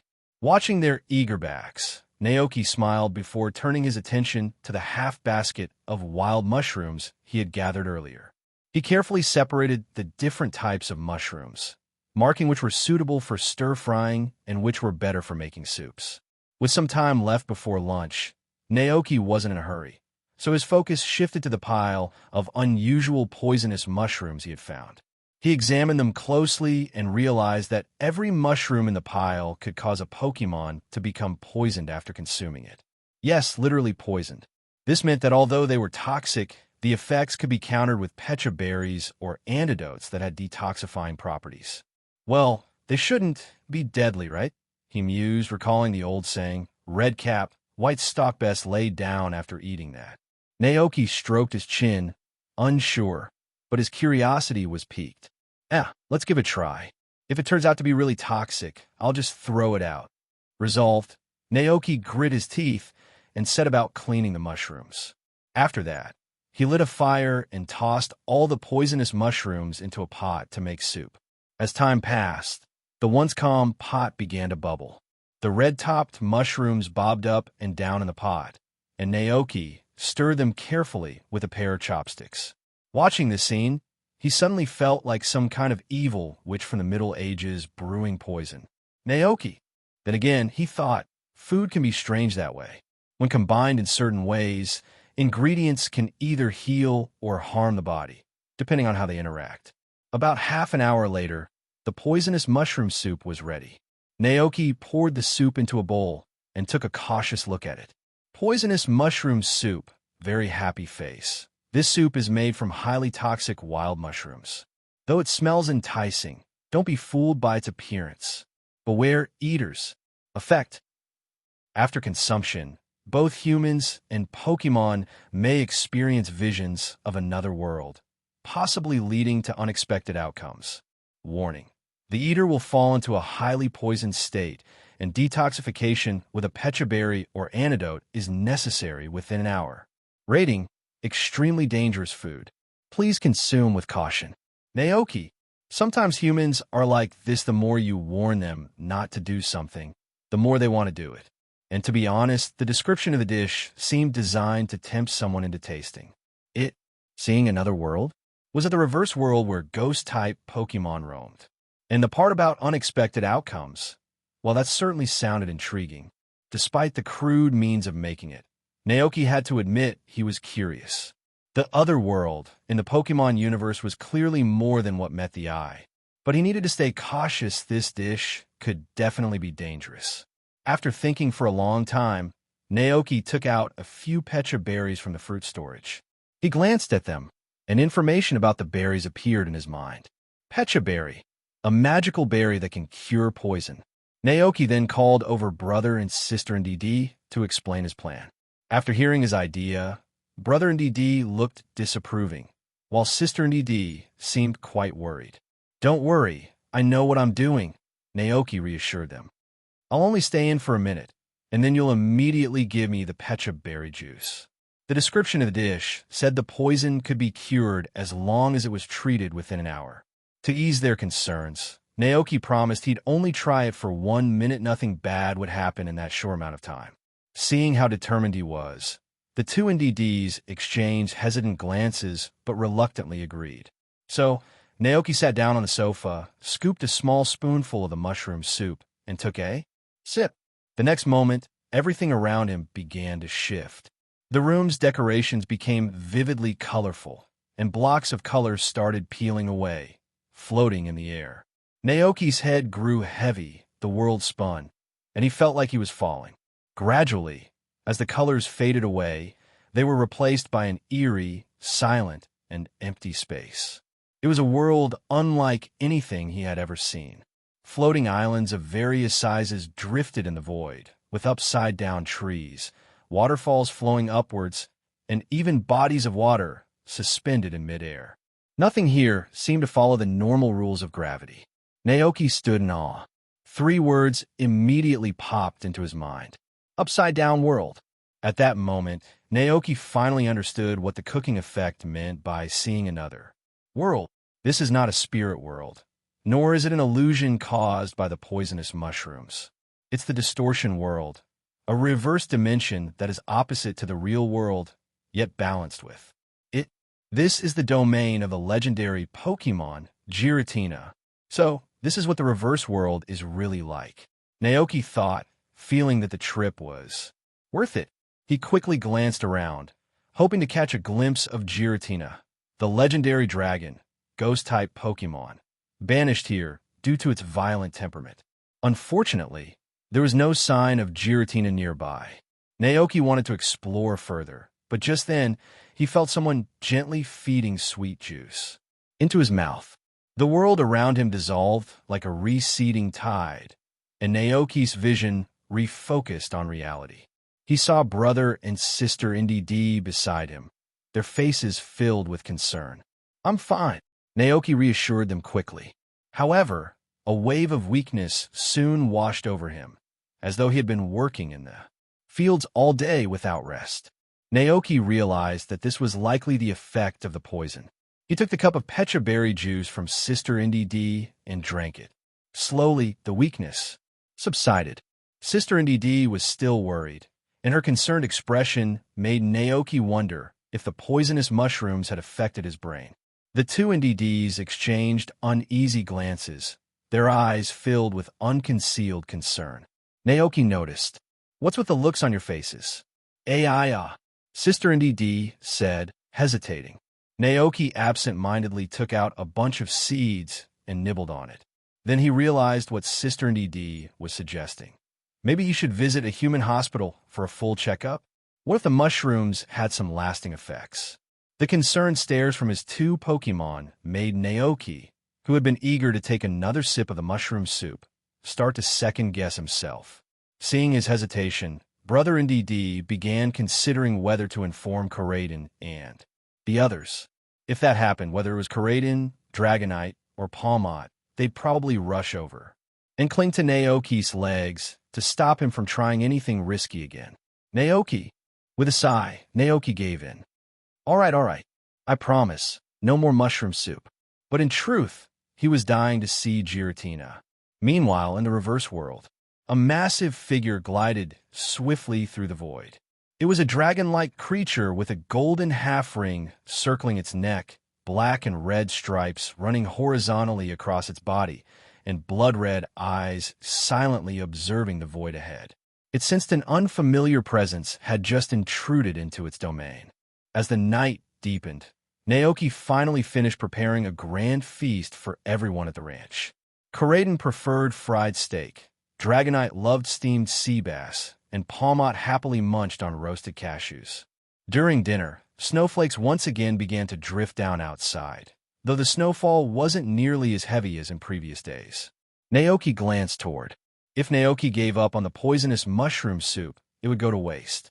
When he thought of that, Naoki felt a twinge of regret. But the poison in the mushroom soup was no joke. Insisting on eating, it could potentially cause irreversible harm to his body. Just to be safe, Naoki decided to visit the town hospital for a checkup and consult a doctor. That afternoon, Naoki rode Karaden to the human hospital in town. After a series of examinations, the doctor, dressed in a white coat and sporting a pair of gold-rimmed glasses, looked at Naoki's test results and said, "You're fine. Your body's as healthy as a toro's running wild in the fields." Naoki blinked. What kind of metaphor is that? Noticing Naoki's puzzled expression, the doctor raised an eyebrow. "Is there something you're not telling me?" Naoki quickly shook his head. "No, it's nothing like that. I just wanted to ask if someone gets poisoned and then uses an antidote or a pecha berry to cure it. Could it cause any long-term effects on their body?" The doctor became thoughtful. This question touches on Pokémon medicine. While we are humans, there are certain similarities between us and Pokémon. Naoki asked, such as, the doctor explained, for instance, if a person is poisoned, they can be cured by using a pecha berry, just like a Pokémon. And if someone suffers burns, applying pecha berry juice can help the wound heal faster. Naoki had suspected this, but still found it a little surprising.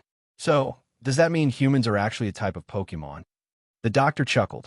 Some people think so, but many believe humans are just humans. It's a debate much like the old geocentric versus heliocentric arguments among scholars from long ago. My personal belief is that humans are simply humans. We don't possess the magical abilities that Pokémon do. Rest assured, even if you're exposed to a deadly poison, as long as you detoxify it in time, there won't be any lasting effects. You got to trust in the resilience of the human body. Naoki. He nodded politely but didn't entirely agree. After all, in a certain Pokémon movie, a human named Coco was able to use the Pokémon exclusive move Jungle Healing with Zarude's help. Plus, there were individuals with rare superpowers, like the gym leader in Kanto. Regardless, the main reason for his visit was clear now. As long as I detoxify the poison in time, the poisonous mushroom soup won't harm me. Naoki's curiosity flared up again. He immediately rode Karaden back home and set the pot of poisonous mushroom soup on the dining table. He sat down, staring at the soup, which had briefly connected him to the reverse world. Although several hours had passed, thanks to the thermos, the soup was still steaming, giving off a rich, earthy mushroom scent. As soon as the NDD siblings saw Naoki bring out the soup again, they rushed over, clearly worried. They exclaimed in concern. Naoki cleared his throat awkwardly. "Well, I went to the hospital and the doctor said that even if I get poisoned, as long as I detoxify in time, it won't harm my body." So, even though the siblings still disagreed, they couldn't convince Naoki to change his mind. They had learned about poisoning during their studies at the manor, and from what they knew, a Pokémon experiencing poisoning would be in great pain. Naoki munched on seed crisps, understanding their concern, and suddenly felt a bit puzzled. "So, you think I'll be in pain, and that's why you're stopping me from drinking it?" he asked. The brother and sister both nodded. But Naoki didn't feel any pain.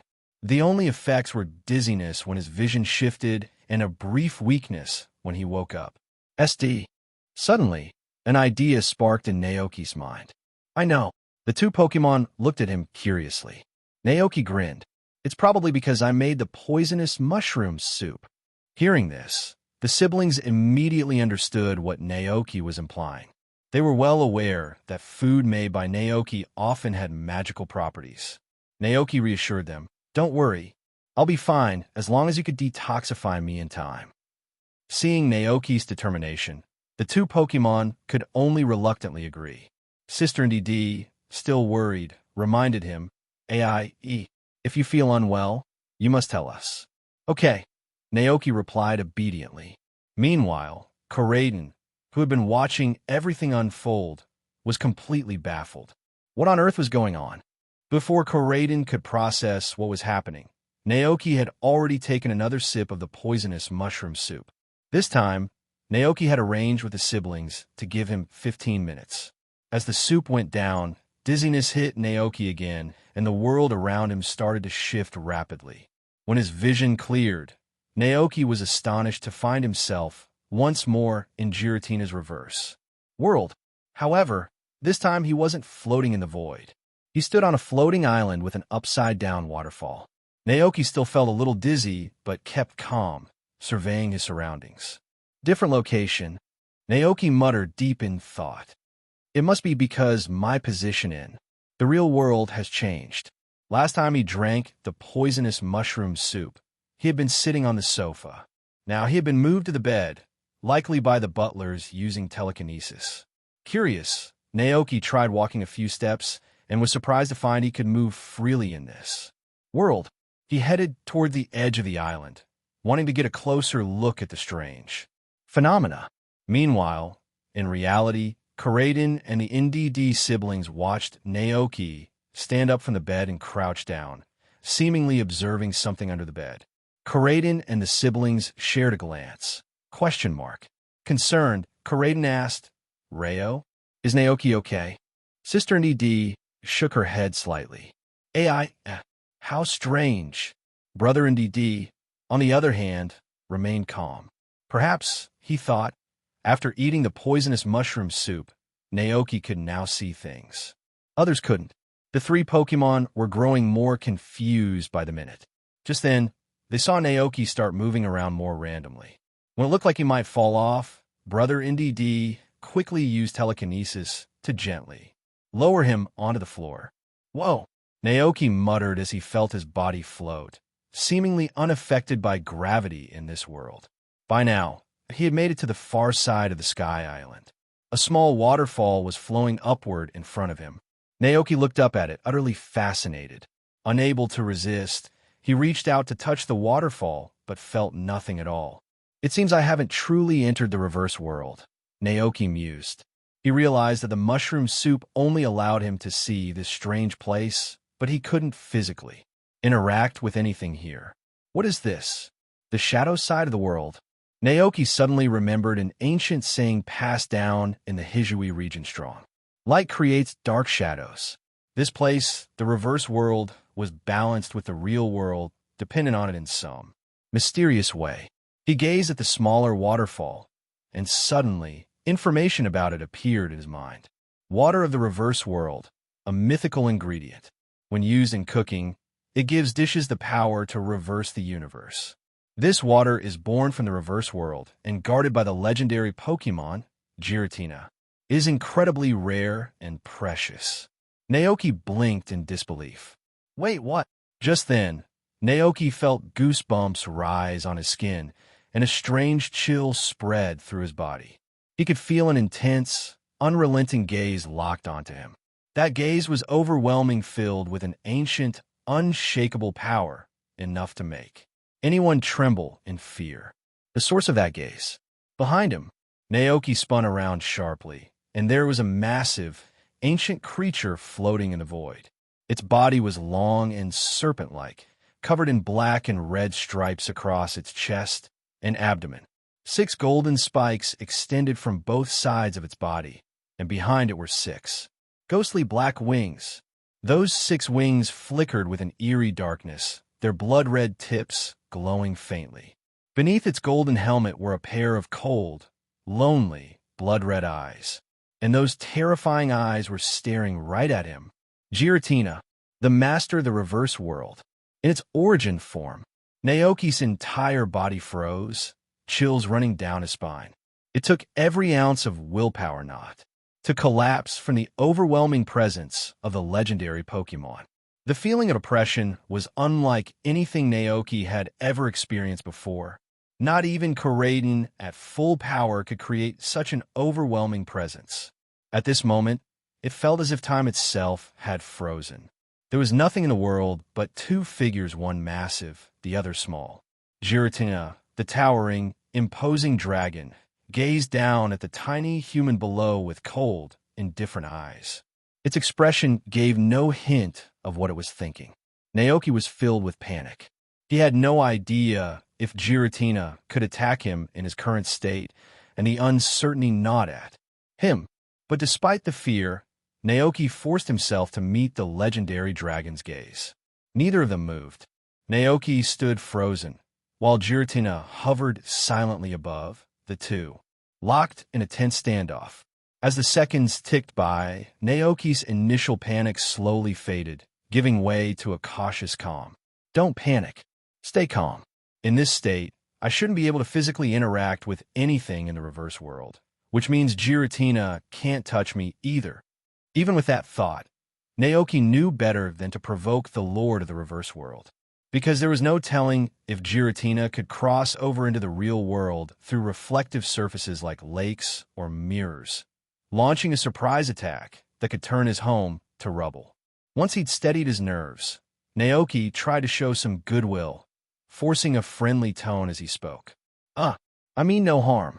I'm not here to invade your territory. I just wandered in by accident. However, as soon as the words left his mouth, he noticed an unmistakable look of disdain flash in Giratina's eyes. Naoki. Oh great, in the movie you got caught by some human tech, so you're not that tough. Naoki grumbled internally. But of course, Naoki only dared to think this. Under Giratina's terrifying gaze, he could only offer a weak, polite smile. Just then, Naoki felt the taste of sweet pecha berry juice being gently fed to him. Naoki's vision quickly returned to the real world, and he breathed a sigh of relief. He looked at the concerned NDD siblings and Koraidon in front of him. Then he glanced down at his own position. What happened? Wasn't I lying down on the bed after drinking the poisonous mushroom soup? Could it be that, when he moves in the reverse world, he also moves in reality? Naoki immediately asked the three Pokémon standing nearby. Sure enough, they confirmed his suspicion. This really is the other side of the world. Naoki started to shake off the lingering feeling of Giratina's oppressive presence. After all, to Giratina, a mere human like him was too insignificant to bother with. There was no way the dragon would go to the trouble of chasing him into the real world, much less attack him. With that in mind, Naoki felt his body gradually relax. He took the pecha berry from Sister NDD and began eating it, still shaken as he said to the group, "You wouldn't believe what I just saw." The siblings exchanged glances. Brother NDD said, just now you were looking at Koraidon like you'd seen a ghost." Naoki. He turned his gaze towards Koraidon, suddenly realizing what had happened. No, why would I be afraid of Koraidon? Naoki gently patted Koraidon's head. Seeing the Pokemon's happy reaction, he smiled and began explaining the effects of the poisonous mushroom soup to everyone. After drinking the soup, I was able to see another world. Sister NDD's eyes widened. Another world? Naoki nodded. Yeah, it's the flip side of our real world. Unfortunately, the Pokémon didn't quite seem to grasp what he meant. Seeing their confusion, Naoki decided to give an example. He closed the window, turned on the light, and placed a book under the lamp. In the bright light, a shadow formed behind the book. The three Pokémon looked down at the shadow, and Naoki explained, "It's like this book. In our world, we can only see the object but not the space behind it. Our world, the one we live in now, has a shadow, too, just like this book. That shadow is the reverse world. After drinking the poisonous mushroom soup, I could see what we normally can't, the world behind the world, the part hidden in the shadows. Karaden and the siblings seemed to understand, but not entirely. Brother NDD pondered for a moment and asked, is it scary over there? Naoki replied, there's a Pokemon named Giratina who lives there, the ruler of the Shadow World. Humans also call it the Distortion World or the Reverse World. I was scared because I saw Giratina. It appeared out of nowhere, and it looked really intimidating. Hearing that Naoki wasn't afraid of him, Karaden perked up. It leaped toward him like an overexcited golden retriever, happily licking his face. Okay. Naoki laughed, now covered in Karaden's slobber as he gently pushed the Pokemon aside. His thoughts wandered back to the waterfall he had seen just before Giratina appeared. The water of the Reverse World. It could give food the effect of reversing the universe. Just the name sounded so rare and valuable. His gut feeling told him that it was something even more precious than a Zapdos feather. Naoki's curiosity was piqued at the barn, feeling a bit concerned. If the snowfall continued, it might pile up on the roof of Gago's shelter. You guys eat first. I'll be right back, he said, grabbing his coat and stepping outside. The night sky stretched wide above him, the freshly fallen snow reflecting its silvery glow. Even without a flashlight, the world around him was visible in soft, natural light. Looking at the snowy scenery, Naoki couldn't help but think, heavy snow is a sign of a good harvest. With that hopeful thought in mind, he quickly cleared the snow off the shed before heading back inside. As he approached the door, he spotted Karaden and Palmot squatting beneath the eaves, their eyes locked on him as if they'd been waiting. What are you two doing out here? It's freezing. Get inside. Naoki quickly ushered them back into the warmth of the house. Reo, Pamo, chuckling, Naoki took his seat at the table, smiling at the lively group of Pokemon gathered around. The table was covered with steaming dishes, and the air was filled with warmth and laughter. The wind howled outside, but inside, the cozy ranch house was as welcoming as a spring morning. No matter how many times he experienced this, Naoki still cherished these moments. All right, dig in, he said cheerfully. A chorus of happy cries erupted as the Pokemon eagerly began their feast, savoring every dish Naoki had prepared for them. Smiling, Naoki pulled out his Rotom phone and snapped a photo of the scene. Then, he posted it to his social feed. Naoki, celebrating the new year with my Pokemon. Smiley face. Picture attached. It didn't take long before replies started rolling in. Professor Sada, Karaden looks so happy. Smiling face with smiling eyes. Cynthia, Happy New Year. Confetti ball. Professor Oak, wait a minute. Is that Pokemon in the background, Mew? Alder replied to Professor Oak. Naoki's got plenty of Pokemon as rare as Mew. Professor Oak replied to Alder. What? You mean there are even more Pokemon as rare as Mew? Professor Oak, Naoki, you need to visit Pallet Town sometime. I'd love to host you for some research discussions. Naoki. Professor Oak's research instincts were kicking in again. For researchers like him, Pokemon like Mew and Jirachi were treasures of immense scientific value. However, there wasn't exactly time for that right now. After thinking it over, Naoki replied. Naoki, sorry, Professor, things are busy at the ranch. I don't think I'll be able to visit Pallet Town anytime soon. But you're always welcome to come to Paldea instead. Unfortunately, it seemed like Professor Oak was just as busy juggling Pokemon research with his regular lectures. Naoki sighed, but didn't dwell on it. The two agreed to meet another time when their schedules aligned. After that, Naoki took a moment to reply to Professor Sada and Cynthia, sending them warm New Year's wishes. There was no Spring Festival Gala in the Pokemon world, but there were special New Year's programs featuring Pokemon celebrations. After dinner, Naoki settled on the couch with his Pokemon to watch TV. Or rather, the Pokemon were watching TV. Naoki was busy chatting with Iono on his Rotom phone. Iono told him that home, listening to the loud fireworks outside while her belly bolt rested beside her. Iono, ugh, it's so noisy outside. Faced with steam from nose. Naoki smiled at the message and replied, Naoki, come celebrate at the ranch next year. It's peaceful and quiet here. No fireworks, just good food and Pokemon. Grinning squinting face. Iono. Oh, now that sounds tempting. You better not forget this promise. Smirking face. Then, out of nowhere, she added something unexpected. Iono, oh. I almost forgot to tell you. I started learning how to cook recently. Next time we meet, you have to try my cooking. Grinning squinting face. Naoki was surprised. From what he remembered, Iono had once told him she wasn't much of a cook. Back when she lived in Levincia, she would often eat out at restaurants with her Pokémon instead of cooking at home. Naoki, what made you suddenly decide to learn? Iono, I figured I'd give it a shot. If I can get better, I'll be able to cook for my belly bolt. Yellow heart. Naoki made a video call. Before long, the call connected, and Iono's face appeared on the screen. Hearing the familiar sound, Karaden, who had been nearby, perked up and eagerly approached the device. Seeing Karaden, Iono beamed. Happy New Year, Karaden. Rayo. Naoki, feeling a little curious about Iono's past, asked, back when you were younger, did you also rely on takeout food when traveling? Traveling. Iono shook her head. I actually didn't go out much.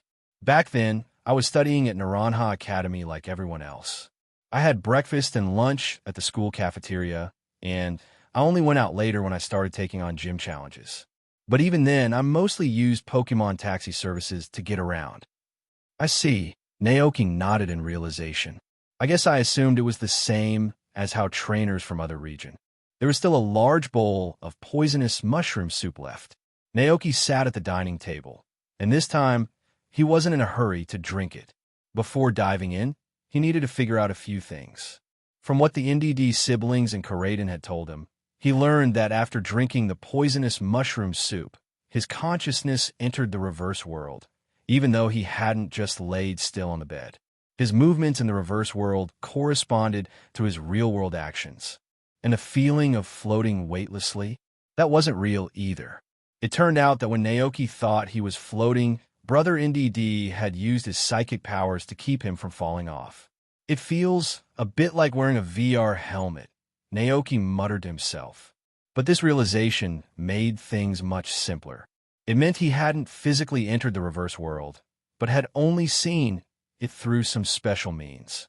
If I moved to a more open space to drink the soup, maybe I could explore even more, Naoki suddenly thought. Excited by this idea, he immediately decided to try it out on the ranch's lawn later. But first, he needed to come up with a detailed plan. Getting the water of the reverse world wasn't going to be easy. Since he wasn't really entering the reverse world, even if Giratina wasn't around, he couldn't just bring the water back with him. Plus, as the master of the reverse world, Giratina might not allow anyone to freely explore its territory.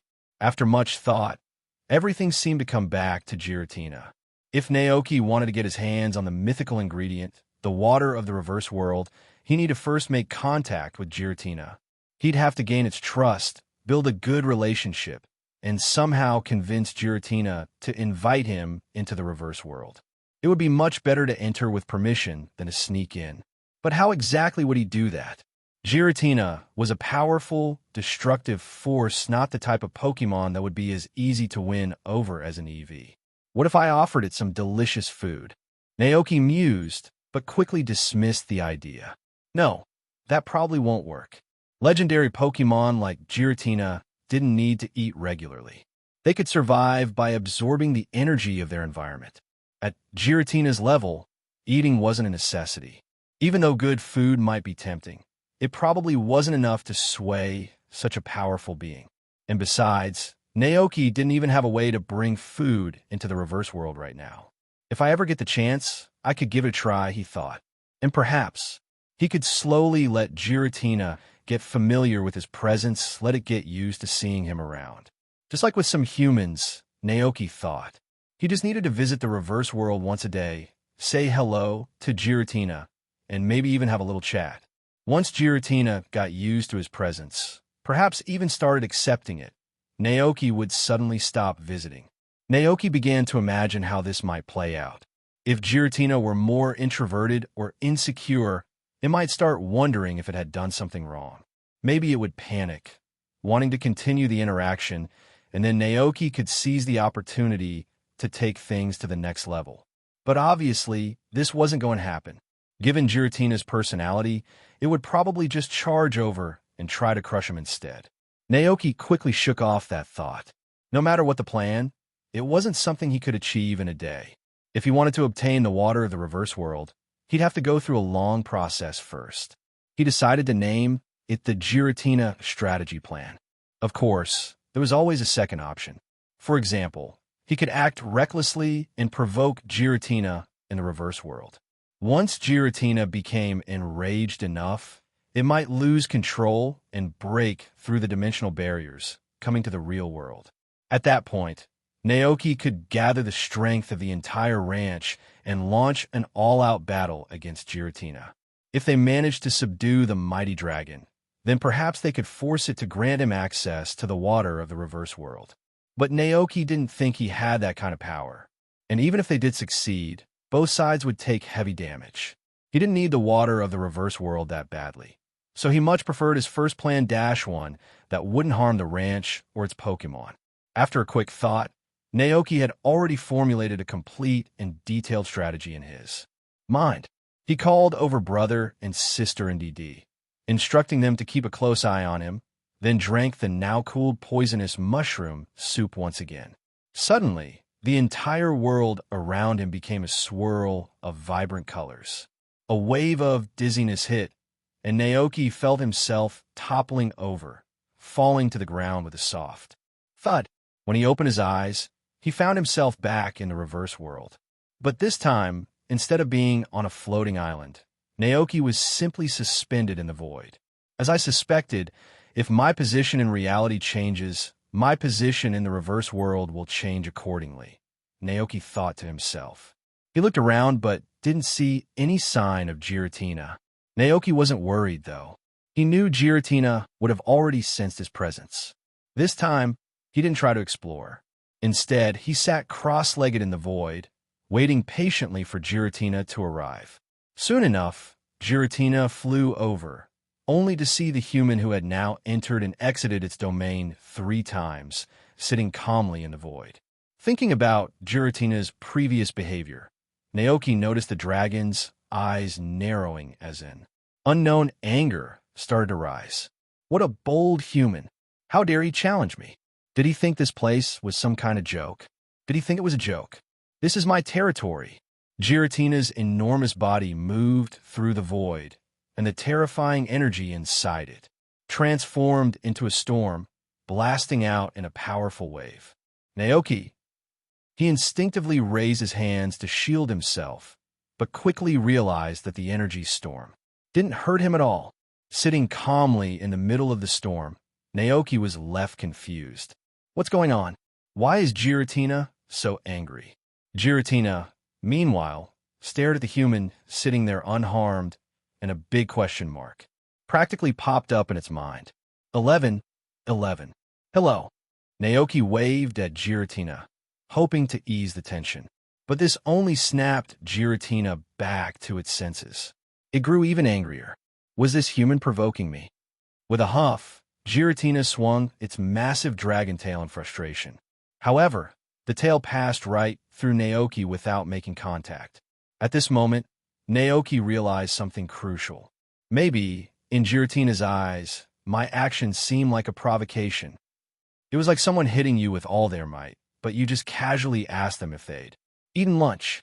Oh no, this is all just a huge misunderstanding. Naoki felt wronged. He definitely hadn't meant to provoke Giratina at all. As the energy storms, capable of ripping apart space itself, continued to rage around him, Naoki's expression shifted from fear. However, seeing Naoki's indifferent reaction only made Giratina fight harder, pushing out even more energy and frustration. At the same time, Giratina's 2 neighbors, who lived nearby in this otherworldly realm, suddenly opened their eyes. They both glanced at the space around them, which trembled. From Giratina's intense energy output, they couldn't help but wonder what on earth Giratina was doing. Naoki's brain raced. What should I do? What should I do? But then, after another one of Giratina's powerful shadow balls passed harmlessly through him, Naoki's eyes lit up with an idea. I've got it. Naoki collapsed onto the grass, closed his eyes, held his breath, and decided to play dead.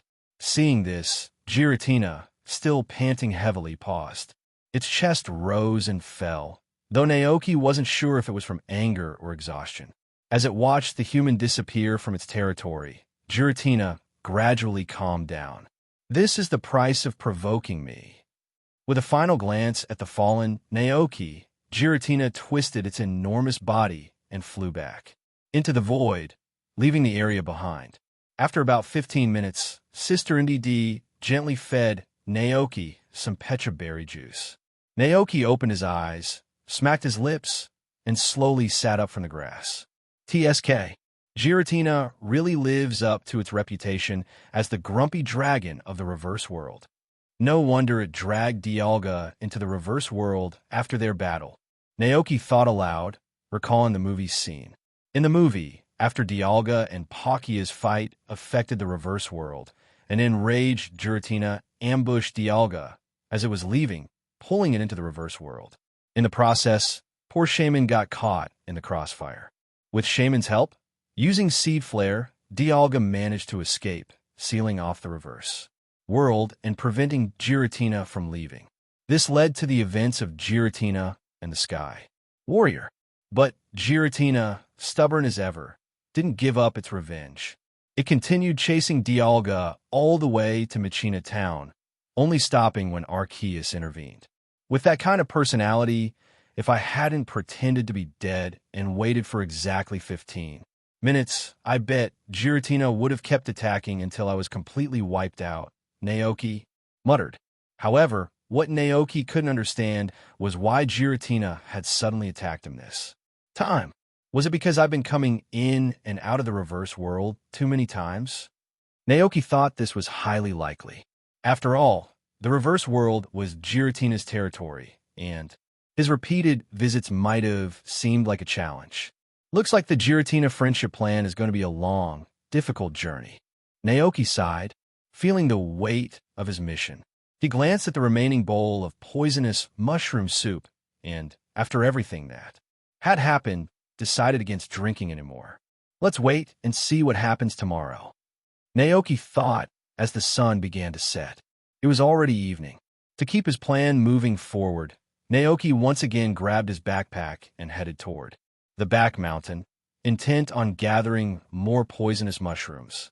The mountains behind the farm, especially during autumn, were a treasure trove for a farmer like Naoki. There were fruit trees, wildflowers, mushrooms, hazelnuts, and a variety of herbs scattered across the area.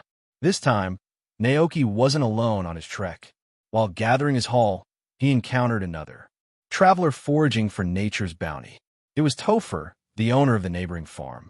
Topher had a distinctive appearance, with a long face, a classic goatee on his chin, and he always wore a pair of brown farmer's overalls. Naoki recognized him from afar. The two met and greeted each other with warm smiles. "Good afternoon, Naoki. What a coincidence to see you here picking mushrooms, too," Topher said cheerfully, clearly in high spirits. Naoki returned the smile and nodded.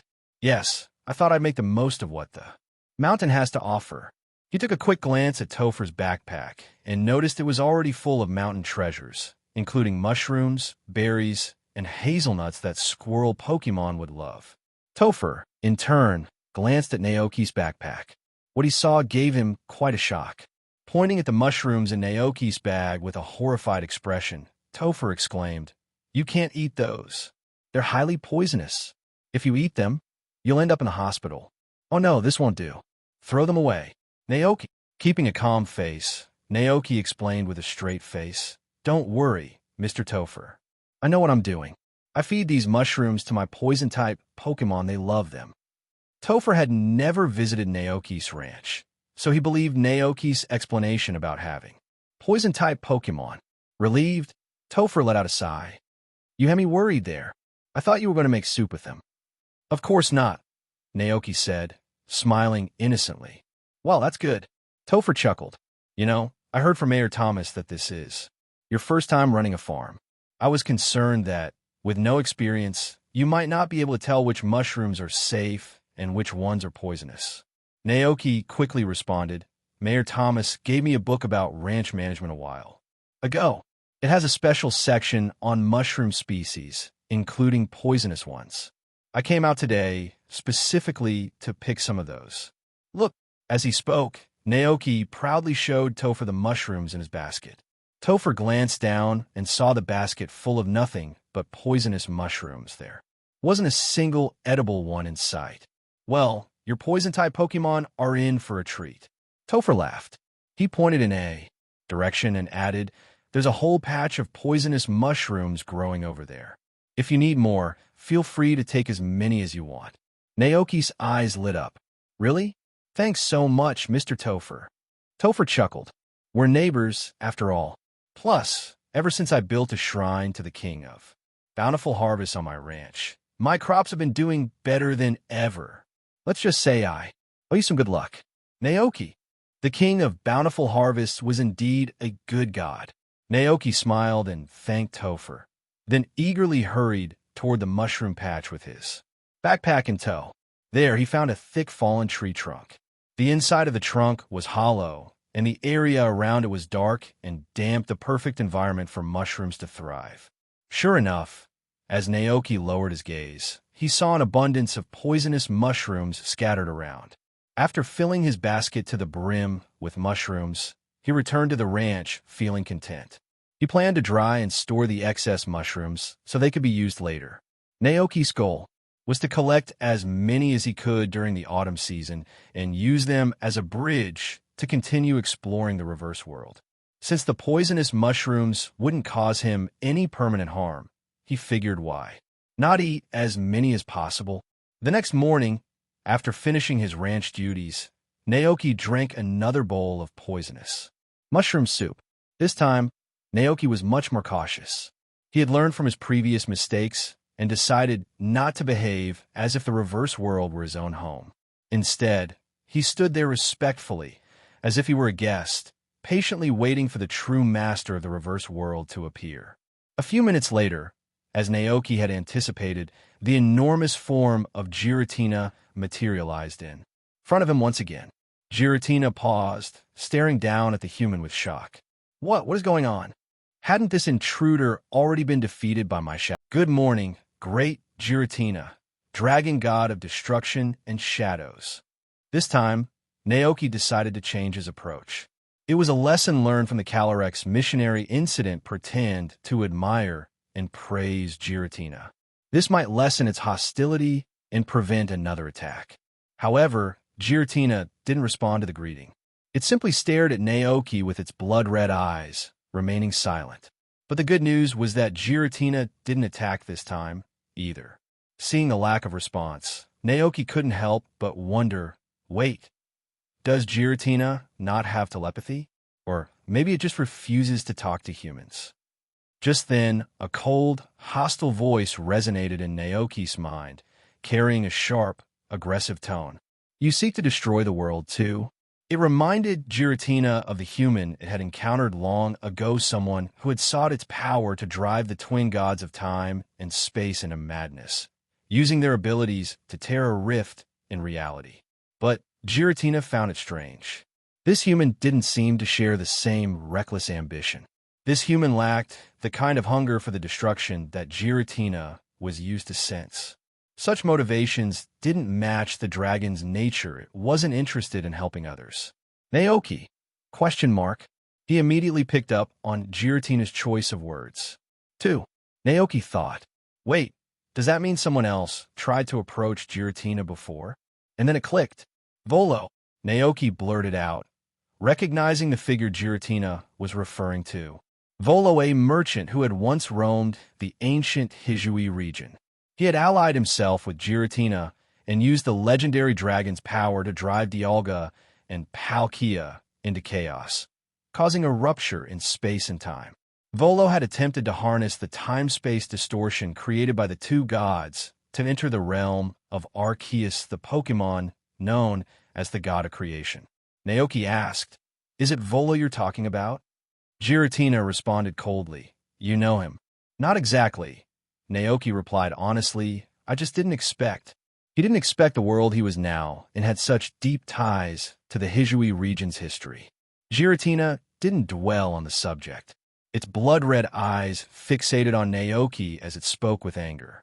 Although I don't know how you managed to enter my domain, I don't like it. Leave my territory now. Naoki. Naoki decided to be honest. Well, the reason I came here is because I wanted to get some water from that lake. As he spoke, he pointed toward a lake on a floating island nearby. Giratina turned its gaze toward the lake. But I don't want it for free, Naoki added sincerely. I can offer something in exchange. You? Giratina's voice dripped with disdain. Naoki pretended not to notice the tone. I promise I won't bother you again once I have it. In return, I can provide you with all sorts of food. Giratina was about to refuse human food, held no interest for it. However, the thought of no longer having to see this persistent nuisance, who it couldn't even hit, made it reconsider. It nodded firmly, fine. Naoki's eyes lit up. How do I get the water? Giratina stared at him, confused. Aren't you already here? Just take it. Naoki sighed. To be honest, in my current state, I can't physically touch anything in this world. Giratina fell silent. This was exactly what puzzled it about Naoki. Where are you, then? Giratina asked. I can open a portal and let you in. Naoki, wary of Giratina's intentions, grew suspicious. You won't use that chance to attack me, right? Hearing this, Giratina's temper flared. Do you think I'm that kind of Pokémon? Naoki thought to himself. Well, you did chase Dialga halfway across the world just because it accidentally affected your reverse world. Giratina, noticing Naoki's skeptical expression, shifted uncomfortably, glancing left and right as if caught off guard by the truth. Naoki smirked. So, that is what you were planning, huh? Giratina glared at him fiercely. How dare you? You're the first human to ever speak to me like that. God knows. Naoki shook his head and said, I never wanted to argue with you from the beginning. I just came here to admire the legendary Giratina and say hello. It was you who attacked me first. You were the one who started the trouble. Giratina retorted, clearly not feeling any guilt. It thought it had been quite patient. If it were any other intruder, Giratina would have chased them to the ends of the earth to teach them a lesson. All right, it's my fault. I shouldn't have disturbed you, Naoki said, trying to soothe Giratina's temper. Giratina, despite its ferocious demeanor, was clearly soft-hearted. As expected, Giratina's aggressive attitude began to ease. Seeing this, Naoki smiled and said, Giratina, let's make a deal. I want the water from here, and in exchange, I'll provide you with human food and reveal something even more. Interesting, your future. Giratina narrowed its eyes, intrigued. My future? Naoki nodded. Yes, I can tell you about yourself.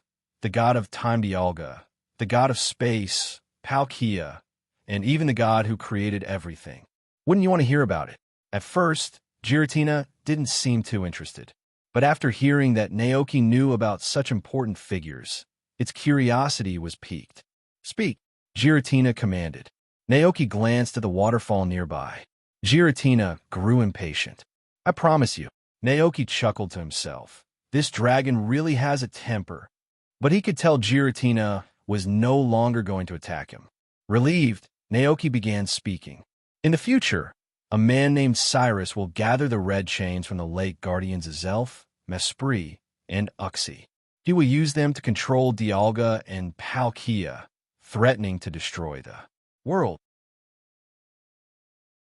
Giratina interrupted Cyrus.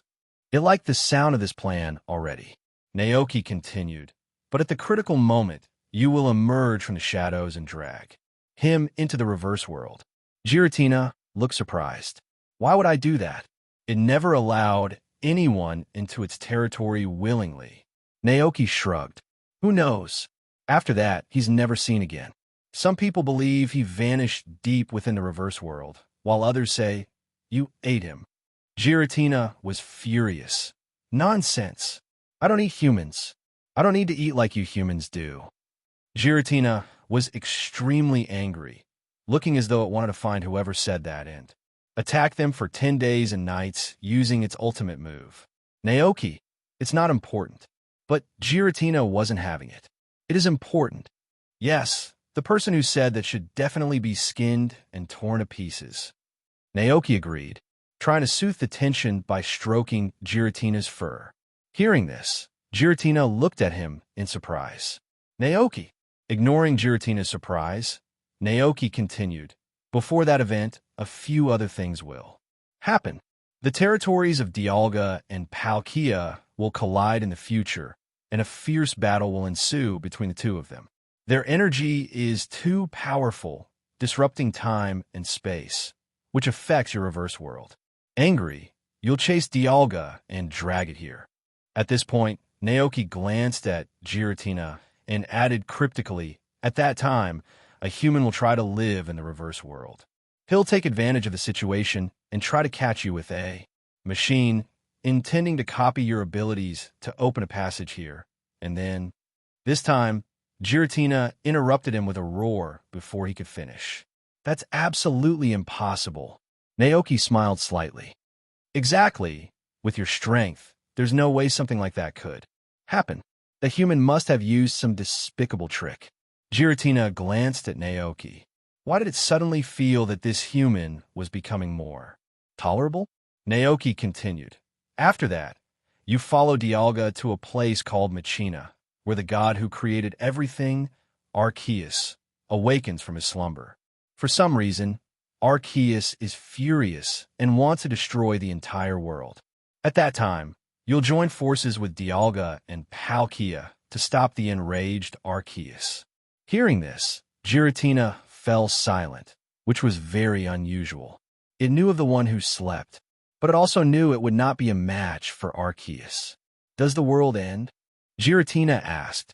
Naoki smiled and shook his head. No, you succeed. Not only you, but some humans also work hard.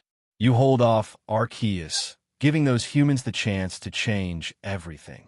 After hearing this, Giratina couldn't help but reevaluate the human in front of it.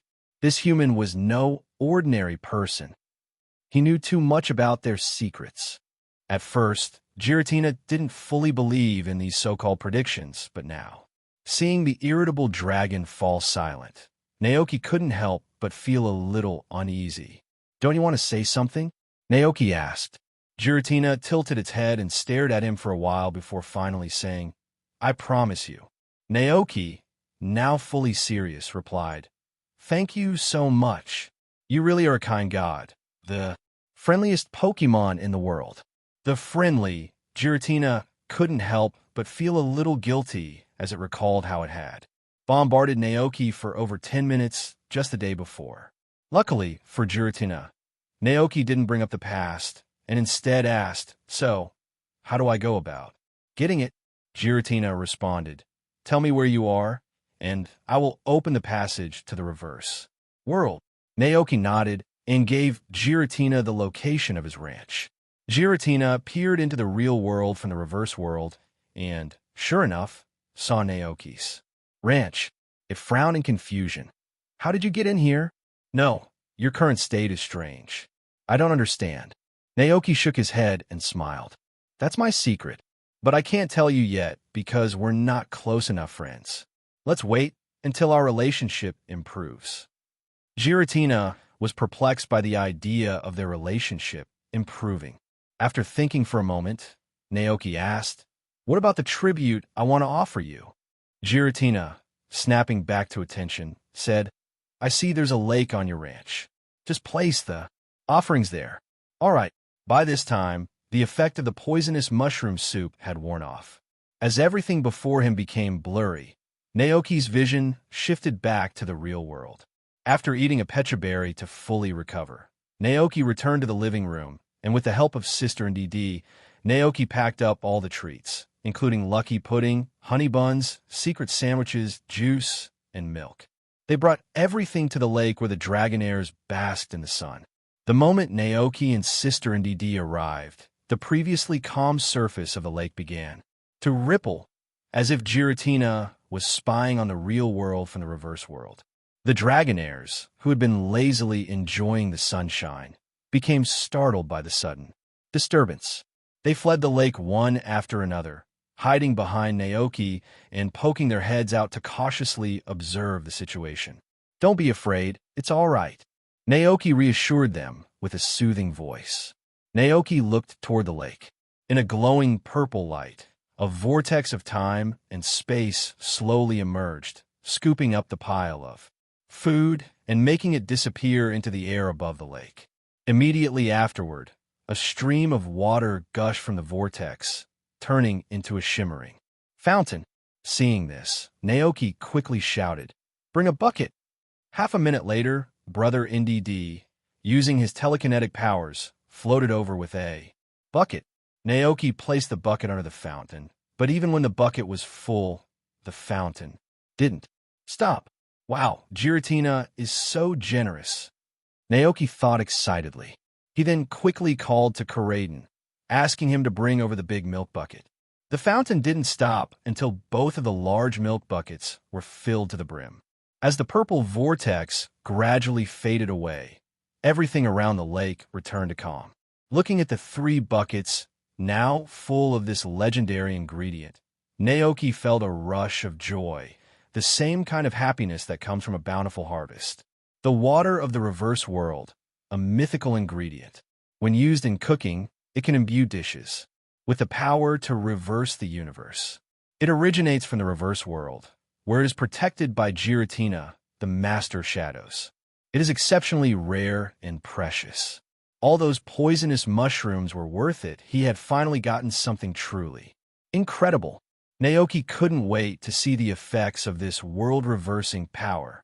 Pushing thoughts of Giratina aside, he happily carried the 3 buckets of water back home, with Brother NDD and Kureiden, eager to use them to cook something and test it out. Meanwhile, in the reverse world, silence and stillness filled the space. Giratina quietly watched everything that had just unfolded in the real world. At that moment, it felt an unexpected curiosity about the hum. Its intuition told it that this human was far from ordinary. Watching Naoki and his Pokémon return to the house, Giratina turned its gaze to the floating objects near it, things that clearly didn't belong in the reverse world. Is this what those tiny creatures eat every day? Giratina gazed at the floating food, its disdain apparent. Its huge body moved through the void like a great predator, and in the blink of an eye, all the floating food disappeared into its maw. Giratina's pupils suddenly contracted.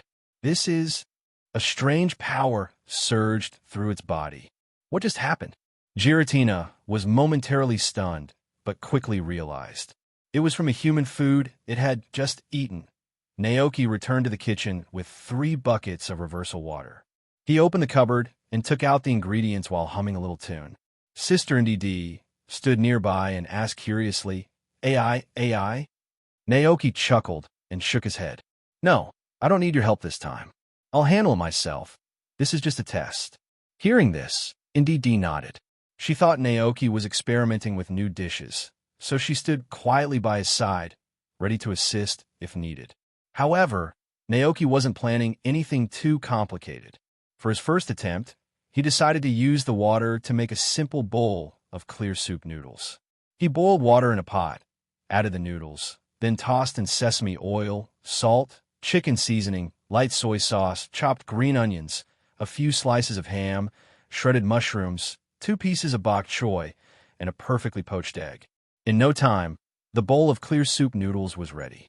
The yellow broth glistened, with the chewy noodles floating in the flavorful soup, a soft poached egg resting on top, garnished with fresh green onions. Just the sight of it could make anyone's mouth water. "It smells amazing. I'm getting good at this." Naoki grinned, proud of his growing cooking skills. 1 batch of noodles made 3 bowls in total. Naoki lined them up on the stove, then checked each one closely. Information about the 3 bowls of clear soup noodles appeared in his mind. Reversal noodles and hearts. It's a delicacy made with water from the reverse world and premium ingredients. Cooking effect. After eating, the hearts of humans and Pokémon will be reversed. Kind individuals will become evil. Evil ones will become kind. Timid ones will gain courage. And selfish individuals will become generous. Comment. Eat with caution. Just as I expected, Naoki muttered to himself. For both him and the Pokémon on the ranch, this effect was definitely something to consider carefully before trying. Naoki hesitated, staring at the steaming bowl of noodles, unsure whether to eat it. His eyes drifted to the other two bowls. At first glance, they seemed the same, but upon closer inspection, there were slight differences. The names of the two bowls still read Reversal Noodles, but the suffixes were different. Reversal Noodles and Skill. S reverses the Pokémon's abilities, aura, and authority, effective only for legendary Pokémon. Reversal Noodles and Body. S reverses the physical condition of humans and Pokémon. Strong individuals become weak, while weak individuals gain the strength of an ox. Heart, Body, and Skill. 3 different effects. Naoki was taken aback. The heart and body effects were easy enough to understand, but what did skill mean? It only applied to legendary Pokémon, reversing their powers, aura, and authority. Could it mean that if fed to a legendary Pokémon like Giratina, it would transform from the dragon god of destruction into the dragon god of creation? And what about Xerneas, the god of life, and Yveltal, the god of death? If I feed them this food, could I really swap their abilities? Naoki was a little unsure, but his instincts told him that tampering with abilities like this might cause an imbalance in the ecosystem and possibly attract the attention of Zygarde. However, when he thought about the Pokémon best suited to eat this dish, his mind didn't immediately go to the famous legendary Pokémon, or even the ones on his own ranch. Instead, he thought of the 4 disaster Pokémon sealed in the Paldea region: Chien-Pao, Ting-Lu, Chiyu, and Wuchien. Wuchien absorbs energy from plants and trees, causing forests to dry up and crops to fail in nearby fields. Ting-Lu can trigger massive earthquakes. When it swings its massive, tripod-like antlers, it creates cracks over 50 meters deep in the ground.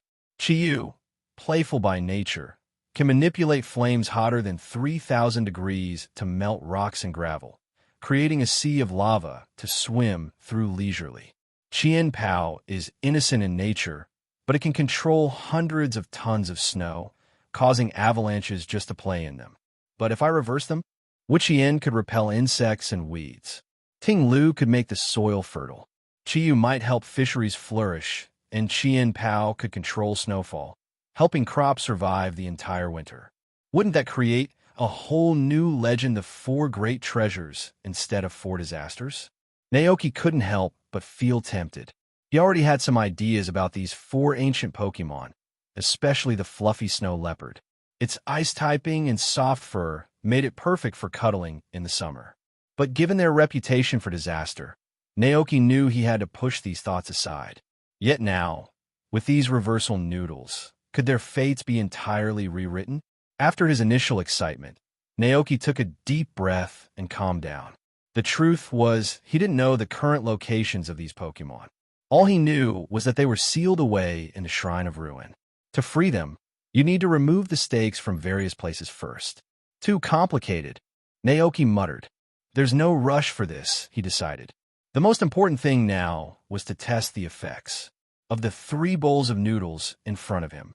He handed the reversal skill noodles since it only worked on legendary Pokémon to brother and sister in DD, asking them to give it a try. Then he ate the body noodles himself. As he slurped down the noodles, Naoki immediately felt changes happening within his body. The muscles he'd built over years of working on the farm seemed to shrink. Strength drained from his limbs.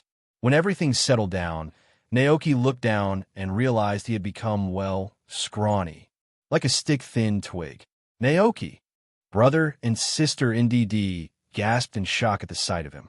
Naoki twitched his lips, turned around speechlessly, and began boiling water to make a cup of black tea using the water from the reverse world. Soon, the tea was brewed, and its information popped into Naoki's mind. Reverse black tea, hard S. Naoki shook his head in disbelief and brewed another cup. This time, there was a different effect. Naoki, seems like this is completely random. After brewing 8 cups of black tea in a row, he finally made a cup that seemed just right. He quickly drank it, and his body returned to normal going from a thin, lanky form back to his regular size. The NDD siblings breathed a collective sigh of relief, while Naoki was eyeing the remaining dishes with heart-reversing and skill-changing effects. An idea suddenly popped into his head. What would happen if these were fed to Giratina? As everyone knows, Giratina represents shadows and destruction. The opposite of those, light and creation, came to Naoki's mind. Excited by the thought, he hurried over to the lake with black tea and hot noodle soup, then drank a mouthful of the poisonous mushroom soup to access Giratina's domain once more. This time, as soon as Naoki arrived, he was surprised to see Giratina immediately. It seemed Giratina had never left and was still lingering in the same spot. Naoki looked around, noticing that the food he'd previously offered as tribute had vanished. It must have all been eaten by Giratina. Giratina glared at him. "Human, what are you looking at?" Naoki smiled confidently. "Were you satisfied with the food I offered you earlier?" Naoki had figured out the secret to getting along with this intimidating dragon. Praise it, stroke its ego, and avoid any sign of confrontation. Giratina, although pleased, still grumbled, "Human food is nothing special." Naoki, undeterred, smiled and said, "Well, I've just made some food using the water from your domain. I thought I'd bring it over for you to try." Giratina raised an eyebrow, intrigued. It seemed to appreciate this human's attitude. Although Naoki didn't match Giratina's connection with Volo, he was respectful and admired Giratina in his own way. Just like humans once built statues for Dialga in Palkia, Giratina thought. With a casual gesture, Giratina opened a vortex of time and space. Naoki called over his sister NDD, who carefully poured the hot noodle soup and black tea into the vortex. The gravity of the reverse world was strange, similar to space. The tea and soup didn't drip, as they would in the real world. Instead, they floated gently in the void. This time, Naoki's offering had two effects: the reversal of personality, heart, and the reversal of abilities, skills. He was curious to see how Giratina would react to these changes. "Give it a try," Naoki encouraged. Giratina glanced at him, and, with a flick of its tail, its massive body moved through the void, approaching the floating food. The hot noodles and black tea disappeared instantly. What a rough way to eat. Naoki couldn't help but think to himself. He stared at Giratina, waiting for something to happen. At first, Giratina seemed unaffected after consuming the food, but soon a strange sensation spread through its body. Giratina's eyes widened in surprise. A burst of radiant white light suddenly erupted from Giratina's form. A flash move, Naoki muttered, surprised and puzzled. He had grown glowing crops before, and food made from those crops sometimes gave Pokémon the ability to learn Flash. Back then, only Palmot had understood how to use it, and the glowing looked similar to this. Moments later, as the bright white light covering Giratina faded, Naoki was left speechless. A completely transformed dragon stood before him. Giratina's eyes were no longer blood red, but had turned a sacred golden color. The golden parts of its body had shifted to a pure, holy white, and the blood-red stripes running across. Its form were now a serene blue. Hovering before Naoki, the massive dragon gave off an entirely different aura. Naoki's eyes widened even further. This is shiny Giratina. No, it's even more distinct than the usual shiny form. Maybe it should be called Light Giratina, much like Shadow Mutwo or Shadow Lugia. At that moment, Giratina looked at the human before it with calm eyes. "What did you feed me?" it asked. Naoki hesitated and cautiously replied, "Just some human food with magical effects." To Naoki's astonishment, Giratina's normally fearsome face softened into what could only be described as a grin. "I can feel the magical changes it caused within me. This is a sensation I've never experienced before. Thank you very much. You're always welcome to visit my domain." Naoki was in shock, unable to believe what he was hearing. Giratina has changed, he thought. This was definitely not the Giratina he once knew. Seeing Naoki's shock, Giratina chuckled softly and added, "Don't be so surprised. I quite like this new feeling. Come on, let me show you around my domain." Naoki blinked in disbelief. This was certainly not the Giratina he remembered. Giratina wanted to use its powers to give Naoki a flying tour, but nothing happened. Confused, it turned its head to look at him. Naoki quickly explained, "I'm not really in the reverse world right now." Giratina looked puzzled. "Why don't you come in then?" Naoki thought to himself, "Am I not scared you'll bombard me with your ultimate move for another 10 minutes? But he couldn't say that, so instead, he replied, "I haven't figured out how to get in yet." Giratina said, "That's easy. I can connect to the real world through the water. I can open a portal for you anytime." Naoki, seeing his hesitation, Giratina glanced around its territory and sighed. "Compared to the world you live in, this place is awful.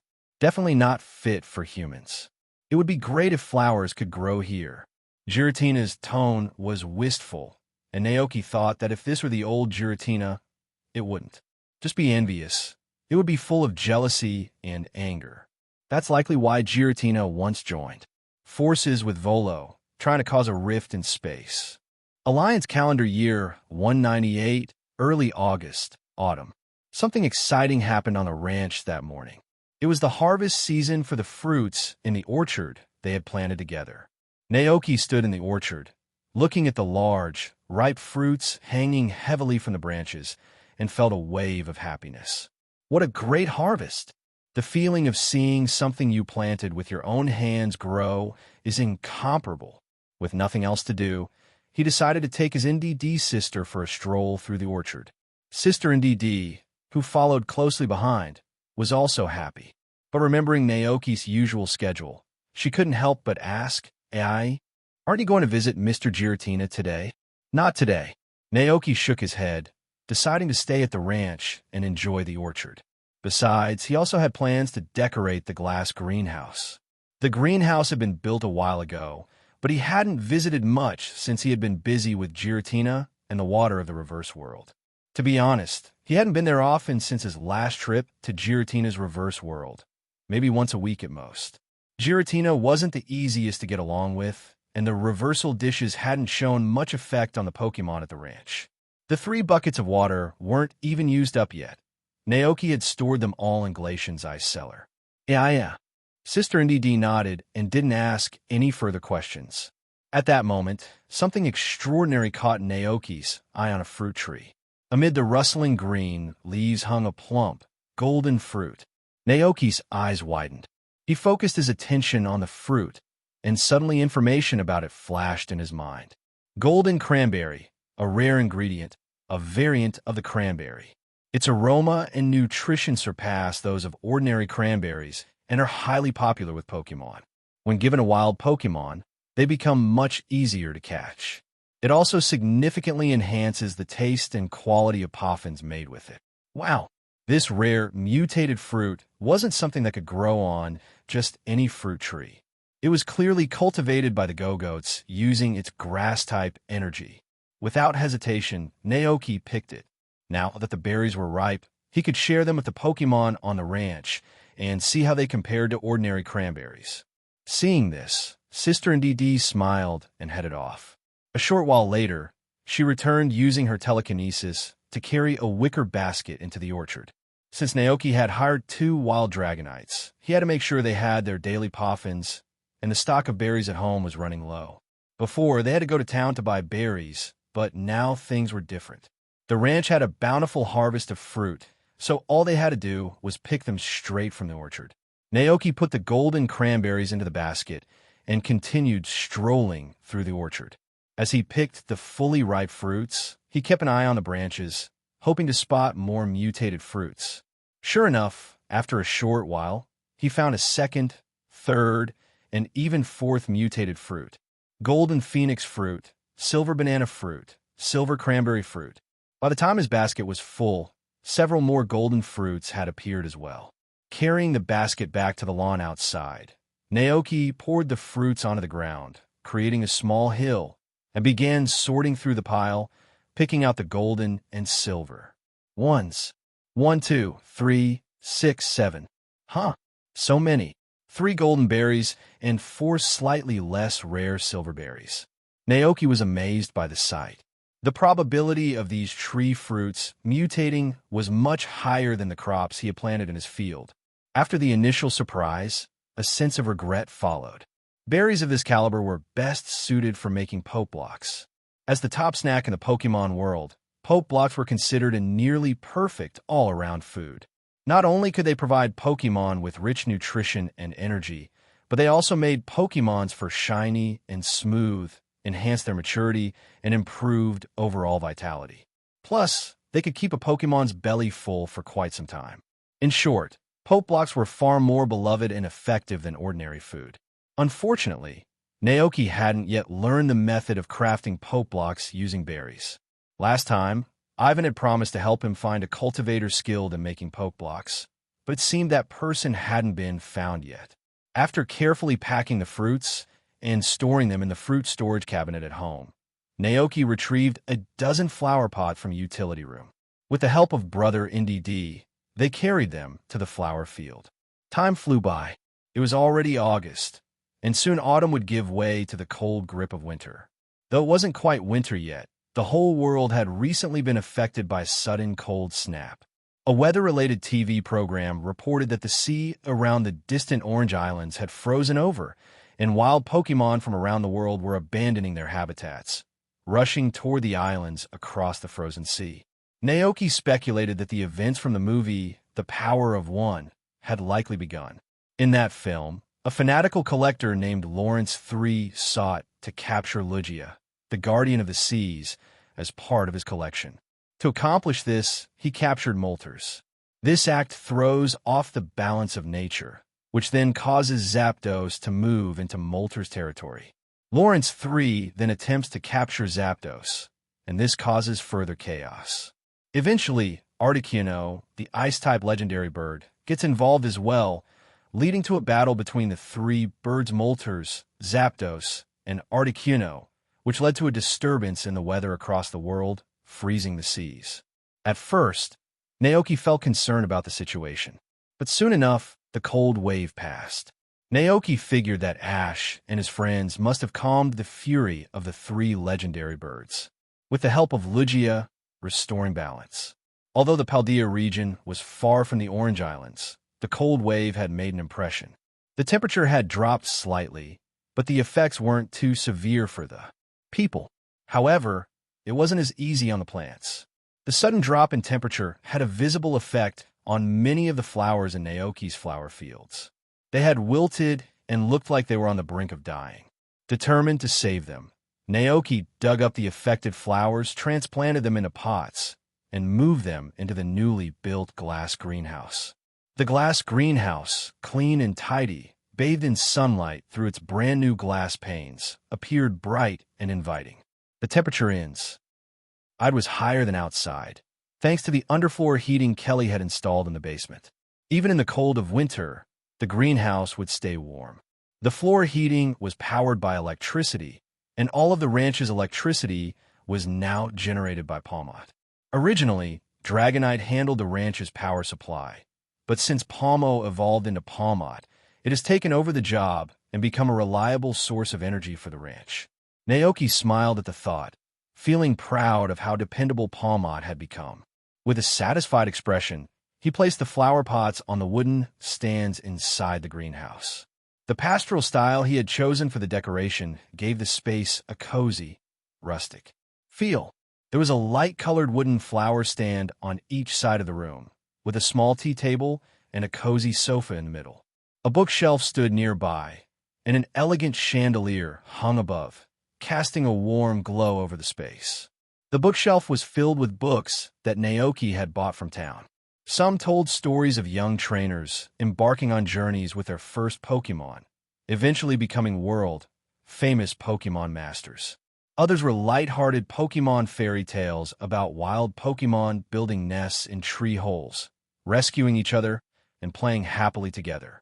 There were also darker tales, like one about a caterpie that lived peacefully in the forest with other Pokémon until a Pidgeot invaded, killing all the caterpie except for the protagonist. Fueled by desire for revenge, the surviving Caterpie trained hard, eventually evolving into a powerful Butterfree. Using a combination of Silver Wind, Poison Powder, and Air Slash, it defeated the Pidgeots and avenged its fallen friends. How did Naoki know all this? Well, because he had read a few of these books during his free time. After all, in this world, there weren't smartphones or computers to play AAA games on. At first, Naoki hadn't expected much, but after reading a few, he realized the local books were actually quite interesting. Once all the flower pots were arranged on the stands, the greenhouse, which had felt a bit empty before, suddenly seemed warm and full of life. The blend of natural beauty and modern furniture gave the room a cozy, comforting atmosphere. On snowy days, Naoki could picture himself relaxing here with his Pokémon, lying on the soft sofa and reading stories from the bookshelf. And if any of his Pokémon were curious, he could share the tales with them, too. All set, Naoki said, pulling out his Psyduck-shaped watering can to give the flowers a drink. Then he turned to the NDD siblings and said, "Could you bring Combi and Butterfree here for me?" AI. Younger NDD chirped cheerfully, turning to leave the greenhouse. Naoki glanced at the older sibling, who stood there looking as serious as ever and grinned. "If you ever have nothing to do, feel free to come here," Naoki said with a chuckle. "AIE," replied the older NDD, nodding calmly, still wearing that little grown-up expression. Naoki added with a smile, "Just think of this place as your home. We're going to be together for years, maybe decades." AIE. The older sibling nodded again, keeping his serious demeanor. Naoki sighed internally. He's always so serious. Before long, Sister NDD returned with Combi and Butterfree in tow. Naoki smiled at them and asked, "So what do you think? Do you like it?" The three Combi and Butterfree opened their innocent eyes wide, looking around curiously. A warm environment, beautiful flowers, a cozy home. They love it here. Buzz. Seeing their happy expressions, Naoki's heart swelled with joy. He thought for a moment and said, "When winter comes, I'll move the beehive and the wooden boxes here. You can live in the greenhouse." By then, the flowers in the glass greenhouse would be in full bloom, providing plenty of nectar. Butterfree and the Combi wouldn't have to worry about food anymore. After finishing the decorations in the greenhouse, Naoki lingered for a while, enjoying the peaceful feeling of reading, drinking tea, and napping in such a lovely environment. Then, he finally got up and left.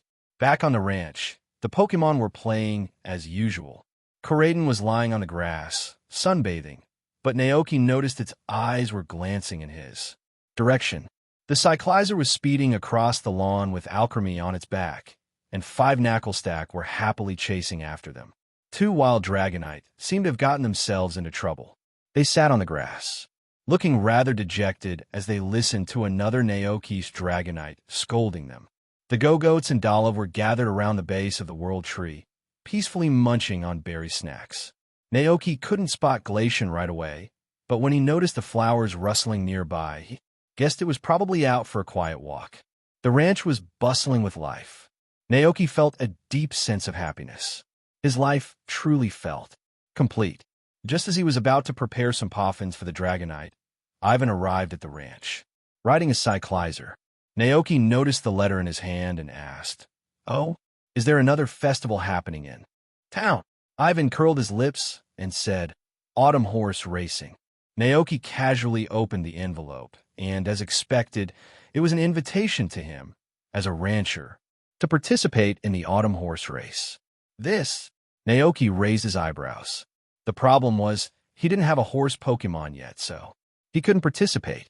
Ivan, still sulking over the money he lost in the spring horse race, grumbled, "I'm definitely not betting this time." Naoki, he still remembers that incident. Ivan glanced around the ranch. He hadn't visited in a while, and it seemed like there hadn't been any major changes. Looking around, he didn't see what he was hoping for, so he asked, "You still haven't caught a horse Pokémon?" Naoki shrugged. There's no rush. There's plenty of time until the spring horse racing." Ivan, covering his face in frustration, sighed. It looks like I'll never get those dollars back. My poor money. Naoki.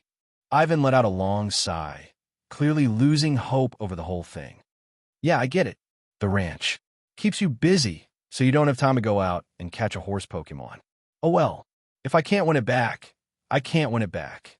Don't worry, Naoki said, trying to comfort him. I'll find a way to help you win it back. After all, they had made a deal before Ivan would help Naoki find the butler Pokémon, and, in return, Naoki would help Ivan win back the money he lost in the spring race. With the butler Pokémon found, it was now Naoki's turn to keep his promise. Ivan, no longer holding out much hope for horse Pokémon in winter, shifted the conversation to something more interesting. Naoki, have you heard? Seeing that Ivan wasn't in a hurry to leave, Naoki offered, why don't you come in and sit for a while? Ivan grinned, don't mind if I do. Naoki led him to the living room, and Sister Indy D kindly brought them both cups of tea. After taking a big gulp, Ivan continued, I got some big news. I heard it while delivering mail. It's about a legendary Pokémon. Naoki's mind quickly cycled through the legendary Pokémon of the Paldea region. Koraidon, Miraidon, Chien-Pao. But Ivan's answer was unexpected. It's the legendary Sea Guardian, Lugia. Naoki blinked in surprise. Ivan went on, clearly excited. You remember the cold wave that hit Paldea a while back, right? Turns out, it was all related to Lugia. I heard from a tourist visiting from the Orange Islands that a collector there tried to capture Lugia, and in doing so, angered the legendary birds Zapdos, Articuno, and Moltres. They caused such a huge mess. I heard the ocean even froze over like the end of the world. Wild Pokémon from all over gathered on the frozen sea to watch them fight. Naoki, while not surprised, he had expected this, still listened intently. But what Ivan said next caught him off guard. And get this, apparently, during the battle between the legendary Pokémon, two Teddiursa somehow got involved. Not only that, but they almost stole the treasure guarded by the legendary birds. The three birds Zapdos, Articuno, and Moltres immediately stopped fighting and chased after the two Teddiursa, but they couldn't catch them. They were furious. In the end, someone managed to find the two bear cubs and convince them to return the treasure, explaining it could cause a massive disaster if they didn't. It's weird, though. How could those legendary Pokémon, who are practically gods, not catch up to two little Teddiursa? They almost got away with it. Ivan pondered, maybe they had the runaway ability? No, it's more likely Pickup. Pokémon with Pickup are always interested in shiny little trinkets. Naoki, it's amazing that there are flying Teddiursa in this world, Ivan said, astonished. But when he noticed Naoki's strange expression, he asked in confusion, don't you find that surprising? I've only seen extraordinary Pokémon like that here on your ranch. He was referring to the Palmot that flew around the ranch all day wearing a red cloak. Naoki, it's definitely surprising. Yes, Ivan agreed, full of emotion. There's still so many secrets in this world that humans haven't discovered. I heard that many Pokémon professors and researchers have started studying how Pokémon, like Teddiursa, can fly after hearing about this. Even Professor Oak, who's incredibly famous in the research community, is involved. Naoki was slightly stunned. Professor Oak? Huh, you don't know him. Ivan was surprised. In his mind, Professor Oak was well known, having discovered countless Pokémon secrets. I've heard of him, Naoki replied, though he hadn't expected the flying Teddiursa to draw Professor Oak's attention. It left him unsure of what to say. Ivan's face lit up with admiration. Professor Oak is a legend in the Pokémon world. He earned his PhD from Celadon University and quickly became an authority in Pokémon research. It's said that Professor Oak often risks being attacked by wild Pokémon to study them up close. He believes only by observing them directly can you get real, reliable data. He's helped trainers all over the world by providing critical information about wild Pokémon. If anyone can uncover the truth behind these flying Teddiursa, it's definitely Professor Oak. Naoki, do you trust Professor Oak that much? He asked. Of course. Ivan nodded enthusiastically. Professor Oak wasn't just a researcher. Before he became a doctor, he was an incredibly skilled Pokémon trainer. Naoki raised an eyebrow in surprise. You really want to be a trainer, don't you? Ivan nodded, his eyes full of longing. That's been my dream since I was a kid. To have my own Pokémon, to travel the world with it. What a romantic life that would be. So why do you stay in this small town and work as a postman? Naoki asked, curious. Ivan sighed, looking slightly resigned. Because I have to take care of my grandmother. He paused, then continued. After my mom passed away, my dad started drinking. One day, he went out drunk and never came back. Since then, it's been just me and my grandmother living together. Naoki, I'm really sorry. But Ivan simply grinned, showing a cheerful smile. It's okay, it's all in the past. Even though I can't travel, I'm happy living with Pokémon. Anyway, I need to head to the next ranch to deliver some mail. See you later. Naoki nodded and saw Ivan off, watching him disappear down the path. He couldn't help but sigh. Alas, this is a pitiful person. Naoki retracted his gaze and looked up at the sky. It had been several days since he'd received any letters from Mew and Baby Bear. Based on what Ivan said earlier, it seemed like they had wandered off to the Orange Islands.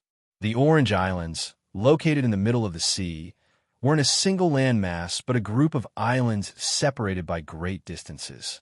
Naoki figured that Mew and Baby Bear were probably bouncing between the islands, unable to find a stable place to stay, which explained the delay in their letters.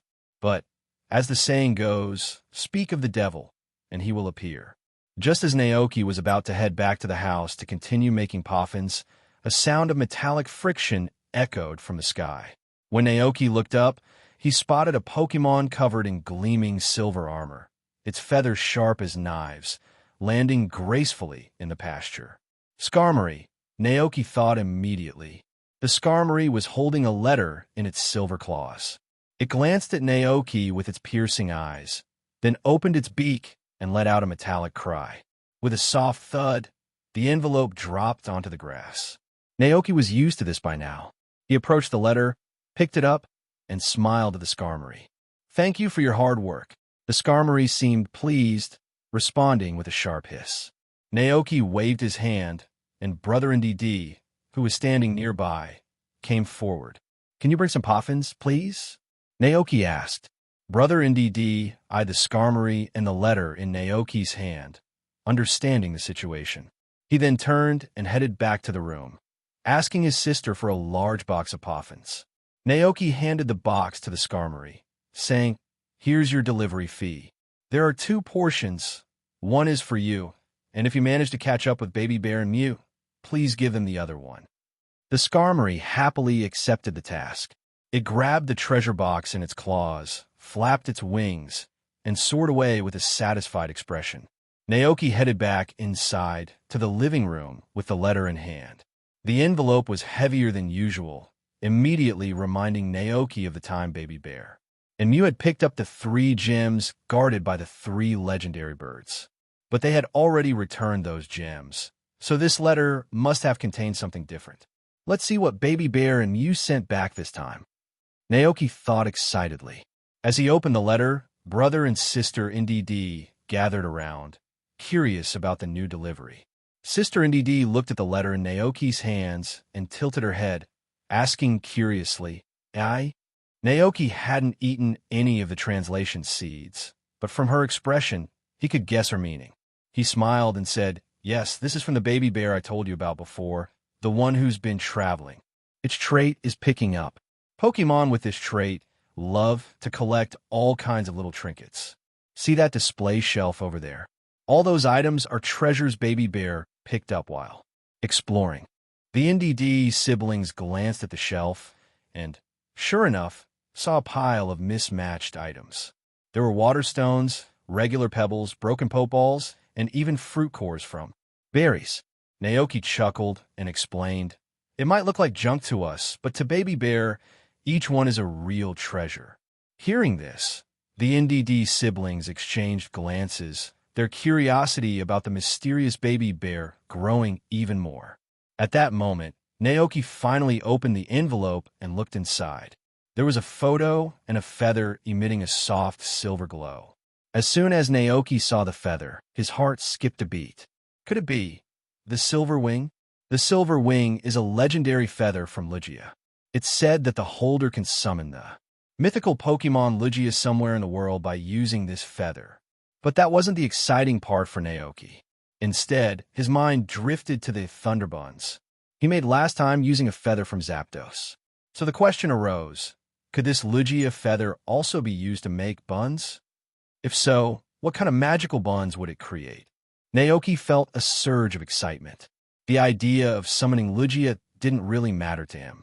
Even if he could summon it, capturing Lugia would be impossible. Rather than letting the feather gather dust on a shelf or keeping it for mere collection, why not use it as a magical ingredient in cooking just like before? With a firm decision made, Naoki placed the silver wing aside and picked up the photo Baby Bear and had sent. On the back of the photo were 2 small paw prints. Naoki recognized them instantly as belonging to Mew and Baby Bear. Baby Bear's paw prints were standard bear prints, while Mew's prints looked like they belonged to a playful cat. This time, however, the photo didn't feature Baby Bear or Mew. Instead, it captured a serene, cloudless sky stretching over an endless ocean. The blue sky reflected perfectly in the calm water, making the sea and sky appear to merge as one. And high above the tranquil scene, an elegant and majestic silver-white Pokémon floated. Gracefully, on its back sat a young boy, wearing a Ballin' blazing jacket with the Alliance logo clearly visible. Naoki recognized the boy immediately. It was Ash. In the distance, behind Lugia, 3 islands of similar size could be seen. Flying towards the islands were 3 distinct figures. Naoki knew them by their shapes and colors without a doubt. From left to right were the god of thunder, Zapdos, the god of ice, Articuno, and Moltres. Looking at the scene, Naoki couldn't help but wonder how Baby Bear had come across this silver feather. He thought it over carefully and came up with 2 possibilities. The first was that Baby Bear somehow managed to steal the feather amidst the chaos of the battle between the legendary Pokémon. The second possibility was that the feather was knocked off Lugia during the fight and Baby Bear just happened to find it. Naoki figured the second option was more likely. After all, Baby Bear is so adorable. How could it turn into a troublemaker? But then again, the legendary birds in the Johto region do seem to have a habit of dropping feathers all over the world. Lugia's silver feather, for instance, is said to be given only to humans it deems worthy. Ho-Oh's rainbow feather, on the other hand, serves a different purpose. It's used as a ticket to participate in the Rainbow Hero Trial. And then there's the lunar feather from Cresselia, the dream goddess, which can help people dispel nightmares. Of course, Cresselia isn't from Johto, it's from Sinnoh. As these thoughts swirled in his mind, Naoki chuckled to himself. I wonder if Baby Bear will ever meet the Phoenix King, Ho-Oh. Though in truth, what Naoki was really after wasn't Ho-Oh itself, but one of its feathers. Not to join the Rainbow Hero Trial, but to use it for cooking. But then Naoki remembered something. Marshadao, the Pokémon who watches over those chosen by Ho-Oh, can sense the hearts of humans carrying a rainbow feather. After Ho-Oh grants a feather to its chosen human, Marshadao follows them, hiding in their shadow, to see if they truly possess the qualities to become the Rainbow Hero. If Marshadao or any of Ho-Oh's guardians ever found out that Naoki was using the rainbow feather for cooking, their reactions would be priceless. Thankfully, Naoki had one rule: he never used Pokémon themselves in his dishes. Otherwise, Marshadao would likely have finished him off by now. With that thought, Naoki carefully put the photo away, planning to frame it and hang it on his wall as a keepsake. As for the silver feather that had fallen from Lu, it seemed like he would need Kelly's help. Again, leaving the ranch chores in the capable hands of his siblings, Naoki hopped onto Karaden and rode straight to Kelly's cabin. When Kelly saw him approach, she raised an eyebrow. What new ranch facility are you thinking about this time? A Pokémon house? Or maybe a watermill? Naoki grinned and took out the silver feather from his pocket. I'm not building anything. This time, I just want to borrow your crusher. Hearing this, Kelly turned her gaze toward the feather, which emitted a soft silver glow. This is... Naoki almost said Lugia, but realizing that would be hard to explain, he quickly changed his words. It's a feather from Swanna. Swanna is an elegant and beautiful Pokémon that evolves from Ducklet. It dances gracefully on the lake at dawn, which is how it got its name. A Swanna? No wonder its feather is so beautiful, Kelly marveled. That Swanna must have been really well cared for. Its feathers seems to be glowing. Come with me, Kelly said, turning around and leading Naoki to the workshop where the crusher was kept. She didn't ask Naoki why he wanted to crush the feather. She just stood aside and switched on the machine. Go ahead and put it in. Naoki nodded and placed the feather inside. Kelly pressed the switch and the crusher began to rumble. As the machine started running, the silver feather was swallowed by the crusher. Naoki and Kelly stood by, waiting in silence, but suddenly a strong wind whipped through the room. The gust sent Kelly's drawings flying into the air like snowflakes. Startled, Kelly asked over the noise, "What's happening?" Naoki shielded his face from the wind with his arms and made a wild guess. Maybe it's the flying energy stored in Swanna's feather. Kelly looked bewildered. Isn't this a bit much? But Naoki quickly realized something was wrong. He saw specks of silver light swirling out of the machine. It wasn't just ordinary dust, it was the shattered remains of the silver feather. Oh no, he should have realized sooner. A silver feather capable of summoning Lugia couldn't be as simple as the feather of an ordinary Pokémon like Zapdos. It had to contain immense energy that Lugia could sense. Naoki reached out, trying to catch the silver light, but it slipped through his fingers, vanishing into the wind. He felt a pang of regret. What a loss! Kelly hesitated, unsure whether to turn off the machine. Thankfully, the wind stopped just then. The scattered drawings drifted back down, covering the room in a snowy mess. Naoki's heart pounded with guilt. He quickly apologized to Kelly, looking sheepish.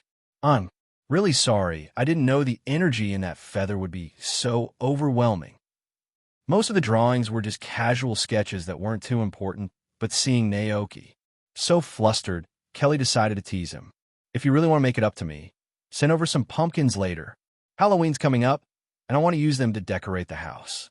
Seeing that Kelly wasn't upset, Naoki breathed a sigh of relief and quickly promised, "Absolutely, you'll have as many pumpkins as you want." He mentally noted to have Dragonite deliver the pumpkins as soon as he got back. Kelly burst into laughter. "Relax, I'm just kidding. I've never seen you this nervous before." Naoki rubbed the back of his neck, a little embarrassed. "I just really don't like causing trouble for other people." Kelly opened the crusher's outlet and looked at the remaining feather powder inside. "Do you still want this?" "Yes." Naoki rushed over and carefully collected the remaining powder into a glass bottle he had prepared. Once they cleaned up the room together, Naoki said goodbye to Kelly and hopped on his Koraidon to head back to the ranch. On his way back, he finally had a chance to examine the effects of the feather powder more closely. Lugia feather powder, a legendary ingredient. This powder contains immense energy. It can be used in cooking, but its effects are unknown. Sure enough, it's from the same series of ingredients as the feather powder of Zapdos. Naoki thought to himself, calming down after seeing the information about the feather powder. He wasn't too surprised. After returning to the ranch, he greeted his Pokémon with a wave and said, "You guys go play by yourselves for now. I have something to take care of." The Knuckle Stack ran off to entertain themselves, and Naoki turned back toward the house. He went into the kitchen and began preparing the ingredients for his next dish. The most important element was flour, followed by the tools for kneading the dough. Naoki planned to mix the Lugia feather powder into the flour to make steamed buns, just as he had done last time with Zapdos feather powder. Unfortunately, Lugia's feather powder contained a large amount of flying energy, most of which had been lost during the grinding process earlier. Looking at the thin layer of silvery white powder at the bottom of the transparent glass bottle, Naoki sighed. Compared to the feather powder of Zapdos, this is much less, probably only a quarter of the amount. He felt it was a pity, but there wasn't much he could do. Another problem arose in his mind. Would such a small amount of powder affect the cooking results? After a brief thought, Naoki decided to give it a shot.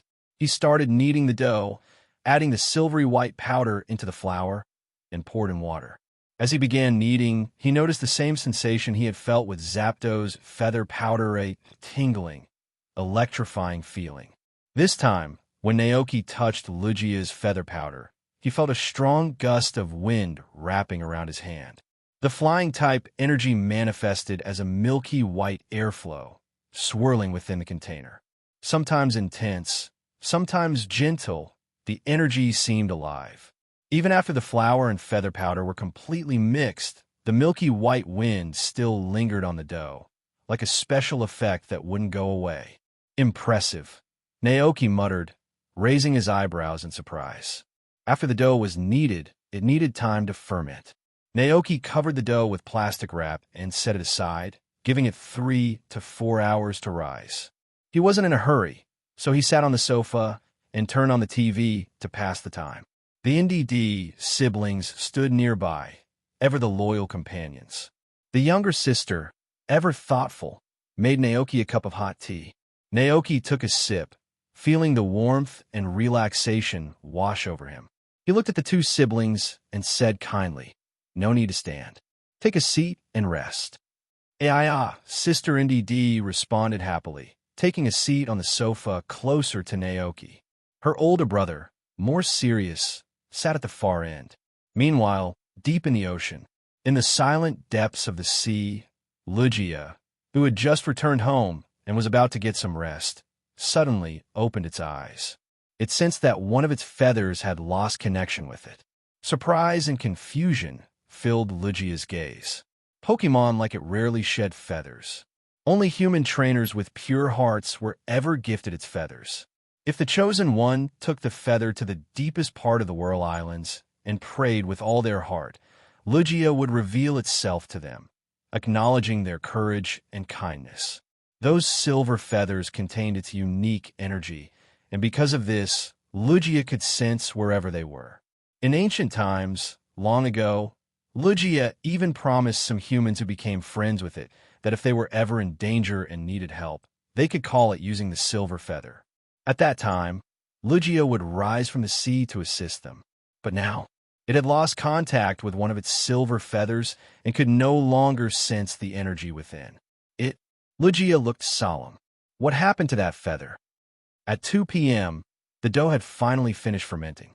Naoki carefully peeled off the plastic wrap covering the dough, shaped it into buns, and began steaming them. Because of the limited amount of the key ingredient Lugia's feather powder, Naoki managed to make only 6 steamed buns. But he wasn't sure if these buns would be similar to the lightning buns he made before, each of which carried the power of Zapdos. When the buns finished steaming, Naoki's curiosity was finally answered. Storm Bun, plus a legendary dish made from the feather powder of a legendary Pokémon. It is said that eating this bun will grant the power to control storms and the weather. Cooking effect, God of the Sea, 1/6. After consumption, a flying-type Pokémon gains the ability to control the weather in the way the master of the feathers desires. However, full control is granted only after eating 6 buns in total. It is limited to flying-type Pokémon. Comment: this is a one-of-a-kind dish. Feed it to your flying-type Pokémon. However, due to the ratio of ingredients, the dish cannot produce its full effect on its own. It's just as I thought, Naoki murmured. Does the 1/6 mean a Pokémon has to eat 6 buns in a row to fully gain the ability? It was lucky that he had made exactly 6 buns. Naoki decided to test it right away. He happened to have the perfect flying-type Pokémon on his ranch, Dragonite. The sleek figure of Dragonite came to his mind, and without wasting time, Naoki asked NDD to call Dragonite from where it was playing outside. Soon enough, Dragonite came over, following behind the NDD. It looked at Naoki in confusion. Oh, Naoki smiled and brought out the 6 steaming buns, offering them to Dragonite. Want to? Eat them all. Dragonite's nostrils twitched as it sniffed the delicious aroma of the buns, but hesitated. It wasn't exactly a fan of steamed buns. Seeing this, Naoki raised an eyebrow and teased, "Don't you want to become the strongest Dragonite in the world?" Eat these, and you'll be able to realize that dream. Dragonite, who trusted Naoki's words and knew of his cooking's magical properties, immediately perked up. Its eyes widened with excitement. Oh, woof. Naoki nodded with a grin. Of course. These buns were made just for you. Hearing this, Dragonite no longer hesitated. Regardless of the taste of the buns, it opened its mouth wide and gobbled them down one by one. When Dragonite finished the last steamed bun, Naoki emanating from its body, the wind began to stir inside the house. Naoki's eyes widened, and he quickly pushed Dragonite outside. Go outside. As soon as Dragonite stepped outdoors, the energy inside it surged. Thick, dark clouds gathered in the once clear sky at a speed visible to the naked eye. The commotion immediately drew the attention of the other Pokémon on the ranch. 5 Dragonair and 2 Wild Dragonite flew over, their eyes wide in astonishment at the newly empowered Dragonite. Cyclizer, sensing a powerful aura, rushed over, eager to watch the scene unfold. Only Koraidon remained calm, his eyes flickering as he glanced up, then nonchalantly resumed his nap on the grass. At that moment, Naoki and all the Pokémon instinctively did the same thing, looked up at the massive dark clouds gathering overhead. Dragonite, standing on the grass, could feel the changes within its body. Excitement filled its eyes as Naoki's words echoed in its mind. One day, the whole world will be covered by your rain. Dragonite had a feeling that this day had finally come. It's time to try it out. Dragonite thought eagerly. It let out a mighty roar and used its signature move it had practiced countless times, the rain dance. With just a thought, Dragonite commanded the sky. In the next moment, a light drizzle began to fall. The gentle autumn rain soon covered the entire ranch and stretched far into the distance. But Dragonite wasn't satisfied. It wanted more.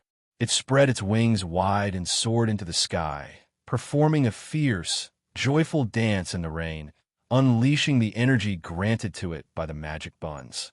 Meanwhile, the rain extended beyond the ranch, covering the town of Kosagi and even covered Casseroil Lake and Glacido Mountain. Incredibly, the rain reached even the scorching, dry desert. There, raindrops fell on the head of a sandile lying in the yellow sands, patiently waiting for its prey to pass by. Startled by the sudden coolness, the sandile paused, looking up with confusion in its large black eyes. In Kosagi, people and Pokémon on the streets hurried to find shelter from the rain beneath shop awnings. An office worker with a briefcase on his head arrived late. He ducked under the awning, shook the water off his briefcase, and said with confusion, "Strange, didn't the weather forecast say it would be cloudy and then sunny today? Why did it suddenly start raining?" He wasn't the only one puzzled. At the same time, weather researchers at the Paldea Meteorological Observatory, located north of Glacido Mountain and west of the Great Crater, stood under the eaves of their facility, staring at the unusually heavy rain, exchanging bewildered glances. What's going on? Did the machine malfunction? No, that's unlikely. The rain came so abruptly. One moment it was sunny, and the next it started pouring. There wasn't any warning at all. Why does this feel so much like a Pokémon move?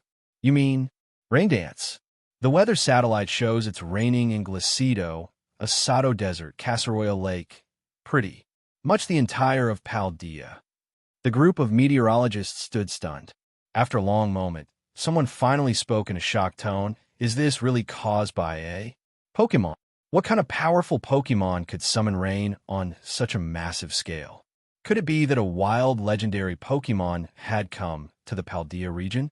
Just like what happened in the Orange Islands recently, when the clash of legendary Pokémon caused global weather disturbances. Meanwhile, in the Pokémon League, Gita, the current top champion of the Paldea region, stood by the window with her hands behind her back, gazing out at the heavy rain. As an experienced Pokémon trainer, Gita could sense something was off about the rain. This was no ordinary weather change. It was caused by a Pokémon. More precisely, an unknown Pokémon under the control of a trainer. Her fingers drummed lightly, her expression contemplative. I wonder what kind of Pokémon could be behind this. Gita pondered. If memory served, there was no local legend about a Pokémon in Paldea that could manipulate the weather on such a grand scale. This meant that the Pokémon responsible for this storm was likely brought to Paldea by an exceptionally skilled trainer. A trainer capable of capturing and controlling such a powerful Pokémon was surely someone of great talent. I wonder if the Paldea League could recruit someone like that, Geeta mused. But she soon realized that her suspicions had not been confirmed. Geeta smiled and shook her head. She closed the window and decided to stop paying attention. If a trainer with this level of strength really existed, they would eventually reveal themselves to the world. When that time came, she could simply reach out to them. In the pasture, Naoki, along with the Cyclizer and other Pokémon, huddled under the eaves, looking up at Dragonite in the sky. Is this the power of Lugia? Naoki thought to himself. Lugia, known as the Guardian of the Seas, was not the same as Kyogre, the legendary Pokémon responsible for expanding the oceans. Lugia's role was more about maintaining balance by controlling ocean currents and influencing global weather patterns. It has an incredible ability to calm stormy seas, and it's said that a single flap of its wings could create storms lasting for 40 days. Judging by these legendary records, Lugia's power was beyond impressive. Air currents, weather control, cyclones, storms. The storm buns certainly exceeded my expectations, Naoki concluded. They've helped fulfill one of Dragonite's dreams. As he gazed at the seemingly endless rain, Naoki couldn't help but smirk. It looked like what he'd told Dragonite earlier wasn't an exaggeration after all. Feeling sentimental, Naoki searched the sky for Dragonite, but to his surprise, it was nowhere to be found. He was slightly confused and turned to the Cyclizer, asking, "Where's Dragonite?" Cyclizer pointed skyward and said, "J.O." That meant Dragonite had flown even higher. Naoki sighed. This guy, really? He smiled helplessly. All right, let it have its fun, he thought, and went back inside to wash the dishes. By the time he finished cleaning the pot, the rain had stopped. Under the sunlight, a beautiful rainbow appeared in the sky. Just then, Dragonite, having had its fill of excitement, finally returned to the ranch. It rushed into the house with a big grin, wrapping its large paws around Naoki, who was wiping down the table. Ouch! Naoki, trapped in Dragonite's affectionate grip, chuckled. Are you that happy? Dragonite nodded enthusiastically, eyes twinkling. Ouch! Seeing Dragonite so joyful, Naoki couldn't help but feel amused, though he was slightly worried that Dragonite might get too full of itself. He thought for a moment and said with a gentle warning, "Don't get too proud, okay? You still need to stay grounded and practice hard if you want to truly master this power. Even though you're strong now, remember that there are still many Pokémon in the world that are even stronger than us." Dragonite blinked and nodded in understanding. Ouch! It knew that very well. In Dragonite's mind, the image of a powerful, mysterious, shiny Pokémon it once saw at the center of a storm came to mind. That memory alone reminded Dragonite that there was still much work to be done, and so it would continue to train with all its heart. Besides this, do you have any other new moves? Naoki asked again. New moves? Dragonite blinked its big eyes, and after a moment of silence, a light bulb seemed to go off above its head as realization struck. Ouch! Dragonite exclaimed excitedly. Naoki raised an eyebrow, intrigued. All right then, let's see what you've got. Dragonite flew to a more open area of the lawn, and Naoki, along with a group of curious Pokémon, followed to watch the demonstration. Dragonite focused, taking a deep breath and feeling the newfound power flowing within. After eating the special buns, it had developed a heightened sense of the air around it and could manipulate flying energy with far greater precision. It glanced at Naoki for a moment, then suddenly flapped its wings. A powerful gust of wind blasted forward, sweeping across the open field. Naoki blinked in surprise. Is this a storm? No, it doesn't seem like it, he muttered to himself. He had seen Dragonite use the move Hurricane before, and this wasn't the same. This seems more like a pure flying-type wind attack, Naoki speculated. However, the strength and appearance are clearly enhanced. The storm buns must have boosted Dragonite's control over its flying-type abilities. Naoki's thoughts briefly wandered to Dragonite's earlier use of Rain Dance. He couldn't quite see the full range, but he was sure it had covered the nearby towns. A question popped into his head. Could the Rain Dance of a regular Pokémon cover such a large area? Obviously, it couldn't. While Naoki pondered, Dragonite moved on to its second demonstration. It folded its wings as if preparing something special. The next moment, Naoki saw a swirling ball of air forming in front of Dragonite. The compressed wind spun rapidly, gathering into a small cyclone, which Dragonite launched effortlessly. It controlled the direction of the cyclone with precision. Upon impact, the air vortex expanded, transforming into a powerful whirlwind that lingered in the sky for a while. Naoki stared, speechless for a moment. If he wasn't mistaken, that move resembled Lugia's signature Aeroblast attack. Did Dragonite just mimic that legendary move? Ouch! Dragonite landed in front of Naoki with a proud grin, waiting for praise. Naoki chuckled softly, still amazed. "Well done," he said, though his mind was racing with the thought of how Lugia might react to this imitation. Dragonite cheered, clearly thrilled by the praise. Oh, but that wasn't all. Dragonite could already envision the possibilities. If it were at sea, it could summon storms and whip up tsunamis in an instant, like the legendary giant Dragonite of old. And with thunder, this kind of power was beyond anything Dragonite had ever imagined. Overjoyed, Dragonite embraced Naoki in a big, happy hug. Dragonite hadn't forgotten that everything it had today was thanks to Naoki. Even without those magical buns, it would have been more than satisfied.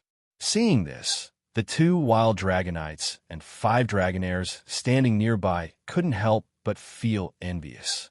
They all knew why Dragonite had grown so strong. Within moments, the dragons, both big and small, gathered around Naoki, eagerly asking if they could have the same thing. Seeing their hopeful expressions, Dragonite proudly puffed up its chest and exclaimed, "Oh, whoa! Did you see that? This is the best trainer." The other dragons stared, speechless. Naoki spread his hands, sighing with a hint of amusement. "Sorry, there's no more. That kind of food is rare. Unless, of course, you can bring me some of Lugia's feather powder." One of the Dragonairs blinked in confusion and asked, "Woo, what's a Lugia?" "Lugia," Naoki explained, "is the legendary god of the sea. It sleeps deep within the ocean's trenches. Lugia has the power to calm the seas and protect both the oceans and the Pokémon that live there." The 2 wild Dragonites and the 5 Dragonairs all looked puzzled, feeling a bit embarrassed. They had never heard of, let alone seen, such a Pokémon before. Even if they wanted to help Naoki find it, they wouldn't know where to start. Suddenly, the shiny Dragonair remembered something that had happened on the ranch. Naoki had once worshipped a legendary Pokémon he called the King of Bountiful Harvest. According to Butterfree, whenever Naoki prayed to this deity, the crops on the ranch would grow rapidly overnight. That was the blessing Naoki received from this god. Dragonair used its imagination and wondered if they did what Naoki did and offered their prize fruit to the sea god, maybe their prayers would be answered too. They didn't need massive pumpkins or corn. They just wanted a simple feather like the scales that occasionally fell from their own bodies. Excited by the idea, Dragonair quickly shared its plan with the others. Upon hearing it, the eyes of all the Pokémon lit up with excitement, eager to give it a try. The Pokémon stopped playing in the ranch and immediately prepared to return to Dragonite Island. Before leaving, they didn't forget to pick up their own boxes of Poffins. Seeing them leave, Naoki was surprised. "Why are you heading off so early today? Aren't you going to play for a bit longer?" "Woo!" The 2 wild Dragonites didn't respond, and the 5 Dragonairs followed them as they flew towards Dragonite Island. Naoki stood there, slightly confused. He didn't have the translation seeds with him, so he couldn't understand exactly what the Pokémon were saying. But judging by their expressions, they must have something important to take care of, right? Shrugging it off, Naoki turned his attention back to his own Dragonite and summarized the improvements the Stormbond had brought to it. In general, it didn't learn any new moves, but your control over flying-type energy has greatly improved, he mused. Before, Dragonite could influence the nearby weather by releasing a mysterious aura, but it couldn't manipulate airflow at will. Now it could. I really wonder what Lugia's reaction would be if it saw Dragonite using its Cyclone attack. Naoki chuckled to himself. Would this count as a face-to-face rivalry? Unfortunately, Naoki couldn't go too far at the moment, and even if he went to Johto, there was no guarantee he would see Lugia. After all, he had turned the silver wing into buns, so summoning Lugia wasn't an option anymore. But Naoki wasn't discouraged. He knew there would be more opportunities in the future. Life on Dragonite Island continued as usual, calm, peaceful, and lively. After returning to the island from Naoki's ranch, Dragonairs and Dragonite immediately dug up the fruits they had hidden in the bushes. Since Dragonairs didn't have proper hands yet, it couldn't hold the fruit itself, so it let the two Dragonites carry them. Together, they made their way to the beach. The Dragonites, filled with excitement, stood on the shore and gazed at the calm blue sea. Then they tossed the fruits into the water. As the waves gently rolled in, the fruits bobbed along the surface before disappearing. Beneath the water, carried out to sea, the Dragonites watched eagerly, wondering, will the god of the sea receive our offerings? At that moment, a few other Dragonites on the island noticed their actions. Curious, they gathered around and asked Awu, "What are you doing?" Dragonite cheerfully replied, "Awu, we're offering gifts to the god of the sea." Naoki said, "If we do this, the god will hear our prayers and give us even better gifts." Hearing this, the shiny Dragonair felt a pang of guilt. After all, Naoki hadn't exactly said that. It was something Dragonair had deduced from observing Naoki's daily activities. Dragonair quickly recalled the details of Naoki's rituals. Everything they were doing matched what Naoki had done before, so surely there wouldn't be any problem, right? It's a new day. Ever since eating the storm buns made by Naoki, Dragonite felt like it had become the most powerful Pokémon on the ranch. This realization filled it with excitement, and even its walk seemed lighter, like the wind itself was carrying it. After delivering fresh milk to Mrs. Dante's, Dragonite began to set its sights on the strongest Pokémon on the ranch, Koraidon, known as the strongest around here.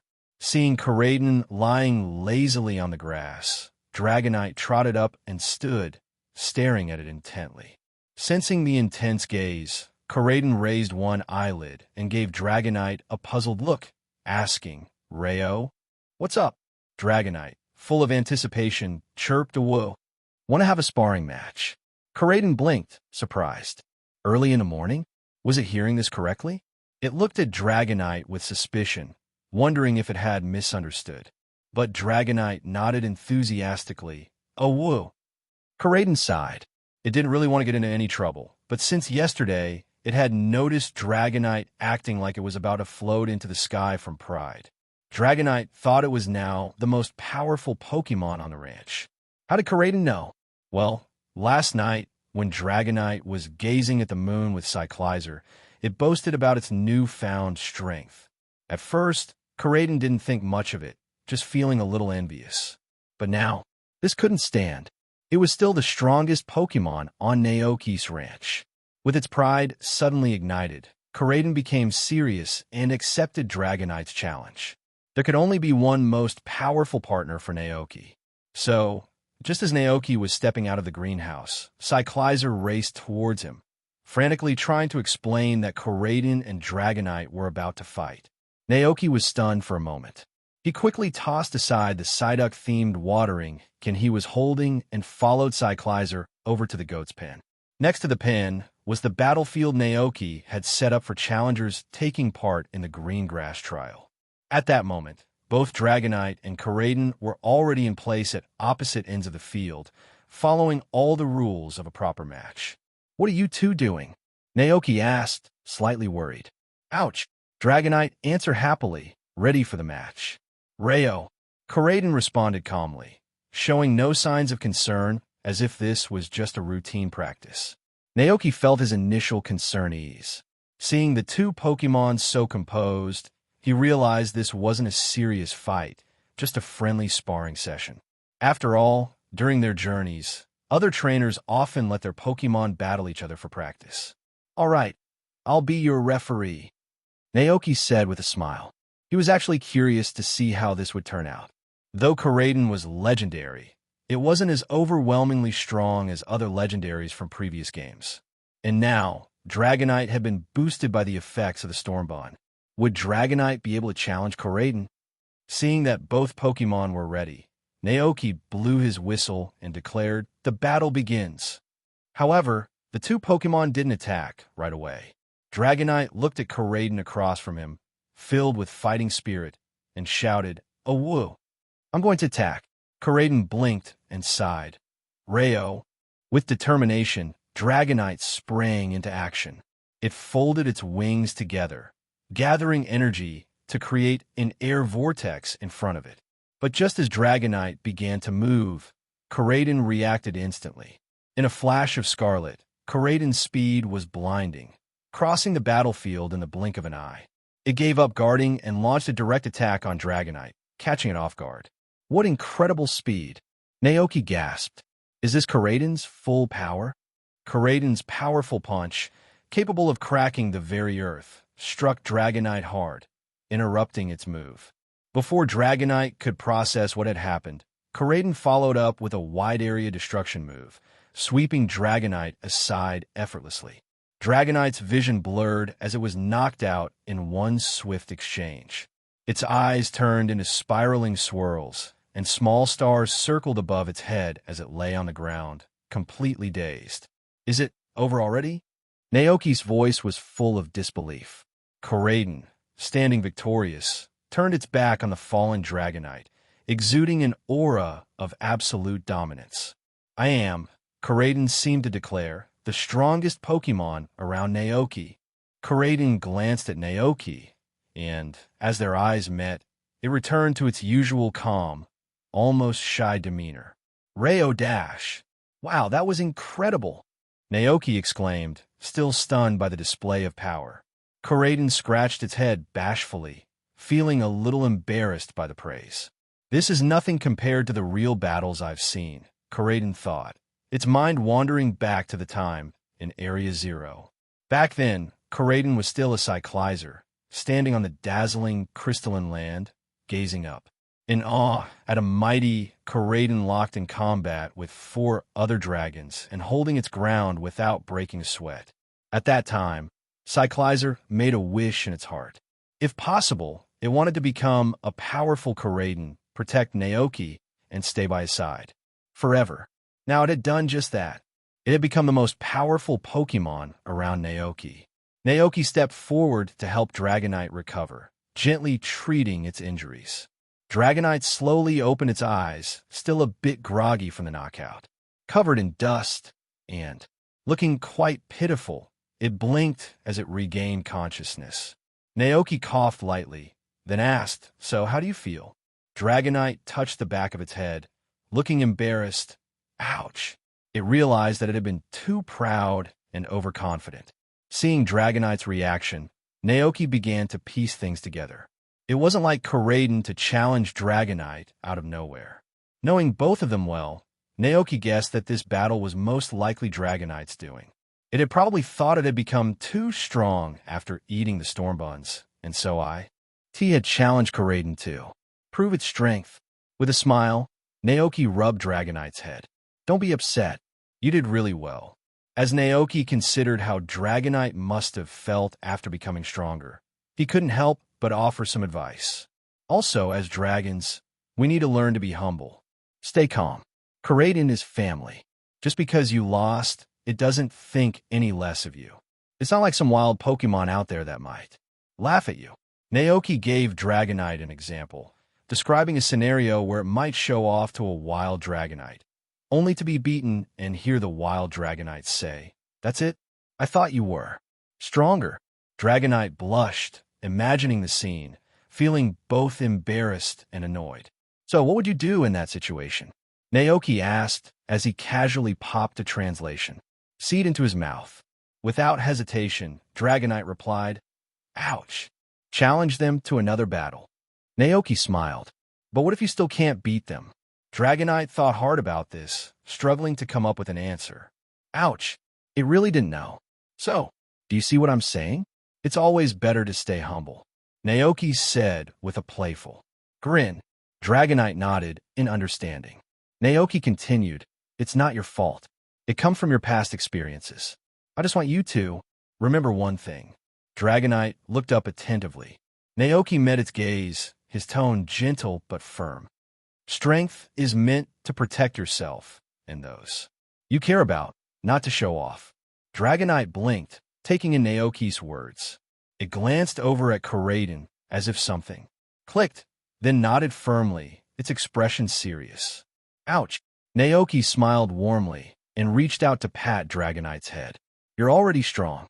In fact, I'll need your help with something soon, but might take a little time.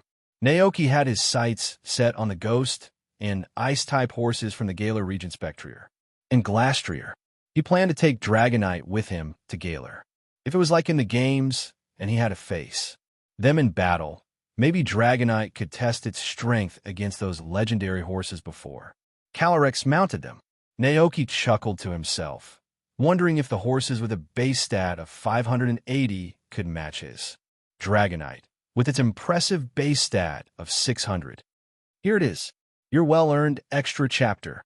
Now, let's not stop the fun. Here next bonus chapter unlocks at 1,000 Power Stones. So, come on, hit me with those stones. August 12th, year 198 of the Alliance calendar, autumn. After more than 8 months of growth and development, everything on the ranch had gradually stabilized. With the arrival of many new Pokémon, the workload around the ranch had been greatly reduced.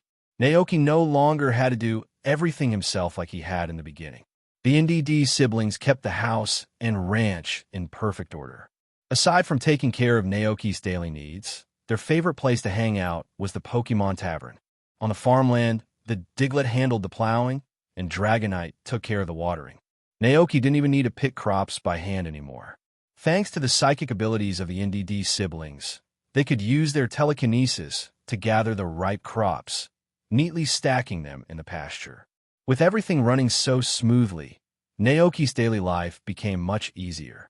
His routine now involved playing with Pokémon or sitting in the garden, sipping tea, and reading. Life was, in a word, comfortable. That afternoon, a new batch of fruit ripened in the orchard. Since all the fruit from the trees at home had already been eaten, Naoki grabbed a basket and headed out to pick some more. As he walked through the orchard, surrounded by the sweet fragrance of ripening fruit, Naoki couldn't help but feel a sense of awe. No matter how many times he saw it, the sight of heavily laden branches always amazed him. The fruit trees were astonishingly fast growers. Just 7 days after the first batch had been picked, the next batch was already ripe. No wonder fruits are so cheap here. Naoki muttered to himself, remembering how a single fruit in the market only cost around 20 poke dollars. The fruit trees in the wild must be like this too, he thought. With such an abundance of berries and fruit, the wild Pokémon living in the mountains and forests must be well fed. More golden and silver berries. Suddenly, Naoki noticed a golden cranberry hanging from one of the trees. And not just that on a nearby tree, he spotted a whole bunch of golden banana berries. Naoki was delighted and surprised. The last time he had picked fruit, he had also encountered a few rare golden and silver varieties, which are not easy to find. From the looks of it, the odds of coming across rare fruits were pretty high, definitely higher than the chance of mutant crops showing up in the field. Naoki stepped forward and carefully picked the rare berries. Holding the gleaming fruit in his hands, a new idea popped into his mind. A fruit platter. Based on his observations over the past few months, he had noticed that when the quality and rarity of ingredients were higher, the effects of the dishes made from them would improve as well. The last few times he had picked these golden fruits, there weren't enough to do much with, and the silver wing incident had taken up most of his attention. So, he hadn't thought about it much. But now it seemed like the perfect opportunity to experiment. What if I use these rare fruits to make a fruit platter? Naoki wondered. Will the effects of the dish change if I use these special varieties? Naoki got to work right away. He returned to the kitchen with a basket full of fruits on his back. Brother NDD, who was tidying up the house, noticed and looked a bit puzzled. Why are you cooking again at this time? NDD wondered. If he remembered correctly, Naoki had already eaten several sandwiches and a big bowl of porridge earlier that morning. Sensing NDD's curious gaze, Naoki glanced up and saw the confusion on NDD's face. He quickly explained, I just thought a new dish, well, not entirely new. It's more of an improved version of something. Hearing this, NDD immediately understood. He nodded without asking any more questions, but he couldn't help being curious about what Naoki was making. So, while he continued cleaning the house diligently, he kept sneaking little glances over at the kitchen area. Naoki, completely unaware of NDD's subtle curiosity, focused on his work. He carefully picked out all the golden and silver fruits from the basket, rinsed them under clean water, then sliced them into different size pieces and arranged them neatly on a white porcelain plate. And just like that, a simple yet stunning fruit platter was ready. The fruit pieces on the plate shimmered with golden and silver hues, looking absolutely precious. Naoki gazed at the platter. In the next instant, information about his improved fruit platter appeared in his mind. Super Fruit Platter. This delicacy is made from a variety of fruits. It combines different flavors and is highly favored by some Pokémon. Cooking effect, skill refinement, large. After consuming, one of the Pokémon's moves will randomly change, with an increased chance of learning rare moves, and there's also a chance it might forget a move it already knows. Evaluation, basic cooking, easy to make, and a great option for both home and travel. Wow, it really changed. Naoki's eyes widened in surprise. He quickly whipped up a regular version of the berry platter and compared the two side by side. The dish level jumped from a lower C to A-, and the skill refinement effect is much stronger too, he observed. Reading the final note, Naoki murmured to himself, the chance of learning rare moves has increased? Does that mean the Pokémon's move pool has expanded, and now they might learn even more powerful moves? Too bad it's still random, Naoki sighed. That part made him feel a bit disappointed. The dish didn't offer any guaranteed results, making it a bit of a gamble. At that moment, Sister NDD came happily trotting into the house. She spotted Naoki in the kitchen right away, and her eyes lit up with excitement. Ai! Seeing her enthusiasm, Naoki smiled and explained, this is a fruit platter. As he spoke, he noticed that Brother NDD, who was nearby, was also glancing curiously in their direction. Ai. Sister NDD peered at the golden fruit neatly arranged on the white porcelain plate. It looks so appealing. Can I try it? Sister NDD gave Naoki an expectant look, but this put Naoki in a bit of a dilemma. He thought for a moment and then carefully explained, this isn't just regular food. When a Pokémon eats it, there's a 50% chance it'll learn a new move. But there's also a 50% chance it might forget a move it already knows. Ai. Sister NDD tilted her head, clearly confused. Naoki chuckled. Does that scare you? Sister NDD quickly shook her head. Ai.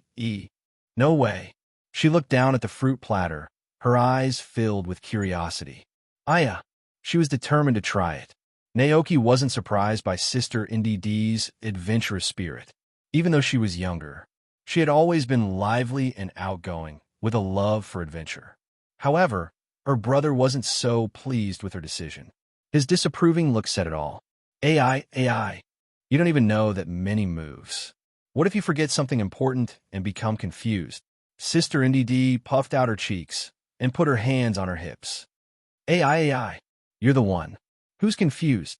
Naoki blinked, confused for a moment. Why were they suddenly arguing? He motioned for them to calm down and said with a smile, don't worry, it's not like you'll forget the move forever. It's just temporary. If you practice hard again, you'll remember it. Soon, Naoki continued. For example, Butterfree ate this and learned the electric-type move, Electroweb. Cyclizer ate it and picked up Dragon Tail. Dragonite even learned extreme speed after eating it. But later on, Dragonite got greedy and wanted to learn more moves, so it ate more of the fruit platter. The result? Not only did it fail to learn any new moves, it forgot the dragon tail. It had worked so hard to master. It was so upset, it almost cried.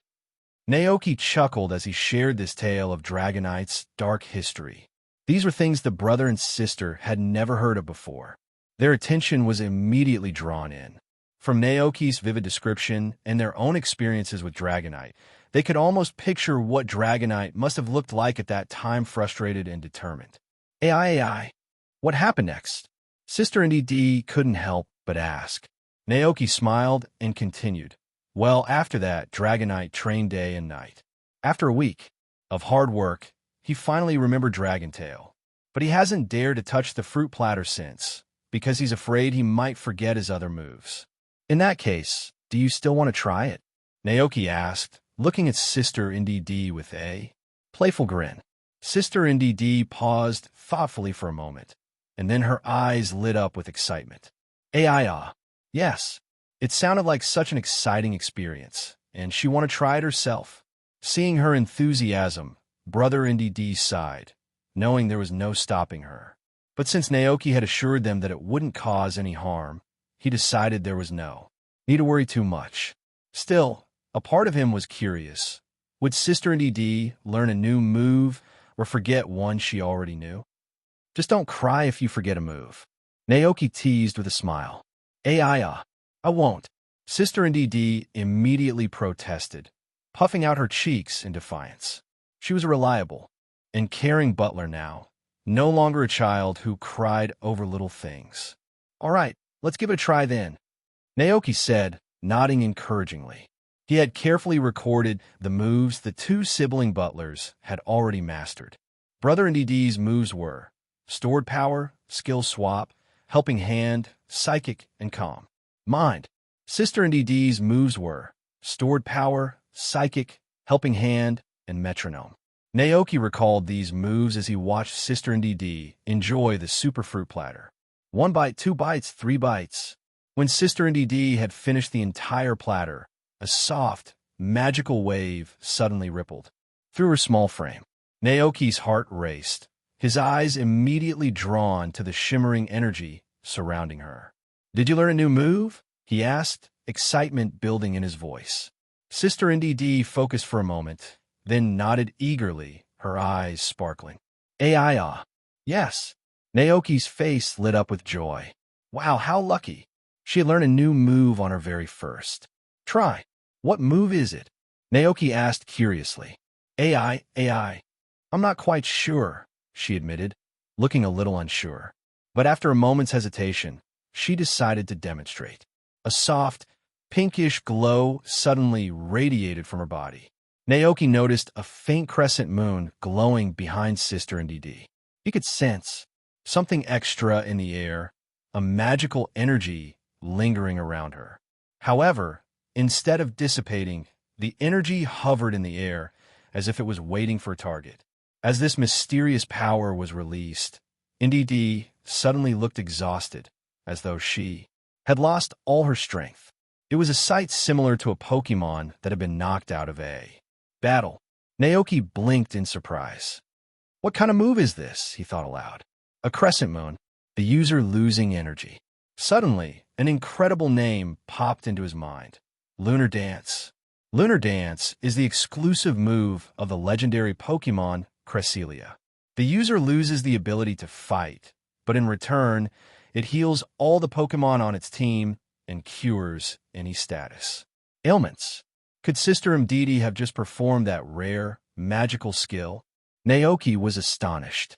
The magical energy that had been hovering around gradually returned to Sister NDD, restoring her vitality. She quickly regained her energy, looking refreshed, as though she had never been weak in the first place. Her brother, who had been watching in concern, let out a relieved sigh. Both siblings then looked toward Naoki, waiting for an explanation. I believe what you just performed was Lunar Dance, Naoki explained. Yeah. Sister NDD blinked, confused. Lunar Dance. Naoki chuckled at her confusion and continued. Lunar Dance is an incredibly rare move. After Using it, the Pokémon sacrifices all its energy and loses its ability to battle. However, it completely restores the health and removes any status conditions of your team members. This move is unique to the legendary Pokémon Cresselia. Cresselia. Sister NDD didn't fully understand, but she knew enough to recognize the significance of learning a legendary Pokémon's exclusive move. Her eyes sparkled with pride. She turned to her brother with a beaming smile, her expression saying, AI, aren't I? Amazing. Her brother sighed but smiled softly. AI, full of excitement. Sister NDD looked at Naoki with anticipation. She wanted to try the move again. Naoki hesitated. Honestly, I don't recommend using it again, at least not for now. Lunar Dance is a legendary move, and it's rare for a Pokémon to be able to relearn it if they forget it. Since you don't know too many moves yet, I thought it wouldn't be a big deal if you forgot. 1 or 2 basic ones. But now, with Lunar Dance, that changes. Sister NDD expression turned hesitant. After a brief moment of reflection, she decided against eating more of the fruit platter, realizing that it wasn't worth risking forgetting such a rare move. Naoki smiled and nodded approvingly. He wasn't going to force her decision. As he glanced at the remaining fruit platter, an idea crossed his mind. If only Baby Bear were here. Baby Bear only knew simple physical attack, moves like Scratch and Quick Attack. Since physical moves can be easily relearned through muscle memory, it would have been the perfect candidate for experimenting with this fruit platter. Plus, with Baby Bear's inherent luck, there was a chance it could comprehend some truly rare and powerful moves through this super fruit platter. Too bad Baby Bear's not around anymore. Naoki sighed wistfully. Then, deep in thought, he mused aloud, maybe for future Pokémon, I can give them a piece of lucky pudding before the fruit platter to enhance their luck.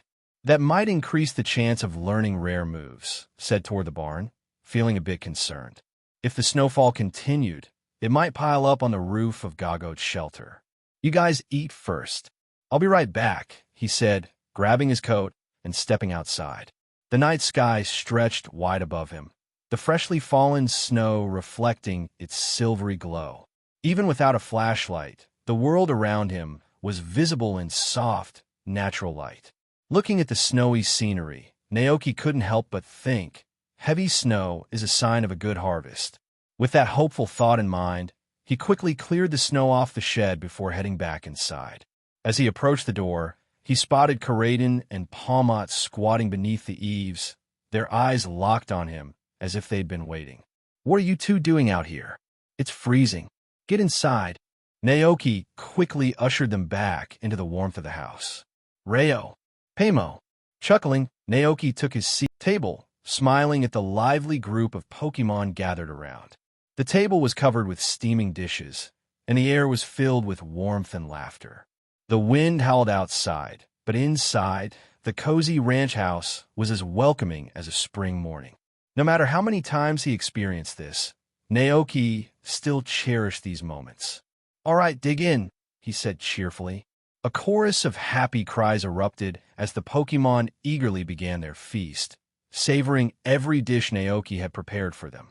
Smiling, Naoki pulled out his Rotom phone and snapped a photo of the scene. Then, he posted it to his social feed. Naoki, celebrating the new year with my Pokémon. Smiley face. Picture attached. It didn't take long before replies started rolling in. Professor Sada. Karadin looks so happy. Smiling face with smiling eyes. Cynthia. Happy New Year. Confetti ball. Professor Oak. Wait a minute. Is that Pokémon in the background, Mew? Alder replied to Professor Oak.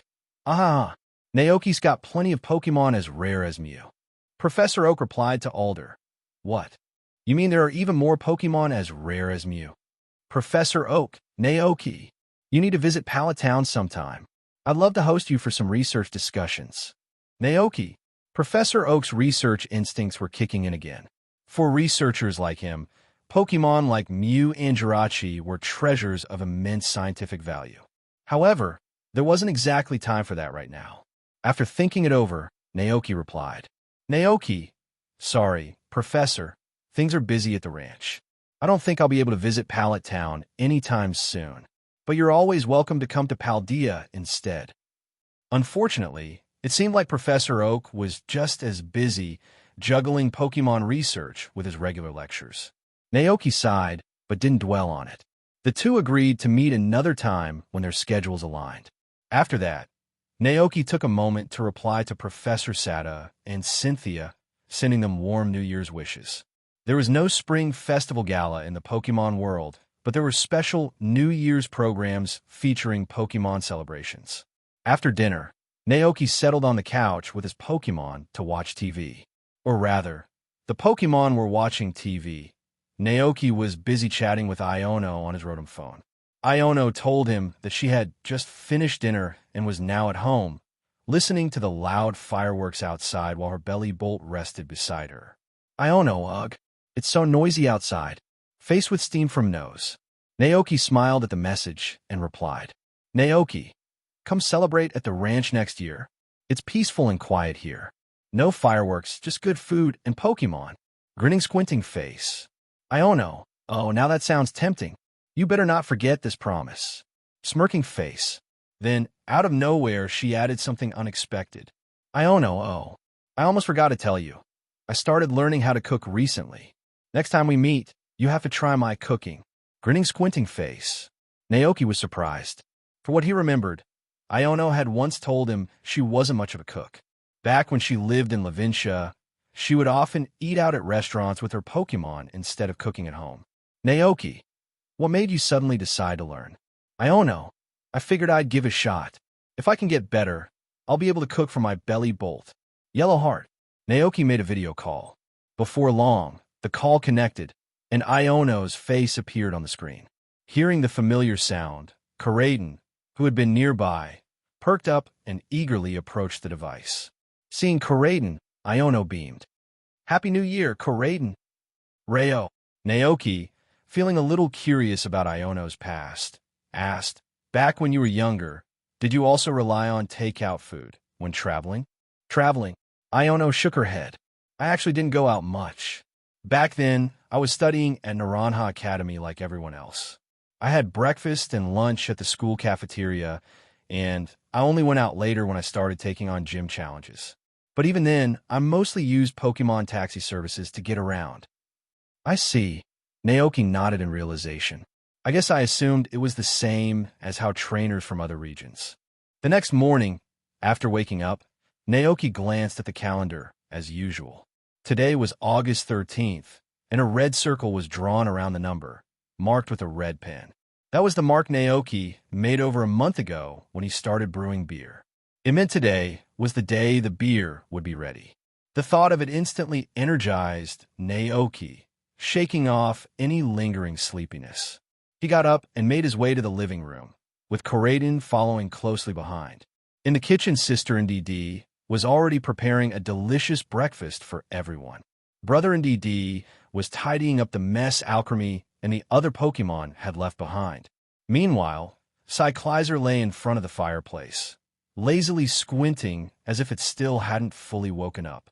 Seeing this, Karaden couldn't help but give a warning call, Rayo. It was as if Karaden was saying, You lazy bones, how did you end up like this? Hearing Karaden's voice, Cyclizer immediately snapped its eyes open, noticing that everyone was looking at it. Gow! It felt a bit panicked, as if it had done something wrong. Naoki chuckled and reassured. It's all right, breakfast will take a while. Go ahead, rest a little longer if you want. Relieved, but now wide awake, Cyclizer decided to shake off its drowsiness and trot outside to enjoy the fresh morning air. The ranch in the morning was always so peaceful and refreshing.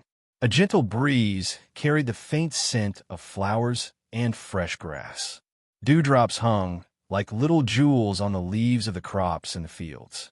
Glacian was strolling, Dolive was basking in the sunlight, Combi were busy working, and wild bird Pokémon perched on the roof, all creating a peaceful yet lively atmosphere.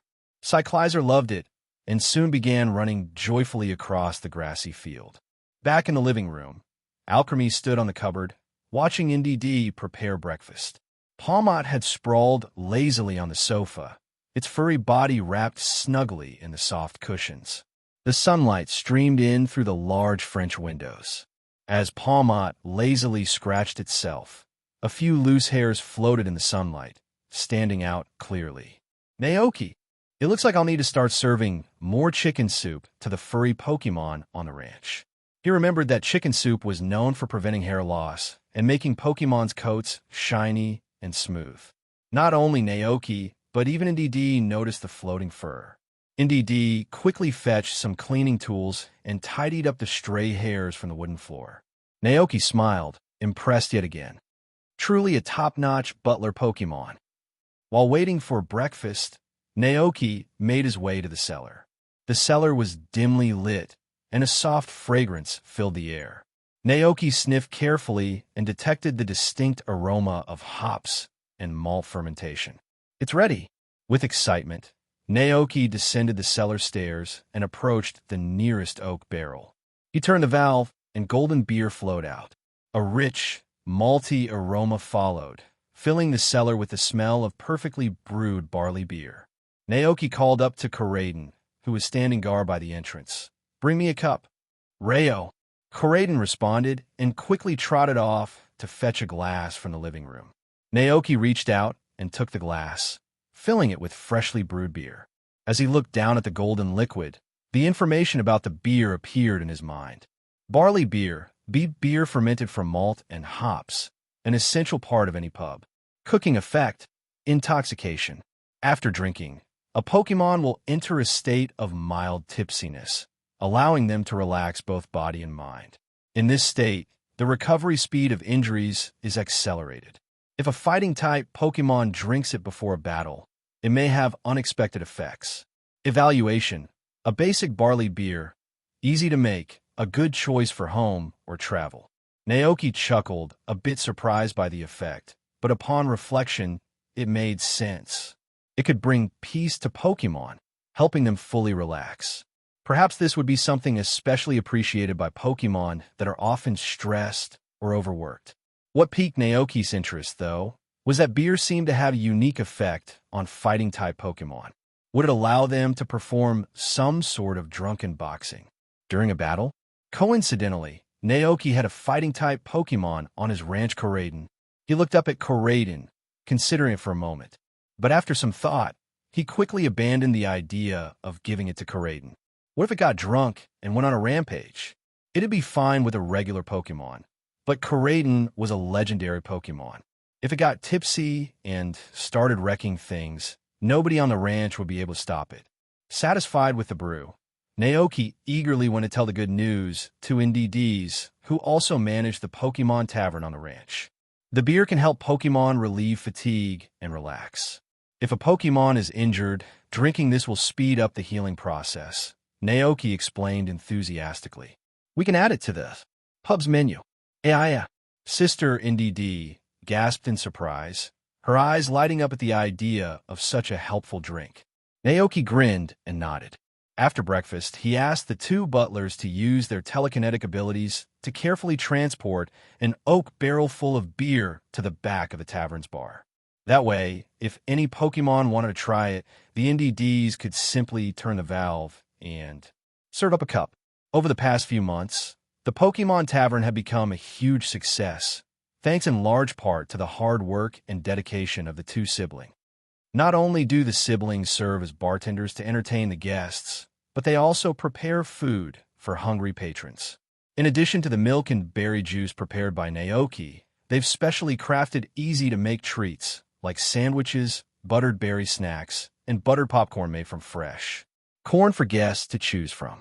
Thanks to their efforts and the growing reputation spread by Pokémon in the town, this once dilapidated old house-turned tavern has become a beloved gathering place exclusively for Pokémon.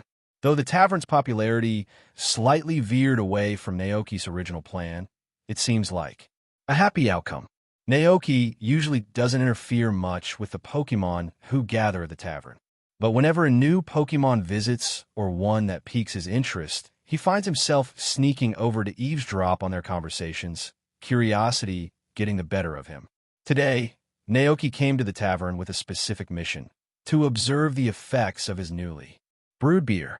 He munched on nearly a dozen pieces of seed crisps as he stood behind the bar with Sister and DD, ready to greet and serve the evening's customers. Brother and DD was bustling around in his role as the bartender, prepared to serve meals, clean up spills, or tidy the tables left messy by the Pokémon patrons. The pub officially opened at 6:30 p.m. Soon after, the tavern's loyal customers arrived, two Machamps. They approached the bar, intending to order their usual drinks, juice, and milk, but quickly noticed something new on the menu. An Ica. What's that? Is a new kind of berry juice? Machamp curiously asked. Sister NDD smiled and shook her head. AIE. No, it's beer. A drink that helps Pokémon relax and unwind. An Ica. Machamp's eyes widened in disbelief. Could such a thing really exist? Sister NDD smiled again. AI? Would you like to try a glass?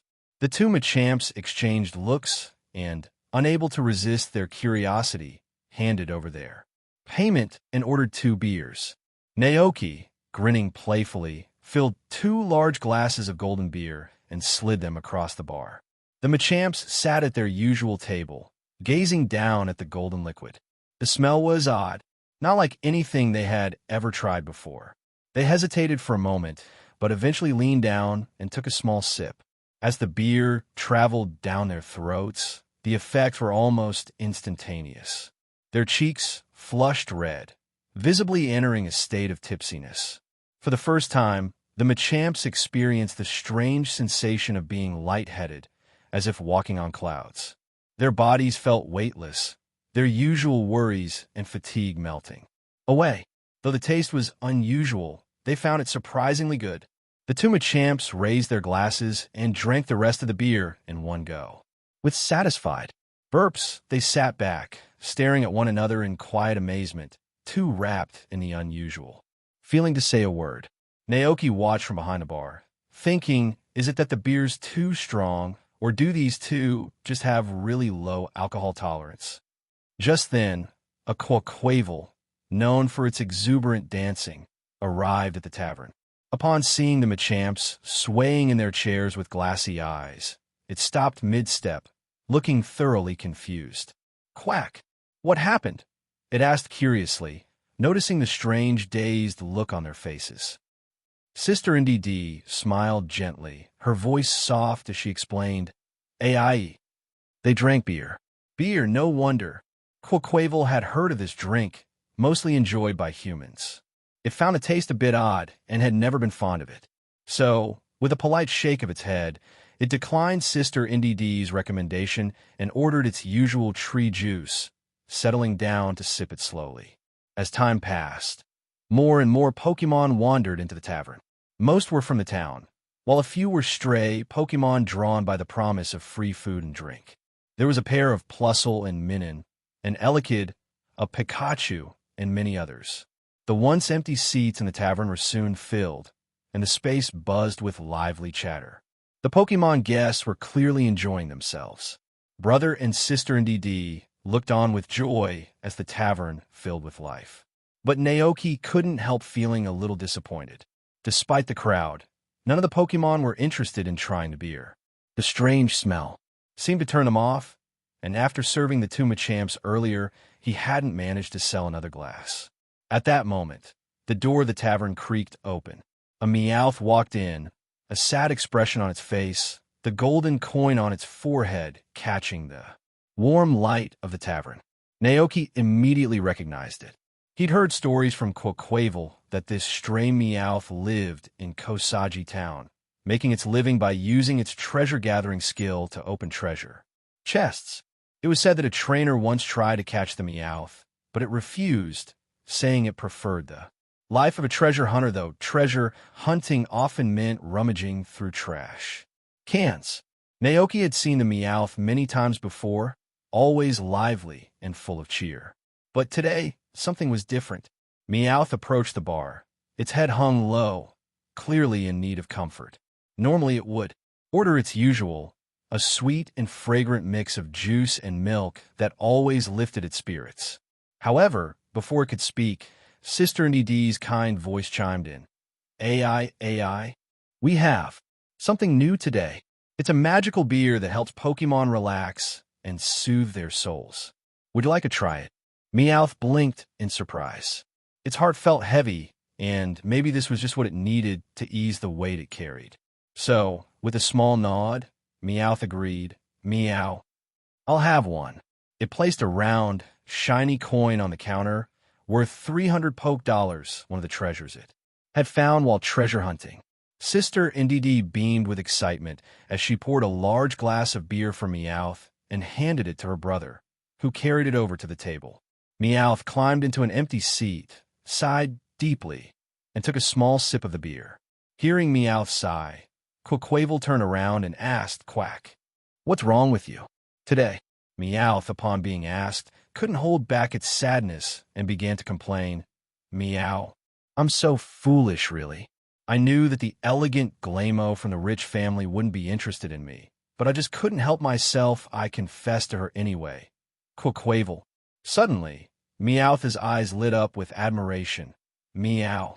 Oh, but she's so beautiful and graceful, Meow. So elegant and noble. From the moment I saw her, I knew I had fallen in love. Meow." Then Meowth's expression became downcast and melancholic again. "Meow. But she turned me down, and now I've lost my love once again, Meow." Saying that, Meowth took another big gulp of beer. Its face flushed, its gaze became dreamy, and it entered a state of tipsy bliss. Naoki, overhearing Meowth's lament, was surprised. "My goodness, this Meowth is such a romantic," he thought. But as the beer worked its magic, the sad thoughts seemed to slip away from Meowth's mind. It felt light and carefree, as if floating on a soft cloud where time had stopped. "Meow. This feels so good, Meow." The other Pokemon in the tavern, watching Meowth, were puzzled. How could a Pokemon that was heartbroken just moments ago now look so blissfully happy? Naoki couldn't help but explain. "That's the effect of the beer.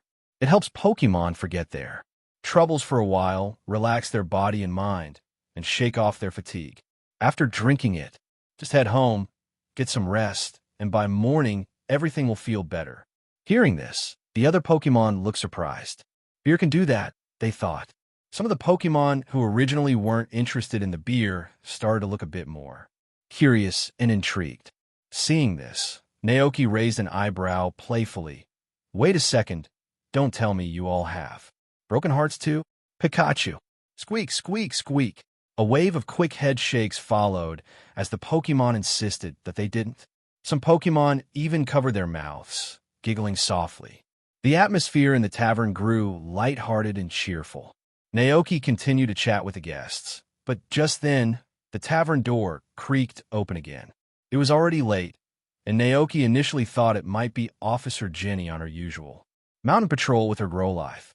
But as he looked up, he was met with an unexpected sight.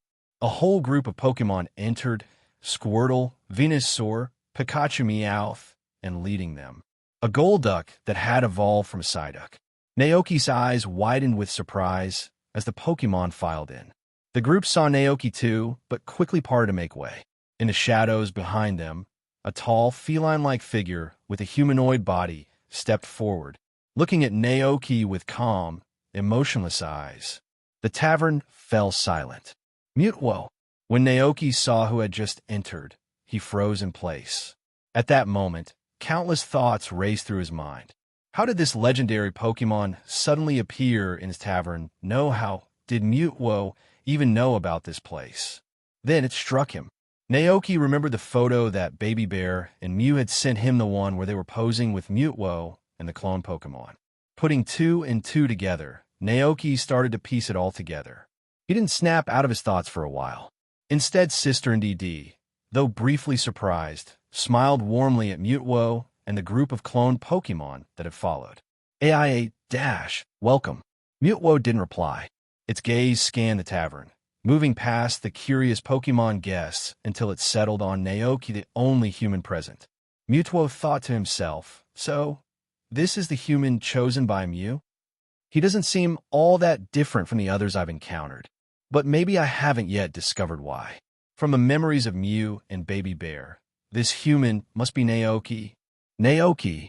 Mutuo silently repeated the name in its mind. Seeing Mutuo's imposing presence and the intimidating group of clone Pokémon, Sister and ED felt a bit worried. They looked powerful and a little frightening, especially with Mutuo standing at the front. The group looked quite serious. She glanced at Naoki, who gave her a reassuring look and smiled calmly. Welcome to the Pokémon Tavern. This is a place for Pokémon to relax and enjoy themselves. What would you like to drink? Mutuo blinked, slightly taken aback. It took a moment to remember why it had even come here. After its last encounter with Mew and Baby Bear, Mutuo had gone to live in a hidden place called Clear Cliff, along with the other clone Pokémon. But it wasn't long before humans, with bad intentions, discovered the location and tried to capture them. Fortunately, with the help of Ash and his friends, they managed to stop Team Rocket's plan, and Mutuo erased their memories of the incident. Following the Clear Cliff ordeal, Mutuo decided to continue its search for a peaceful place to live, alongside the clone Pokémon. Yet, something stirred in its memory the images from Baby Bear and Mew. The memories of a human, Naoki, who helped Pokémon without expecting anything in return. For reasons it didn't quite understand, Mutuo found itself changing course mid-journey, feeling compelled to seek out this place. Was it searching for answers? Or was it simply curious about the location Mew had visited? Mutuo remained silent. Not only Naoki, but the other Pokémon in the tavern were also starting to notice the unusual guests. The atmosphere in the room shifted slightly as they began to recognize Mutuo's commanding presence. Naoki carefully observed Mutuo. Its expression was calm, far from the turmoil and pain he had seen in the anime. There wasn't any hatred, just a quiet sense of reflection. Naoki realized this must be the post-movie version of Mutuo, the one that had started to find peace. Its personality had changed. It no longer needed to prove its power, but instead sought a life of tranquility alongside the clone Pokémon. With this in mind, Naoki didn't try to overwhelm the legendary Pokémon with words. Instead, he simply said, "If you're unsure, why don't you come in and have a drink?" Mutuo looked at him for a moment, then stepped inside the tavern. The clone Pokémon followed close behind. Suddenly, the tavern felt a bit cramped. There wasn't enough space, so the new arrivals squeezed onto a table with the town's Pokémon. The Machamps and the Quaquaval, who were regulars, seemed quite curious about these reserved and unfamiliar guests. Some of the more outgoing Pokémon, like Pikachu, approached the clone Pokémon, eager to learn more about them. The clone Pokémon exchanged glances before one finally spoke in a slightly stiff tone. "Pika Pika. We come from far, far away." Hearing this, the town's Pikachu cried out warmly, "Pikachu. Well, you're in for a treat. The drinks here are great, and Naoki and the NDDs make the best food in the world." The clone Pokémon looked at each other, unsure of how to respond to such enthusiasm. Seeing this, Naoki asked Brother NDD to entertain the group of curious clone Pokémon, offering them juice, milk, and sandwiches. Though these clone Pokémon had complex origins and had gone through harvest to help the plants flourish, many hardships, their hearts were still pure and innocent. Soon enough, they were happily eating and playing with the town's Pokémon. Mutuo stood silently by the bar, watching the scene unfold. It thought to itself, the memories from Baby Bear and Mew were true. The smiles on these Pokémon's faces are sincere. They genuinely believe that this human is kind. I never expected such a place to exist in the world. If I were just a regular Pokémon, I would probably enjoy it here too. No, I'm a Pokémon. Suddenly, a drink with an unfamiliar and slightly odd aroma was pushed in front of Mutuo. Its attention shifted to the glass, and it raised its gaze to look at Naoki, who had set the drink down. Naoki, noticing Mutuo's quiet stare, couldn't help but wonder, can Mutuo sense thoughts telepathically? Why hasn't it spoken yet? Could it be that it, like Giratina, avoids talking to humans? No, Mutuo's personality isn't like that. Though his thoughts raced, Naoki smiled and said, "Have a drink. It's on the house. It's meant to bring a little peace to your heart." Mutwo finally broke its silence. What is this? Its voice calm, cool, yet deep. Despite legendary Pokémon typically being genderless, Mutwo's voice carried a distinctly masculine tone. Naoki replied, "It's beer. A new addition to the tavern's menu." Mutwo glanced at the golden liquid in the glass. Under the soft yellow light of the tavern, the transparent glass shimmered with a warm, intoxicating glow. For a moment, Mutwo felt a strange sense of calm wash over it. It didn't reach out with its hand, instead using its telekinesis to lift the glass and bring it closer. Taking the glass in its grasp, Mutwo lowered its head and took a sip. The moment it tasted the beer, something shifted inside. Its body suddenly felt lighter, as if it were floating on clouds. The relentless thoughts racing through its mind quieted for the first time, and its heart, which had been filled with pain and confusion since its creation, now experienced a deep sense of tranquility. Peaceful, calm. Mutwo's eyes became slightly dazed, and a soft flush spread across its usually stoic cheeks. It had forgotten its troubles, lost in this serene atmosphere. No, this feeling, what is this? Mutwo shook its head, trying to regain control, forcing itself to start thinking again. Naoki, watching the legendary Pokémon's reaction, couldn't help but smile. "You're drunk," he said softly. Mutwo looked directly into Naoki's eyes. It had human genes mixed into its DNA, along with the ability to sense spirits and emotions, which suddenly gave it a strange, yet familiar, feeling. The look in Naoki's eyes, the tone of his voice. "You know me," Mutwo stated confidently. "He must have heard about me from Baby Bear." Naoki thought to himself. Raising his eyebrows slightly, he didn't deny it. Instead, he asked, "Who are you?" "Who am I?" Mutwo responded almost instinctively. "I am Mutwo, a Pokémon created by humans using Mew's genes." It seemed Mutwo now identified itself as a Pokémon. Naoki nodded in acknowledgement. Then, without warning, he saw Mutwo gulp down the entire glass of beer. After switching off its brain, Mutwo looked back at Naoki and nodded. Suddenly, it remembered why it had come. "You said you could help us." Naoki blinked, momentarily caught off guard. After a brief pause, Naoki asked, "How can I help you?" Mutwo, slightly tipsy, thought for a moment before replying, "No help needed. We're here, seeking an answer." Naoki was left speechless for a moment. "An answer to what?" he finally asked. Mutwo's gaze shifted toward the group of clone Pokémon, who were playing and chatting with the local Pokémon, but Mutwo said nothing more. Naoki sighed inwardly. Recalling Mutwo's story, Naoki ventured to say, "With something like this, it's not about what others tell you. You have to experience it, feel it, and figure it out on your own." He gestured toward the clone Pokémon, who were now having fun. "Look at them. You're sitting here, drinking, just like the rest of them. Does it really matter whether you're created or born naturally?" Mutwo remained silent, lost in thought. And then, much to Naoki's surprise, Mutwo fell asleep. Naoki was stunned. "Wait, is this legendary Pokémon's alcohol tolerance that bad?" He sighed and turned to his sister Ndd, who looked concerned. "Take Mutwo to the guest bedroom to rest," Naoki said, chuckling softly. "Aye." Ndd and her brother nodded in unison. The clone Pokémon were momentarily worried when they saw Mutwo collapse. Naoki reassured them, explaining that Mutwo was simply asleep. Relieved, the group returned to their playful chatter. By 10 o'clock, the Pokémon from the town began to leave, one by one. After the last guest departed, Naoki closed the tavern for the night. He arranged for the clone Pokémon to sleep on the soft, grassy pasture, ensuring they were comfortable. Yawning, Naoki finally returned to his room, carrying Palmot, ready for some well-deserved rest. The next morning, before Naoki had even woken up, Brother Ndd knocked gently on his door.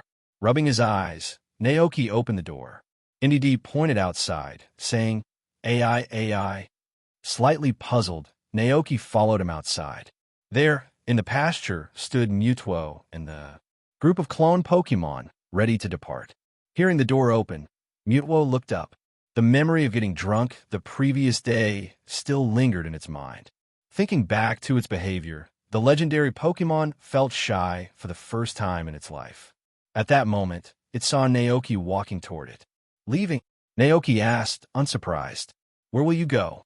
Mutwo responded calmly, "We plan to find a place that belongs to us, where we can live in peace. A secluded place where no humans had yet set foot. Perhaps someday humans might stumble upon it again, but if they did, Mutwo was certain it wouldn't be like the last time. This time, they'd be ready." Naoki nodded in understanding. Without further words, Mutwo's eyes glowed a soft blue, surrounding the clone Pokémon in its telekinetic aura. Together, they lifted into the sky, as if they had only come here for a brief visit. Naoki stood in the grass, watching their figures disappear into the distance. Just as he turned to head back to the house, he suddenly heard Mutwo's voice echo in his mind. "Mew likes you very much," Mutwo said telepathically. Naoki froze for a moment. He immediately remembered what Mutwo had said when it was drunk the previous day. "So, that's why I came here out of curiosity about why Mew liked me as a human?" Naoki thought. That's really something. For a moment, Naoki was at a loss for words. He glanced back toward his cozy little tavern. Thanks to Mew and Baby Bear stories, even a legendary Pokémon like Mutwo had come as a guest. The only regret was that he couldn't tame Mutwo. But then again, with Mutwo's personality, it was unlikely to ever be tamed by any human. But that didn't matter. As a humble rancher, just being able to meet such a legendary Pokémon in person was something most humans could only dream of. Naoki grinned to himself. Just as he was about to head back to the house, something caught his eye. A fountain of water suddenly sprang up from the nearby lake. Naoki, a certain grumpy old dragon, was acting up again. Naoki went back to the house, grabbed a bucket of beer, and poured it into the portal to Giratina's distortion world, then casually returned to the dining room. Sister and DD had prepared a lavish breakfast. As Naoki bit into the soft, golden bread, savored the perfectly fried eggs, and washed it down with sweet, delicious juice and milk, he couldn't help but think, life is good. Meanwhile, in the distortion world, Giratina glared at the golden liquid floating in front of it, seething with frustration. Since giving that human the reverse world water, Naoki had grown increasingly indifferent. Feeling betrayed, Giratina's anger flared. It decided then and there, that human is going to pay. I'll drag him here and trap him forever. But the next second, Giratina gulped down all the beer and promptly passed out. After finishing his farm chores, Naoki thought about Giratina and its beer consumption. So, for fun, he made a bowl of poisonous mushroom soup and logged into the distortion world. Upon arrival, he found Giratina sprawled across a floating island, sleeping soundly, clearly. Drunk. Mutwo can't handle beer, and neither can Giratina, Naoki muttered to himself. With the big dragon knocked out, Naoki wandered around the distortion world. He remembered Giratina's earlier invitation asking him to farm here. Naoki had thought about it carefully. The idea intrigued him, but the distortion world was unique. Despite having water and land, it lacked the most essential element for plant growth: sunlight. Standing on a floating island, Naoki studied the soil. There are no trees here, but from his vantage point, he could spot a lone tree growing on a sky island floating higher up. Does this mean plants can grow here? Naoki mused deep in thought. I'll give it a try, he decided. If successful, he could turn this place into a backup farm. And if the plants didn't grow well, he'd call on his trusty Gagoat, or even the king of Bountiful. Naoki stood on the floating island, watching Giratina, who was still soundly asleep not far away. Suddenly, Giratina groggily opened its eyes. The first thing it noticed was Naoki standing across from it. Still half asleep and clearly still feeling the effects of the beer, Giratina slurred its speech. You finally remembered to come back. Naoki. He stared at Giratina with suspicion. Why does it sound like that? Naoki had tasks to complete, and he couldn't just stay in the reverse world all day. Not to mention, he still felt weak after drinking that poisonous mushroom soup. Looking at the grumpy Giratina, Naoki asked, exasperated, "Did you drink the entire barrel of beer?" Beer. Giratina squinted, trying to recall with its foggy, intoxicated mind. Then it suddenly sprang up and shouted, "Delicious!" Naoki! Giratina, now towering over Naoki, smirked and in a commanding tone said, "Send me a few more barrels, or I'll drag you in here and lock you up forever." Naoki! Giratina leaned in closer, drunkenly saying, "Foolish. Human, why don't you speak? You dare ignore me." As it said this, Giratina's aura flared dangerously, as though it was about to unleash its wrath and crush Naoki in an instant. But just before it could act, it hesitated. Giratina plopped back down and rested its massive head on its thick forelimbs. Forget it. If I crush you, no one will talk to me anymore." Naoki sighed, standing there speechless. Thinking of Giratina's legend and how it was once banished to the distortion world, he felt a pang of sympathy. He was about to say something when he heard the dragon muttering again. "Although you're just a small, insignificant human, at least you're not as arrogant as the others. Timid though, zzz." Looking at Giratina falling back into a drunken slumber, Naoki's patience wore thin. He felt like cursing under his breath, but restrained himself. "Timid am I," he thought. "Just wait until I come back with Coraden in the complete form of Calyrex riding Glastrier. I'll make this grumpy dragon work on the ranch like a farmhand." With a playful shake of his fist towards the snoring Giratina, Naoki called out to NDD to fetch some pecha juice to help detoxify the dragon. After Mutewo and his crew had left, life on the ranch quickly returned to its peaceful routine. At 5 in the afternoon, Zack arrived to drive the large truck to the ranch for goods collection. They loaded up several barrels of moo milk and goat milk onto the truck, and Naoki invited Zack to join him in checking out the new beer that was brewing in the cellar. Standing in front of the brand new house, Zack paused, gazing up at the building in admiration. He looked at the new house, then at the old wooden house not far away, and couldn't help but sigh. "Wow, you've really turned this ranch into something special." Naoki glanced at the group of Pokémon around him and smiled knowingly. "This isn't just my doing." Hearing this, Zack looked at the Pokémon on the ranch and added, "You all did great. To be honest, when Mayor Thomas and I first saw you, you were so skinny, we were worried about whether you'd be able to handle the work on the ranch." Hearing those words, Naoki couldn't help but think back to how things were when he first arrived. With a happy chuckle, he asked, "And what about now?" Zack replied, "Turns out we were worried for nothing. Now you're as strong as a Tauros." Naoki thought about the Tauros from the Paldea region, especially the black ones, and couldn't help but defend himself. "It's not that exaggerated." "Ha ha ha." Zack burst out laughing. He then looked at the stubble on Naoki's chin and teased, "You should shave that beard properly, or you'll look like you're in your 30s, and girls your age will start calling you uncle on the street." Naoki sighed. To be honest, that's already happened before. It was during the summer. He'd spent a lot of time working outside on the farm, so his skin had tanned and a bit of a beard had grown. When he went to the market to buy vegetables one day, he hadn't shaved, and a girl of about 16 or 17 called him uncle. Zack gave him an "I told you so" look, causing Cyclizer and Coraden to burst into laughter. After their chat, the two headed to the cellar, where Zack, being the professional, checked the quality of the beer. Naoki stood by, patiently waiting for Zack to give his evaluation and price. The fermentation's solid. The aroma is rich with a natural oak flavor." Zack took a glass and sipped, tasting carefully. A nice blend of rich malt with the bitterness of the hops. It's smooth and refreshing with a clean aftertaste. Very well done. However, Zack's face showed a hint of regret. The only downside is that the fermentation time was a bit short. If it had been left to age longer, the beer would fetch a higher price and taste even better. Naoki, curious, asked, "Aging? How long does it need?" Zack explained, "That depends. Take wine, for example. Normally, it takes about 20 days to ferment naturally. Depending on the winemaker's intention and the wine style, aging can range from a few months to several years. But it's not that wine must be aged to be good. It's really up to personal taste.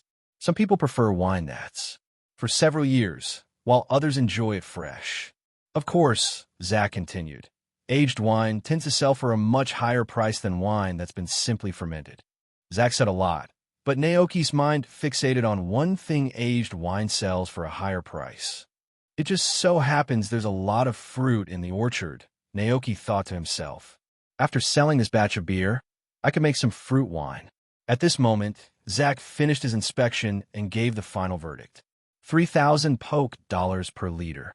It's a bit off-season for beer, so the market price is lower right now. In summer, you could probably get even more. 3,000 poke dollars per liter. Naoki began calculating in his mind. The specifications of each oak barrel were 3 liters, and with 30 oak barrels in the cellar. That meant this batch of beer could be sold for about 270,000 poke dollars. Compared to the income from selling moo moo milk, the profit from brewing beer was substantial. Naoki nodded, satisfied with the price. He had gathered a large amount of hops last summer, so after selling this batch of beer, he could make use of the stored hops for future brews. If we save up a bit more, we can build another greenhouse, Naoki thought to himself. Seeing him agree, Zach added, "All right then, I'll come by tomorrow to pick up the batch. It's getting late, and the truck's already loaded with goods." Sounds good. Naoki had no issue with that. After confirming the time for Zach's return, the truck drove off. It was evening, and the lake shimmered under the colorful clouds as Dragonites and Dragonaires happily flew towards Dragonite Island with their day's pay. After waving them off, Naoki set about finishing up the day's chores. With Palmot's help, they herded the hens back into the coop and secured the doors and windows. He filled the milk tank's trough with fresh grass and berries and topped off Glacian's water bowl. Then he went to the field to pick a big pumpkin. The weather was getting colder, so Naoki planned to make a pot of rock sugar pumpkin porridge to warm himself and the cyclizer. Speaking of cyclizer, Naoki suddenly remembered something. He went back to his bedroom and flipped through his calendar. Sure enough, there was a mark on the August 20th column. Just as I thought, Cyclizer's birthday is coming up soon. Naoki returned to the kitchen, processing the pumpkin while keeping an eye on the yawning Cyclizer lounging in the living room. Cyclizer's birthday was important, but there was another thing on his mind. It was a special dessert he'd made before, a unique dish that only worked on a Pokemon's birthday. If he recalled correctly, the effect of the cake was called Birthday Gift. Its special effect was that when given to a Pokemon on their birthday, it would provide a blessing, permanently boosting one of their stats: HP, attack, special attack, speed, defense, or special defense. Naoki was eager to see how this would play out. But with a few days left until Cyclizer's birthday, he would just have to wait patiently. After dinner, Sister and ED went to wash the dishes, while Naoki curled up on the sofa with a few Pokemon to watch TV. It was the weekend, and with the tavern closed, they all stayed at home, enjoying the cozy atmosphere. The warm light in the living room made the space feel inviting, and the TV was showing tomorrow's weather forecast. The female host, dressed in formal attire, read from the script on the screen. Due to a cold front, some areas in northwest Paldea are expected to experience rainfall at midnight tonight. Citizens are advised to prepare in advance and ensure doors and windows are securely closed. Hearing this, Brother and DD quietly got up and checked all the doors and windows, making sure everything was properly shut. Naoki remained lazily curled up on the sofa, leaning against the furry Palmot, playfully pinching its soft paw pads. This was his favorite time of the day. The ranch work was done, and while the world outside was shrouded in darkness, with gusts of cold wind likely, the house was brightly lit, warm, and filled with comfort. The Pokemon gathered around, snuggling up with him on the sofa, much like kittens, huddling together for warmth on a winter's night. On the wooden coffee table in front of him were the snacks and milk each Pokemon loved, along with a cup of steaming black tea for Naoki. The old-fashioned TV broadcasted news programs from the Paldea region, providing a glimpse into the outside world.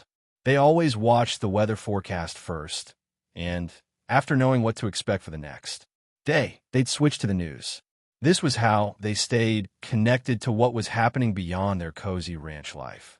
For example, Naranja Academy was holding another school competition, and a trainer managed to turn the tide of battle due to his unexpected terrestrial attribute. A large-scale event was being held in a certain place, and news like this was often featured in broadcasts. The antennas in Paldea occasionally picked up the news from other regions, like Professor Oak's Pokémon lectures in the Johto region. Although Pokémon like Koraidon and the others couldn't fully understand human programs, they still sat and watched with Naoki. Whenever this happened, Naoki would wonder, do the Pokémon also enjoy the cozy, relaxing atmosphere as much as he does? Naoki turned to look at his Pokémon. The Cyclizer lay comfortably on the soft carpet, resting with its eyes closed. The Alchemy was perched on a coffee table, surrounded by a pile of puddings and buns, swaying leisurely. Naoki was using Palmot as a pillow, finding comfort in its softness. After Sister NDD finished washing the dishes, she joined them on the sofa to watch TV. Her brother stood nearby like a loyal butler, always ready to assist when needed. As for Koraidon, Naoki noticed Koraidon staring at him. When Koraidon realized it had been caught staring, instead of looking away in embarrassment, its eyes lit up, and it looked quite happy. Naoki looked back at Koraidon, feeling a sense of warmth. At that moment, he imagined that if Koraidon were a big dog, it would probably be wagging its tail enthusiastically. The thought made Naoki chuckle to himself. This Pokémon, Koraidon, was really quite adorable. I wonder what Miraidon would be like in this kind of situation, Naoki mused, thinking of Miraidon's personality in the game. Head away, acting all cool and aloof, pretending not to care. But honestly, Naoki preferred the type of Pokémon like Koraidon, passionate, straightforward, and always eager to express itself. The kind of Pokémon that would run up and lick you with affection at the slightest hint of attention was more endearing to him than a Sunder a Pokémon like Miraidon. Naoki felt that if he kept watching, Koraidon might just pounce on him and start licking him. Quickly turning his gaze back to the TV, Naoki glanced at Koraidon out of the corner of his eye. Sure enough, when Koraidon saw Naoki looking away, it immediately dropped its head, looking a bit dejected. Naoki sighed internally and thought for a moment, then decided to stretch out on the sofa. He rested his head on Palmot's fluffy body and casually draped his legs over Koraidon. Sure enough, Koraidon perked up instantly, wagging its imaginary tail in delight. Yup, just like a big, affectionate dog, Naoki thought with a smile. Later that night, the rain finally arrived, just as the weather report had predicted. The steady patter of autumn rain drummed against the roof, and a slight chill crept in, signaling the changing season. Naoki was half awakened by the sound, but feeling warm and cozy with Palmot beside him, he simply yawned, turned over, and drifted back to sleep. By the time morning rolled around, the rain was still falling, and the sky remained a gloomy shade of gray. Naoki stood under the eaves, watching the raindrops dance down from the roof. It didn't look like he'd be able to go out today. Even the Goggoed in the pen were quiet, content to stay inside their shelter, nibbling on hay. Just then, Dragonites and Dragonaires came flying in through the rain, making their way to the ranch as they always did. Naoki blinked, unsure what to say at first. As a kind-hearted farmer, he couldn't help but feel a little guilty. You know, when the weather's bad, you don't have to come in. You can take a break on Dragonite Island and come back after the rain stops. But the wild Dragonites and Dragonaires both widened their eyes in shock, clearly not on board with the idea. Ouch, the wild Dragonites protested, its voice full of determination. Naoki raised an eyebrow. Really? But it's pouring outside. Wouldn't it be better to rest? Dragonites and Dragonaires shook their heads vigorously. Ouch, no way. If we don't come in, we'll miss out on the tasty poffins. Naoki stared at them for a moment, speechless. See? It wasn't that he overworked them, they just wanted to work. Who could say no to that? Kind of enthusiasm. But then again, for strong Pokémon like Dragonite and Dragonair, a bit of rain was no big deal. Naoki sighed and gave in with a smile. All right, as long as you're happy to work in this weather. Ouch. They both cheered happily, grabbing their delivery bags filled with fresh milk bottles from Naoki and flying off toward town as if the rain wasn't even there. As he watched them go, a sudden thought popped into Naoki's head, and he chuckled too. Himself. Maybe he should print something like Dragon Express Mission Accomplished on the bags for Dragonite. It would definitely suit them. August 16th, 198th year of the Alliance calendar, autumn. 4 days before Cyclizer's birthday, Naoki began to think about the perfect birthday gift for it. This was his first time celebrating a Pokemon's birthday, so it needed to feel special. However, no matter how long Naoki thought, he couldn't figure out what kind of gift would truly excite Cyclizer. From what he knew about it, Cyclizer didn't seem to have any particular preferences or desires. Maybe I could make its favorite meal? Naoki considered but quickly dismissed the idea. Giving it something it already ate every day didn't feel like a real birthday gift. What about a training device to help it get stronger? But then Naoki thought again. Cyclizer didn't seem to have the same obsession with strength as Dragonite. It might like the gift, but only because it came from Naoki, not because it actually wanted it. So what would be the right gift? Naoki sat under the eaves, listening to the soft chime of the wind bells overhead, his eyes resting on the Cyclizer basking in the sun.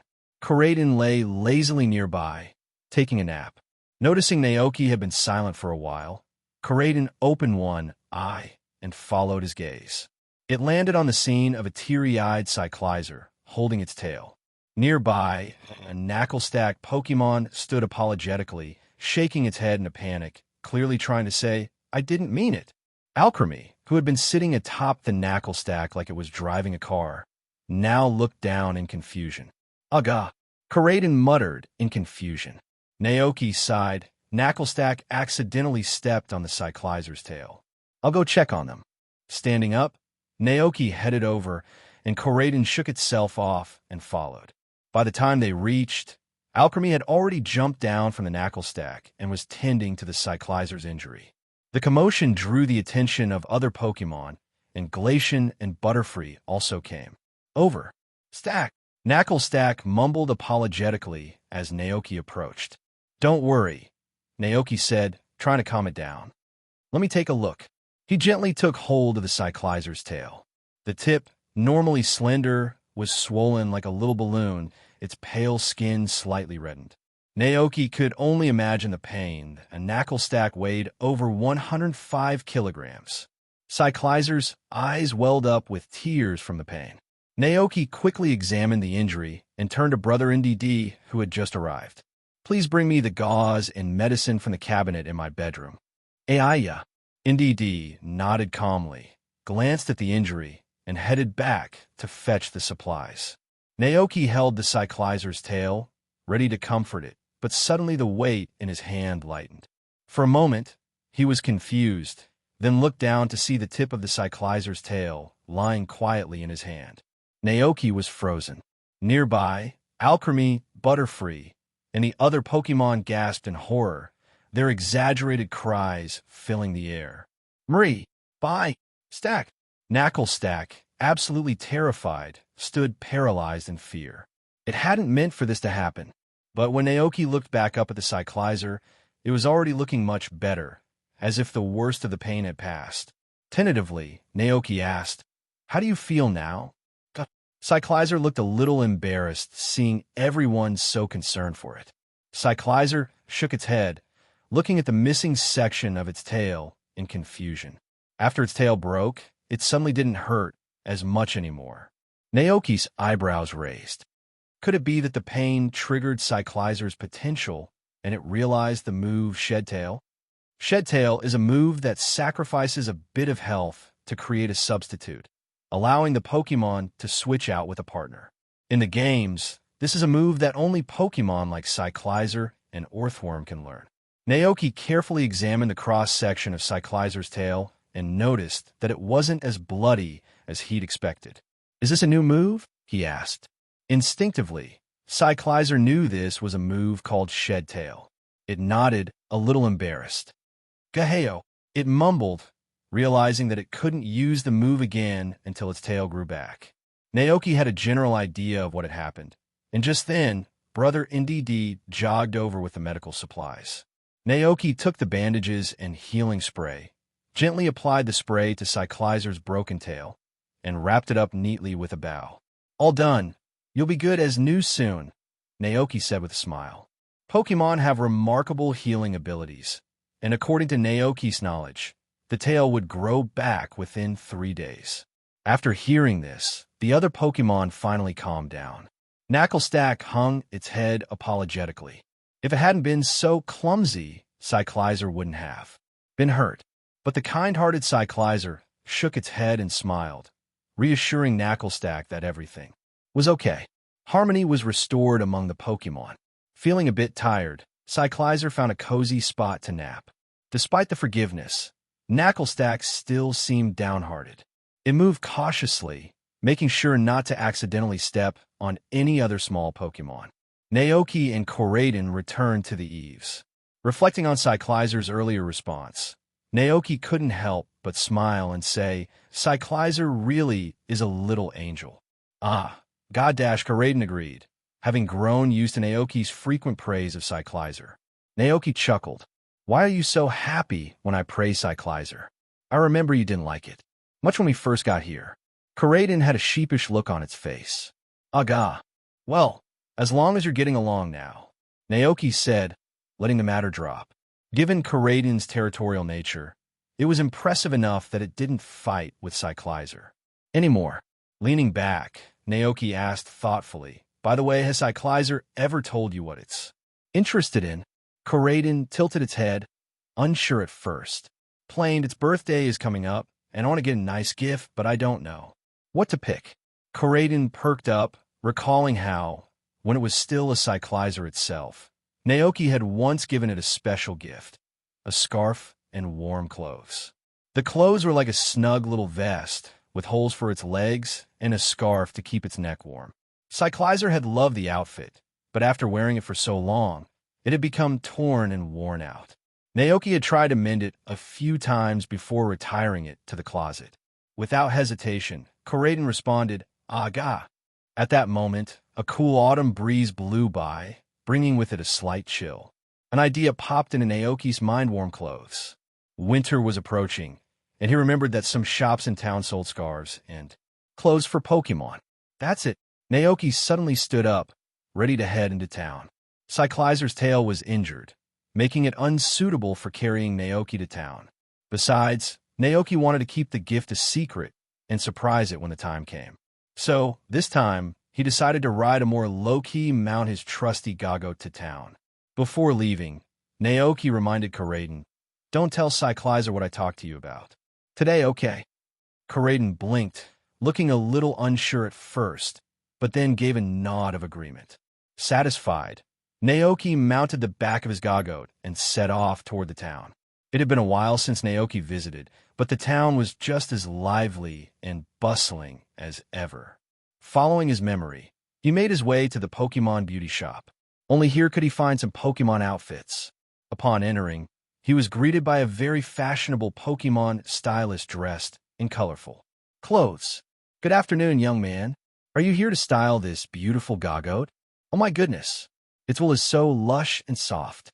It's perfect for the hairstyle I just designed," the stylist exclaimed with enthusiasm. The stylist pushed an illustration in front of Naoki. It depicted a Gagote with a mohawk. With a playful grin, the stylist added, "Would you like to try this trendy look?" Naoki stared blankly for a moment. The Gagote, having understood what the stylist was proposing, took a step closer to the illustration and immediately widened its eyes in disbelief. A green aura started to surge around Gagote as it shot the stylist a very unfriendly look, as if to say, "Try touching my wool, and you'll see the wrath of my leaf blade." "Oh, no need to get upset," Naoki said hurriedly, trying to calm the situation. He chuckled awkwardly. The idea of these fashionable hairstyles and quirky styles seemed a bit too unconventional for his taste. Quickly moving past the topic, Naoki asked, "Do you have any clothing for Cyclizer?" "I'm Looking to buy something for winter. Cyclizer. The stylist looked surprised. No, we only carry outfits for small dog-like Pokémon. Seeing that this wasn't the right place for what he had in mind, Naoki thanked the stylist, politely bid them farewell, and hopped back on his Gagote. He decided to head to a different shop, one that specialized in clothing for larger Pokémon.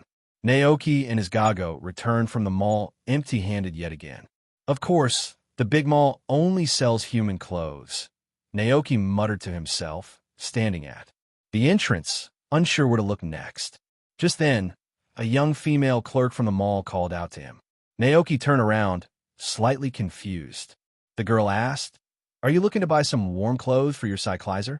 Naoki nodded. "Yes." The girl smiled and replied, "Unfortunately, you won't find any here in Kosagi Town. Clothes tend to restrict a Pokemon's movement, so aside from a few noble ladies dressing up there, Pokemon for fashion, it's rare to see anyone else doing it." "I see." Naoki nodded thoughtfully. The girl smiled again and added, "But I have an idea. You've been walking up and down the street for a while now. You must really care about that Cyclizer. So why not make the clothes yourself?" Naoki's eyes lit up. "What do you mean?" The girl explained, "There are ranches near Kosagi Town that raise wool Pokemon like Wooloo. You can buy some wool and then find a skilled tailor to make custom clothes for your Cyclizer." This was a brilliant idea.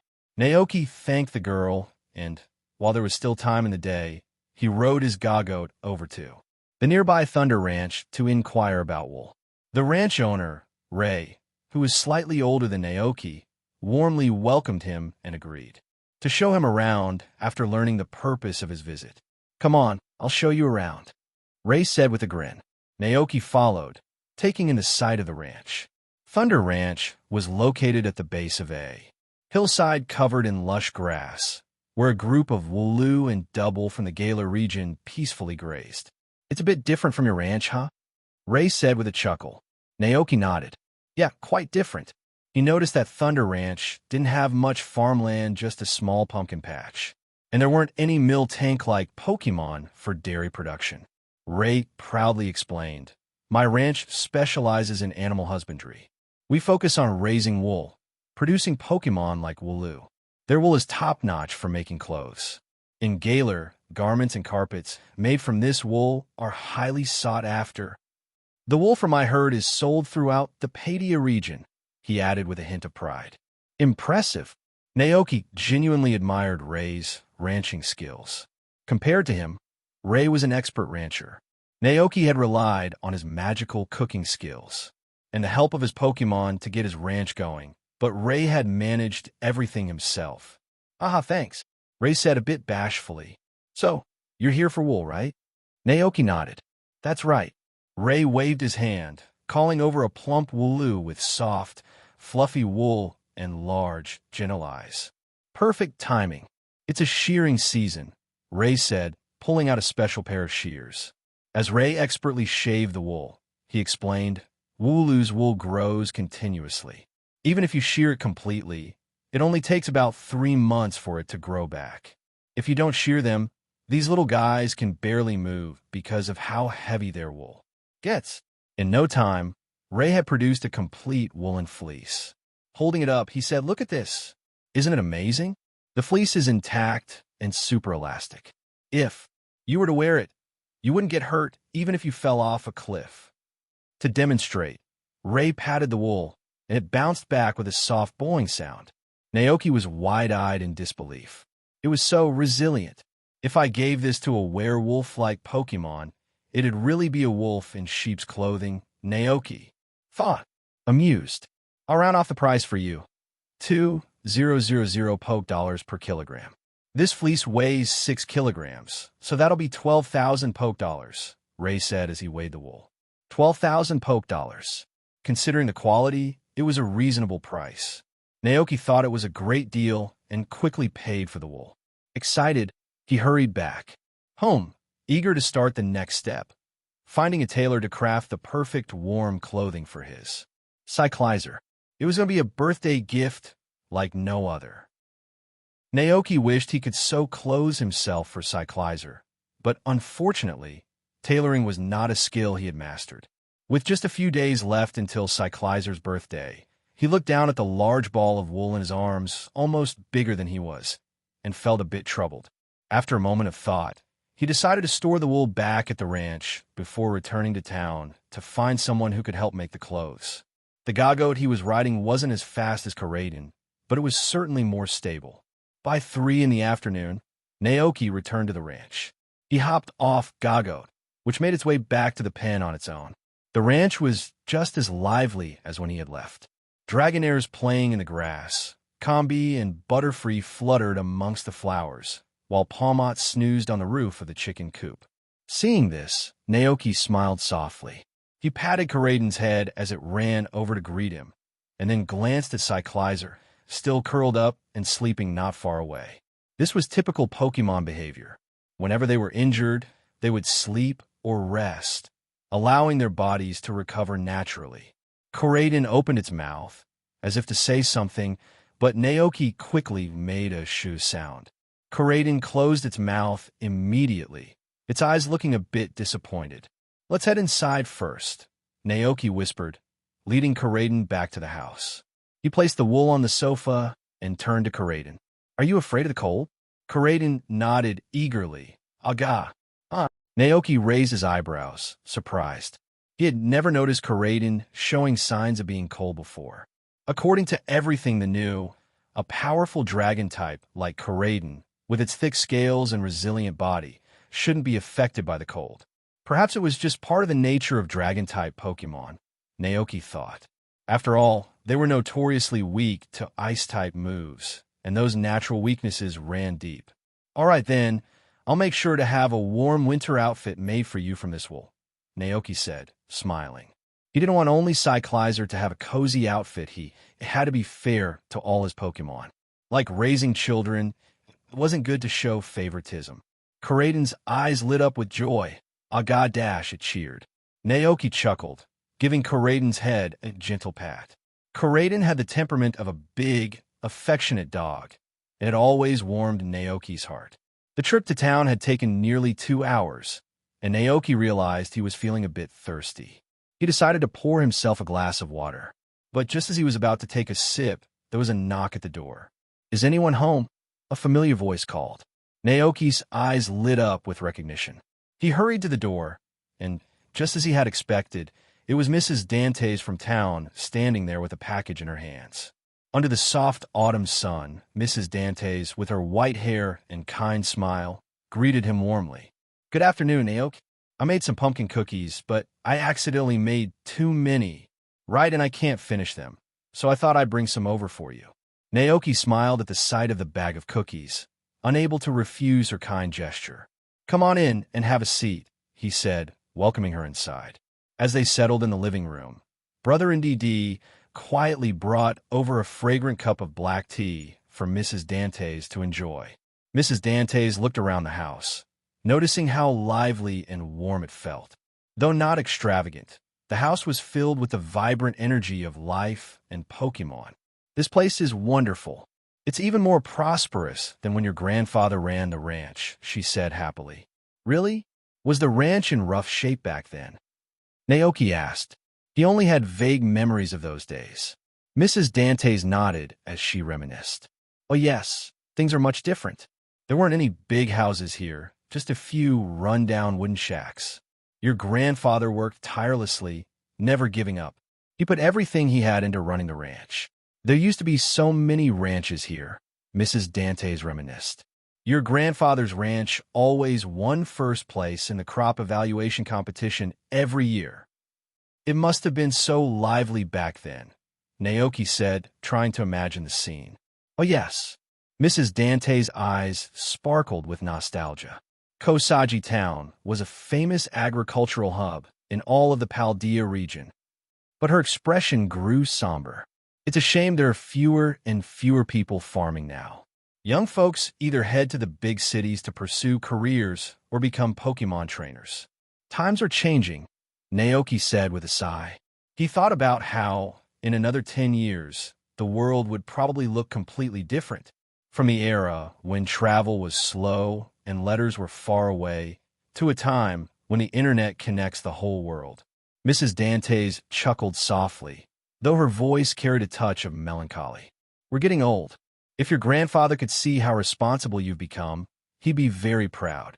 Naoki felt a little awkward at that, thinking, if Grandpa were still around, he might have been furious with the old me.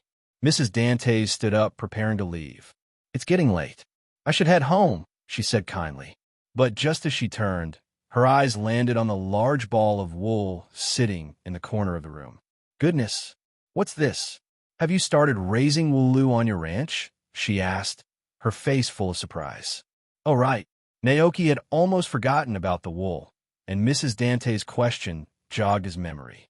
No wooloo here. Cyclizer's birthday is coming up, and I'm planning to make a warm coat for it using this wool. He chuckled. There aren't any Cyclizer clothes for sale in town, just bike seats. A birthday present? Cyclizer is going to love that, Mrs. Dantes said, pleasantly surprised. I didn't know you had such talents. Naoki blinked, a little caught off guard, before realizing what she meant. He quickly shook his head with a smile. Oh no, I don't. I was actually planning on going into town to find someone who could help me make it. Understanding now, Mrs. Dante's eyes lit up. Well, in that case, leave it to me. I have a loom at home, and I still enjoy making clothes now and then. Naoki blinked in surprise, not expecting the offer. Mrs. Dantes straightened up with pride. When I was younger, I was one of the most popular tailors in town. But, of course, as time went on and more clothing factories appeared, handmade clothes became less common. Naoki considered it for a moment, his heart warmed by her generosity. He smiled gratefully and said, Thank you so much for your help.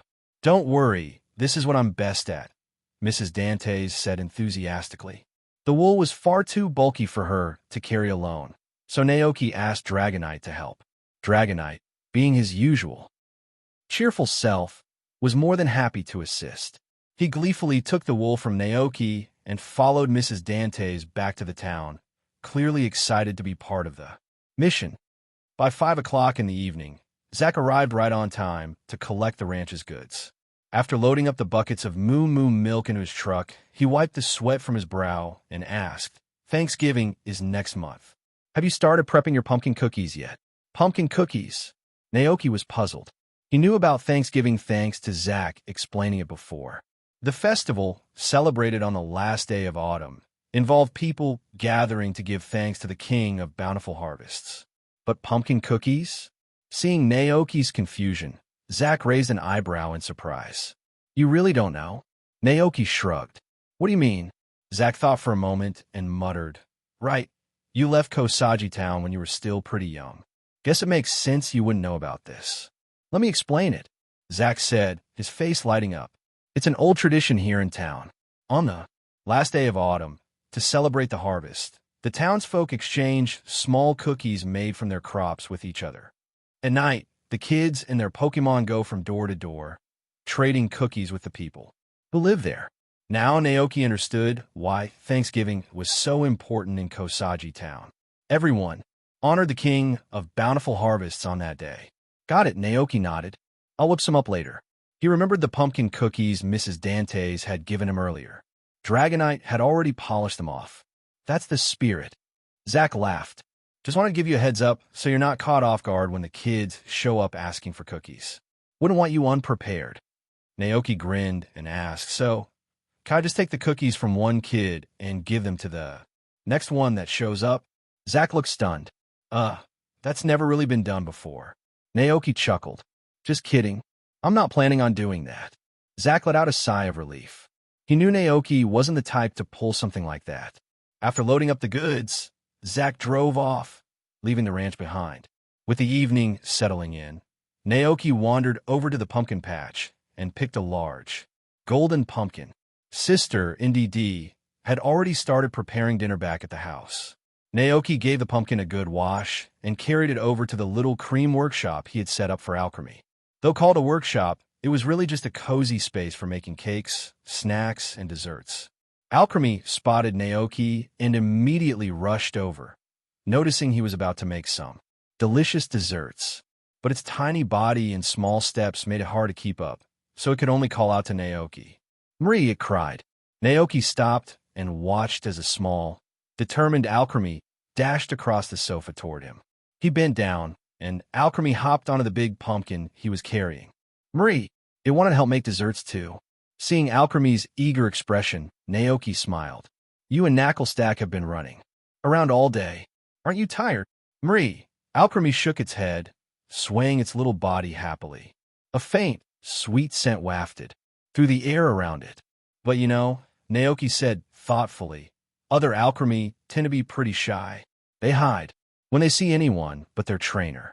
Why are you so brave? Not only did this Alchemy hang out with a much larger Knucklestack every day, but it also wasn't afraid to share the sofa with Karaden. Marie, Alchemy puffed out its chest proudly.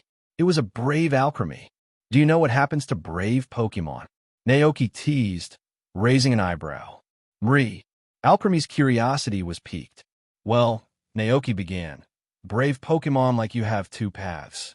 The first kind like you are, cheerful and friendly. They make friends with everyone because they're not scared of anything. Alchemy listened intently, then beamed. Marie, that's it. Hold on. There's more. Naoki continued, a playful smile tugging at his lips. But sometimes they're so small, and they smell so sweet, like delicious cream. That scent might attract certain Pokémon who love sweets. And well, they might eat them up in one big gulp. At first, Alchemy was nodding along, but gradually, its eyes widened as the words sunk in. Its confident expression slowly melted into one of worry. Alchemy blinked nervously. Asterisk, I'm just about to start making those pumpkin cookies, Naoki said, noticing Alchemy's face. Why don't you sit over here for a bit? They had arrived at the small cream workshop, where Naoki gently placed Alchemy on the windowsill and began working on the pumpkin cookies. By this time, Alchemy had realized that Naoki was just trying to tease it. Marie, it cried indignantly. Bad Naoki. Naoki, unfazed, began cutting the pumpkin into pieces, steaming it in the microwave, and mashing it into a smooth paste. Without looking up, he spoke in a serious tone while continuing his work. I'm not trying to scare you. It's true, you know. You're covered in sweet, creamy goodness. While Pokémon, the ones without trainers, might just gobble you up right away. Hearing this, Alchemy began to feel that Naoki was right and started to get scared again. Naoki, noticing its worry, gently reassured it, don't be afraid. The Knucklestack Pokémon will protect you. When they evolve, they'll become tall, mighty Garganacl. With 5 of them together, no ordinary Pokémon can take them on. NDD, who had been standing just outside the door to see if Naoki needed any help, had a rather complicated expression. Is this kind of comforting really effective? Surprisingly, for Alchemy, it worked perfectly. Feeling comforted, Alchemy relaxed, sitting quietly in the cream workshop for a while. Seeing that Naoki didn't need any further help, it quietly excused itself. It headed downstairs, dashed through the living room, and ran all the way outside to the underground cave built with salt rocks. Down in the cave, 5 Knucklestack Pokémon were still full of energy, walking around after a full day of play. Seeing them, Alchemy let out a long sigh of relief. The Knucklestack Pokémon were slightly puzzled to see Alchemy suddenly show up. Underground, Alchemy, now feeling more serious, asked them, Marie, are we best friends? The Knucklestack Pokémon nodded enthusiastically. No doubt about it, they were the best of friends on the ranch. With a determined look, Alchemy continued, Marie, what if I'm ever in danger? Will you protect me? Stack, of course. Alchemy brightened and added, Marie, then you better work hard and evolve into Garganacl. Naoki says Garganacl is a super strong Pokémon. The Knucklestack Pokémon all agreed wholeheartedly. Evolving was something they wanted too, but they knew evolution wasn't entirely under their control. After leaving the underground cave, Alchemy still felt a little worried. It thought carefully for a moment and came to a resolution. Besides relying on its friends for protection, it had to become stronger on its own. Marie, it's decided. Suddenly, Alchemy's heart was filled with fighting spirit. It needed to train too. Just like Dragonite, It wanted to become the most powerful alchemy in the world. The process of making pumpkin cookies wasn't too complicated. Plus, Naoki had put in the effort to specialize in making desserts like these. By now, he could whip up cakes, puffs, puddings, and cookies without much trouble. He started by mashing the sliced pumpkin and then mixed it with the prepared moo milk. Next, he added olive oil and sugar to the eggs, beating them until the mixture expanded into a fluffy texture. The third step involved pouring in the pumpkin puree, adding flour and cornstarch, and blending it all together evenly before pouring the mix into a round mold on the baking pan. Finally, Naoki placed 2 bright red dried cranberries on top of each cookie as decoration and popped the tray into the oven for about 10 minutes. Soon, with a ding, the oven timer went off. Naoki, donning heat-proof gloves, pulled out the baking tray, revealing rows of golden, brown cookies, smelling sweet and fresh. The delightful mix of moo milk's richness and the warm aroma of pumpkin filled the air. "Done!" Naoki exclaimed, feeling proud as he admired the cookies. He had a knack for making desserts after all. Curiously, he looked down, and the information about the cookies popped up in his mind. Pumpkin cookies, B+, these cookies, made with pumpkins grown on a ranch, are a delightful pastoral treat. Effect: Lucky Guy LV2.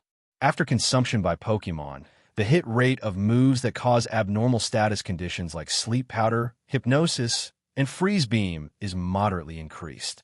The chances of using powerful moves with metronome are also heightened. Effect duration: 10 minutes. Comment: a tasty cookie created to celebrate a good harvest, believed to bring luck to Pokémon. Lucky Guy. Naoki raised an eyebrow. At first, he thought he had made something like a lucky pudding. But after reading further, he noticed the cookie's effect was more specific to moves in battle. Intrigued, Naoki picked up a cookie, still warm from the oven. The idea that moves like hypnosis and freeze beam would have improved accuracy was appealing.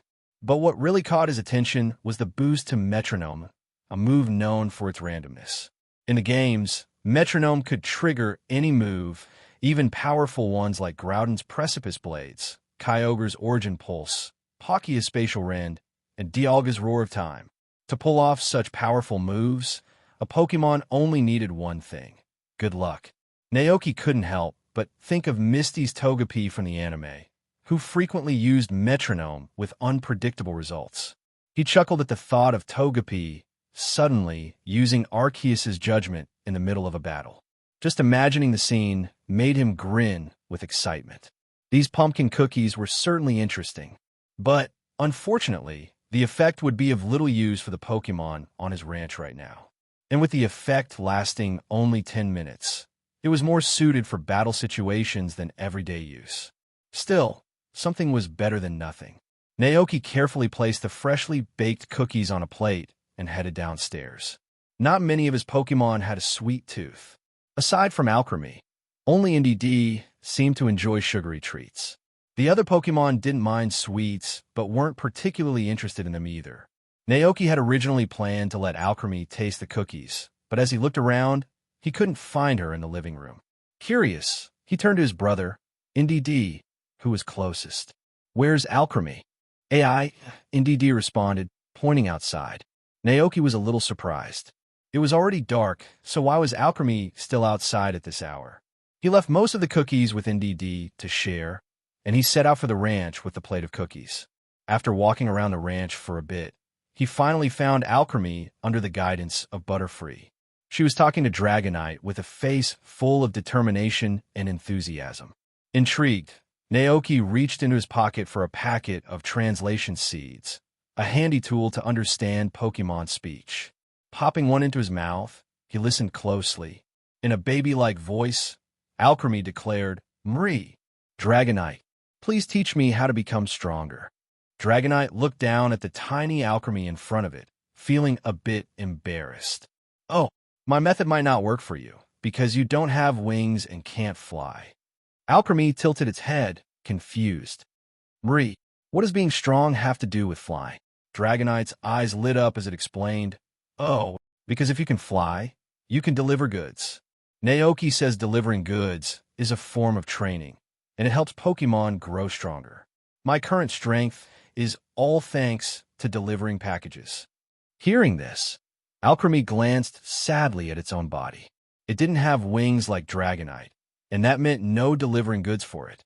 Alchemy sighed, Marie, I want to be the strongest Pokémon in the world, so I won't get eaten. Dragonite blinked, looking confused. Just then, Naoki, who had been watching, approached with Butterfree and gently comforted the little Alchemy, who was feeling lost. Don't worry, no one's going to eat you. Everyone on the ranch will protect you. Both Dragonite and Alchemy turned to look at him. Dragonite lit up with excitement. Oh, Naoki. Naoki smiled at Dragonite. Open your mouth. Ah. Dragonite obediently opened its mouth, and Naoki fed it a couple of pumpkin cookies before turning to Alchemy. Alchemy looked conflicted despite Naoki's comforting words. Marie, but I still want to become stronger. Naoki sighed internally, realizing that telling the story to scare Alchemy might not have been the best idea. Recalling what Alchemy had said earlier about wanting to become the most powerful Pokémon in the world, Naoki pondered. Becoming the strongest. Well, that might be difficult, but being the biggest? That's certainly doable. Naoki remembered the oversized pumpkins he could grow on the ranch.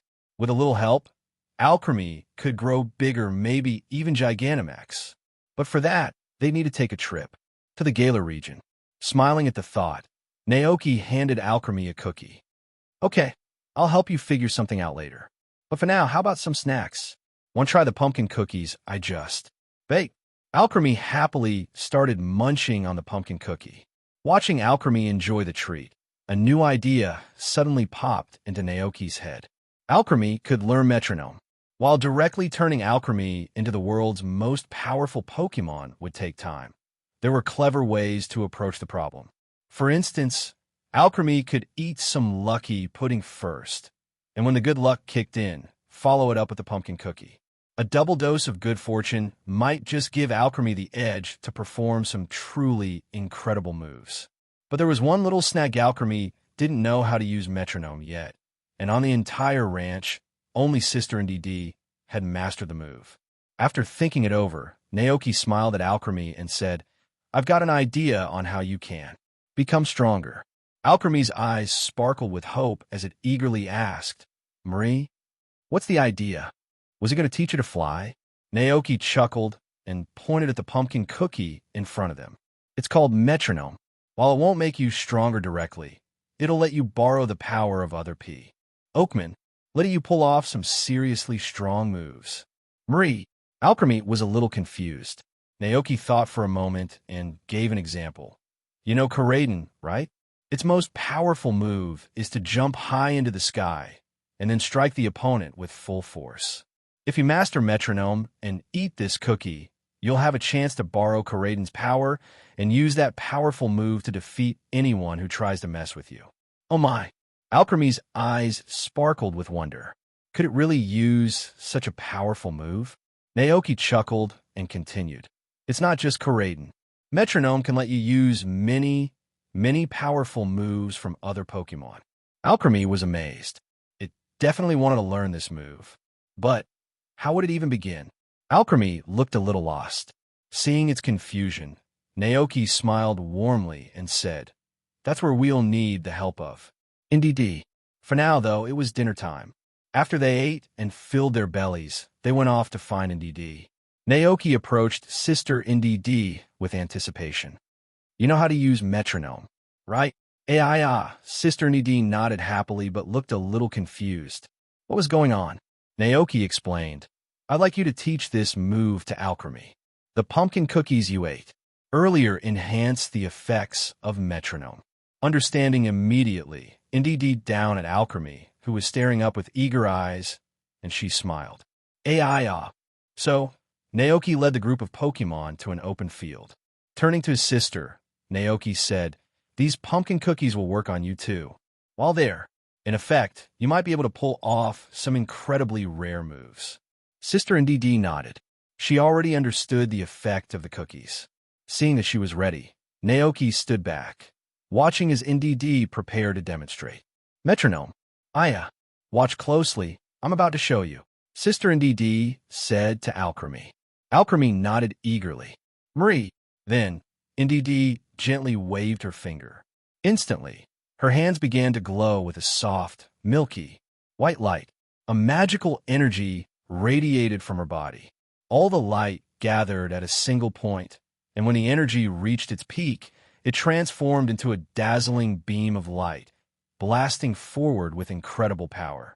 Feeling the sheer strength of the move, Alchemy's eyes lit up with excitement. Marie, so powerful. Steel-type move, flash cannon. Naoki recited in his mind, marveling at the power of the move just unleashed by NDD. Seeing both Naoki and Alchemy's reactions, NDD felt a little exasperated. Yeah, shouldn't we be focusing on learning metronome? Naoki scratched his head, a little embarrassed. Sorry, it's just that this is the first time I've seen metronome in action. It's amazing. He looked over at Alchemy, realizing that its focus had probably been more on the impressive move itself than on NDD's technique. Naoki smiled and asked, "Shall we try again?" NDD nodded, a hint of playfulness in its eyes. Naoki looked at Alchemy and instructed, "This time, focus on NDD's fingers. Watch the movements carefully, then try to copy them." Marie, got it. Alchemy responded eagerly. Great, let's begin. Naoki gestured. Once again, NDD waved its finger gently, and once again, a radiant white light surrounded its hand. Suddenly, a powerful surge of electricity erupted from NDD, enveloping its entire body in brilliant lightning. For a moment, the night sky lit up as bright as day. The lightning crackled and surged around NDD as it charged forward. Although there was no target in its path, the display of power was awe-inspiring. As the electric current faded, NDD stood still, returning to its normal state. But this time, there was a look of surprise on its face. It glanced down at its hands, seemingly in disbelief. Yeah, what was that move? It felt so powerful.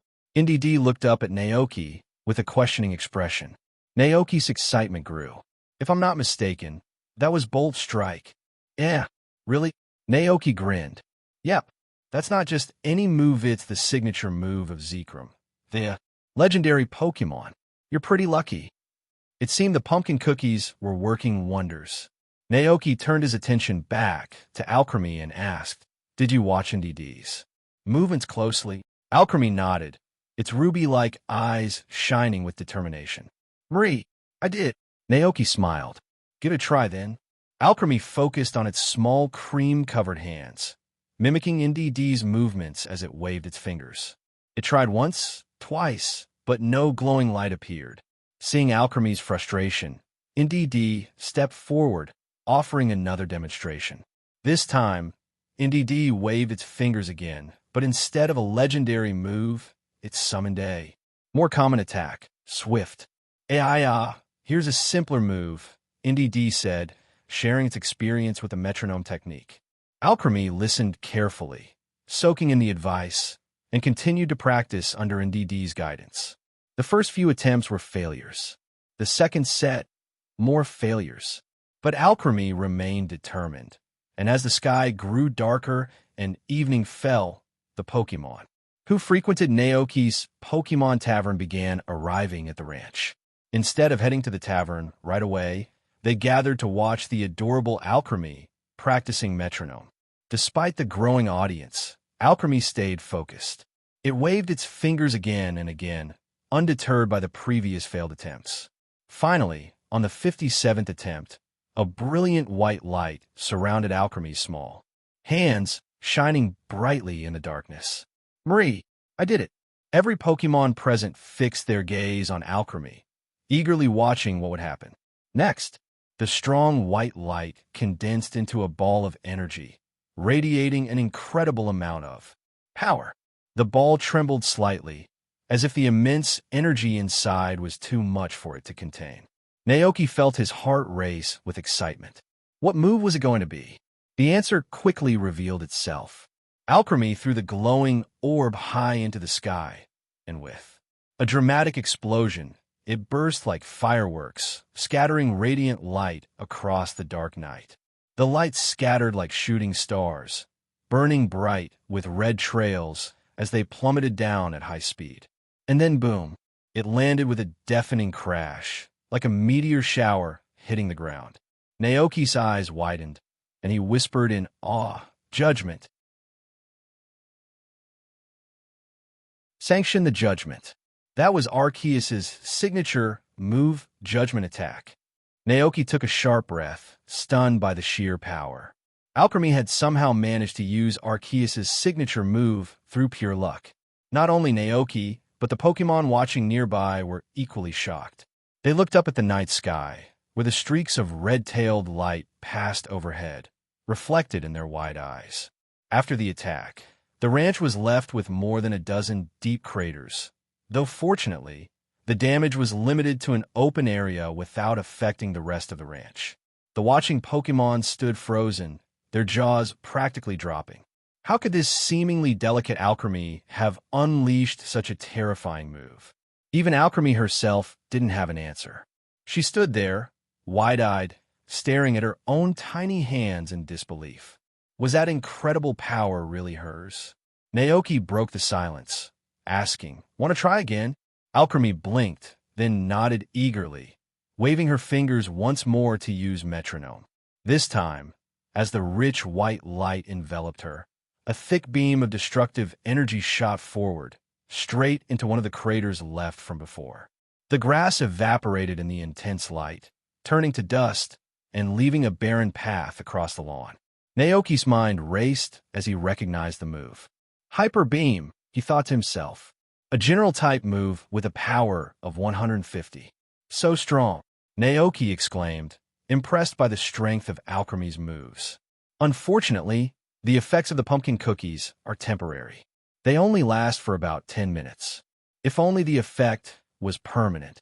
Naoki mused, recalling all the dishes he'd made since arriving in this world. So far, the only dish with a permanent effect had been the lucky pudding he made for Teddiursa before. Could the effects of pumpkin cookies become permanent, like the lucky pudding? The key seemed to lie in one thing: emotion. The emotion he poured into the food as he made it. Pa pa pa. NDD, standing nearby, clapped happily for Alchemy. It had successfully mastered the metronome technique, and the power of the moves she performed was incredible.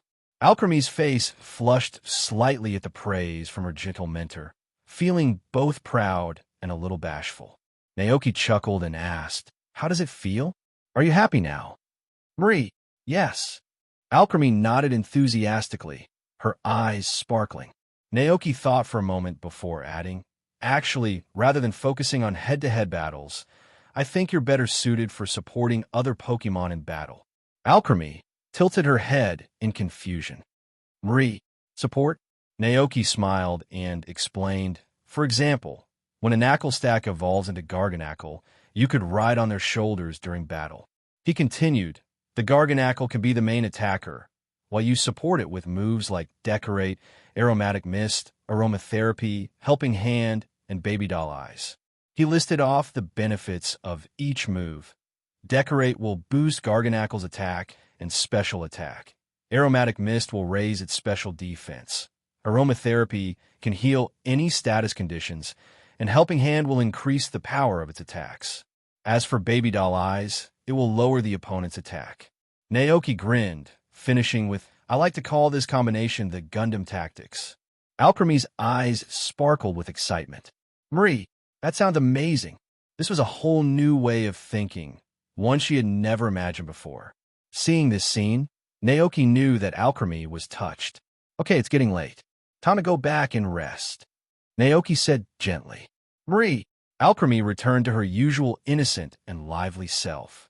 NDD headed to the tavern to entertain the Pokémon from the town. Palmot and Glacian also followed, eager to join the fun. Naoki, meanwhile, took Alchemy back to the cozy living room. After making sure Alchemy was settled in her favorite spot, Naoki went to check on Cyclizer's tail injury. "How are you feeling? Does it still hurt?" Naoki asked with concern. Cyclizer wagged its tail slightly, focusing on the sensation. "Jow, it didn't seem to be in pain anymore." "Good to hear it doesn't hurt anymore. Get some more rest." I still have some things to take care of, Naoki replied. Cyclizer nodded obediently, curling back up to sleep. Satisfied with Cyclizer's recovery, Naoki headed to the cream workshop on the second floor, where he began preparing ingredients for another batch of pumpkin cookies. He had been thinking about how to put more emotion into his cooking, hoping to extend the effects of the pumpkin cookies.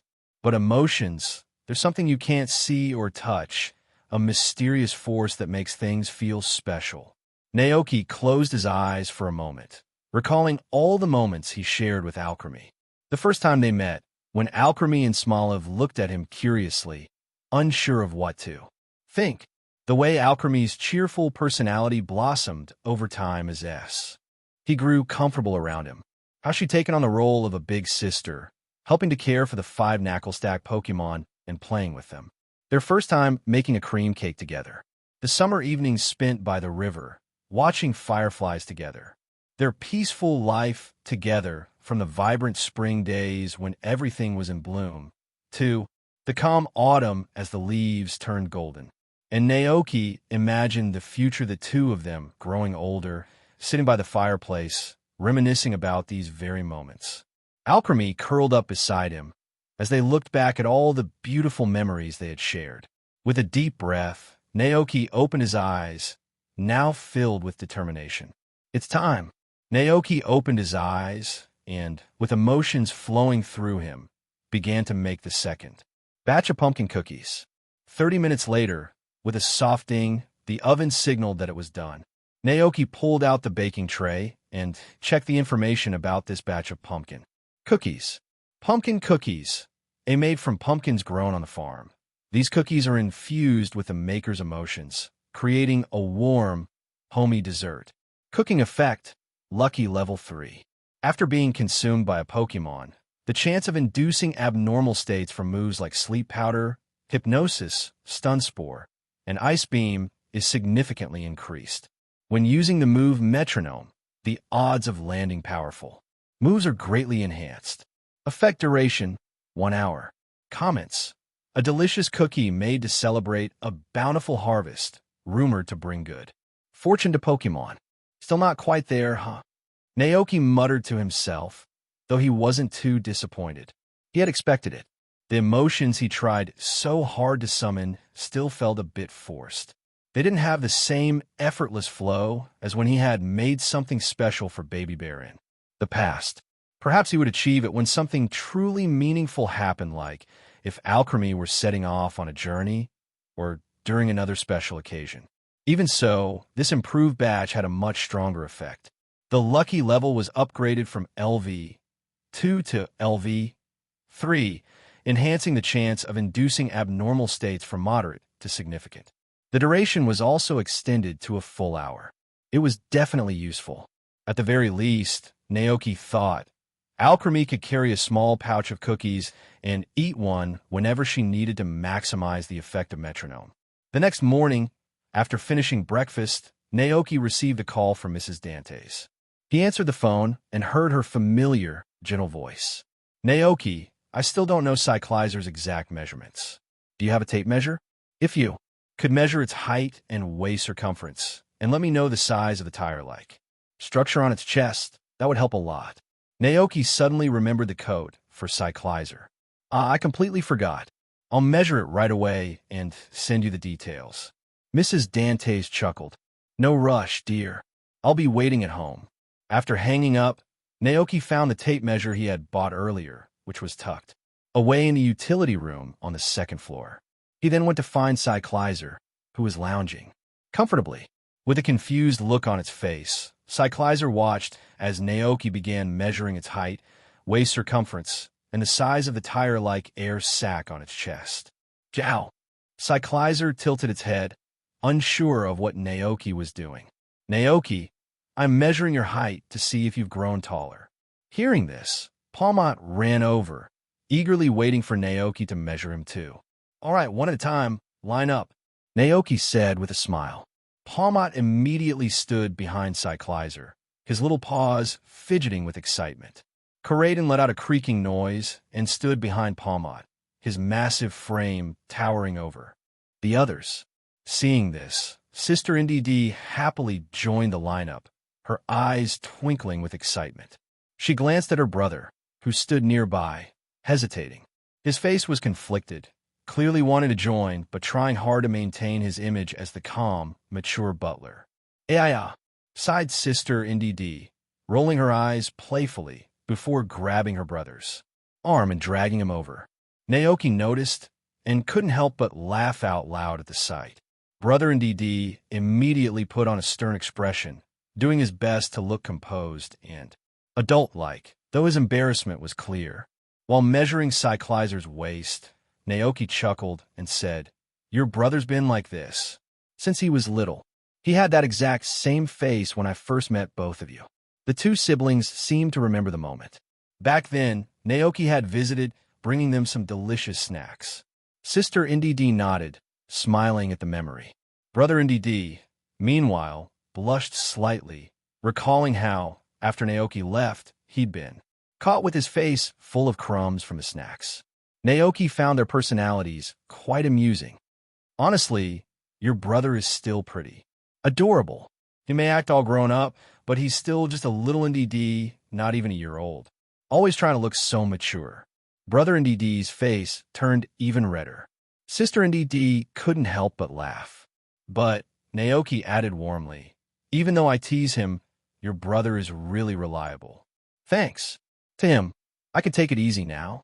Before you two came along, I was so swamped with work that I barely had time to finish everything." Hearing this, the two NDD's eyes softened.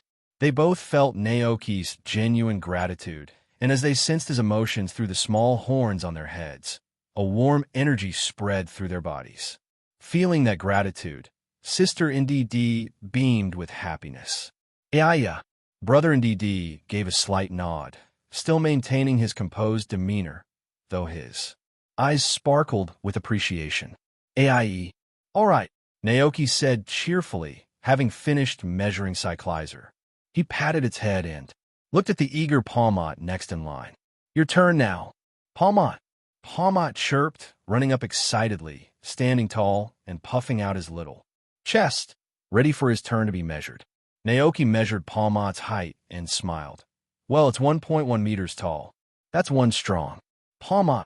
Typically, a Palmot size ranges from 0.7 to 0.9 meters, but Naoki's Palmot was quite large for its species.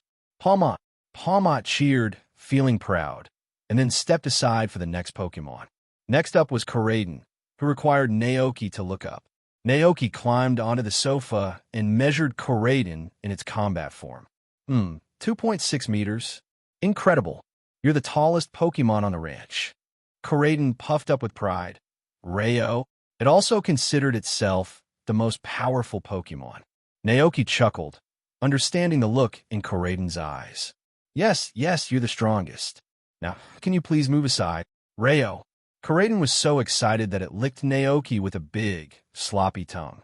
Naoki winced, wiping his face. "It smells like fried pork chops. Go get me a cup of tea to rinse my mouth." Koraidon, looking a bit deflated, hung its head sadly and trotted off to fetch tea from the fridge. Next was Sister NDD's turn. Naoki gently patted her furry head before taking her measurements. "All right, 0.8 meters tall. You're perfectly healthy." Naoki smiled. "But you're not even a year old yet, so I bet you'll grow even taller." Sister NDD beamed with happiness. AI. Finally, it was Brother NDD's turn, standing there with a stern expression, looking quite serious. "Relax, don't be so nervous," Naoki reassured him as he took his measurements. 0.9 meters, taller than your sister by 0.1 meters. You're also perfectly healthy. All right, height measurements done. You can all go play." Brother NDD, feeling relieved that Naoki didn't tease him, quickly fled the scene. He grabbed a broom from somewhere and busied himself with housework, still trying to maintain his composed demeanor. Naoki watched, amused. "Well, all right, I won't tease him." He put the measuring tape away and decided to leave the house to the two NDDs for now. It was time to visit Mrs. Dante's, so he went outside to find Dragonite. As he prepared to leave, Naoki noticed something curious. In the grassy field nearby, Alchemy was busy using its magical cream to decorate a fort made for Knucklestack. The creamy decorations made the piles of salt look like playful, giant cats. Naoki watched in amusement. That must be Frosty's exclusive move, Decorate, he thought. In the Pokémon games, Decorate is a fairy-type move that boosts a partner's attack and special attack by 2 stages, making it a fantastic supportive ability. It seemed like Alchemy had really taken Naoki's words to heart from last night. After a few moments, Naoki smiled and turned to Dragonite. "All right, let's head to Mrs. Dante's house." "Oh," Dragonite responded cheerfully, flapping its wings as it took off, carrying Naoki towards the distant town of Kosagi. Kosagi Town. Dragonite slowly landed in front of a cozy mansion. Naoki hopped off its back, walked up to the door, and knocked. After a moment, Madame Dantes answered, her kind smile lighting up her face. She adjusted her reading glasses and gently said, "Come in." Naoki nodded and followed her inside. As they made their way to the living room, Madame Dantes said, "Half of the wool you gave me yesterday has already been made into fabric. At this rate, I should finish the rest in about 2 more days." That meant the project would be done by August 19th. Naoki had no objections. At Madame Dante's invitation, he and Dragonite sat down on the sofa. Dragonite, being quite large, found the sofa a bit small and awkward, so it had to curl up, hugging its tail to make room. Seeing this, Madame Dantes chuckled. "Dragonite is so adorable. Wait here for a moment, and I'll bring you some snacks." "Oh."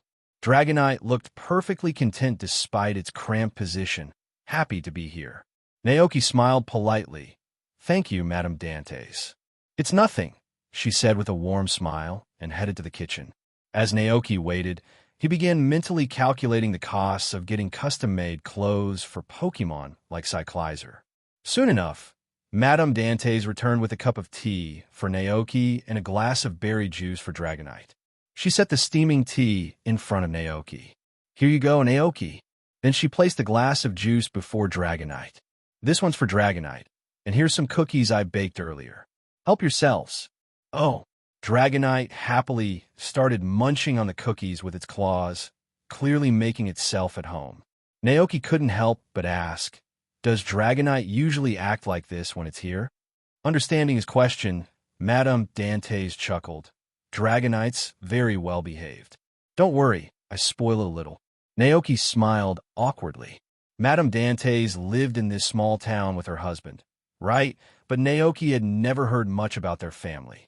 Judging by how much she adored Dragonite, it was clear she loved having the big dragon around. Naoki made a mental note to send more ranch goodies her way. He decided not to dwell on the topic and instead turned to the matter at hand. He handed over the measurements he had taken of Cyclizer earlier that morning. "Here are the height and waist measurements for Cyclizer." Madame Dantes glanced at them and said gently, "Got it. I'll make the clothes according to these measurements." Naoki asked, "How much should I pay you for this?" Madame Dantes was momentarily surprised, but then smiled and shook her head. "There's no need for money. I'm happy to help." Naoki protested, "I can't just keep taking advantage of your kindness. It's only one set of clothes. Don't think of it as taking advantage. Consider it a gift from me to Cyclizer." Madame Dante's voice was kind but firm. Naoki sighed. "All right, thank you very much for your help." Madame Dantes beamed. "That's better. And honestly, we should be thanking you. If not for the fresh goat's milk you provided, Wright wouldn't have recovered so quickly." Naoki was about to point out that she had paid for the milk, but then he realized that only Madame Dantes was present. "Where's Mr. Wright today?" he asked. Madame Dantes laughed lightly. "Oh, him? He heard about some auction stalls opening at the Kosagi market, selling all sorts of items for trainers, and he rushed off to check it out." Naoki smiled. "I see." Finishing his tea, Naoki stood up. He thanked Madame Dantes again and said his goodbyes before heading back outside with Dragonite and flying back to the ranch. Naoki had no choice. Since Mrs. Dantes wouldn't accept any money, he could only ask Dragonite to deliver some gift from the ranch as a token of appreciation. Looking at the crops, rock salt, berries and fresh moo milk arranged in front of it. Dragonite seemed confused. "Oh." Dragonite tilted its head in puzzlement. Naoki explained with a chuckle. "Since Madame Dantes won't take our money, we'll show our thanks with these gifts. If she ever needs help in the future and we lend a hand, I'm sure she'll thank us in a similar way. It's called human relations." "So complicated." Dragonite's head spun trying to understand, but after a moment, it gave up. It simply gathered up the gifts in its arms and flew off toward the town. Alliance calendar year 198, August 18th, autumn. Early that morning, Naoki was sleeping soundly, cuddling Palmot when he was suddenly awakened by a loud alarm. Naoki blinked groggily as he tried to shake off his drowsiness. The sound persisted, growing louder, coming from somewhere near the ranch. "Wait a minute. That sound. It's the alarm from the town's fire department." A surge of panic jolted Naoki, fully awake. He wasn't the only one.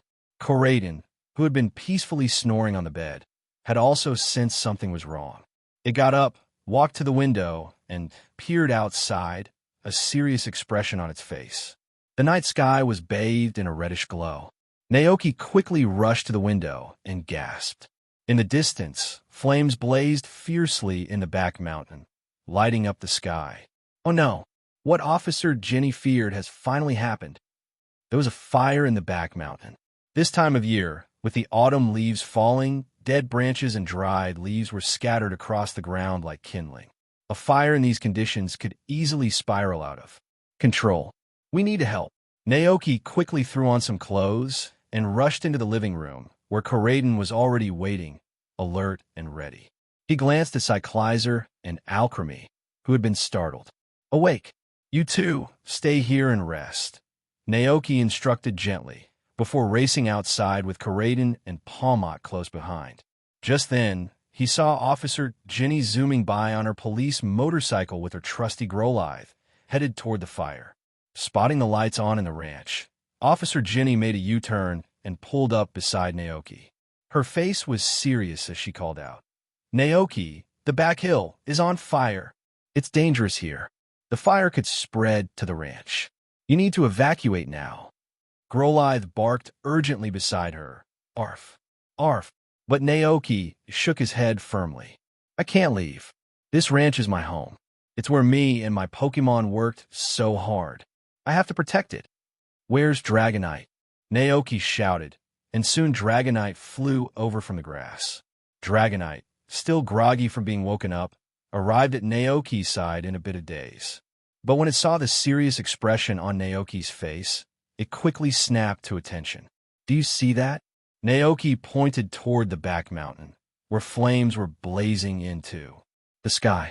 Dragonite turned its head and saw the red glow lighting up the sky. The whole dragon immediately woke up. Naoki quickly gave instructions. "Please, use rain dance. Make it rain around the area like last time." Dragonite, sensing the urgency in Naoki's voice, nodded firmly before taking off toward the back mountain. Miss Jenny, who was watching, was momentarily taken aback by what she saw, but she quickly regained her composure. "If you want to help, follow me," she said with determination. Naoki nodded, mounting Koraden, and together they followed Miss Jenny toward the back mountain. As they arrived, Naoki could see that many humans and Pokémon had already gathered at the foot of the mountain. The situation was dire, and the flames had spread far and wide. A firefighter ran up to the captain, his voice filled with worry. "It's no use. He fire's too big. Our water-type Pokémon can only cover a small area with rain dance. It's not enough to stop the fire completely." The captain's expression was grim, but he remained composed as he issued an order, set up an isolation zone around the back mountain to prevent the fire from spreading to the fields below. Just then, another firefighter rushed over. "Sir, our helicopter has spotted a group of Pokémon trapped in the heart of the fire. They're working together to fight the flames." The captain's face tightened with concern. "We need to organize a rescue team immediately." "Yes, sir," the firefighter responded before hurrying off to relay the orders. At that moment, large, Dark clouds began to gather in the night sky. Under the light of the fire, the shadowy clouds were stark and clear. Then, with a deafening crack of thunder, it began to rain. Huge, bean-sized raindrops pelted the burning land below. The firefighters looked up in awe and relief. It was raining. Naoki breathed a sigh of relief. Thank goodness we made it in time. The rain intensified, quickly becoming a downpour. As the cold rain met the fiery blaze, the back mountain was filled with the sound of crackling as the fire struggled against the torrential downpour. The flames were no longer spreading and gradually began to die down under the relentless rain. Soon, the fire was reduced to embers, and what was once a roaring blaze was now just smoldering ashes covering the charred land. Everyone huddled under the fire truck's shed, watching the rain pour down outside. Naoki, along with Karaden, joined Miss Jenny and the other firefighters. Some of the firefighters, overwhelmed with emotion, murmured through tears of relief, "It's over. Thank goodness it's over." Miss Jenny, however, remained composed, scanning the area as she asked, "What's the current status?" The firefighter captain's tense expression eased a little. "The casualties are still unknown. We'll have to wait until the fire is completely extinguished to assess the situation." Miss Jenny asked, "Do we know what caused the fire?" The firefighter captain sighed. A trainer camping in the back mountain forgot to put out their campfire before resting. When they woke up, the fire had already spread. They quickly rode their flying Pokémon to contact the fire department. Hearing this, Miss Jenny's face darkened. Just as she feared, this type of negligence had caused the disaster. At that moment, a surprised voice suddenly echoed from the captain's headset. The middle-aged firefighter, eyes red from fatigue, thought there was another emergency. He immediately frowned and barked, "Report the situation." It's Dragonite." Up in the sky, the firefighter piloting a helicopter to drop water bombs gazed in shock at the scene below. Amid the night sky and heavy rain, a powerful and majestic Dragonite was flying above, surveying everything with calm authority. The Dragonite flapped its wings, creating powerful gusts of wind that turned the falling rain into a storm, directing it toward the flames that were still burning. The firefighter quickly pieced it together. This wasn't a random storm. The rain and winds were being controlled by this Dragonite. In awe, he reported back, "It's a Dragonite. It's controlling the rainstorm and guiding it to extinguish the fire. It's also creating winds to manage the rain's direction." Wow, what a powerful Dragonite. "What?" The fire captain on the ground was taken aback, his face filled with astonishment. "A Dragonite? Where did a Dragonite come from?" "No. Wait, how could a Dragonite possibly wield such immense power? Can a Dragonite really summon a torrential downpour of this magnitude?" Miss Jenny was also surprised when she heard the report. She turned to look at Naoki, who stood quietly nearby. "Naoki," Miss Jenny asked hesitantly, "is it your Dragonite?" Naoki nodded slightly. "Yes, that's it." Miss Jenny's eyes widened. That meant Naoki was the one who stopped the fire? Upon hearing the conversation, all the firefighters nearby were stunned. One of them stammered in disbelief, "Wait, is that Dragonite really your Pokémon?" Naoki, looking a little sheepish, replied, "That's right." Another firefighter, recognizing him, chimed in, "Wait a minute, I know you. You're Naoki, from Naoki Ranch. Aren't you a rancher? How do you have such a powerful Pokémon?" Naoki, how was he supposed to answer that? He knew well that, in the eyes of most people, a rancher was just a humble, ordinary farmer. And, to be fair, he could understand why people might be shocked. It's like hearing that a farmer who grows crops suddenly started crafting high-tech machinery with their bare hands. "Hey, watch your mouth." The firefighter captain was the first to snap out of it. He glared at the firefighter who asked, then turned back to Naoki. With a wide grin, he clapped Naoki on the shoulder with a big, firm hand and said, "Well done, Naoki. On behalf of the Kosagi Town Fire Department, I want to express our sincere thanks." Miss Jenny, standing beside them, also looked visibly relieved. She gave Naoki a serious salute and said, I'd like to thank you on behalf of the police station, too. It's all thanks to you. Naoki, it was just a small favor. Naoki replied modestly, shaking his head. At that moment, Miss Joy, who was in charge of rescue operations, arrived with her Chansey in tow. They jumped out of their vehicle and hurriedly ran under the shelter to escape the rain. "What's the situation?" she asked, looking anxious. Miss Jenny responded, "The rain has weakened the fire significantly, but we're not sure about the injuries to the wild Pokémon yet. There's still a lot of work to do." "I see." Miss Joy's usual gentle demeanor turned into one of deep concern. Naoki quietly stepped aside, observing the expressions of everyone around him. While the fire was under control, there wasn't a sense of relief. No one was smiling. The reason was simple. Stopping the fire was only the beginning. The real challenge lay ahead: the recovery after the fire. With winter approaching, the trees and plants scorched by the flames wouldn't have time to regrow in just a few months. And with so many wild Pokémon living in the back mountain, even if they survived the fire, how would they make it through the harsh winter without food? It was clear to everyone that the ecosystem of Kosagi Town's back mountain was in jeopardy. Naoki felt a pang of helplessness. But then, an idea came to him. No, maybe it wasn't hopeless after all.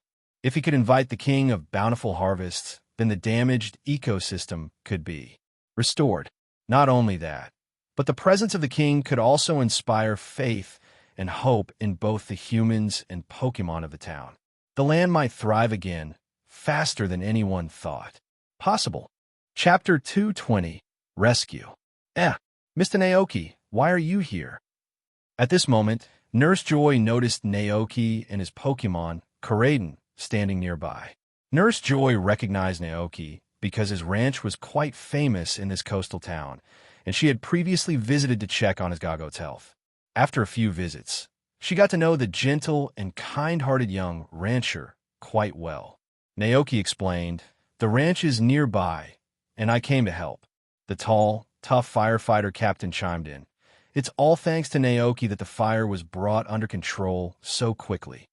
Nurse Joy looked confused. After Officer Jenny gave a quick explanation, Joy's eyes widened in surprise. Was Mr. Naoki really such an amazing trainer? This thought flashed through Joy's mind.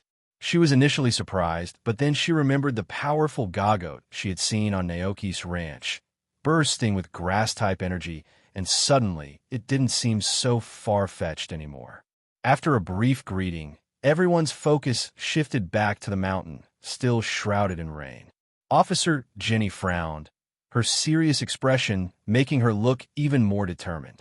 The fire captain and his team of firefighters were also worried, watching and waiting for the fire to be completely extinguished so they could begin their rescue operations. Nurse Joy clasped her hands together and prayed softly, "I hope the Pokémon living in the back mountain are safe." It would take some time for the rain to completely put out the flames. Everyone, looking visibly tired, gathered under a shelter to rest. Naoki sat next to Koraidon, gazing ahead, taking in the scene of this world's firefighting efforts. As he expected, the fire brigade here was composed of both humans and water-type Pokémon. Among the Pokémon he saw were the familiar Golduck, Politoed, the cute but powerful Swampert, the serene Slowbro. Naoki even spotted a familiar Quavel, a Pokémon that often visited his tavern for a good drink. Officer Jenny stood nearby and, noticing Naoki's curiosity, explained some of these Pokémon were once wild.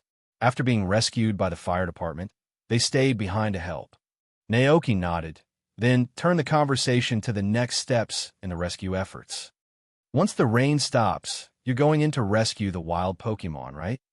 Officer Jenny sighed. With a fire of this scale, the Pokémon on their own won't be able to recover quickly. It will take time for the forest to restore itself, and the Pokémon will need our help. Naoki had been considering mentioning the king of bountiful harvests, but he wasn't certain he could summon the legendary Pokémon. Instead, he shifted the conversation. "I have a lot of berries stored at my ranch. If the rescue teams need extra supplies, feel free to contact me." In situations like this, helping where he could was the least he could do. Officer Ginny blinked in surprise, then smiled warmly. Thank you, Naoki. You've already helped so much. The Paldea League will be sending relief supplies, and I wouldn't be surprised if Champion Gita herself comes to oversee things. Naoki noticed the hint of admiration in Ginny's tone. It seemed that Champion Gita was well loved by the people of Paldea. At that moment, Officer Ginny's Growlithe let out a sad whine. Naoki looked over to see the poor Growlithe, soaked by the rain, with muddy paws and a droopy expression. It was sitting miserably beside Officer Ginny, looking down at its dirty fur. Naoki couldn't help but chuckle and offered some comfort. Don't worry. Once all this is over, you can get cleaned up. Growlithe perked up at Naoki's kind words, wagging its tail happily. Woof woof. Ginny, a little surprised, said, It seems to like you. Naoki smiled thoughtfully. Maybe it's because I once gave it some juice and milk when I saw it. Growlithe continued to wag its tail enthusiastically. Woof woof. Watching the scene, Naoki felt a twinge of longing in his heart. He really wanted a warm, furry Growlithe of his own. But it seemed that the Growlithe line was mainly associated with the Ginny family. In this world, Growlithe and Arcanine were the symbols of the Ginny family, and almost every Officer Ginny was partnered with one. Monopoly? Naoki didn't think so. He'd never heard of any law forbidding trainers from having their own Growlithe. In fact, some traveling trainers had Pokémon like Growlithe or Houndoom. After all, no single family could monopolize a species of Pokémon. Just look at the Dragonite family. There were plenty of Dragonites across the world, and they weren't all tied to one family. Perhaps it was Growlithe's loyal, brave, and intelligent nature that made it perfect for police work. Officer Ginny's sharp gaze caught Naoki's thoughtful expression. Officer Ginny noticed that Naoki was looking at her, so she turned around and asked, What's the matter? Naoki blinked, finally realizing he'd been staring. It just seems like all the Officer Ginnys in the world look exactly the same. Hearing this, Officer Ginny couldn't help but laugh. That's true. The Ginny family is quite magical. Every girl born into our family looks just like me. Maybe it's because our genes are exactly the same. It's the same with the Joy family, too. Naoki glanced at Miss Joy, who was busy attending to Pokémon nearby. Officer Ginny continued, but it's not exactly the same everywhere. Some Ginnies and Joys who live in tropical regions have darker skin tones. That could be because of environmental factors. That's really amazing, Naoki said, nodding. Officer Ginny's expression softened, but she seemed a little wistful. Honestly, if I had a choice, I wouldn't want to look exactly like my relatives. Outsiders can never tell us apart. Naoki. Her words reminded Naoki of Brock from the anime, how he could easily distinguish between every Joy and Ginny with no trouble at all. As time passed, the fire that had consumed the back mountain finally receded. The heavy rain, thanks to Dragonites, Rain Dance, had done its job, and the sky gradually began to brighten. With the first light of dawn, in the morning glow, Dragonite slowly descended from the sky, landing beside Naoki. When the firefighters saw Dragonite land, their eyes lit up with admiration. That Dragonite's the one that stopped the fire, right? What a powerful Pokémon. It's the great benefactor of Kosagi Town. We must thank it. Even the water-type Pokémon gathered around, looking at Dragonite with respect. The Capitan, on behalf of the entire fire brigade, walked up to Dragonite and saluted it solemnly. Thank you for your hard work, Dragonite. We really appreciate your help this time. Faced with so many grateful and admiring gazes, Dragonite looked pleased yet a little embarrassed. Owo 000000000. Dragonite barked twice at everyone. The fire captain, slightly confused, turned to Naoki for clarification. Naoki smiled warmly and explained, Dragonite is saying that it's just doing its job. It's part of life here, too. Oh, Dragonite nodded enthusiastically. Seeing this, the tough fire chief's face softened with admiration. Good Dragonite, but no matter what, we still need to say thank you. Ouch, Dragonite responded happily. But now wasn't the time for small talk. The fire had faded, leaving behind a trail of devastation. The once lush and greenback mountain was now reduced to black ashes with large trees, burned down to charcoal. The firefighters immediately got busy again. Together with Officer Jenny and Miss Joy, they organized a team to search the back mountain for any surviving Pokémon. Naoki stood with Dragonite for a while, watching. Soon enough, he saw a Pokémon being carried out on a stretcher and rushed into Miss Joy's ambulance for emergency treatment. Seeing this, both humans and Pokémon wore heavy expressions. Naoki sighed and turned to Koraidon and Dragonite. Let's go. They couldn't do much more here, and leaving so abruptly earlier must have worried the Pokémon back at the ranch. With Koraidon and Dragonite by his side, Naoki hurried back to the ranch. Sure enough, when they arrived, they found Cyclizer, the butler Indeed's, and Glacian, waiting anxiously. Naoki quickly stepped forward to reassure them. It's okay, don't worry. The Pokémon breathed sighs of relief. Naoki patted their heads one by one and was about to send them back to rest when, suddenly, Palmot came flying toward him in a panic from a distance. Palmot pointed in the direction of the chicken coop, frantically saying, Pamo, Pamo. Naoki was confused for a moment. What's wrong? Since Naoki hadn't eaten any translation seeds, he couldn't fully understand what Palmot was saying. But seeing the alarm on Palmot's face, Naoki wondered, could it be a weasel or something had gotten to the hens? Palmot tugged at Naoki's arm, urging him to come and take a look. Realizing something was definitely wrong, Naoki followed Palmot, bringing a group of Pokémon with him toward the chicken coop. In front of the chicken coop ran a river that flowed through the pasture. Just then, Naoki noticed something being swept downstream from the upper reaches of the river. He squinted to see what it was. To his shock, it wasn't debris, it was a group of dirty, distressed Pokémon. They appeared panicked, flailing in the water as they tried to stay afloat. Seeing this, Naoki acted fast. He called out to the siblings, Indeed's siblings, for help. The two quickly nodded, stepped forward to the edge of the river, and raised their hands. A soft, blue glow appeared in their eyes. Before the group of Pokémon were swept away by the current, a supernatural power enveloped their bodies, lifting them out of the river just in time. Once safely on the shore, the Pokémon coughed violently, spitting out the water they had swallowed.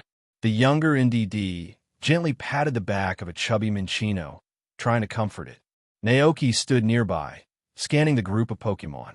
In addition to the Minccino, there were 5 other Pokémon: a Bellybolt, Smeargle, Tinkatuff, Arcan, and a pair of Tandemaus.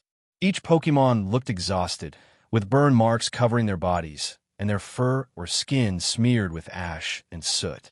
It was clear that they had narrowly escaped the fire. Perhaps they had tried to hide in the river to escape the flames, but they had been swept downstream by the powerful current instead. After a brief pause, Naoki turned to Brother Indeed and said, Could you grab some burn medicine?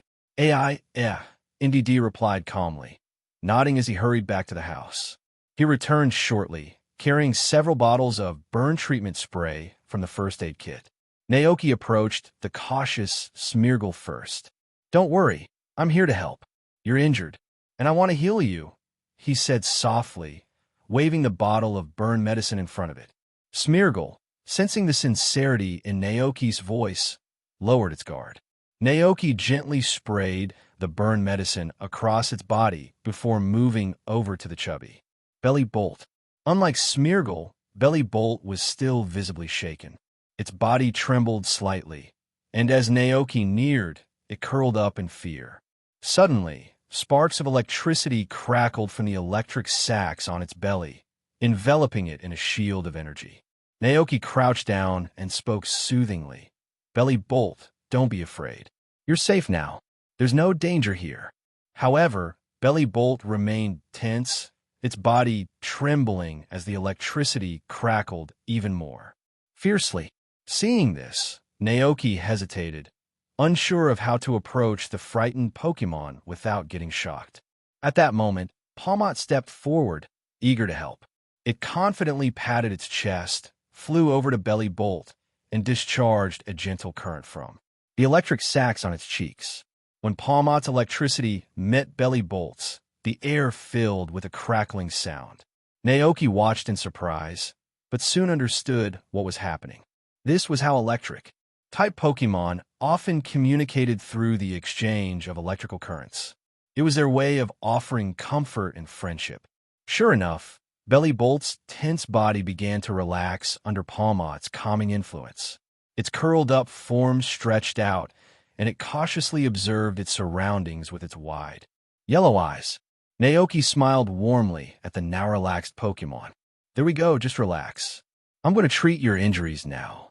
This time, the Belly Bolt didn't resist, and Naoki was able to successfully treat the burns on its body. The third Pokémon was the Archen, who tilted its head and had a goofy expression.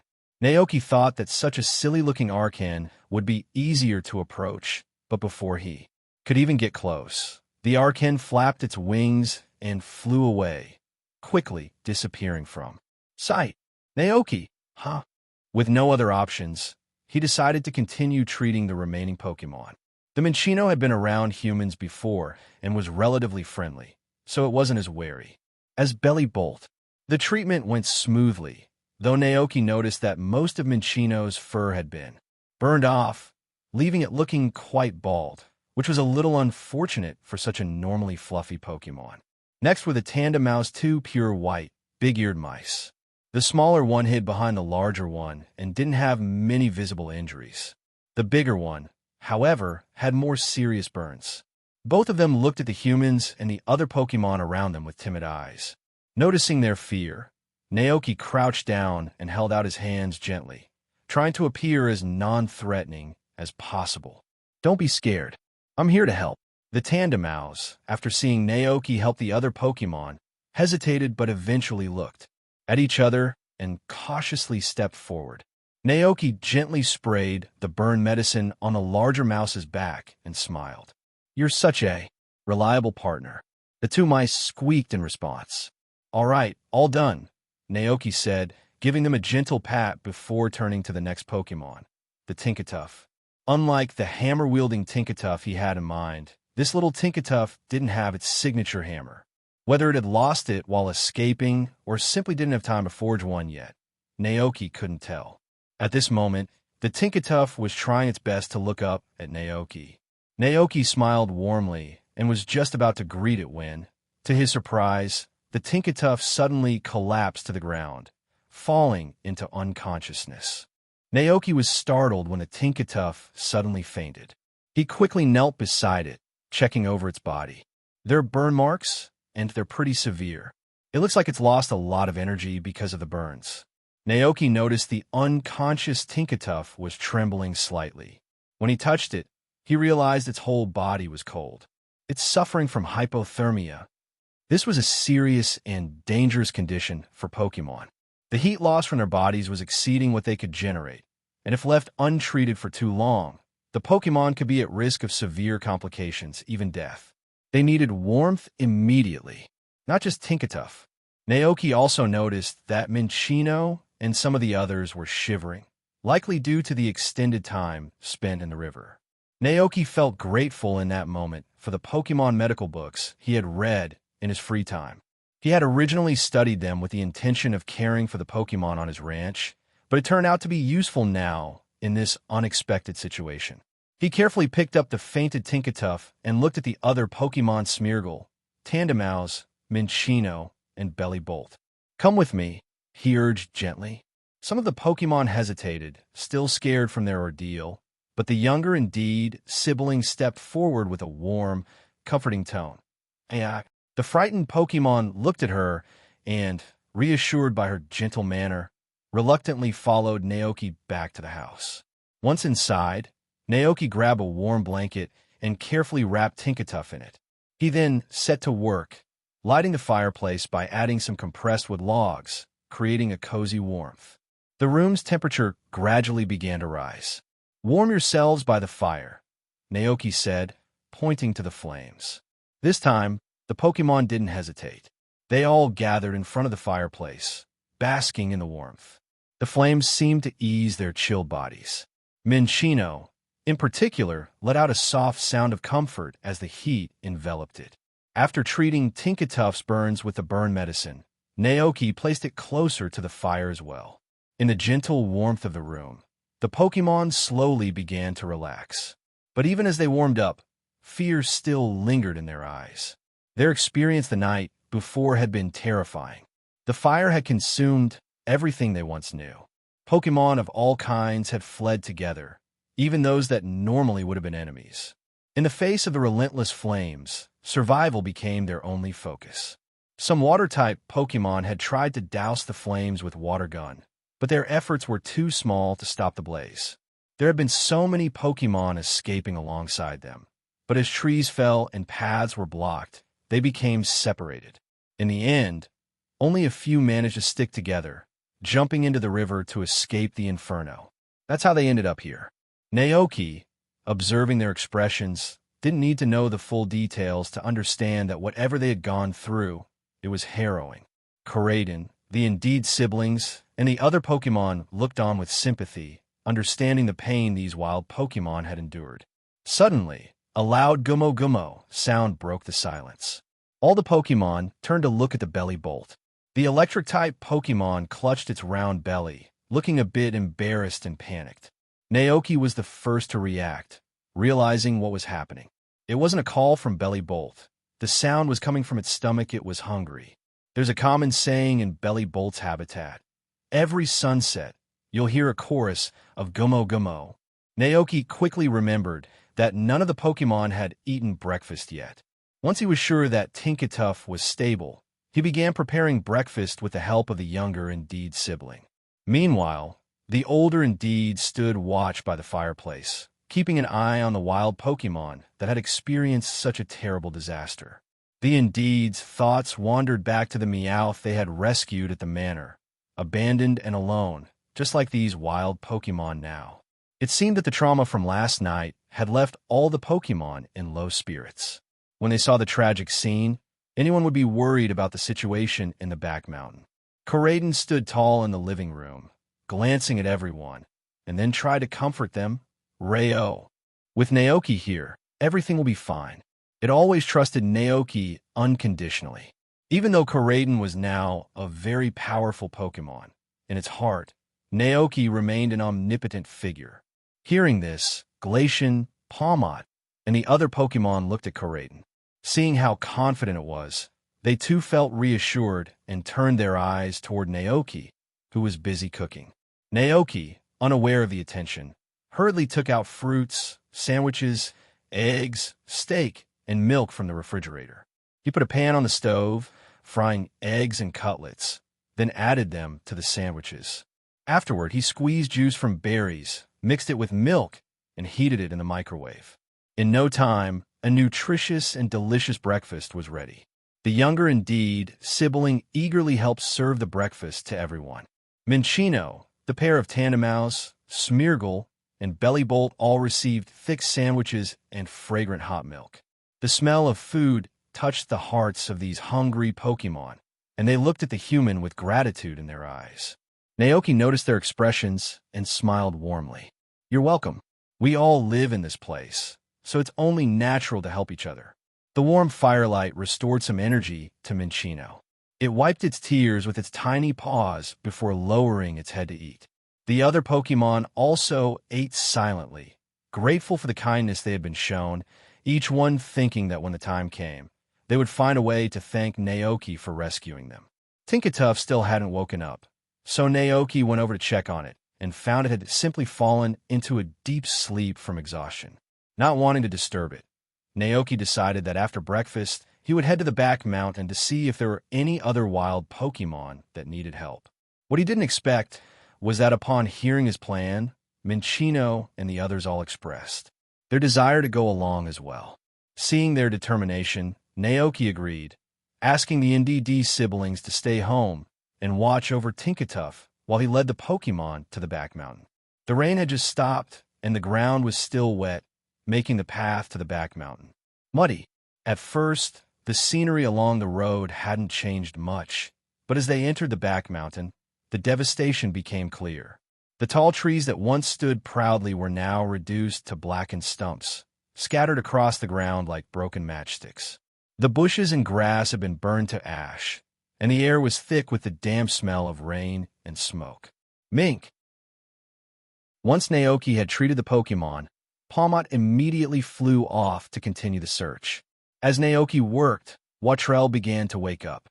Its expression was dazed, still not fully aware of what had happened. Naoki gently patted its small head and spoke softly, "Don't worry, you're safe now." Realizing that the human in front of it had saved its life, Watrell didn't resist. It blinked its wide eyes and simply stared at Naoki. With a soft smile, Naoki pulled an apple from his bag and placed it in front of the little Pokémon. "Here, eat this and rest afterward. Everything will be okay." Watrell didn't move, still too weak and confused. Naoki was about to offer more comforting words when Koraidon came running over, carrying an unconscious Petalil in its arms. Seeing this, Naoki quickly handed the now calmer Watrell over to Koraidon and began tending to the unconscious Petalil. However, as soon as Watrell came into contact with Koraidon, it began to squirm in panic, clearly frightened. "Naoki, really?" Koraidon tilted its head, confused. "Rayo, what did I do wrong?" Naoki let out a small sigh, trying not to laugh at the situation. "Don't worry, Watrell. Koraidon isn't dangerous. It's my partner and a good Pokémon." Hearing Naoki's reassuring words, Watrell gradually settled down, though it still cast nervous glances at the large Pokémon. Naoki refocused on Petalil's condition. Severe burns, extreme exhaustion. This is not looking good. After some thought, Naoki decided against using just the healing spray. Instead, he pulled out a bottle of berry juice mixed with moo milk and carefully fed it to Petalil.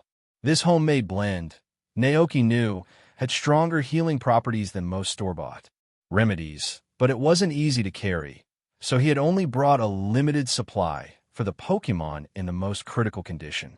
As expected, after sipping the juice, Petalil's breathing steadied, and it slowly regained consciousness.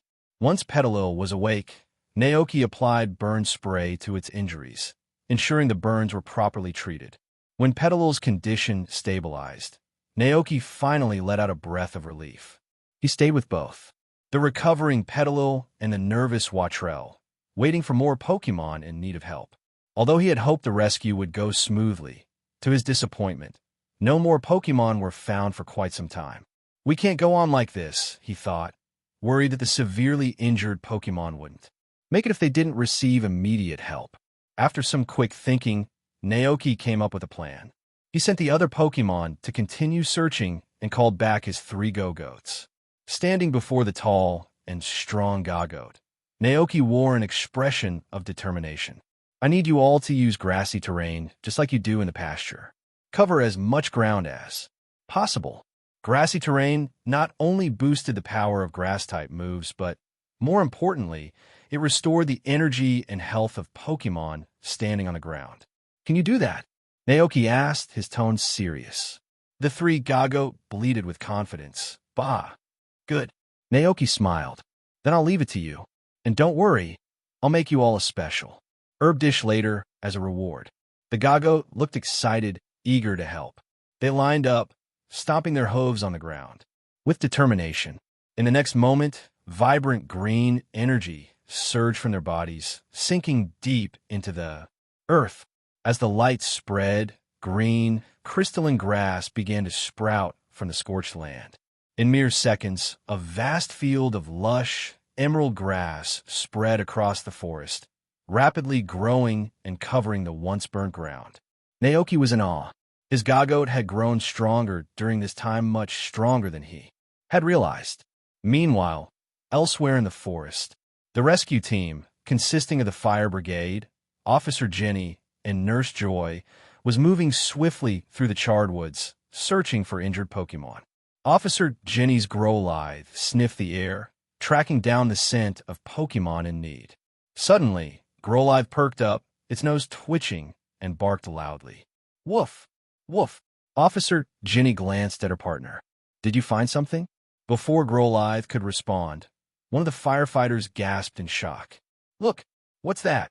Everyone turned to see a green light rushing toward them from the distance. The light spread rapidly, reaching their feet within moments. Green grass began sprouting up from the scorched earth, swaying gently in the breeze. "What is this?" Officer Jenny stared in disbelief. Nurse Joy, quicker to grasp the situation, shouted excitedly, "It's grassy terrain. Someone's using grassy terrain to help the injured Pokémon recover." As a trained Pokémon doctor, Joy immediately understood the intention behind the move. Whoever was doing this was using grassy terrain to stabilize the conditions of the Pokémon in the area. The fire chief's jaw dropped. Is this really the grassy terrain I'm familiar with? But how? The sheer scale of the move left him bewildered. The coverage was far beyond what he thought possible. Officer Jenny, equally stunned, muttered, "What kind of Pokémon could create something on this scale, this kind of widespread effect? It had to be from a Pokémon at an incredibly high level, possibly a champion's Pokémon." But there wasn't a well-known champion trainer specializing in grass types in the Paldea region. Who could it be? Everyone stood in awe, marveling at the extraordinary display of power. Nurse Joy, deep in thought, suddenly remembered something. This wasn't the first time she had seen such a scene. Where had she seen this before? And then it clicked. A familiar image popped in her mind. It was Naoki's ranch, where the Gagote he raised would release grassy terrain, dancing happily on the fresh grass. Excited, Nurse Joy exclaimed, "It's Mr. Naoki. I've seen his Gagote use grassy terrain at his ranch before." "What?" Everyone was stunned, their faces filled with disbelief. Could it be that the humble rancher they all knew was actually a powerful champion trainer, living in seclusion in their small town? The thought left everyone speechless. Hello, everyone. As we wrap up this video, I want to share a quick note. I have a Patreon account. If you'd like to support me and enjoy on-demand audiobooks, you can become a Patreon member. Alternatively, you can check out my Google Drive link, which has 500+ novel audiobooks available through my Ko-fi or Patreon shop. I appreciate your support.